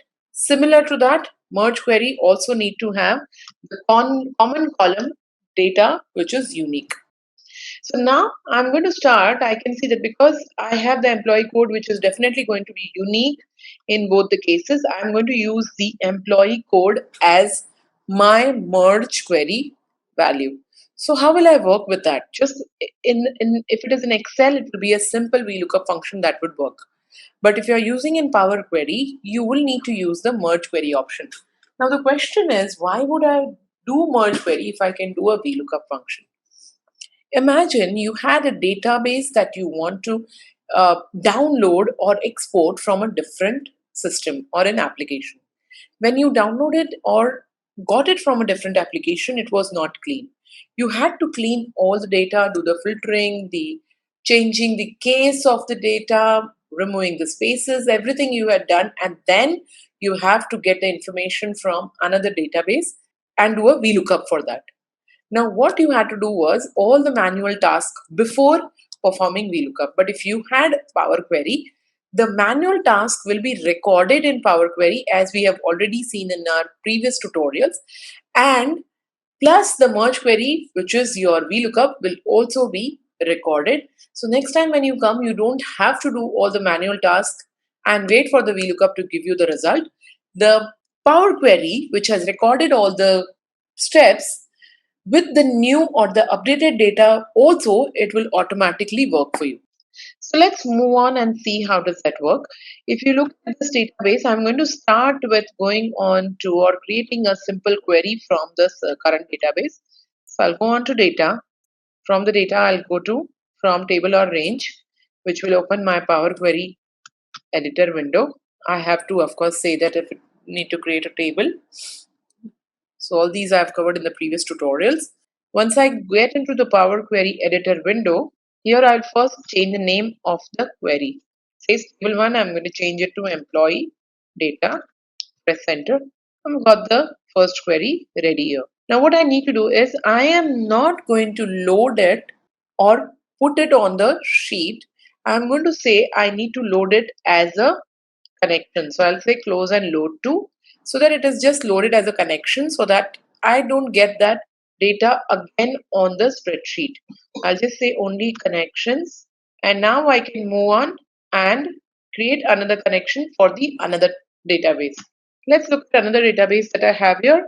I'm going to again create a query from this database so that I have both the databases ready with me or the queries ready with me. Go on to this, I say yes for the table. So it creates a table for me. Once I have this table ready, I can go on to the Power Query editor because I don't need to clean this data. So I'm just directly going on to close and load.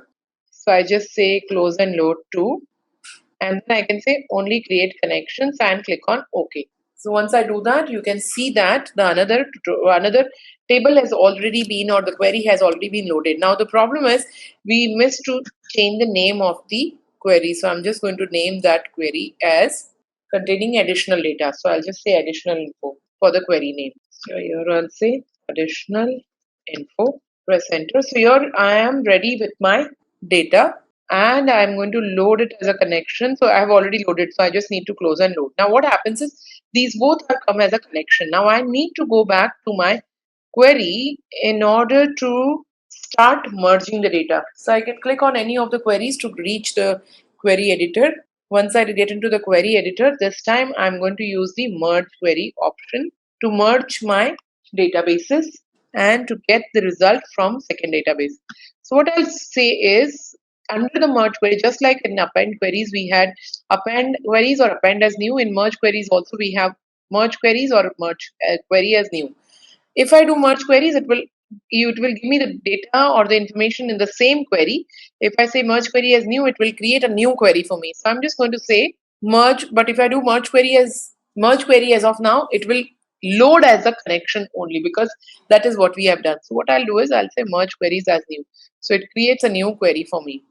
So simply I will be able to see it when I go back to my spreadsheet, a new query created.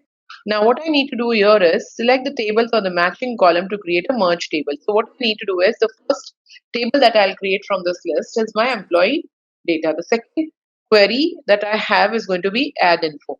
Just like in VLookup, we give a lookup value. We need to look for in here also a common data which needs to be searched for in order to get the result. So here my common data is employee code. So in the first one I'll select employee code. In the second database also I will select the employee code. After selecting that, the join kind is something that I'll have to know what it is all about. When I say left outer, it will automatically pick all the data from the first one and only give you the result or the matching result from the second database. That means if the first database has the employee 1, 2, 3, 4, and the second database has employee 2, 3, and 4, it will give me the result as 1, 2, 3, 4 with the matching data, which is for 2, 3, 4 only, but it will still give 1 as a result also. So you will get the answer as 1, also 1, 2, 3, 4. If you look at right outer, it will look for all the options which are there in the second database. So second database only has 2, 3, and 4. So the resultant merged query will only have 2, 3, 4. The first one will be skipped because it is going to check the second database. From the second database, it will check for all the result in the first database. And so on. If you see the full outer, that means it is going to check for both the databases. If database 1 has 1, 2, 3, 4 and database 2 has 2, 3, 4, 5, it will give me the result as 1, 2, 3, 4, and 5. And so on and so forth. So you had more options that are available here. Because I'm trying to compare the data from the first database to the second database, I will say left outer. And you will see that the selection matches 114 rows after the first table. So I'll just click on OK. It will give me the result as to how many are matching. If there is any data missing, it will definitely say less matching in the list. So once I've done this, you will see that the merge one query has automatically come. Here I can say all employee info. This is the name of my new query. And if I scroll it to the right, you can say that the new data or the new merged query option has come here. Now, what is this column? This column is your add info query, which has been added onto this particular query. Now, this add info query, you can see two arrows which is going on the left and the right. What does it mean? Let's see that also. If you look at the result, it says table, table, table. That means the whole table has come here. And by clicking on this arrow, I can tell Excel what do I want from this particular database. That is the second database. I need not take all the columns. I only take the column which I want from the second database. So I need designation and the salary. Only these two things. Employee code is already there in my first database, so I need not tick on that. I will get these two information in the employee data merged with it. Now, the last option that it says use original column name as prefix. So what it will do is whatever the original column name is, that will also be added along with the new name that you're adding, which we don't want, which is add info designation, add info salary. That is not what we want. So I'm just going to say untick that and click on OK. Once I do that, it will start loading that information and here you are with the designation and the salary added to your new all employee info query. Now you can go to close and load, but this time I'm going to say close and load to, and I'm going to actually load this data on my spreadsheet. So I'll say new table and new worksheet. Click on OK, and this is now loaded to your new worksheet. So now you can see that how it is similar to your VLookup function, but where in the VLookup function you see the formula inside the formula bar, here you do not see it because of course you see the formula inside the formula bar of your Power Query editor window. Hello and welcome back to another tutorial on Microsoft Excel. Today I am going to introduce you to another data analysis tool available in Excel, and that is Power Pivot. Power Pivot is an Excel add-in used to perform powerful data analysis and create data models. It is a useful tool which overcomes the limitations we have with Microsoft Excel. There are a number of benefits of using Power Pivot. Power Pivot can be useful to consolidate data from different sources. This data can run into millions of rows which a single spreadsheet cannot handle. We are already aware that an Excel spreadsheet can only handle 10,48,576 rows, while your Power Pivot has the ability to summarize the data running way beyond a single spreadsheet into one single pivot table using the Power Pivot relationship model. Another benefit of using Power Pivot is that it can be used to create complex functions inside the pivot table, which cannot be done in a normal pivot table. Third, the imported data can be manipulated easily and analyzed without slowing down your system. And the last but not the least, the analyzed data can be easily visualized with pivot charts and pivot tables. So let's now move on to understand the specifications that is required to have or download Power Pivot in Excel. Power Pivot is available in 2010 through an download. Also in 2013 it is available through download and an add-in, but it is native to 2016 and 365. However, with 2010 and 2000 version, you have to download Power Pivot for Excel through the Microsoft website. Once you have downloaded it, it will be available under the add-ins option. Now let's see how does that add-in options work. Once you download your Power Pivot, only if you have 2010 and 13, you can then go on to the File option and then click on Options. Go to Add-ins from the left hand side, and in the Manage Add-ins window, click on Comps Add-ins and click on Go. In that window, you can easily see that there are a number of options that are available for add-ins. Here in my sheet, you can see the last option is Microsoft Power Pivot for Excel. I can tick on that and click on OK. The Power Pivot tab will be added to the ribbon. This is one way of adding the Power Pivot to the Excel. Another way to do that is through the Developer tab. You can first go on to right click on the blank space in your ribbon and click on Customize the ribbon. Once you do that, your Customize or Excel options window will open up, and from this you can add the Developer tab from the right hand side. Click on OK, your Developer tab will get added. Once you do that, you will see in the Developer tab there is an VBA option available, and also there is an option for the add-ins. Here you have the COM add-ins. Click on the COM add-ins and select the same option that we had done previously in the previous step and click on OK. This is how you can add the Power Pivot onto the Excel. Now this was for 2010 and 13 where you have to download it. But for 2016 and 365 version, you have to be mindful that you don't have to download anything from the website. It is already available in Excel through the add-in. I am using the 365 version and I did not have to download anything from the website. I directly went on to the Developer tab, clicked on com add-ins, and it was available in the add-in options. So again, for 2016 and higher versions, the Power Pivot is available through the add-ins. For 2010, like I said, it is available through download, but 2013 you have to again be a little careful because not all versions of 2013 has Power Pivot. So if you do not see it in the add-ins, that means you will not have it available. For 2013, only Pro Plus version of 2013 of Excel will have Power Pivot available for download and as an add-in. Now that we know how to add the Power Pivot window onto the Excel, now we will see how the Power Pivot window looks.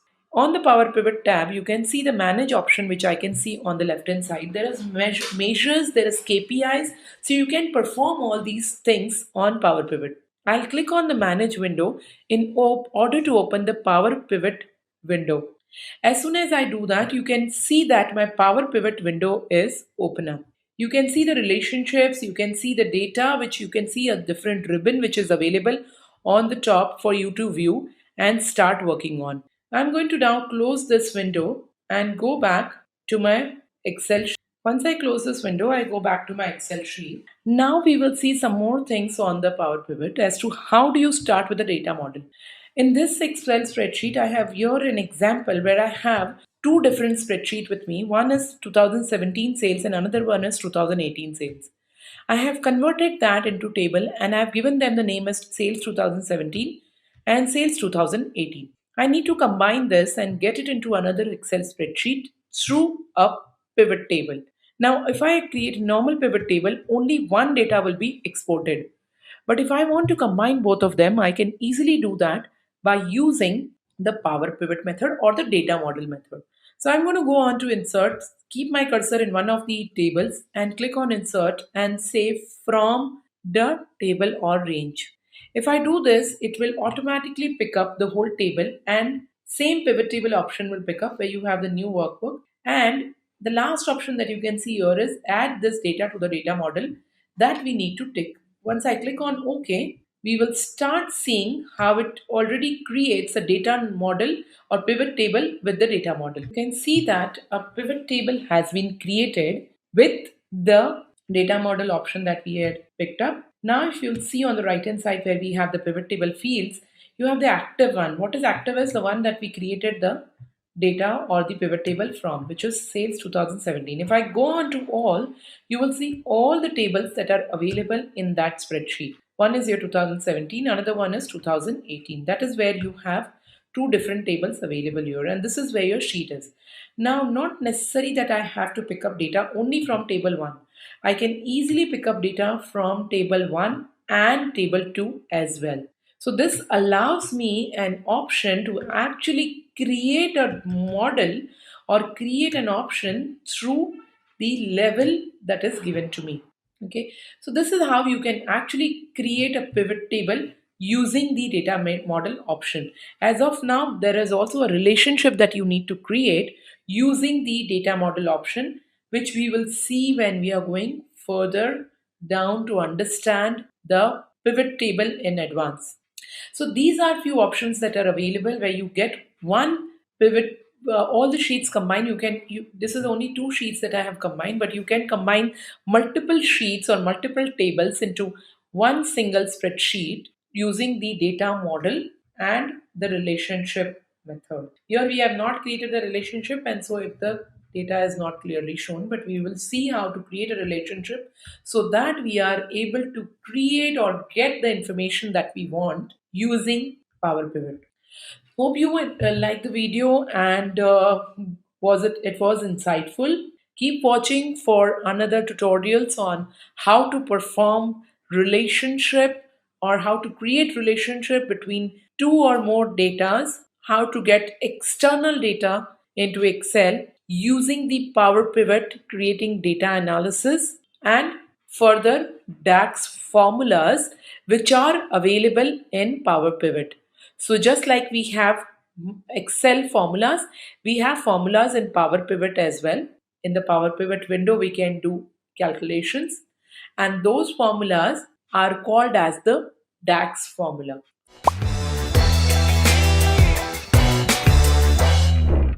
Hello and welcome back to another tutorial on Power Pivot. In this tutorial, I'm going to show you and highlight the difference between the Power Query and Power Pivot.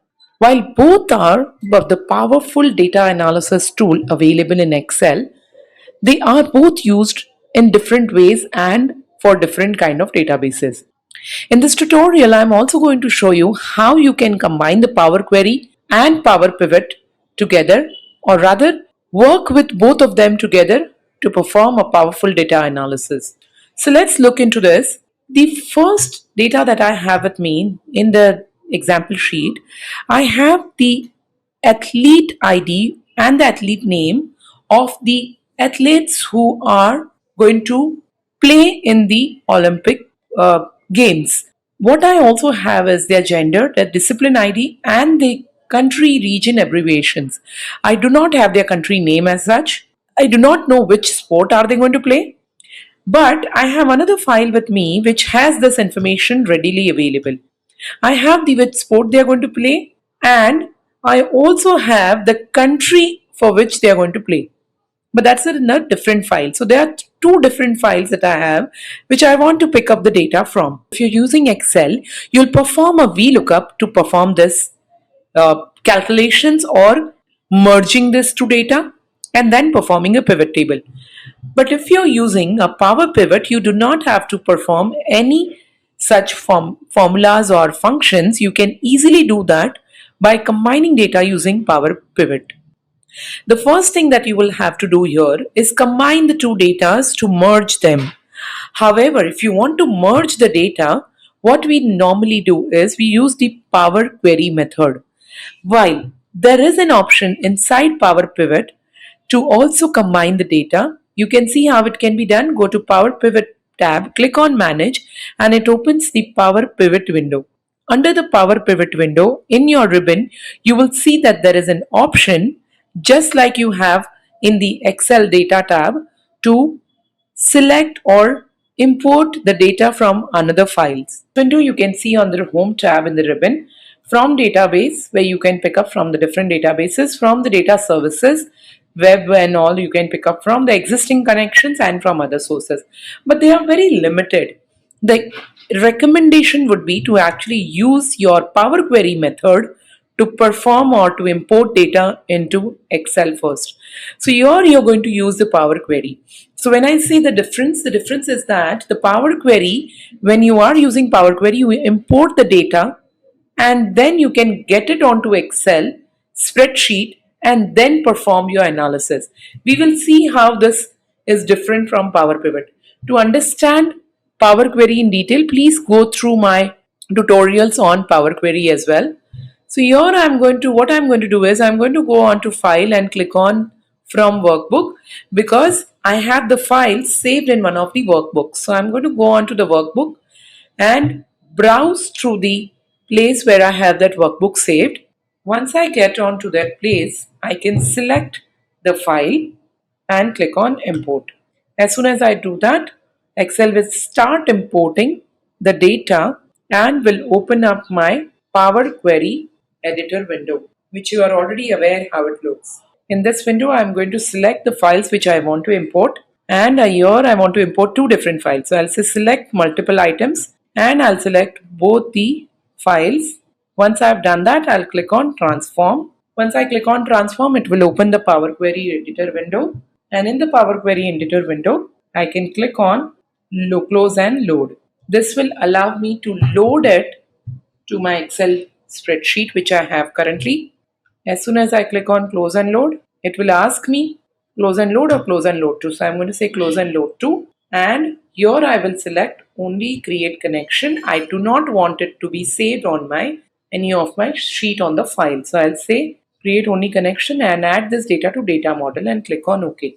This will add new queries onto my spreadsheet, and also it will not come on the spreadsheet, but it will show up as a separate data. And you can see that two different queries have been loading here. My previous query is also there, which I do not want, so I can delete that if I don't want it. These are the two queries that I'm going to keep it. This was previously loaded, so I do not want that, and I can use these two queries only.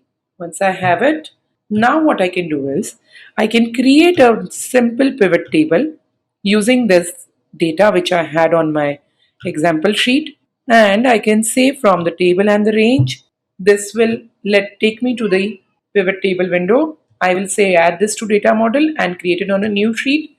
This will add it to a data model and create a new pivot table for me. On the right, you will see that the pivot table fields, you can see my active data is the range where it has the athlete ID, athlete name, the region or the code, that region code that I'm in or the abbreviation, gender and the discipline ID.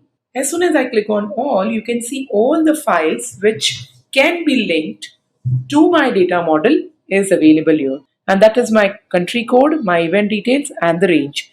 Now the simplest way what I have to do is I need to check which country does each of the athletes belong. I can easily go on to the country abbreviation which I have here.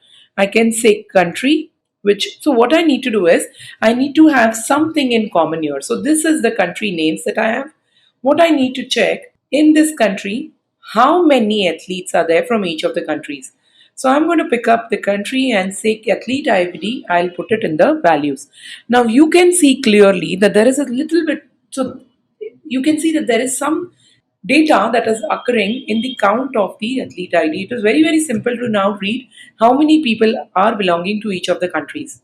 If you go on to the data, there is a little bit of a problem you can definitely see. And that problem, why you can identify, is because each country cannot have the same number of athletes, plus the grand total also looks the same. Why is this happening? Because we have not created a relationship. You can also see on the right hand side, Excel automatically, or the pivot table automatically shows up that you need to create a relationship here. Now, in order to create a relationship, you need to have some data in common in both the databases. So this is how you can actually work with your Power Pivot. While I'm going to show you the relationship method in the next tutorials, in this tutorial, just understand how is the Power Query and the Power Pivot linked. So this is how you can actually use a Power Query and then link the Power Pivot to your Power Query. Also, not necessary that you're going to do this only. You can also get your athlete names if you want under the countries that you have here. You can also link other things onto this data. Going on to all, you can also identify how many people in the event detail that you have here. You can also identify which event each one is playing for. That also can also be easily identified by using the relationship method in the pivot table field. So just look, it was so simple where you did not download any of your files into this file. You just got it from another spreadsheet, imported it in as a connection only. When you look into your database, you can see that it is downloaded as a connection only. And when you create a data model, it automatically allows you to pick up the data from any of these tables that you have. So combining data in a pivot table becomes very, very simple. Not only that, when you have a Power Pivot, you can actually perform different calculations, different measures, different KPIs, and how to detect the relationship can also be done. If you now go on to your Power Pivot window, you can see that there are three different tabs, just like the sheets that we have has been created here. And each of the tab is talking about the same data that is available in your other file. So what is it doing is it is actually collating the data into this file, but that file or that data is saved at the back end, but it is not showing it on your file. This saves your space on, or this saves your file from becoming too heavy, but you can still perform your calculations using the pivot table. Also, if you look at the right hand side, there is an add column option where you can perform any kind of calculations like SUMIF, COUNTIF, or even sum, average, or anything that you're looking at. You can also perform VLookup, HLookup inside the Power Pivot itself. If you want to do measures, you can do it like a SUMIF or a COUNTIF, which you can do at the end, and that will be considered as a function which will be added to the pivot table as a measure, which you can use it for performing any kind of data analysis when you're doing it in pivot table. We will see all these things when we are doing the advanced part of the Power Pivot. So here, what we have seen is how there are two different things, which is the two different analysis tool, which is the Power Query and the Power Pivot, how they can be linked together, how they are different from each other, but still they look similar and they can perform the data in a same method.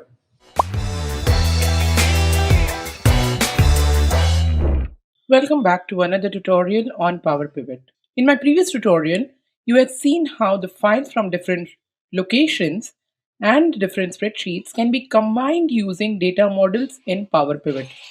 However, to get the results accurately in the pivot table of the data model, we will need to create a relationship between the tables or the data that has been linked. This is Trisha Jagtiani, and in this tutorial, I'm going to show you how to create a relationship between the data in order to ensure the data flows correctly into the pivot table through data models. Let's understand what is a relationship. Relationship in pivot tables works exactly like the VLookup in Excel, where you need to define the common data between the two databases and then look for the data from the table that you want to derive the data. Similarly, what we are going to do is first, we need to create a data model in order to start working on the Power Pivot, which we had already seen in the previous tutorial. So let's begin and see how does that work. In order to create a data model, we will first need the table. But let's first see what data that we have here. On my example file, I have three different sheets. One sheet has the customer detail, which contains customer ID, customer name, country, city, region, and other information. I have another sheet which contains the order ID, that is the order detail, along with the customer ID that I have. The third data contains the product ID, category, the product name and the sales information, that means the revenue information, the profit that is earned from the product that is being sold, and the order ID that is available. Now, when I'm looking at this data, it is very much obvious that when I want to create a data model, or rather, if I want to get a data for the region, that means how much sale have I done in different region, I will have to link these two databases. However, if you look at these two databases, it is not possible to link them because there is no common data between the both. Hence, there is a one link data or one data which can act as a intermediary, and that is our order detail, which also has the customer ID, which can be linked to the customer detail. It also has the order ID, which can be linked to the sales file. What I need to first do is I need to create or convert this into table to add this to the data model. So I will convert each of my sheets into the table, name them accordingly. So this becomes customer detail. I'm going to just make the spelling correct. Go to the next one, Control T, name this as order detail. Take the third one, and this I call it sales, or you can give any other name. I'm going to keep the same name. When I have all these information, now I need to add each of them to the data model. In order to do that, I will go ahead and click on Power Pivot and say Add to Data Model. Once I do that, it will open the Power Pivot window for me while adding it to the data model. You can see that your Power Pivot window is opening up and your tables are getting added to the Power Pivot window.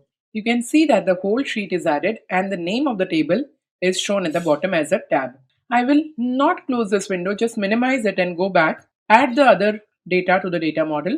It will do the same thing where it will add another sheet to the data model, minimize it again, go to the third one, add this to the data model. All the three while it has been added. Now what I need to do? I cannot directly go and create a pivot table. Like I mentioned, I will have to create a relationship between the three. Now why a relationship? So that this linked data can link these both, or this intermediary data can link both these files in order for me to create a pivot table which can be used to combine both these data or get data from both of them. In order to do that, I will go on to the diagram view in the Power Pivot window. From the diagram view, you will see that all the data or all the files are showing in with the small boxes which contains all the headers. Now I know this is my main table, this is my intermediary, and this is again my main table. So these are my main tables, or you can call that the transaction files. And I'm going to just increase the size so all the headings are visible. Now, what I need to do is I need to create a triangle between the three so that they get linked. How am I going to do that is a question. So first, I will link my order ID with the customer ID to the customer detail so that these both are now linked. So I know that these are linked. However, when I'm linking these, you can see that it is showing one to many here. So it is going to take this data and show it to many. Why is it showing one to many is because you have one data, whereas you have one information given to you and you're going to link it to many. That means there could be multiple data also available in that. Now, when I'm doing this, I have to ensure that this data I'm linking to this, but it has to be a triangle. That means if I'm linking this to this, I cannot link my order detail to sales then, because I've linked order detail to customer. I have to actually do it other way, where I have to start from sales and go to order detail. So I will do order ID with the order ID. Now what happens is it creates a link like a circle or like a triangle where it goes from here goes to this. So what happens is when I create this kind of a triangle, it gets linked with each other. And now it becomes easier for me to link the data in such a way that when I create a pivot table, it works fine. So now I'll go on to pivot table from the pivot table power pivot window just to see it again how that I did it. I clicked on this pivot table from the power pivot window in the home screen, and it goes to the Excel and says if you need it to add it to the new worksheet. I say yes. Now what I can do is let me try and link a couple of things onto my database. So I have a region here. I can link the sales data or the profit data onto in the spreadsheet, and you can now see how it is showing up the data correctly for each of the regions into the pivot table. So now what I have done is I've created, like I said, I have to create a triangle. It cannot be that I am using my intermediary table to link both the tables. While I have done that, of course I have done that, but what I did was I first used the intermediary to link the customer detail. Then I cannot use the same intermediary to link the sales.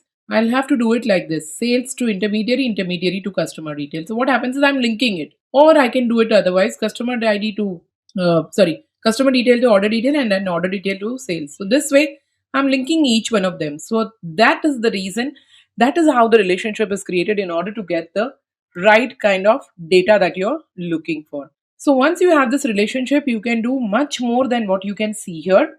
Not necessary that you will be stuck with only one data. You can do more things with all your databases. Here you have customer ID, you have only created with the region. If you want, you can also pick up the city. So it gives you profit as per the city. One more thing that you might want to know is in the order detail, you will all have unique data only. All the information or all the order ID that you have and the customer ID that you have will be unique. All right. Or because it needs to be linked to your other datas. Now this too is called as your transaction tables. Why transaction tables?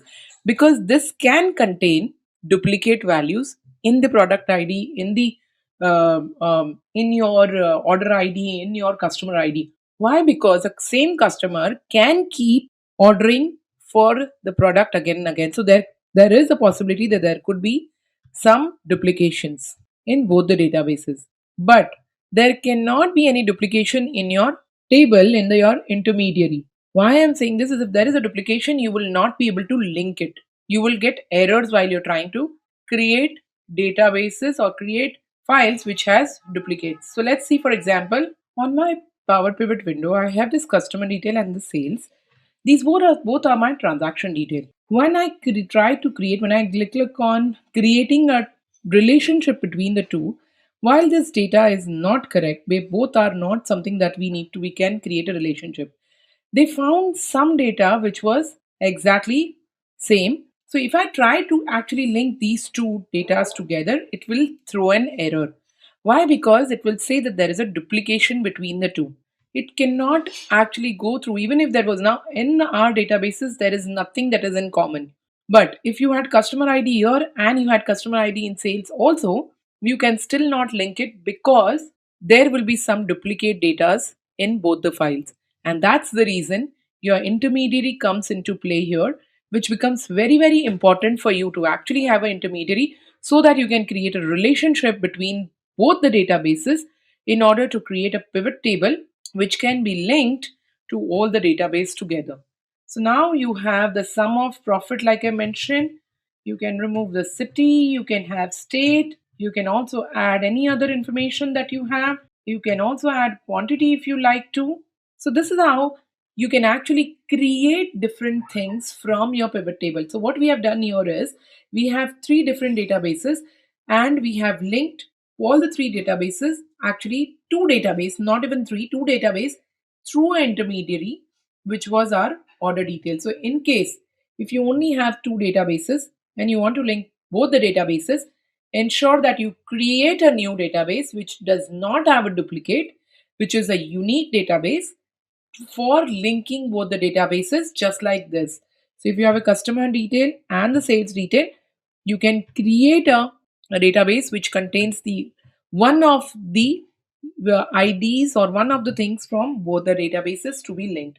And that intermediary database should not have any duplication. That is the main important part when you're creating a relationship. So hope you found this tutorial useful. This is going to be very, very useful when you are working on Power Pivot, data models and doing data analysis with different spreadsheets. It does save a lot of time in doing your VLookup. It does save a lot of it saves your sheet from getting very heavy because you're not using your function, which makes it difficult to read or makes it difficult for Excel to keep on working on it. So it's a simpler way to actually work on your Excel file.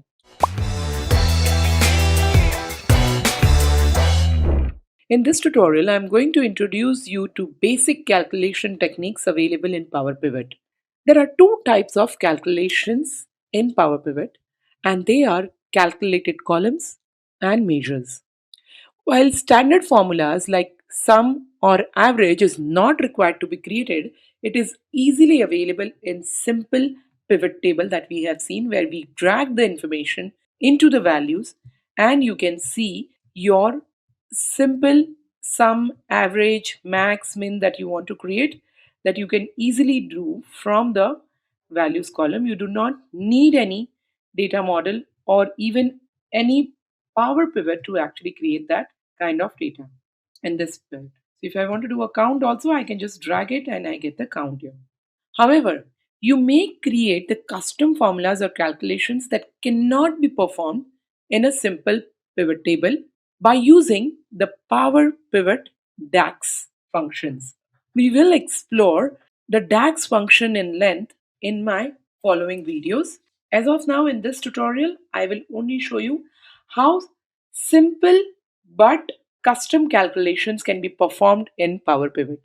So let's talk about both the types of calculations in length. I'll begin with measures. Measures can only be used in the value fields of the Power Pivot or the pivot table. But if you want to create a calculated column, or if you want to create a column or a calculation which can be used in the other parts of your pivot table, then you will need to create a calculated column. So the difference is that the calculated columns can be used in any of these four quadrants. It can go in values, it can go in rows, it can go in report filters, it can go in columns as well. Another major difference is that the measures are used to perform aggregated calculations like sum, average. However, the calculated columns are used to perform text functions as well. So it can be used to do any kind of calculations, maybe related to the text, maybe related to aggregations. Anything that you want to do can be done.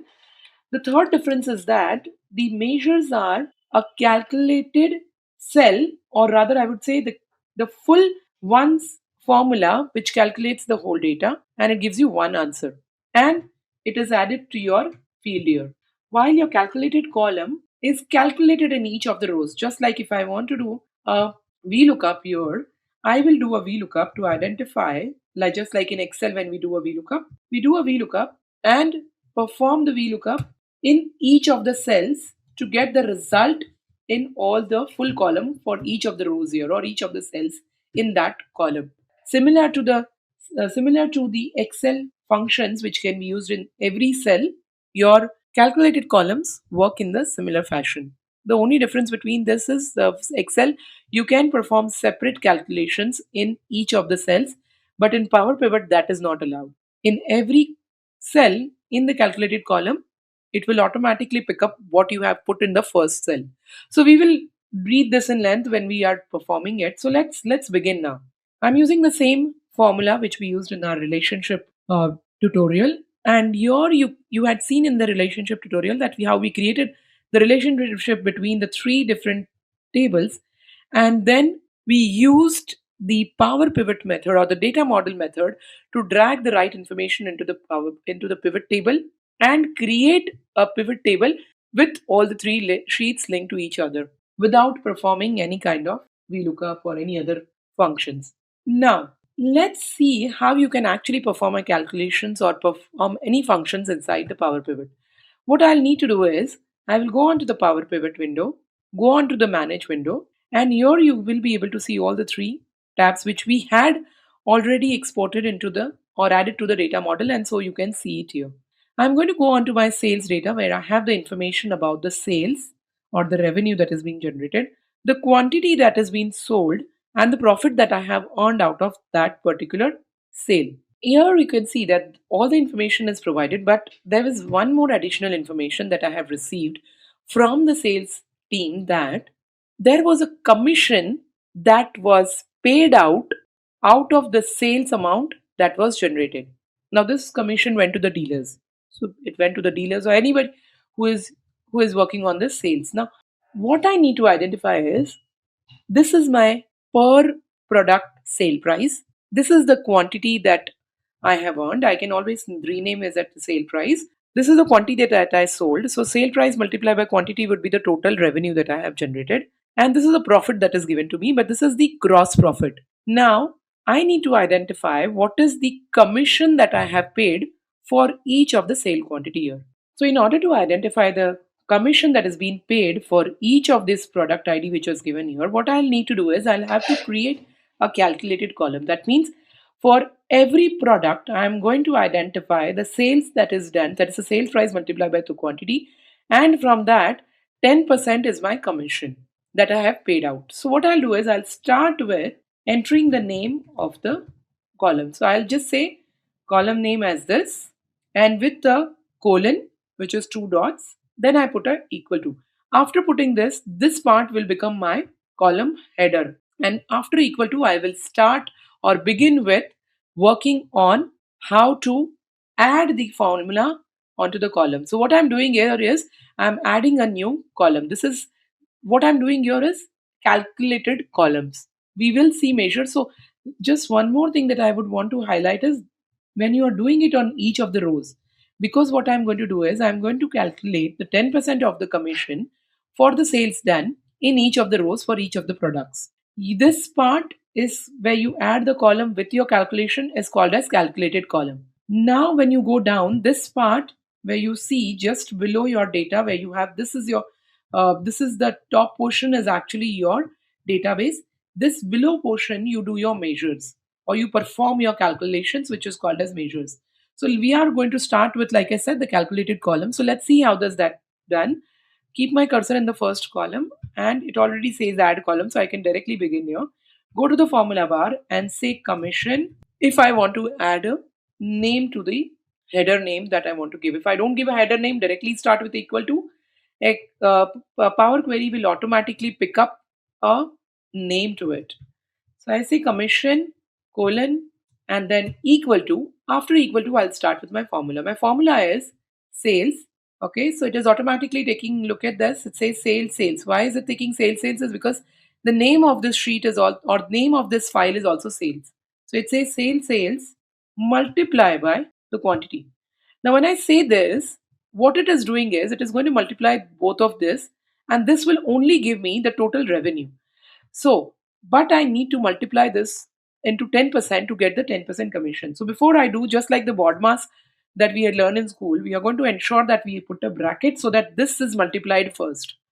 The sales price into the quantity. Once I've done that, I can multiply this and get the 10%. So I will say 10% as my commission. Once I do an enter, it will start calculating, but the problem here is it will not take the percentage as it takes in Excel. In order to perform a percentage here, I will have to use the simple calculation method. You would have also noticed that it automatically gives a red underline under the percentage sign. That means it is not taking this, it is not taking that syntax right.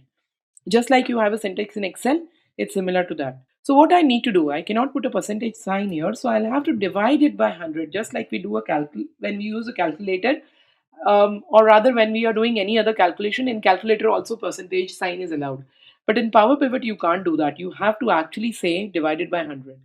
So once I do that and press enter, you will see that how the new column is automatically added at the end, and you can see that the name to the header is automatically added and the calculation is also done. So what it has done is sales multiplied by quantity, whatever the revenue is, multiplied by 10% to identify the commission.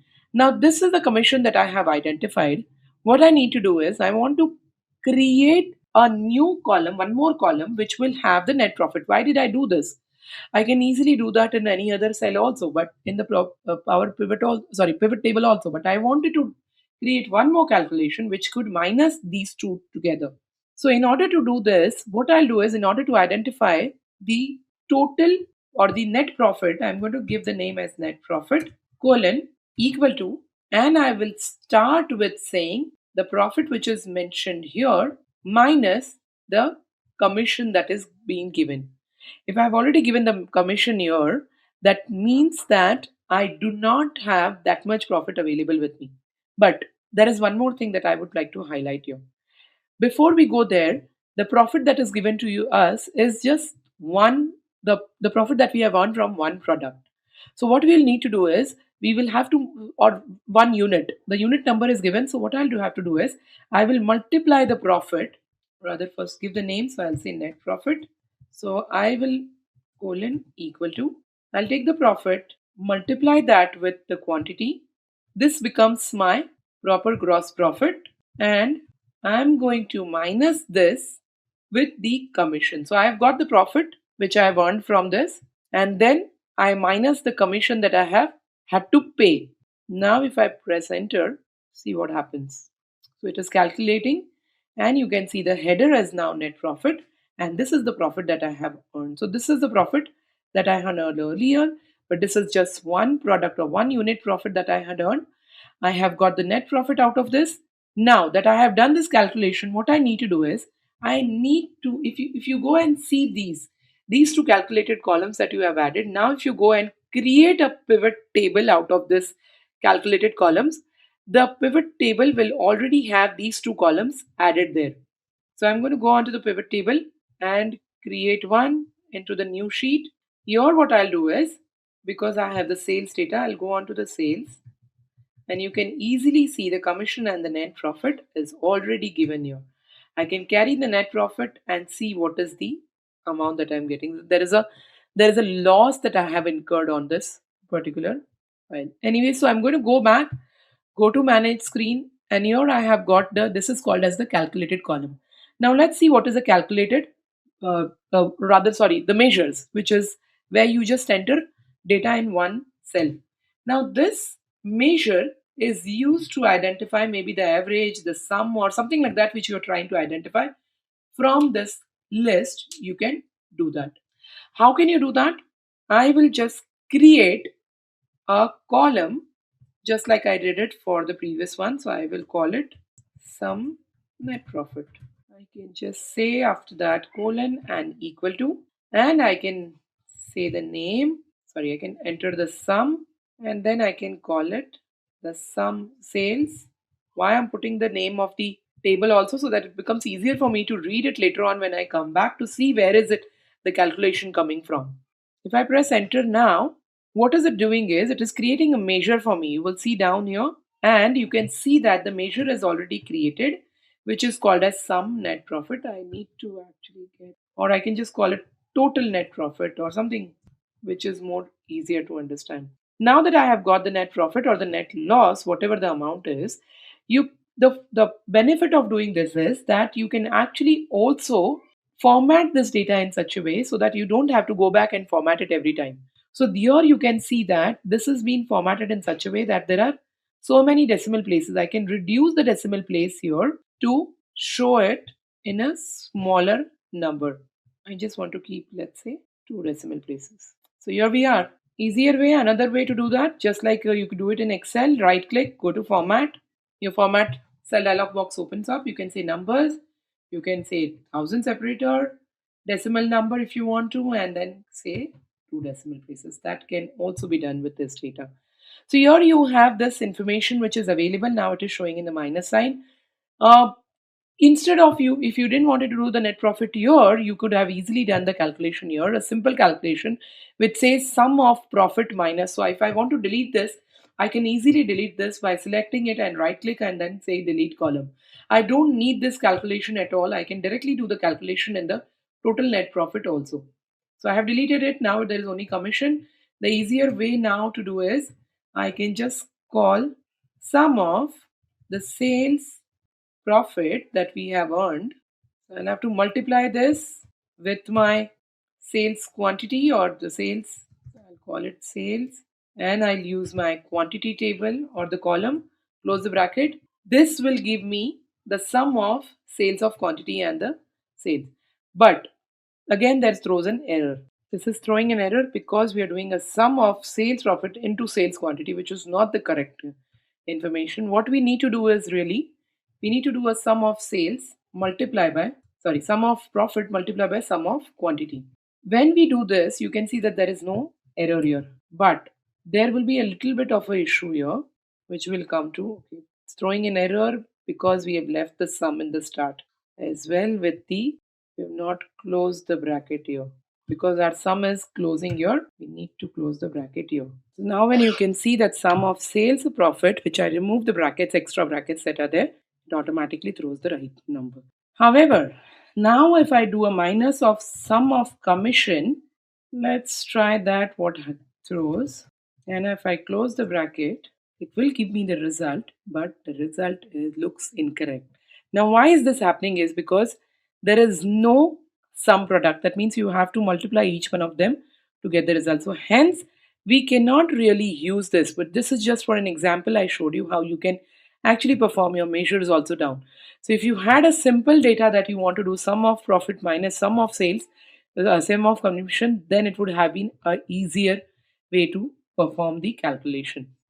Now that you know that how you can perform calculations on the calculated columns and the measures, you can actually do it using any formulas or functions. Not only this will, which we have just identified, will also be available in your pivot table that we have created. So I'm going to go back and keep my net profit on so that I get the right information. I say profit multiply by the quantity. I have to add the brackets in the start and the end, and then say minus the commission. So now it will give me the right data that I was looking for, just like the previous one. Calculating, here we go. And if you want to see what it is giving you, you can again go back and change it to calling as sum of net profit. Again, you can call it only net profit also, which is also fine. There is no harm in doing this. But what happens is when you are coming back and you want to try Power Pivot can get complicated if you don't see the formula correctly. So it would be easier if you see which table it is connected to. When you do advanced formulas and functions, DAX functions, when we are doing the advanced part, you will see that it will be difficult for you to identify which particular table is it connected to. As of now, we are doing the same table, so it's not required. But let's get used to using the table name also in the start. Now when I press an enter, the data automatically changes to showing the negative number here. And like we had already seen, you can always format it so that you can easily update your data here. Going back, and now I have already got the data here. I'm going to refresh it and go back to our pivot table that I have. Now if I go back to my pivot table and refresh my pivot table, you will see the new data that is added as a measure. So the measure, like I said, can only be used in your, I'm not going to close this for now. I'll just minimize it. So let's see what happens. Right click and refresh it. It's loading now. Now that it is refreshed, it is automatically, if you take it down, you can see the same numbers that is showing. Again, of course, you can take only this measures in only and only in your values column. But if you want to add the commissions in your rows, that can be easily done. But if you try to add this measures, which is mentioned by FX, if you try to put it in the rows, it will not let you. That is the difference between the measures and the calculated columns, because calculated columns you can also perform functions with it, which is used on the text functions like concatenate. You can also perform VLookup. You can perform a lot of other things that you do on the Excel table or as a normal text function. In this tutorial, I'm going to start with the DAX functions. While in the previous tutorial, you had seen how to perform the simple calculations using the Power Pivot window. In this tutorial, we will learn how to start using the DAX function. And in this tutorial, I'm also going to cover the first very important DAX function that is available in Power Pivot. Let's look at first the example sheet that I have here, and we will know what function that we need to use. In my example sheet here, I have the sales data, which has the product ID, the product name, and some more information along with the sale price, the quantity of the product that is being sold, and the order ID given to me. I have another spreadsheet which has the customer detail given to me, and the customer information includes the customer ID, their customer name, along with the other details like the state, city, country that they belong to, and the order ID is available for that customer. Now, what I need to do is I need to know which customer has which customer has given us how much revenue. So if I want to identify that, what I'll need to do is first I'll need to get the sale price into this particular database, and then also get the quantity into this database and multiply both of them to get the revenue for each of the customer. It can simply be done by using a VLookup function in Excel. But that is, you will have to create a VLookup function, which is a little complicated. Plus, it also increases the size of your spreadsheet. To avoid all these things, we are going to use the Power Pivot method to perform the VLookup. Just like in Excel we have VLookup, we also have a function in DAX or in Power Pivot which works exactly like VLookup. Let's see how does that work. So I'm going to begin with going to the Power Pivot window. We have already seen if I want to add a table to the data model, we first convert it into the table format. But if you have a data which cannot, or you do not want to convert into the table format, directly start with adding to the data model. That can also be done. And the data model screen or the Power Pivot screen will allow you to add that into the table format. So you can see on my screen right now, as soon as I clicked on the add to data model, it starts running and it is now trying to open the data model screen for me, or the Power Pivot screen for me. Okay, and now it is opening up the Power Pivot screen. Once it is open, you will see that how it actually allows you or asks you whether you want to create or convert this data into the table form. The same screen that you can see when you are trying to create the table the first time. So I'll say OK, and it will start working to create this into table. You can see that the data model screen is open, or the Power Pivot screen is open. Once it loaded, you will see that the table name, it has automatically picked up, just like Excel picks up a table name when you create a table. Power Pivot window also picks up the same way the table name automatically. Now that table name need not be what you want. So if you want to change the table name also, you can just rename it in the tabs that you can see here. So I'm going to double click on this and rename the tab to what best suits my data. I'm going to call it customer or customer detail. Enter. I'm going to minimize this, not close it. Go back, go to my sales data. Again, go to Power Pivot and say add to data model. It will again ask me to create a table and add one more table into the Power Pivot window. And you can see that is named as table 2. Again, I can change that name and give the name as sales or sales data, whatever suits or whatever name that you prefer to give. Now that I have got both the data, what I need to do is in the customer detail screen, I need to get the data from the sales data screen or the sales data tab. From the sales data, I need the sale price and the quantity. But before I can do that, just like in the VLookup, you have the lookup value option, which you try to match or create a relationship. In the Power Pivot, you have to create a relationship to tell Power Pivot that these two data are the unique data and they are both matching or they are both there in both the tables or the databases. So I will click on the diagram view and create a relationship between the two datas that I have.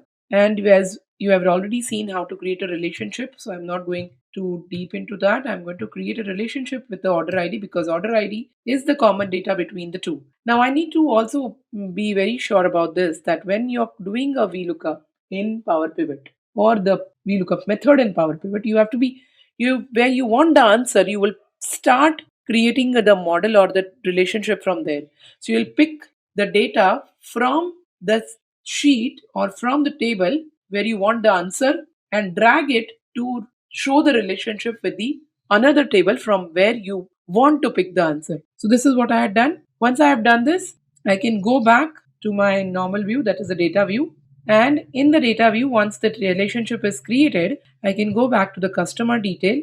And in the add column method, I will create or I'll use the DAX function, which is called as the related function. The related function, like I said, works exactly like VLookup. So I will call this column as revenue. To understand the relationship model and to add the columns, please go ahead and check my other tutorials where I spoke about the relation, how to create the relationship and also add the new column. So I'm just going to add the new column, which is named revenue, equal to, and I'll start with the function related. Open the bracket, and here I will select, it automatically picks up where it is related to, which relation I have created. So I've created the relationship with the sales data, which is the table which is next to it. What do I want from there? I want the sale price. So I'm going to pick up sale price, close the bracket and enter. As soon as I do that, the Power Pivot will automatically check for the similar order IDs or the same order ID. And just like VLookup gives the response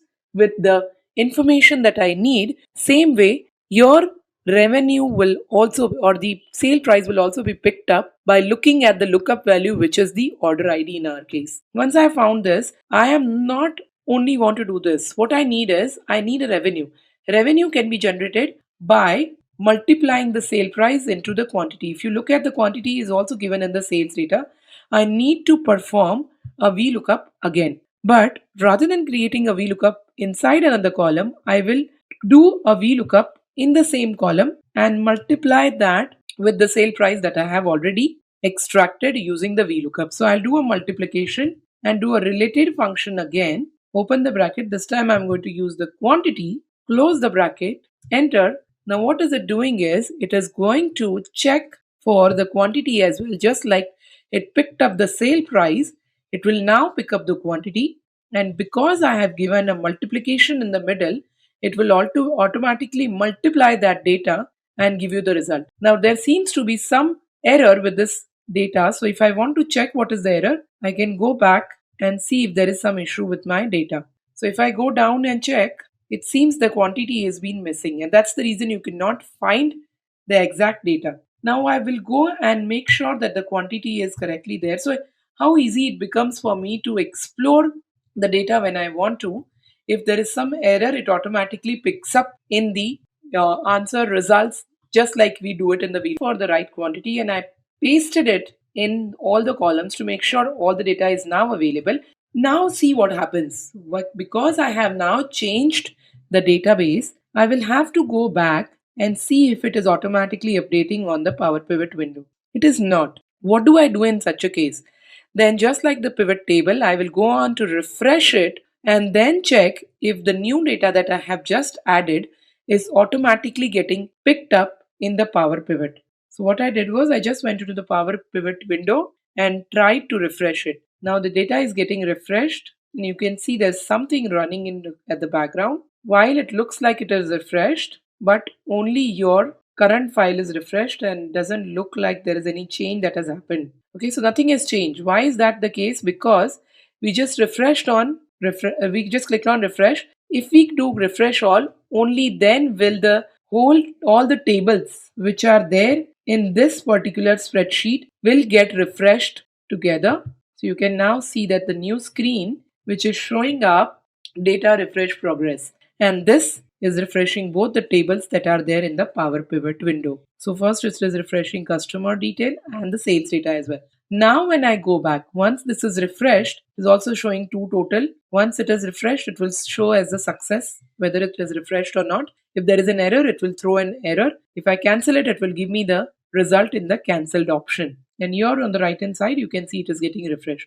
You can see the total refresh and the success is showing exactly the same. I can close this window and go back. Once I do that, you will see now that the window is still getting refreshed. It's updating. Now you can see that all the revenue for each and every cell is showing up correctly, because now whenever there is any change that I'm making to my database, I have to ensure that I come back and then refresh my database. Just like Excel, you have the option to refresh and refresh all. Now I'll create a pivot table from this data and click on OK. Now the new pivot table is created. If I go on to the customer detail, you can see that my revenue table is now, or the revenue column is now added to the table, and it becomes part of the table now, and you got the revenue. Now if I pick up any other data from this like region, it will accordingly give me the new revenue column which I have added to the Power Pivot. So it also saves your space. If you also saves your sheet from getting very heavy because you're doing everything in the pivot table.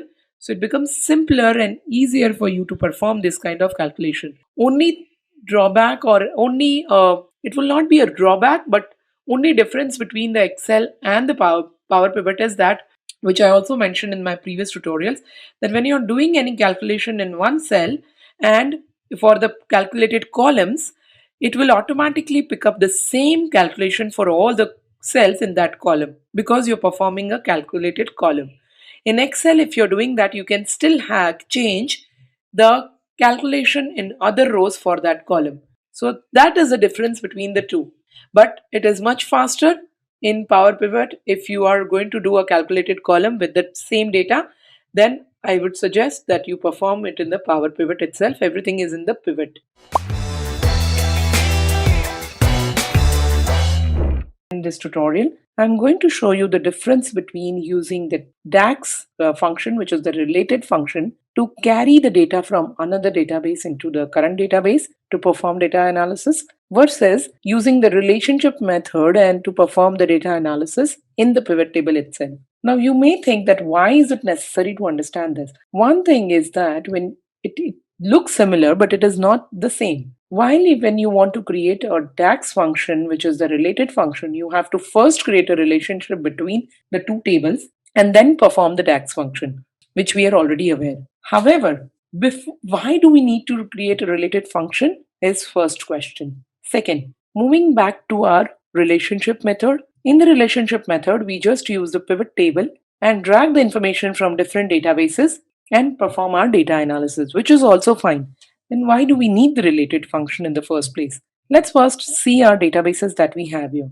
I have the sales information available with me, which has the product ID, the category, revenue generated from that product ID, and the customer ID, that means who has bought that product, is given to me. Not the name of the customer, but just the customer ID. The second information that I have is the customer detail, which has the customer ID along with the other information and the discount that has been, or a flat discount that is given to this customer. Doesn't depend on what product they buy, how much product they buy. It all depends on just the flat number that is given to them. What I need to do is I need to identify the gross revenue. That means revenue minus the discount that is given to them.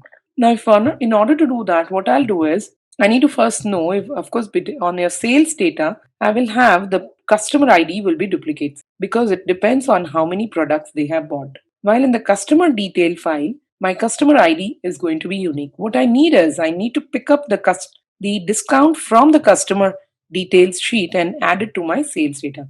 Simple VLookup, but because we are performing the Power Pivot, we can do a related function. First and foremost, add both the databases to the data model, which I have already done. I'm going on to the diagram view and going to link this both, which I have already done as well. So linking the customer detail, I'm just going to do it once more for your information. Just pick up the data from the customer detail because that is unique, added to the customer ID in the sales. Now it is one-to-many, which is already created. I can go back to the data view. If I want, I can first perform the calculation using the pivot table to see how does that work. Now that it is created, I can go on to insert pivot table and say add this data to the data model and click on OK. What I'm going to do is I'm going to pick up the customer ID from the sales data, or maybe the customer name if I want to from the customer details page or the database. For that I'll go to all. Yeah, so the customer details in the all, I'll be able to see all my databases or the tables linked. So I'll take customer name, I'll pick up these revenue from the sales data, put it in the values. Now it is showing because it is automatically been, now I've already created the relationship. I need to pick up the discount and add it to this. Now simple way to do that in a pivot table is just go on to the pivot table and create a calculated column or the field. Now here the problem is calculated field and items are grayed out. Why? Because you're creating a data model, and so you cannot perform these calculations here. In that case, you have to go on to the Power Pivot window to perform your calculations. Hence, the easier way to do that will be to just go on to the Power Pivot window and perform a related function which we have already seen in our previous tutorial. Related function will automatically pick up the related tables that we have. Our related table is going to be the customer detail because I had already created a relationship between the two, and so when I say related, it automatically picks up that. What I need is discount, close the bracket, enter, and gives me the list of discount that is against those customer ID. Now it is very, very simple. I just need to go on to the next column and create my calculation. I can do it in the same column also if I want to by just saying the revenue minus the related this one. And here you go with the data. So what is it giving me? The total revenue that I have generated minus the discount that I have done. Now, this was very simple to create a calculation using the DAX function, which is related function inside the Power Pivot window. And that's the reason I have created the DAX function. I can also perform measures as much as I want from here and also create a simple total of the revenue that is generated, or you can call this, like I said, you can call the name that you want to on this column number that is given here, and move on to create a pivot table from this list. Now this becomes very, very simple when you have to create a calculation inside your Power Pivot window itself. It is not simple to create a calculation using the relationship model. When you have a lot of calculation, I would avoid using the relationship model here. While again, like I mentioned earlier, the relationship has to be created before you use the related function in the Power Pivot. This was about what is the difference between the two related functions. Before we go ahead and we created a relationship, what I did was when I was creating the relationship, you must have seen that it automatically picks up 1 to the star sign here. What is this 1 to the star sign? This is very, very important part that we need to understand.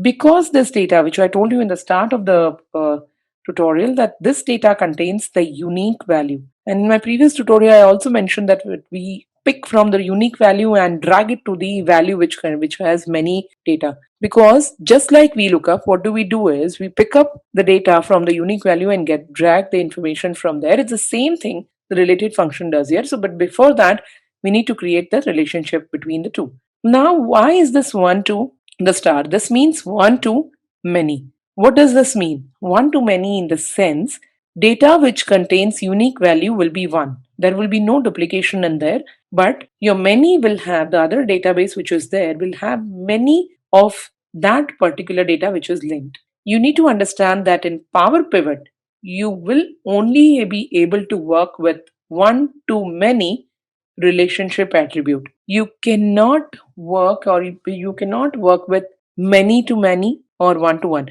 While 1 to 1 is possible, you can link it. You can get data which can be related to each other 1 to 1. It may show 1 to 1, but it is not the efficient way to show that. It's always, whenever you're working with Power Pivot, you need to understand that you should have one data which has the unique value. You should have another data which will have many values in it.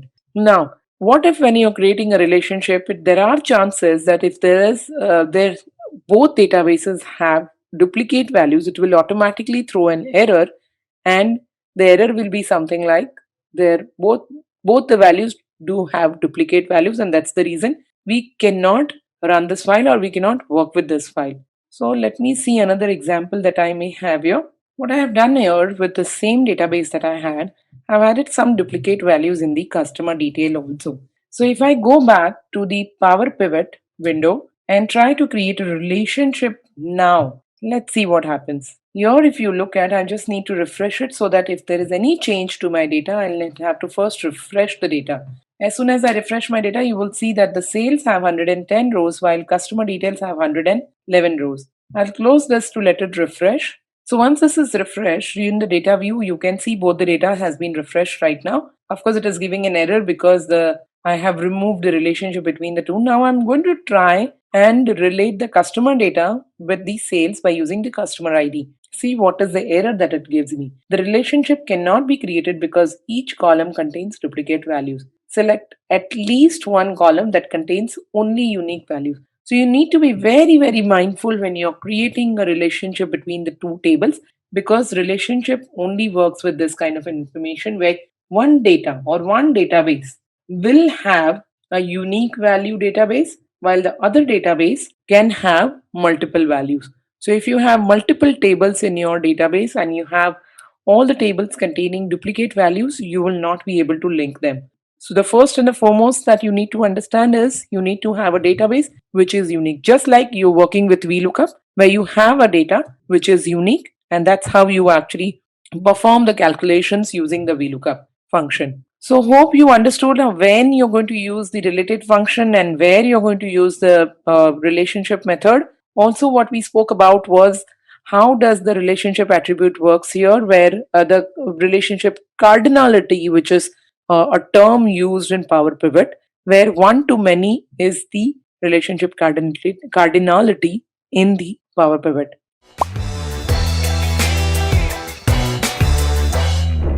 Welcome back to another tutorial on Power Pivot. In this tutorial, I'm going to show you the different ways to create a relationship between two or more tables in Power Pivot.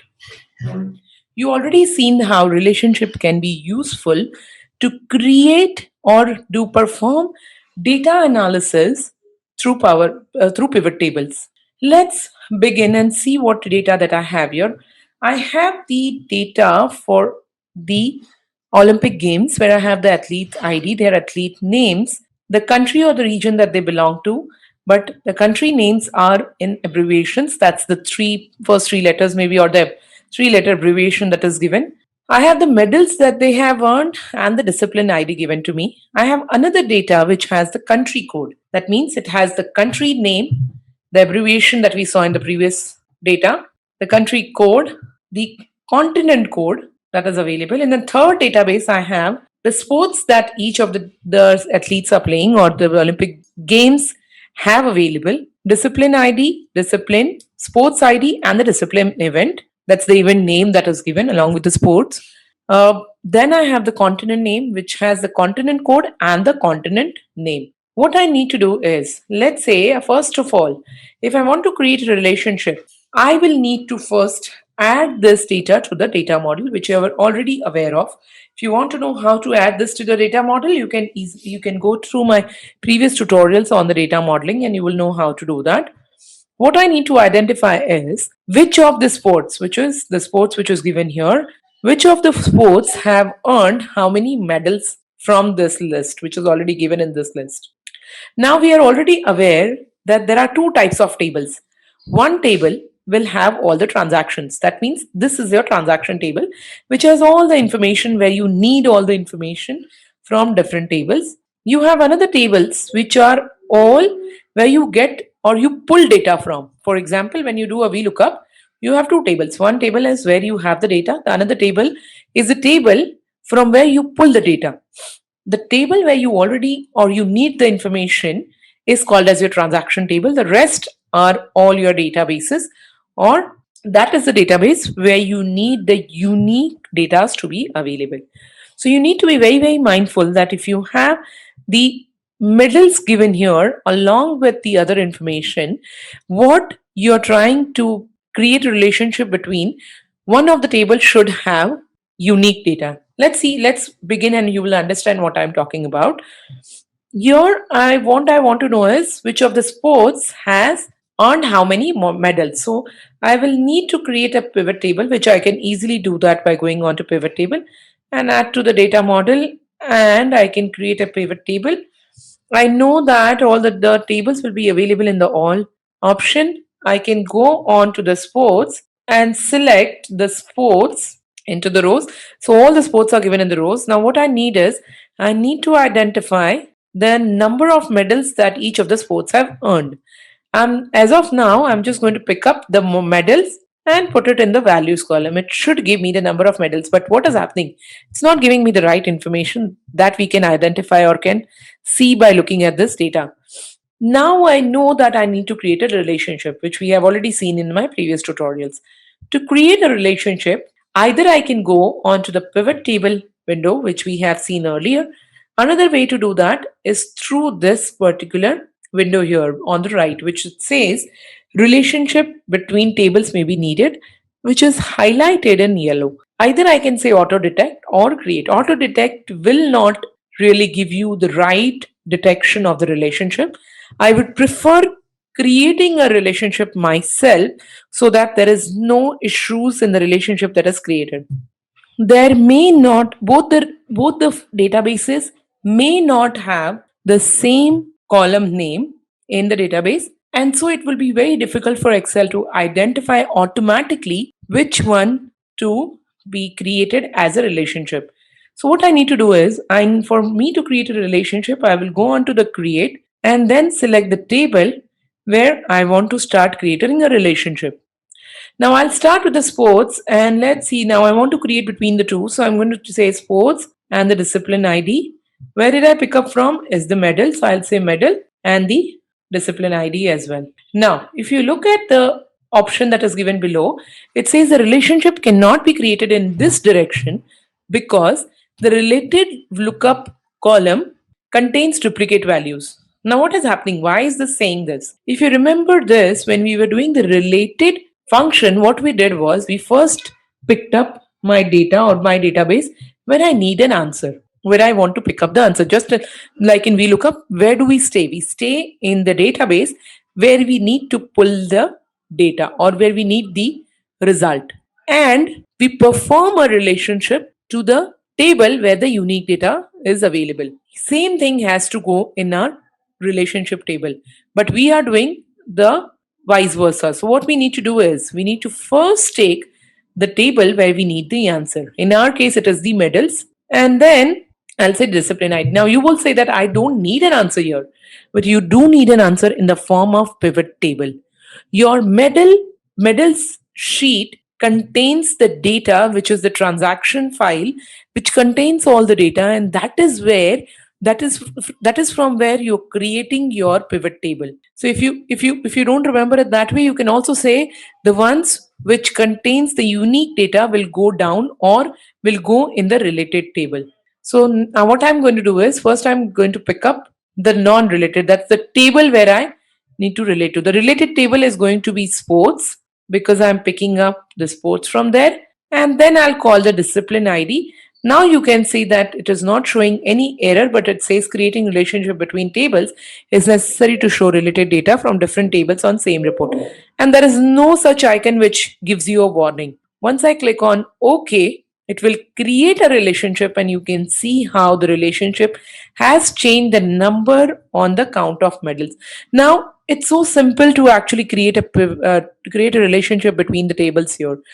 Now let's say I want to perform further analysis as to which medals have they earned. I can always pull the medal and also put it in the columns, and you will know how many bronze, how many gold, and how many silver has been earned. This can also be done. So further analysis can be done using the Power Pivot. So this is one way of creating the relationship. However, now that you know that how to create a relationship here, it's simpler. But what if you go on to the data here, if you see here the NOC country region, while we know that it contains the abbreviation, it is very difficult to look at the tables and understand or identify which will be related to which data. What would I do is, instead of doing that, I would want to go on to my Power Pivot window, which will make it a little simpler for me to see where I want to link it. So if I want to do that, I can go on to the diagram view, and instead of doing it on the pivot table, I can also do it from my diagram view in the pivot table. Here in the diagram view, like I said, if I want to create more relationship, I can easily do that by looking at what I want to link it to.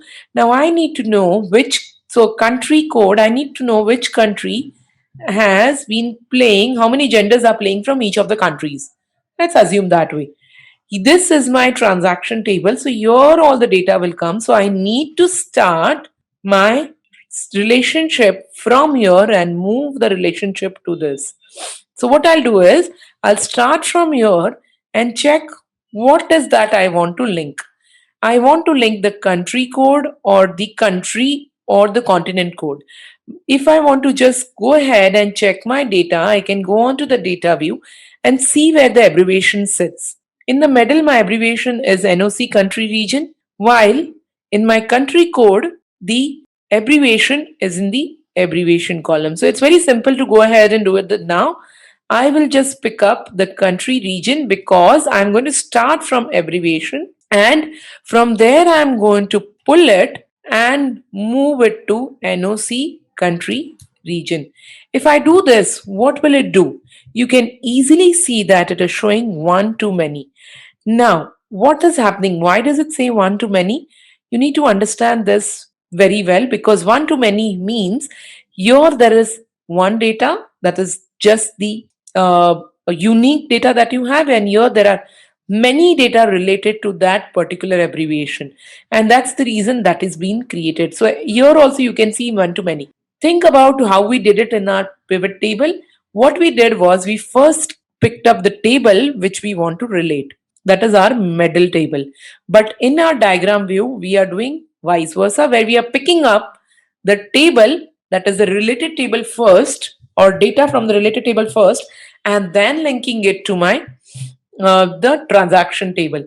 Now both the things are doing the same work, but it's still you are getting the information, or the ways to put it in both the places are different. Both are doing the same work, same relationships are created, but still you can see that the ways to do that is a little different in both the cases.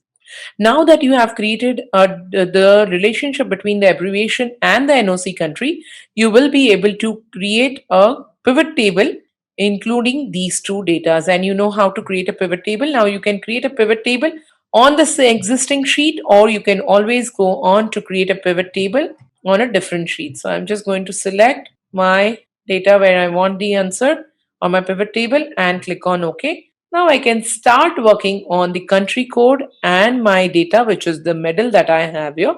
So I can always call the country, and I can say from the medals what is it that I have earned, or what is the, or let's say I want to know only the genders that are playing, but it will not help if I just put the genders here. So what I need to do is I'm going to also pick up the gender and put it in the column, so I know how many of each of the genders are playing from each of the countries. You can also put the medals here. You can put any other information also. So for more details on how to work on this relationship, to understand the difference between related DAX function and the relationship, which one is better, I'm going to cover that in the next tutorials. And also I'm going to cover in detail about the relationship cardinality, which is more of how this one-to-one and one-to-many works. This, which I spoke about when we went on to our Power Pivot window, this one-to-many, or many to many. We are going to talk in detail about these two things in my following tutorials. Hello and welcome back to another tutorial on Power Pivot. In this tutorial, I'm going to show you how Power Pivot can reduce the huge Excel file size that is available on our system. In my previous tutorials, I kept talking about how Power Pivot can make your file size smaller and hence making the calculations faster. In this tutorial, I will show you how does that work. Additionally, I will also show you how you can use the Power Pivot window to import data into the Excel. Let's see how does that work in the first place. If you look at my Power Pivot, the example sheet here, I have the database 7 that is mentioned here. This file has about 290,000 data which is available on this Excel sheet. And if you look at the size of this file, we can go back onto my Windows Explorer. The file size is about 14 Mbps. Now, if I'm looking at this file size, that's a huge file size. If I want to transfer it, it will be a little difficult for me to do that. Plus, if I add a pivot table to this file or do some calculations, this file size will increase further and hence making it difficult for me to navigate or make any calculations in this file.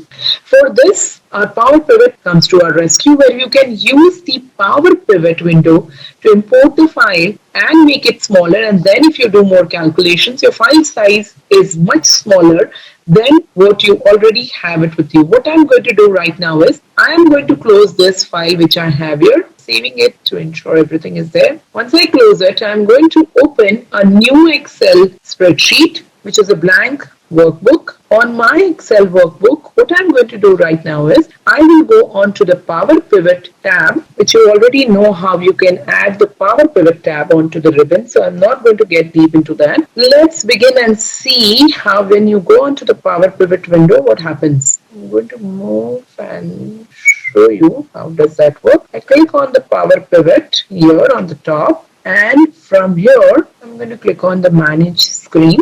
It will open up my Power Pivot window. So if the first time if you're opening it, it takes a little longer, which is fine. You can see that the Power Pivot window is open now. In this window, I will click on From Other Resources. You had already seen there is From Database, From Data Services, From Existing Connections. I'm going to click on, which is under Get External Data Group. So I'm going to click on From Other Sources. In From Other Sources, I will just go to the end to find Excel, which is here, the Excel file. Click on Excel file and then click on Next. So I'm saying that select from the Excel file, and in the file Excel path, I'm going to click on Browse and browse through the place where my file is available.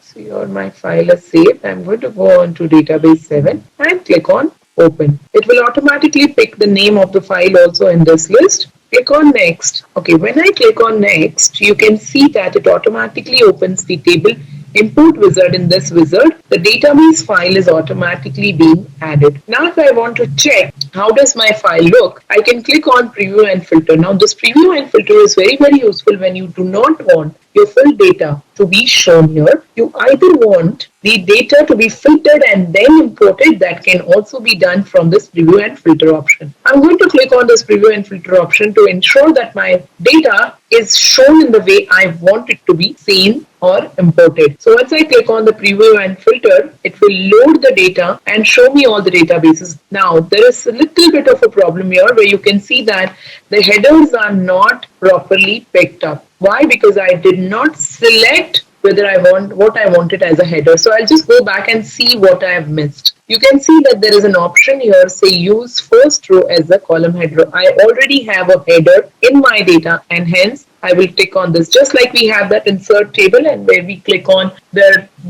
checkbox where it says I have my table has header. The similar thing happens here where I would say use first row as a column header and I'll click on next. Now when I go back and check on the Preview and Filter, it would have automatically picked up the header on this window. So it's going to load. Here you can see now the headers are showing correctly on each of the data. So preview can be very useful if you ever miss any of these things.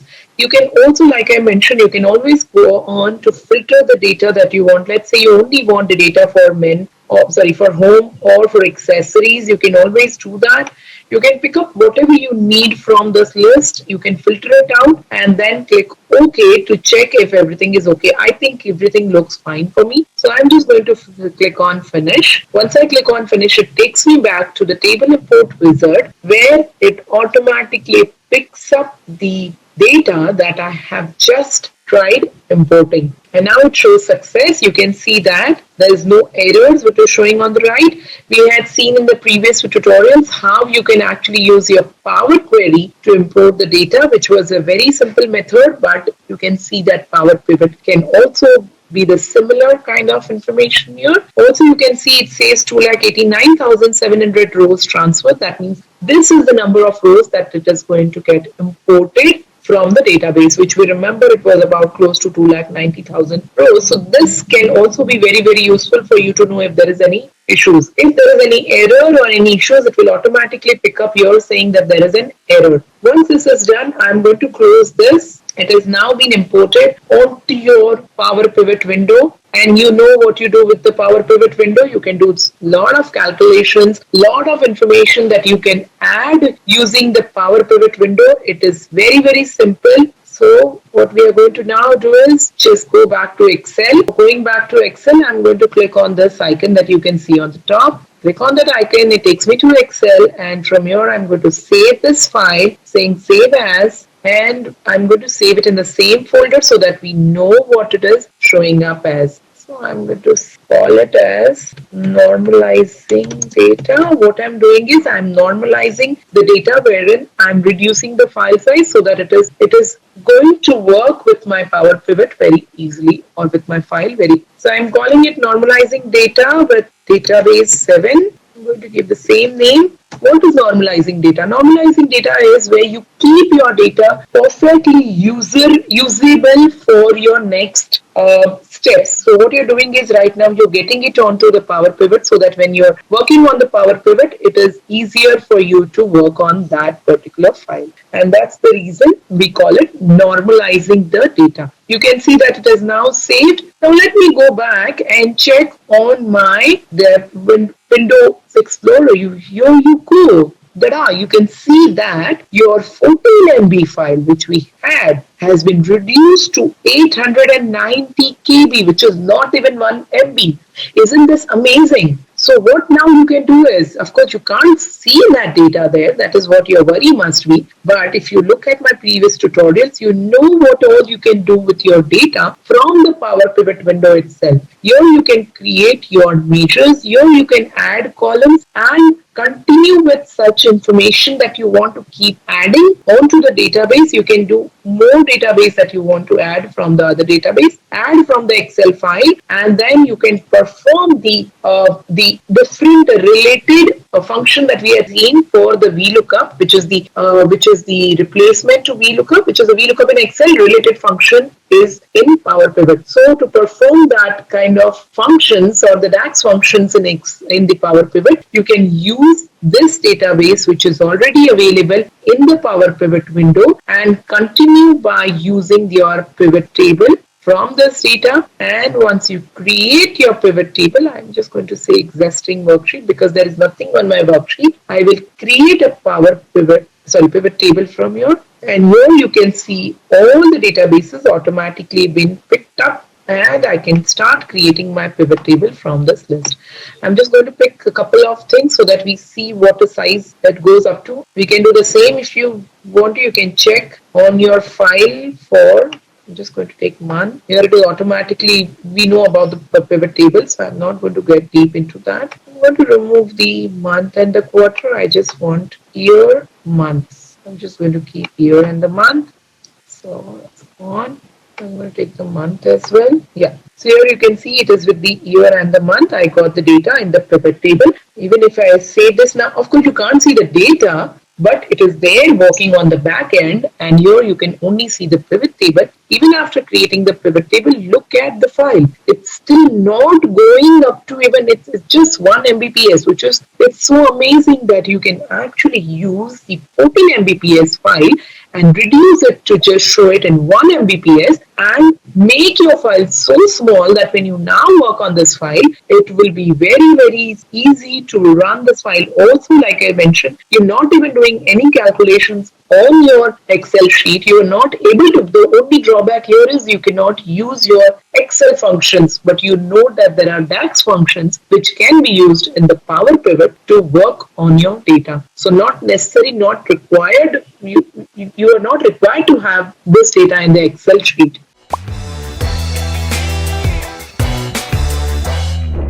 Hello and welcome back to another tutorial on Power Pivot. And in this tutorial, I'm going to introduce you to two important terms used in pivot table and the Power Pivot. One is the explicit measure and the implicit measures. While both these measures are available in the pivot table and the Power Pivot, and we have used this day in and day out in the pivot table, we are not aware of the term that is used for this kind of calculation. Let's understand what is an implicit measure and what is an explicit measure in this tutorial. If I look at my database here, I have the information about the sales that is done for each of the countries. If I need to identify, if I want to perform a simple pivot table here, you know what happens when you create a simple pivot table? You do a simple calculation as well. So as of now, I'm going to show you how does that work when we have a simple pivot table. So here in this simple pivot table, you have 4 quadrants, which we have already seen in my previous tutorials on Excel. In the 4 quadrants, you know that the last quadrant is the place, or the values is the quadrant where all the calculations are done. So if I drag and drop any of these calculations, say sales, and drop it to your Excel, automatically identifies that it is number and it picks up as a sum of sales. Now what is happening here is it is automatically picking up a calculation, and that calculation is the sum. This is called as an implicit measure. Why? Because Excel automatically picks up a particular calculation, which because you dropped it there and gives you the information here. You have some options of changing that calculation by going on to this and value field setting and changing this, but this stays as implicit. Name that you have here, you cannot really change the name of this. It's not very easy to change the name. You have to follow a few instructions to that. So the implicit measure is not very user friendly for few reasons. One is it stays as a sum of sales. If you want to do a count of sales, you will have to add one more and then call it count of sales. So you have one of count, one is sums. Now, if you want to use it in any other pivot table, you will have to do this calculation again in the values column. So that means it cannot be reused. It has to be done over and over time you want that data. That's the issue with the implicit measure. And that's why we have created, or the Excel has one more option available where we create our calculation through the field items and set, which is called as the calculated fields. From this calculated field, whatever calculations that you create is called as your explicit measure. Why do you call it an explicit measure? Because when you create a calculation into this field, this will add as a new measure or as a new data in your field, or as a new field in your data, in your pivot table list. Let's see sales. Let's say I'm saying 10% of the sales as commission. So I'll call sales into 10% and it will give me the commission here. So I would call it 10% and I say okay, and you can see that it is added as a new field. Of course, I have that option to add whatever name I need in the first place itself, which is not available for me in the values column. You can change it, but at a later stage, and it is not very easy to change those names here. While for this one, you can always give the name that you want to give in the field, and this field will stay here and you can add it to other pivot tables as well. So it becomes simpler and it is explicitly available for other pivot tables as well. Now, why am I showing it here? Because it is a simple pivot table. Why am I showing it in the Power Pivot window? Because when you are looking at the calculated fields, you can easily create measures inside the calculated fields here. Why am I saying that? When you're creating the calculated field, that is actually picking up as a measure in the Power Pivot itself. Excel pivot table has given you that option in the field items and set to create that calculated field in a simpler way rather than going into the Power Pivot. So anyways, I'm going to go onto the Power Pivot and see how that measures are created there. So like we had already seen the different ways to create measures here, which you can go through the Power Pivot window, through the pivot table, and we are going to see when you create that measure in the Power Pivot window, it allows you to do a lot of things over just using it on your data here. So I'm just going on to the manage window to see where do you have that data. So here I do not have the data, so I'll have to add it to the model.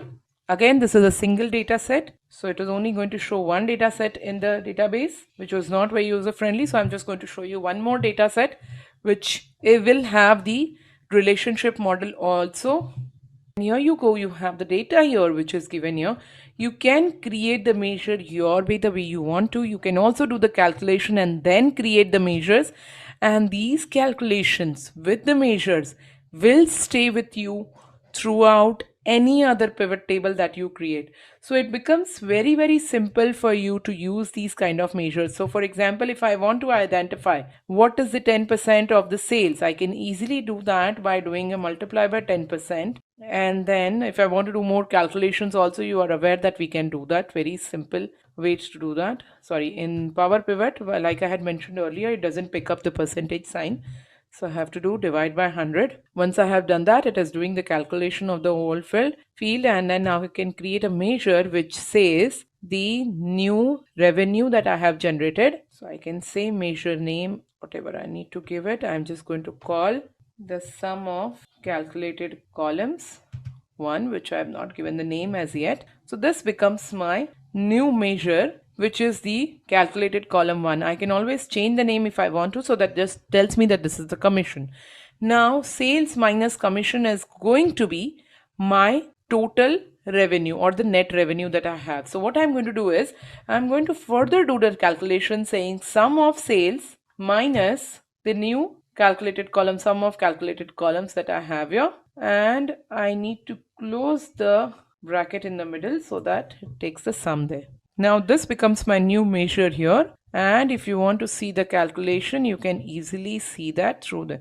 Now this gives me the number of the data that you have, the sum of sales minus the sum of the calculated columns, and this is the total that you get here, which is fine. You got a perfect answer that you were looking for.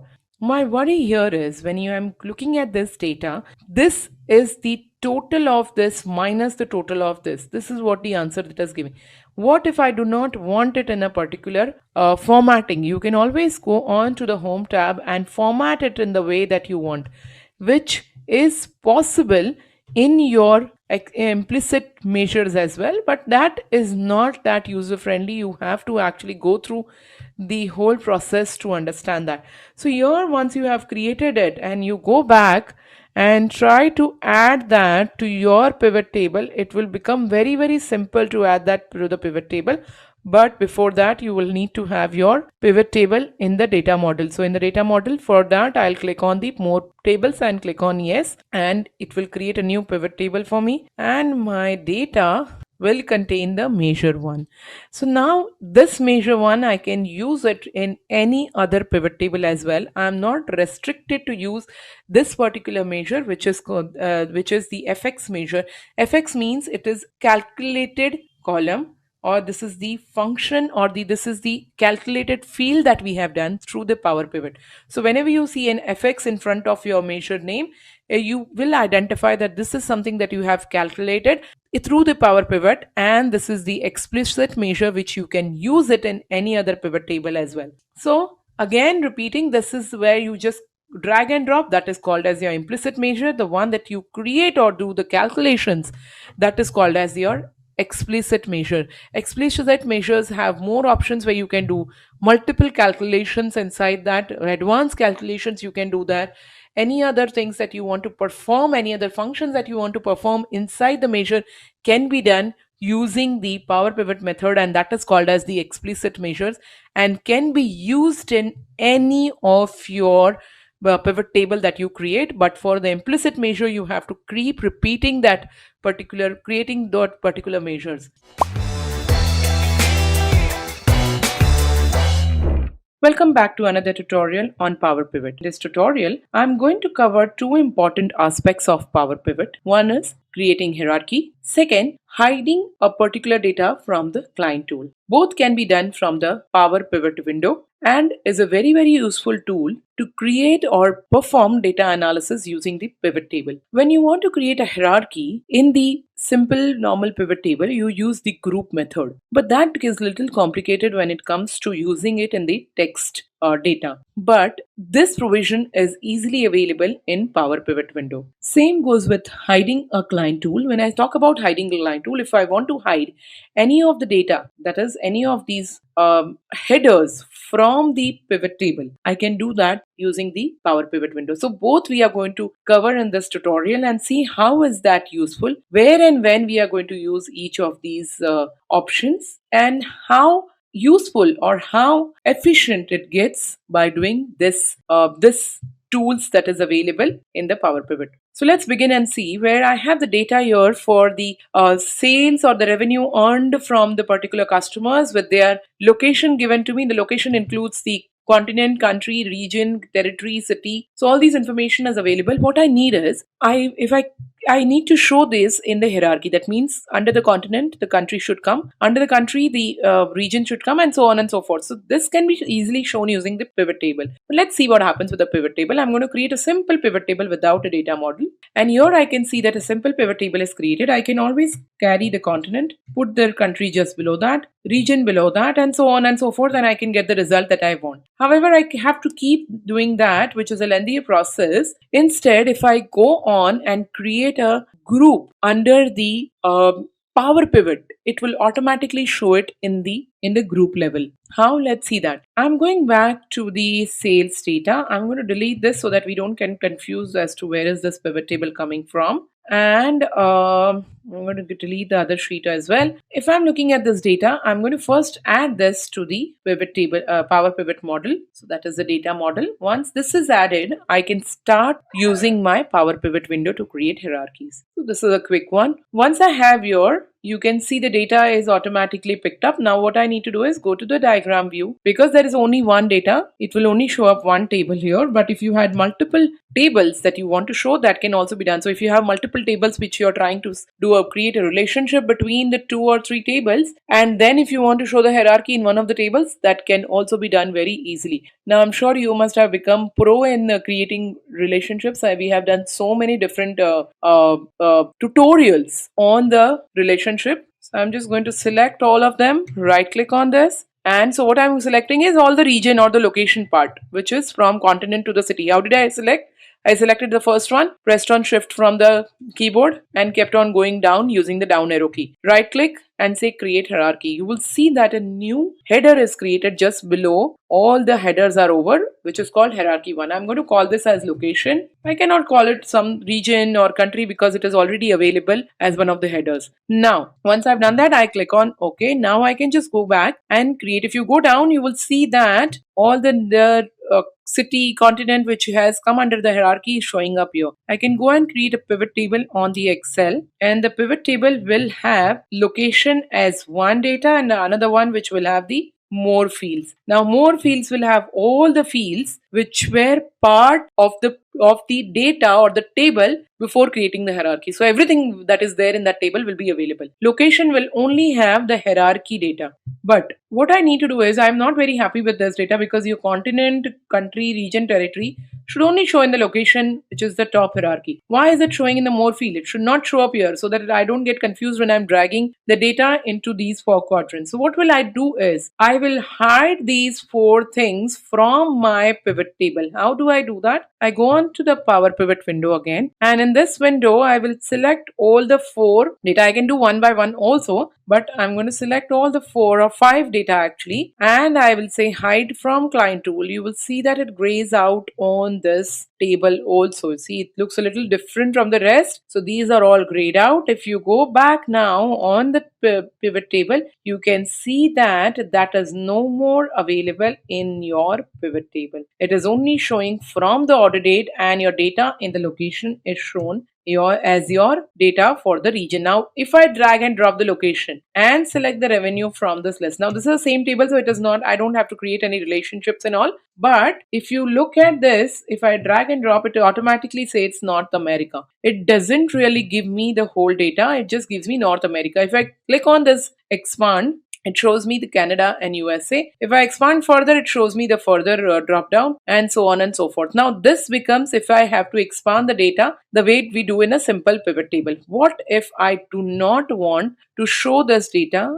So if I don't, because I double clicked on it, that's showing me the data here. So what if I don't want to see this at all, which is the expanded data? I just want to see the drill down, let's say like this. So you can see that when I click on drill down from the pivot table, so I'll show again. When I go on to this data which I want to drill down, what is drill down? If I click on this, it expands. It shows me North America. It also shows me Canada and USA. But if I do not want to do that, I can select North America and go to pivot table analyze or the analyze tab on the top. Click on drill down, and here you will only see Canada and USA or the United States. You will not see your North America, which is the first part of the hierarchy. Same thing if I go further down, and if I want to drill down further, you can see that it is showing me only for that drill down because I had selected only that particular Canada part. I'm going back to country, so let me show you once more. I'll select United States and say drill down. It will only show me data for United States. The Canada is gone away. Now it is not showing me the data for Canada at all. It's only drilling down to the data which I'm selecting. Now if I want to get back to the country, I can always say drill up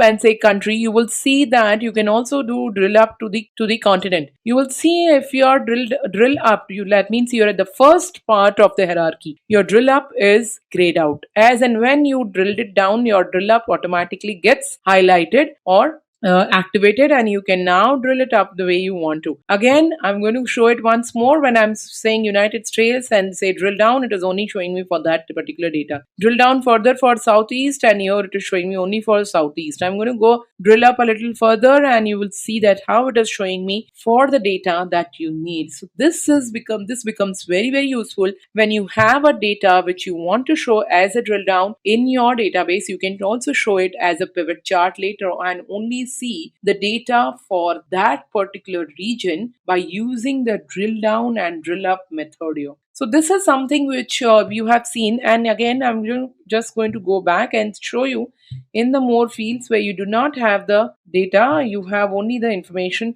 If you want to hide more things from your database, it can be simply done by going on to the Power Pivot window and right clicking on it and selecting the hide from the client tool. What I'm going to do is I'm going to go back and say drill up, and here you get the drill up options here. Now, not necessary that you're going to get into this where you are not able to make any changes, and rest of the information that you are doing with the pivot table is easily available. And you can also see when I'm doing the drill down also, it is giving me that revenue also is getting drilled down. That means the revenue is also showing as per the data which is picked up here. If I select both and say drill down, it doesn't work. It always picks up only the first part as for drilling down. So you have to be very, very careful when you're selecting which kind of data that you're selecting. If you just want to expand it, I will use this expand button which is over here so that you are able to see the data for both of them, so you don't miss out on any of these information. Like I said, again, if you want to create a simple pivot chart out of it and then use this drill down or drill up button, that also becomes very, very simple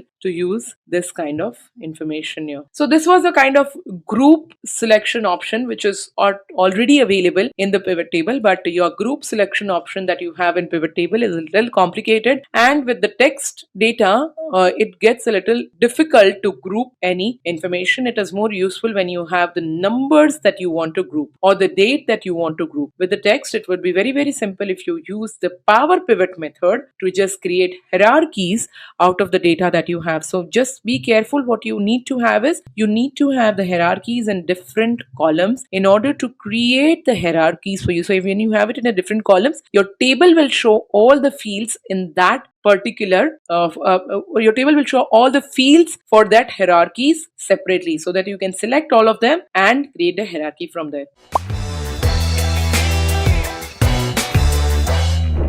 Hello and welcome back to another tutorial on Power Pivot. In this tutorial, I'm going to show you how to perform the related table DAX function and what is the difference between the related function and the related table DAX functions. To understand how to use the related function, you can go through my previous tutorial on the related function as well. In this, I'm going to take a quickly look at what is the difference between the both. The related function can only work when you have a relation between both the tables. While it happens the same with the related table, however, the difference is that in the related table, it will only work through many to one relationship, but it will not work through one to many relationship. So it will work only one side of the table. It will not work on both the sides. But with related table, it can work on both the sides. Let's look at how does that work. Also, the second difference is that in the related function, you can get, it works exactly like the VLookup function where you can get the data from another table. But with related table, you can get the full table from another, or rather all the data from another table and paste it into the current table. Let's see how does that work so you will understand what I'm talking about. Looking at my database first, I'm going to show you the details that I have here. One sheet contains all the athletes detail where I have the athlete ID, their name, the region that they belong to, that is their abbreviations of those region, gender and the discipline ID. While I have another data which has the abbreviation, the country code and the country which is given to me. Now, what is common between the two is definitely the region or the country code that is given, that is the abbreviation, and here it is called as abbreviation. I have already created the relationship between the two where the abbreviation is one to many. Now let's see what happens in the related function. What if I want to identify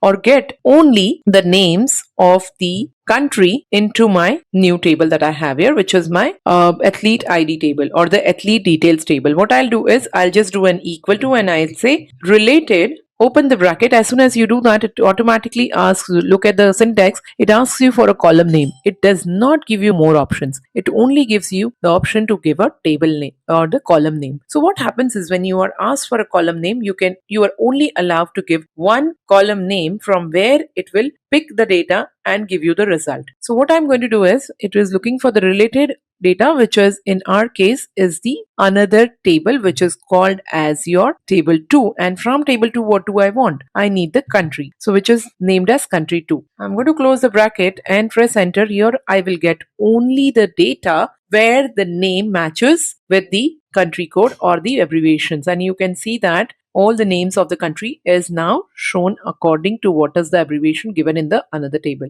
As simple as that. Now this was about how we have done the related table, or sorry, the related function. What is the difference now comes in the related table? If I want to first understand if the related table works in the another table, let's just look at, because here I have done one to many and that is something that it will not work. So let's see if it works here. So if you go on to the related table, you will see that in this option, it doesn't give you options for the table names. But if you do the same thing in the table 1, because the relationship is one to many, so in the many table, it will definitely work. To understand what is one to many, you can just go back to the diagram view. Also, you can go through my previous tutorials to understand that, but you can see that the 1 is your table 2 and table 1 is your many. Table 1 is where your athlete ID is. So what I'm going to do is I'm going back to my athlete ID and we will see what happens there. In my athlete ID table, I can easily do a related, and when I do related, I am allowed to enter the table name as well. Just looking at it again, you can see that it gives you options to add the table names as well. But if you do the same thing with the table 2, because it is one to many, there it does not work. That's the issue with your related table. Sorry, related option. I'm just going to do related from the bracket. See, it doesn't give you that option. So that means it is not picking up the relation between the two tables. This is not the issue with your related table. If you have a connection, or if you have already established a relationship, you can easily do the related table in any of the tables. So let's see what is the use of a related table. Let's say if I want to use a related table here, what happens? Let's just see. When I do a related table, open the bracket, you can see that it gives you the related table option. Here it is asking you for a table in the syntax. It doesn't ask you for a column.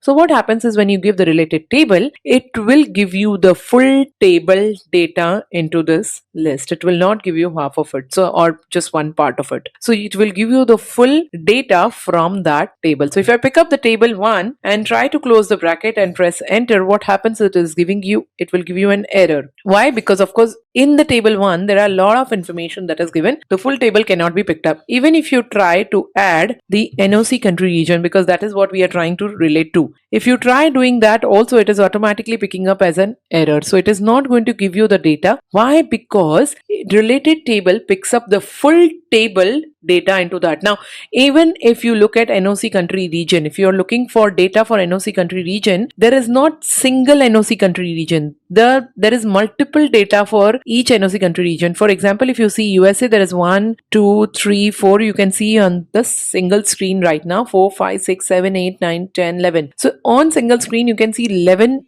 USAs which is given, but in your data, you in one single cell, you will definitely not be able to see all the 11 numbers showing here. And that's the reason your related table will not work in such a scenario. If you just want to get the data or extract the data, you will use the related function. Now, what is the related table then used for? Related table can be used to identify, maybe let's say adding it with any other function. For example, let's say I am trying to identify the count of that particular data. So what I'm going to do is I'm going to use the count rows, which will tell me how many rows has that particular data. So what I'm going to do is count rows related table. It's just kind of COUNTIF where you're trying to COUNTIF, but in this case you're doing you're counting the number of rows that contains a particular data using another table. So here what I'm going to do is let's take the table name, because I have to give the table here. So I'm going to give the table. So I'll just say table 1, which is where I've linked it to. Close the bracket for my related table. Close the bracket for my count rows and press enter, and you can see that it is automatically picking up the number where there is a duplication of that number. So these ones which you can see right now, the Albania must have come only once in that database and there is no duplication. But if you look at this, there are other places where there is a number that is thrown. We will try and repeat that just for you to understand how that is done. What I did was I just went on to one of the new columns where I wanted to add it, and I just started with, like, you can add a name also. So I'm not doing it right now. Add a name to the column, I mean. So when I'm doing this, I'm going to do a related table for now, and I will say I need to take, because I have to give the table. So I'm going to give the table, close the bracket, but it will throw an error. So what I need to do is I need to count the number of rows that contains that particular data. So I need to check what is going wrong here. So count rows, the spelling was wrong. So count rows, related table, table 1, and in the end I'll close the bracket for count rows, and here you can see that it will count the number of rows that has the duplicate values. These must not be there at all in the data. Even if it is occurring one time, it automatically picks up in your data. But it just works like your COUNTIF function, where you're trying to get the number of data or number of rows that contains that particular data which you have used in your relationship. Understand one thing, it will only count the number of data which you have used in your relationship. If you're trying to find out any other data, that will not work, because that is not something that you're looking for. So you have to be very, very careful as to what you're trying to look in your database so that you know what you're trying to count. Now, of course, you can go back and create your pivot table from this. So depending on what you really want to do with this, and in your pivot table, you will have the new information that is available in your table 1. What was the new information that was available? Of course, we didn't give the name to that, but this is your calculated columns, because what does the calculated column had? It had the number of duplicate values that was occurring in that data. Of course, this is something which is only giving you the count, which you can easily do it with pivot table. But yeah, you can use your related table to do further calculations as to if you want to do further calculations on your pivot table using this particular countif function, you can easily do that by using the related table. So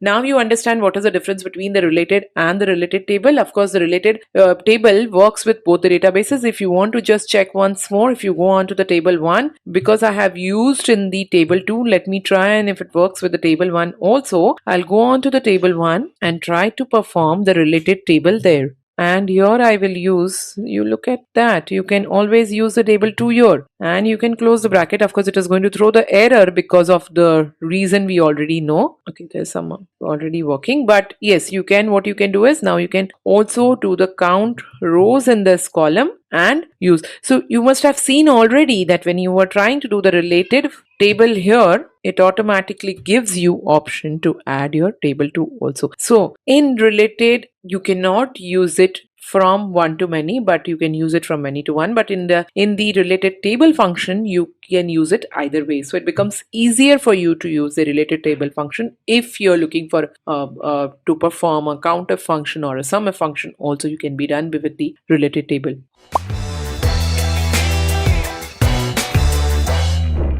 Hello and welcome back to another tutorial on Power Pivot, and in this tutorial I'm going to introduce you to another DAX function, and that is the filter function. Filter function is useful when you want to perform a SUMIF or a COUNTIF function in Power Pivot. So by now you would have understood that the filter function can be used to do a COUNTIF or a SUMIF function. While in this tutorial, I'm not going to take you through the complete COUNTIF and the SUMIF. I'm going to show you how the filter function works. So let's begin. If you look at my data again, I'm going to use the same data that I have been using so that it becomes easier to understand. I have the customer details available, plus I have the sales data available here. Both datas have that order IDs available, and I have already added them to the data model and created a relation. Once I create a relationship in the data model, I can now start working on this data. I'm going to move on, directly jump to the Power Pivot window. What I need to understand is, I want to perform a filter function. What does a filter function do? It will filter the data as per your requirement, or give you the data as per the filtered information. So when I say that, when you're doing it in Excel, you actually go ahead and filter, which is also available in your Power Pivot. You can actually go ahead and filter the data and only get the information for that particular filtered data. That means you can only get, or only that data will be displayed on your Power Pivot screen. But this is not what we are going to do here. What I am trying to do is, I need to do a calculation. Let's say a count of the number of rows that contain a particular data, or that contains a particular text, or it has a data which is more than a particular number. For example, let's say I am in my customer data ID or the customer detail page. I want to identify how many such sales that I have performed, okay, or how many such sales that I have performed here is, or what is the profit? Let's say profit. What is the profit that I have earned from the sales that is more, or the sale where the sale amount is more than 200? Or you can also pick up 500. 500 would be easier because there is very less number as such. So, or let's make it even more easier if that is difficult to understand. I'm trying to say that how many such rows are there where the sales is more than 500. So that means wherever the column or wherever the row is more than 500, it will automatically pick up that data and give you the count. Now we know how that is done is by using the count rows. While I can do the count rows, but it is very, very important to understand how am I going to identify which one to perform. Now, if I do a count rows, I can give a table which needs to be counted, which is fine. I can easily do the number that I'm looking for. But what I'm really looking for is, in the sale, it should be more than 500, which it doesn't give me that provision to put it in the count rows. So then I'm going to do is, I'm going to use a filter function which will allow me to give more information as compared to just count rows. So once I do filter, you will see once I open the bracket, there are two arguments in the syntax where it says table and filter expression. That means which table you want to pick it from. So I can say the sales table itself. I'm doing the data in the sales table. Once I do that, I can put a comma And then I can say filter expression. Now, what is the filter expression? If I'm putting a sales, I have to be very, very sure that I'm picking it from the list so that we don't make any mistakes. Comma, in the filter expression, it is again going to be sales. But if from the sales, what data that I need to check? So I need to check the sales number, which is sales.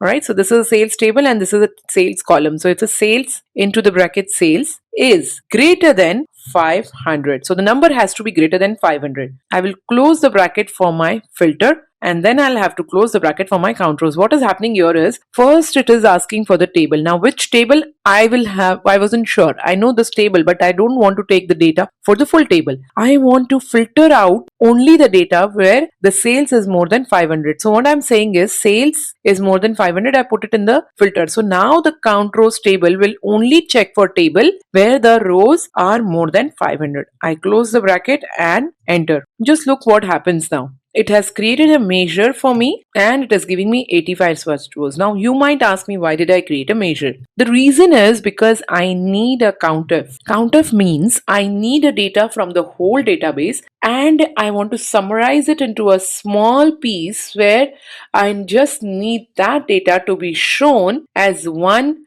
particular one information. I can do it in the columns, but that will not serve our purpose. But you can use the same data inside the column or same formula inside the column, that is adding the column or for adding the measure. Either ways it is going to work. Now this was about how you do it inside the same table where you're sitting. If you want to do it in another table, like if you want to create a measure inside your customer ID table, you can also do that. This time let's pick up a profit. I'm going to create a measure, so I'm just going to, so as I have already mentioned in my previous tutorials, when you want to add a column, you do it under the add column option. But if you want to create a measure, you directly go on to the blank space which is at the bottom and start adding the measures. When you're adding the measures, you start with an equal to sign, or you can also give the measure name if you have to. So my measure name, I can give it as a total. No, so I can say profit more than 100.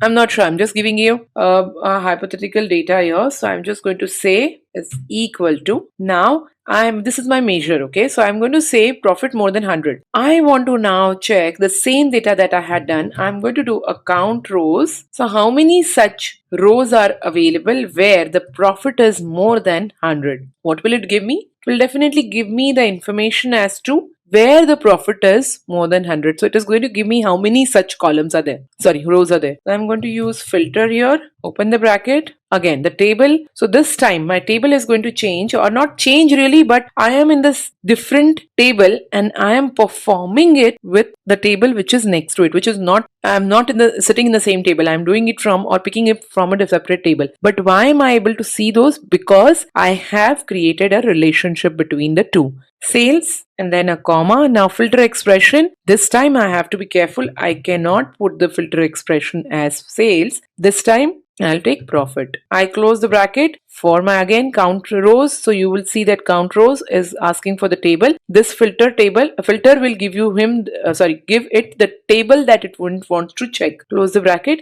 So this table that it has identified by the filter data, that will be counted by using the count rows function. So now you can see that it is giving you the 789 as a number. This many rows has the profit as more than 100. So this was very, very simple to understand, because it was the filter data is very useful when you want to create a measure, but it can also be used, like I said, for the calculated columns. As you are already aware, this is called as a calculated column. I'm not going to go deep into that, but yes, the calculated column and your CUDA, this is your measure. So what we have done is we have created a measure. Now if I want to go back and check on the pivot table, the measures should be available in the pivot table, which you have seen in the previous tutorials also, that it automatically gets picked up in the measures as in the table as well. So now if I pick up here and put it, you will see that it is giving me the number that it should. I can pick up the order ID and get the number also. Now it all depends on what exactly you're looking to do.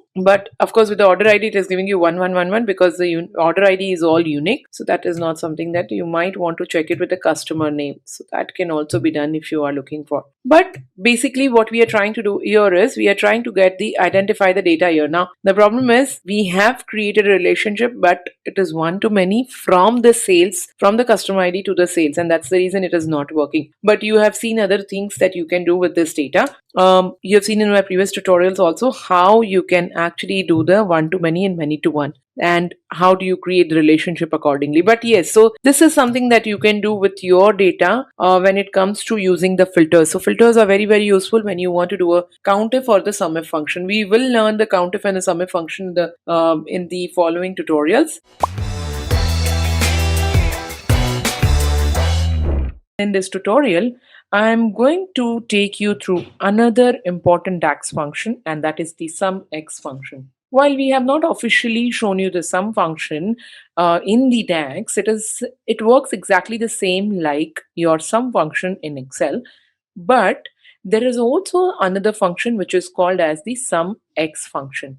Let's look at the difference between both the functions. So I'm going to quickly take you through the SUM function and then show you how does the SUMX changes the way the SUM function works. So let's understand what is the difference first of all. The SUM function works exactly like how it works in Excel, gives you the sum of the range or that you have selected, or sum of the data available in that range that you have selected, or rather the selected range. What is SUMX then? SUMX picks up the data from the table, and it doesn't take up only the range. So you can pick up data from any column in that table. So let's look at my example here, which I have been using in all my example sheets here. So it becomes easier for you to understand what I'm doing here. I have the customer ID, the customer details are available in one of the sheets. The another sheet has the sales details, where I have the sale price given to me. I will write this as sale price, so it becomes easier for me to understand. This is the sale price, and I have the quantity which is given to me, and then I have the profit and order ID mentioned here. Now, what if I want to identify the revenue? How will I do that? In order to get the revenue, I will just add a column in this revenue column, in this table, and multiply the sale price with the quantity. This is how I will do that, and I'll get the total. The total will be the total of all these, which is 779361.61. So now this was about how you do it in Excel. Simple way to do that. Another way to do that in Excel was, of course, we use the sum product method. So instead of using the when you're using the sum product method, you don't really go into each of the sheets. You just do a sum product and select both the arrays to perform your calculations, wherein each range, the first range of data, will multiply with each of the rows in the second array and gives you the result. So this is the result of the revenue. That is the total revenue that has been generated. Now, this we need to, which we have already learned the sum product function in Excel,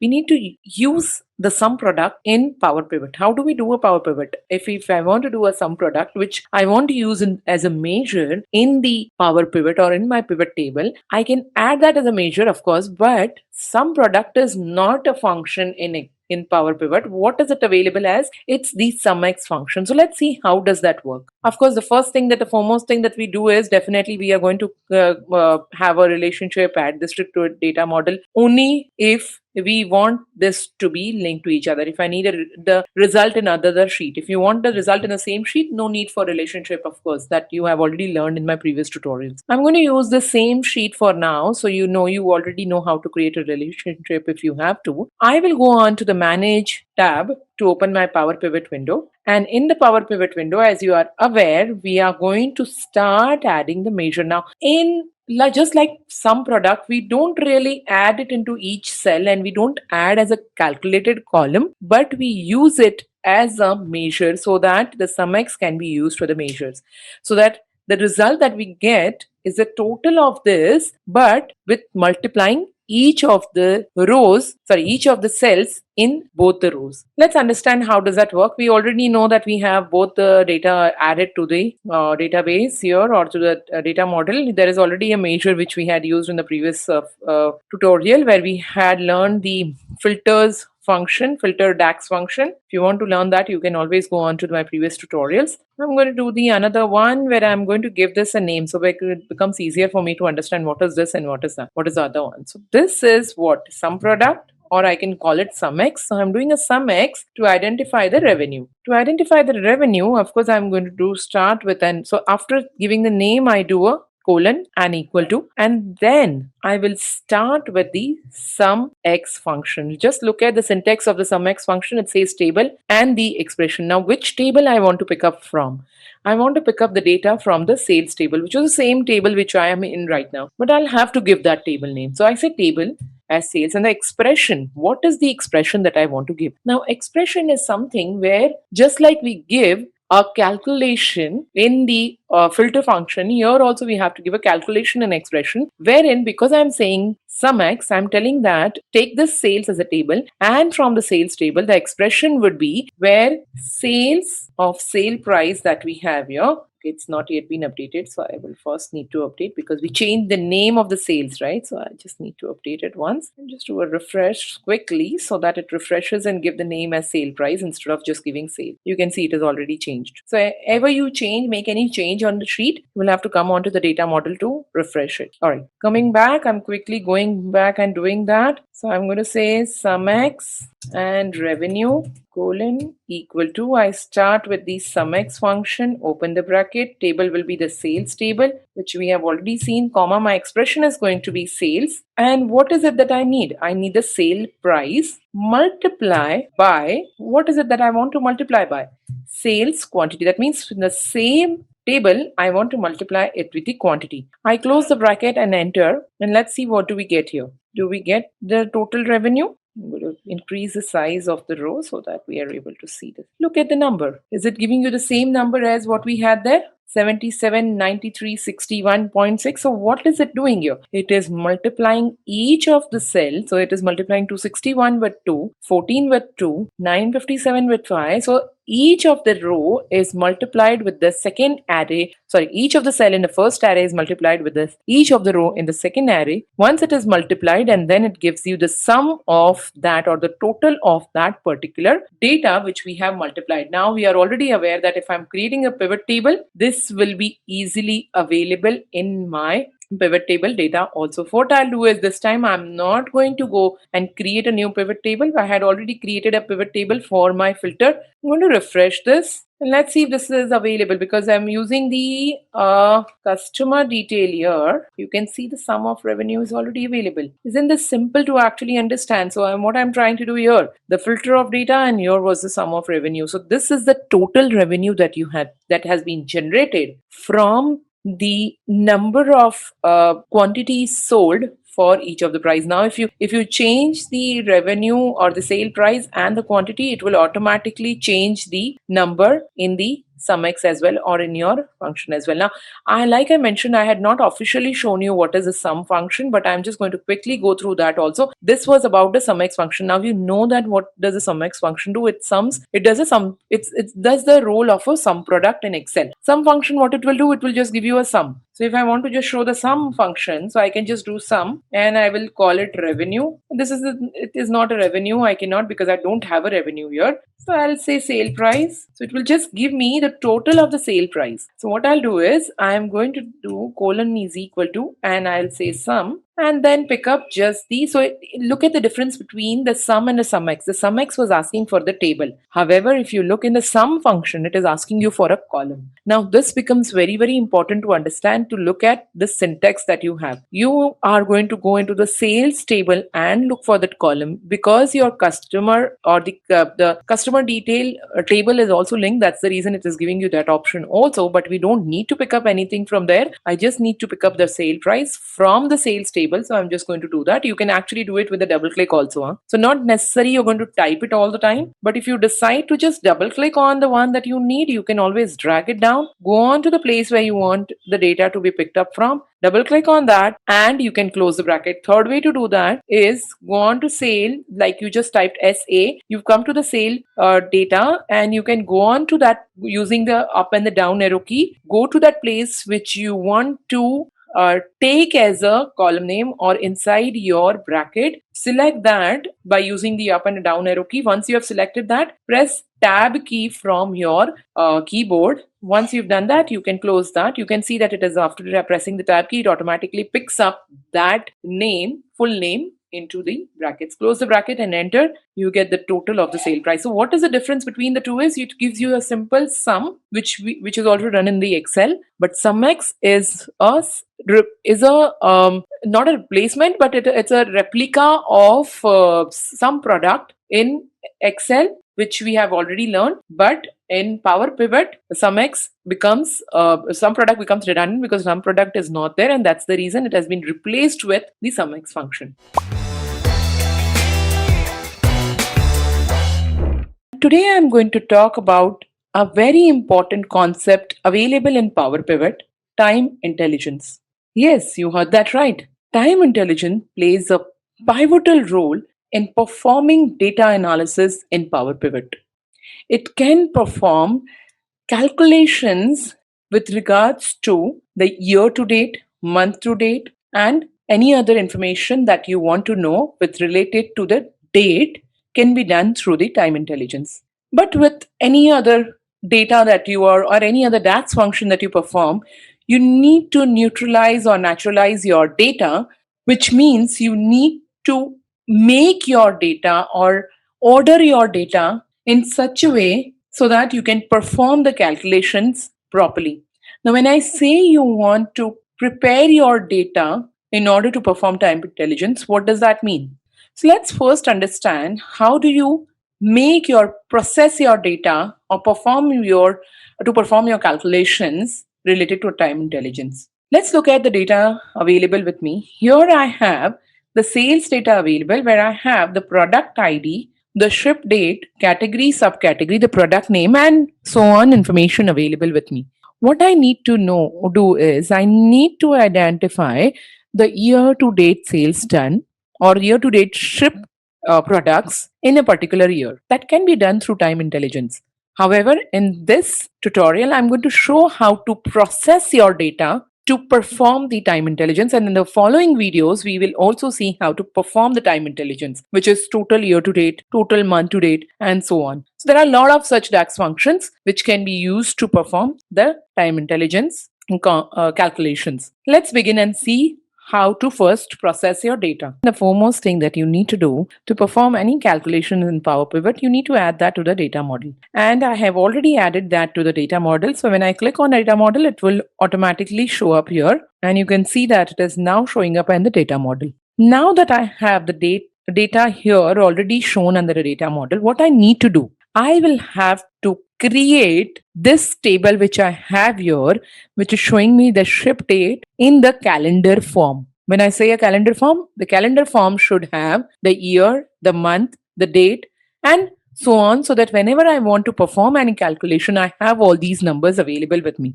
So how do we do that is a question. So that is that question I'm going to answer in this tutorial. So when you look at this data, what I'm going to do is I just need to create a calendar from the date which is already available with me, which is ship date. To do that, I'll keep my cursor anywhere in the database. Go on to the design tab. So you will be by default on the home tab. You go on to the design tab. Under the date table, there is an option called new. It's as simple as that. I'm going to repeat. I go on to the design tab. I go to date table under the design tab, which is under the calendars group. Go on to the date table and click on new. And you will see that it automatically creates a calendar for you. Now that it is only showing you the date, just see what happens. So it is going to convert that into a calendar form where you have the original date, which you had from the sales table. That is the date for that is the ship date that is being picked up. What it is doing is it is picking up the year from that date. It is picking up the month number from that date. It is picking up the month and year from that date. It's picking up the day of the week number, which is the week 1, week 2, week 3, whatever that number is. And it gives the day of the week in name form. You can see it's so simple to just get the whole calendar showing up here. Now, what we need to do is If I need to create a pivot table to see these forms, the dates that you can see here, you can easily go back and first create a relationship between the two. Now that this new calendar table has been created, it is very, very simple to create a relationship between the two. How are you going to create a relationship? Simple, just the date with the date. So I'm going to create a relationship between the date and the date. And once I have done that, I can go back and create a pivot table. Now you definitely know how that works. Once you have the pivot table with you, you can now drag the information. You can also see there are few things I would like to still show you when we go on to the pivot table window. When you are looking at the relationship view, let me increase the size of the calendar. You can see that your date, which was particularly created for time intelligence, you can see that it has moved under the date hierarchy. So of course we have learned how to create a hierarchy under the calendar. While there is a date, year, month, number, month, and all those things which is already given you, you can also see a hierarchy which has the year, month, and the date column. So what is this going to give you? Let's go back and see when you're looking at the pivot table. So when I go on to the pivot table, I go to the calendar. Of course, I can pick up now any information that I need from this list. I have the date hierarchy. If I pick up the date hierarchy, it is simply going to give me the grouped data, just like we have in Excel. When you want to group it, we simply go and group, right click and group it, where you get the year, month, and the date. Same thing you're going to get here, which is the hierarchy that it has automatically created. If you need more information, you can pick up from this what you need in the data, and it becomes very, very simple for you to work on the data. Now that you have this, you can pick up any information with this regards from the link table. What is the link table that we have here? That's the another table that we have. That's the sales table. You can pick up the data from here, the category or any data that you are looking to pick up, and you can put it where you have the information. And now you can also pick the revenue list from this and put it in the values, and the information that you get is according to the year only, where you are trying to group that information. Now this was why you might think that why is it that we are doing or putting so much effort into just creating a group, which you can do it through the simple pivot table grouping. But in Power Pivot, like I mentioned, you need to, when you want to do a time intelligence, it becomes very, very difficult for you to perform time intelligence functions without the grouping of data in the Power Pivot itself. Now, one thing also you will understand that when you're doing it in the Power Pivot, you are saving yourself from doing a lot of things. Like if you look at the Power Pivot, it's not that you have only done the grouping of the data, you have done more things on the Power Pivot. You have got data like let's look at the data view. You have more data like the month of the day. If I go on to the calendar, you have the day of the week, you have the month and the year. So you have more information instead of just the grouping of the date. Now this can be useful when you're performing the time intelligence functions, which we are going to learn in the coming tutorials, where we will see if you want to identify what is the amount of sale or what is the amount of revenue that you have earned year till date. And I can also give which year am I talking about. Is it that in the year 2017, 2018, or a particular year which I mentioned, or I can also say a month. So that will give me a year to date or a month to date according to whatever I am giving the information inside the function, inside the DAX function, will be automatically picked up by our time intelligence if we have these information already available. So it is very, very important that we actually have the data in the time intelligence. Now, one more thing that you have to be very, very careful about is when you enter any ship or any date into your database, which is this is your database, you need to make sure that it is always data type is converted into date. If this data type is text or any other data type, the time intelligence or this calendar will automatically not pick up the data. So you have to be very, very careful about the time intelligence part, because these formatting is very, very important when you're performing a time intelligence functions. So keep watching for more tutorials on time intelligence, which is going to follow after you have learned how to neutralize or how to process your data in order to start with your time intelligence. That is going to be a game changer. There are a lot of things that you're going to learn, and you'll be able to perform much advanced data analysis, which will help you to make informed decisions, or which will help your management to make informed decisions using the time intelligence DAX functions. Thank you for watching. If you are learning Excel, you are probably someone who wants to be the master of the tech world. Join our job-linked data science and AI advanced bootcamp at Upgrad and gain the skills employers are looking for. With practical industry-aligned curriculum and hands-on projects, you will not only learn from seasoned experts, but also apply your knowledge to the real-world scenarios. So don't miss out. Click the link in the description to start your data science journey today. You have come a long way from the basics of sorting and filtering data to the advanced world of Power Query, Power Pivot, and DAX functions. By now, you have gained a comprehensive skill that empowers you to organize and analyze, visualize data with ease. Apply powerful formulas and functions to automate your workflows. Using pivot tables and charts to turn complex data into clear insights, speed up your work with essential keyboard shortcuts, and manage and analyze large data sets using Power Pivot and Power Query. Perform advanced calculations and time-based analysis with DAX custom calendars. You now have the tools to tackle data challenges in your career, business, or personal projects confidently and efficiently. Keep practicing, exploring new features, and challenging yourself with more complex data problems. Thank you for joining this course. Stay curious, keep growing, and continue to unlock the full potential of Excel. We wish you success in all your future data adventures.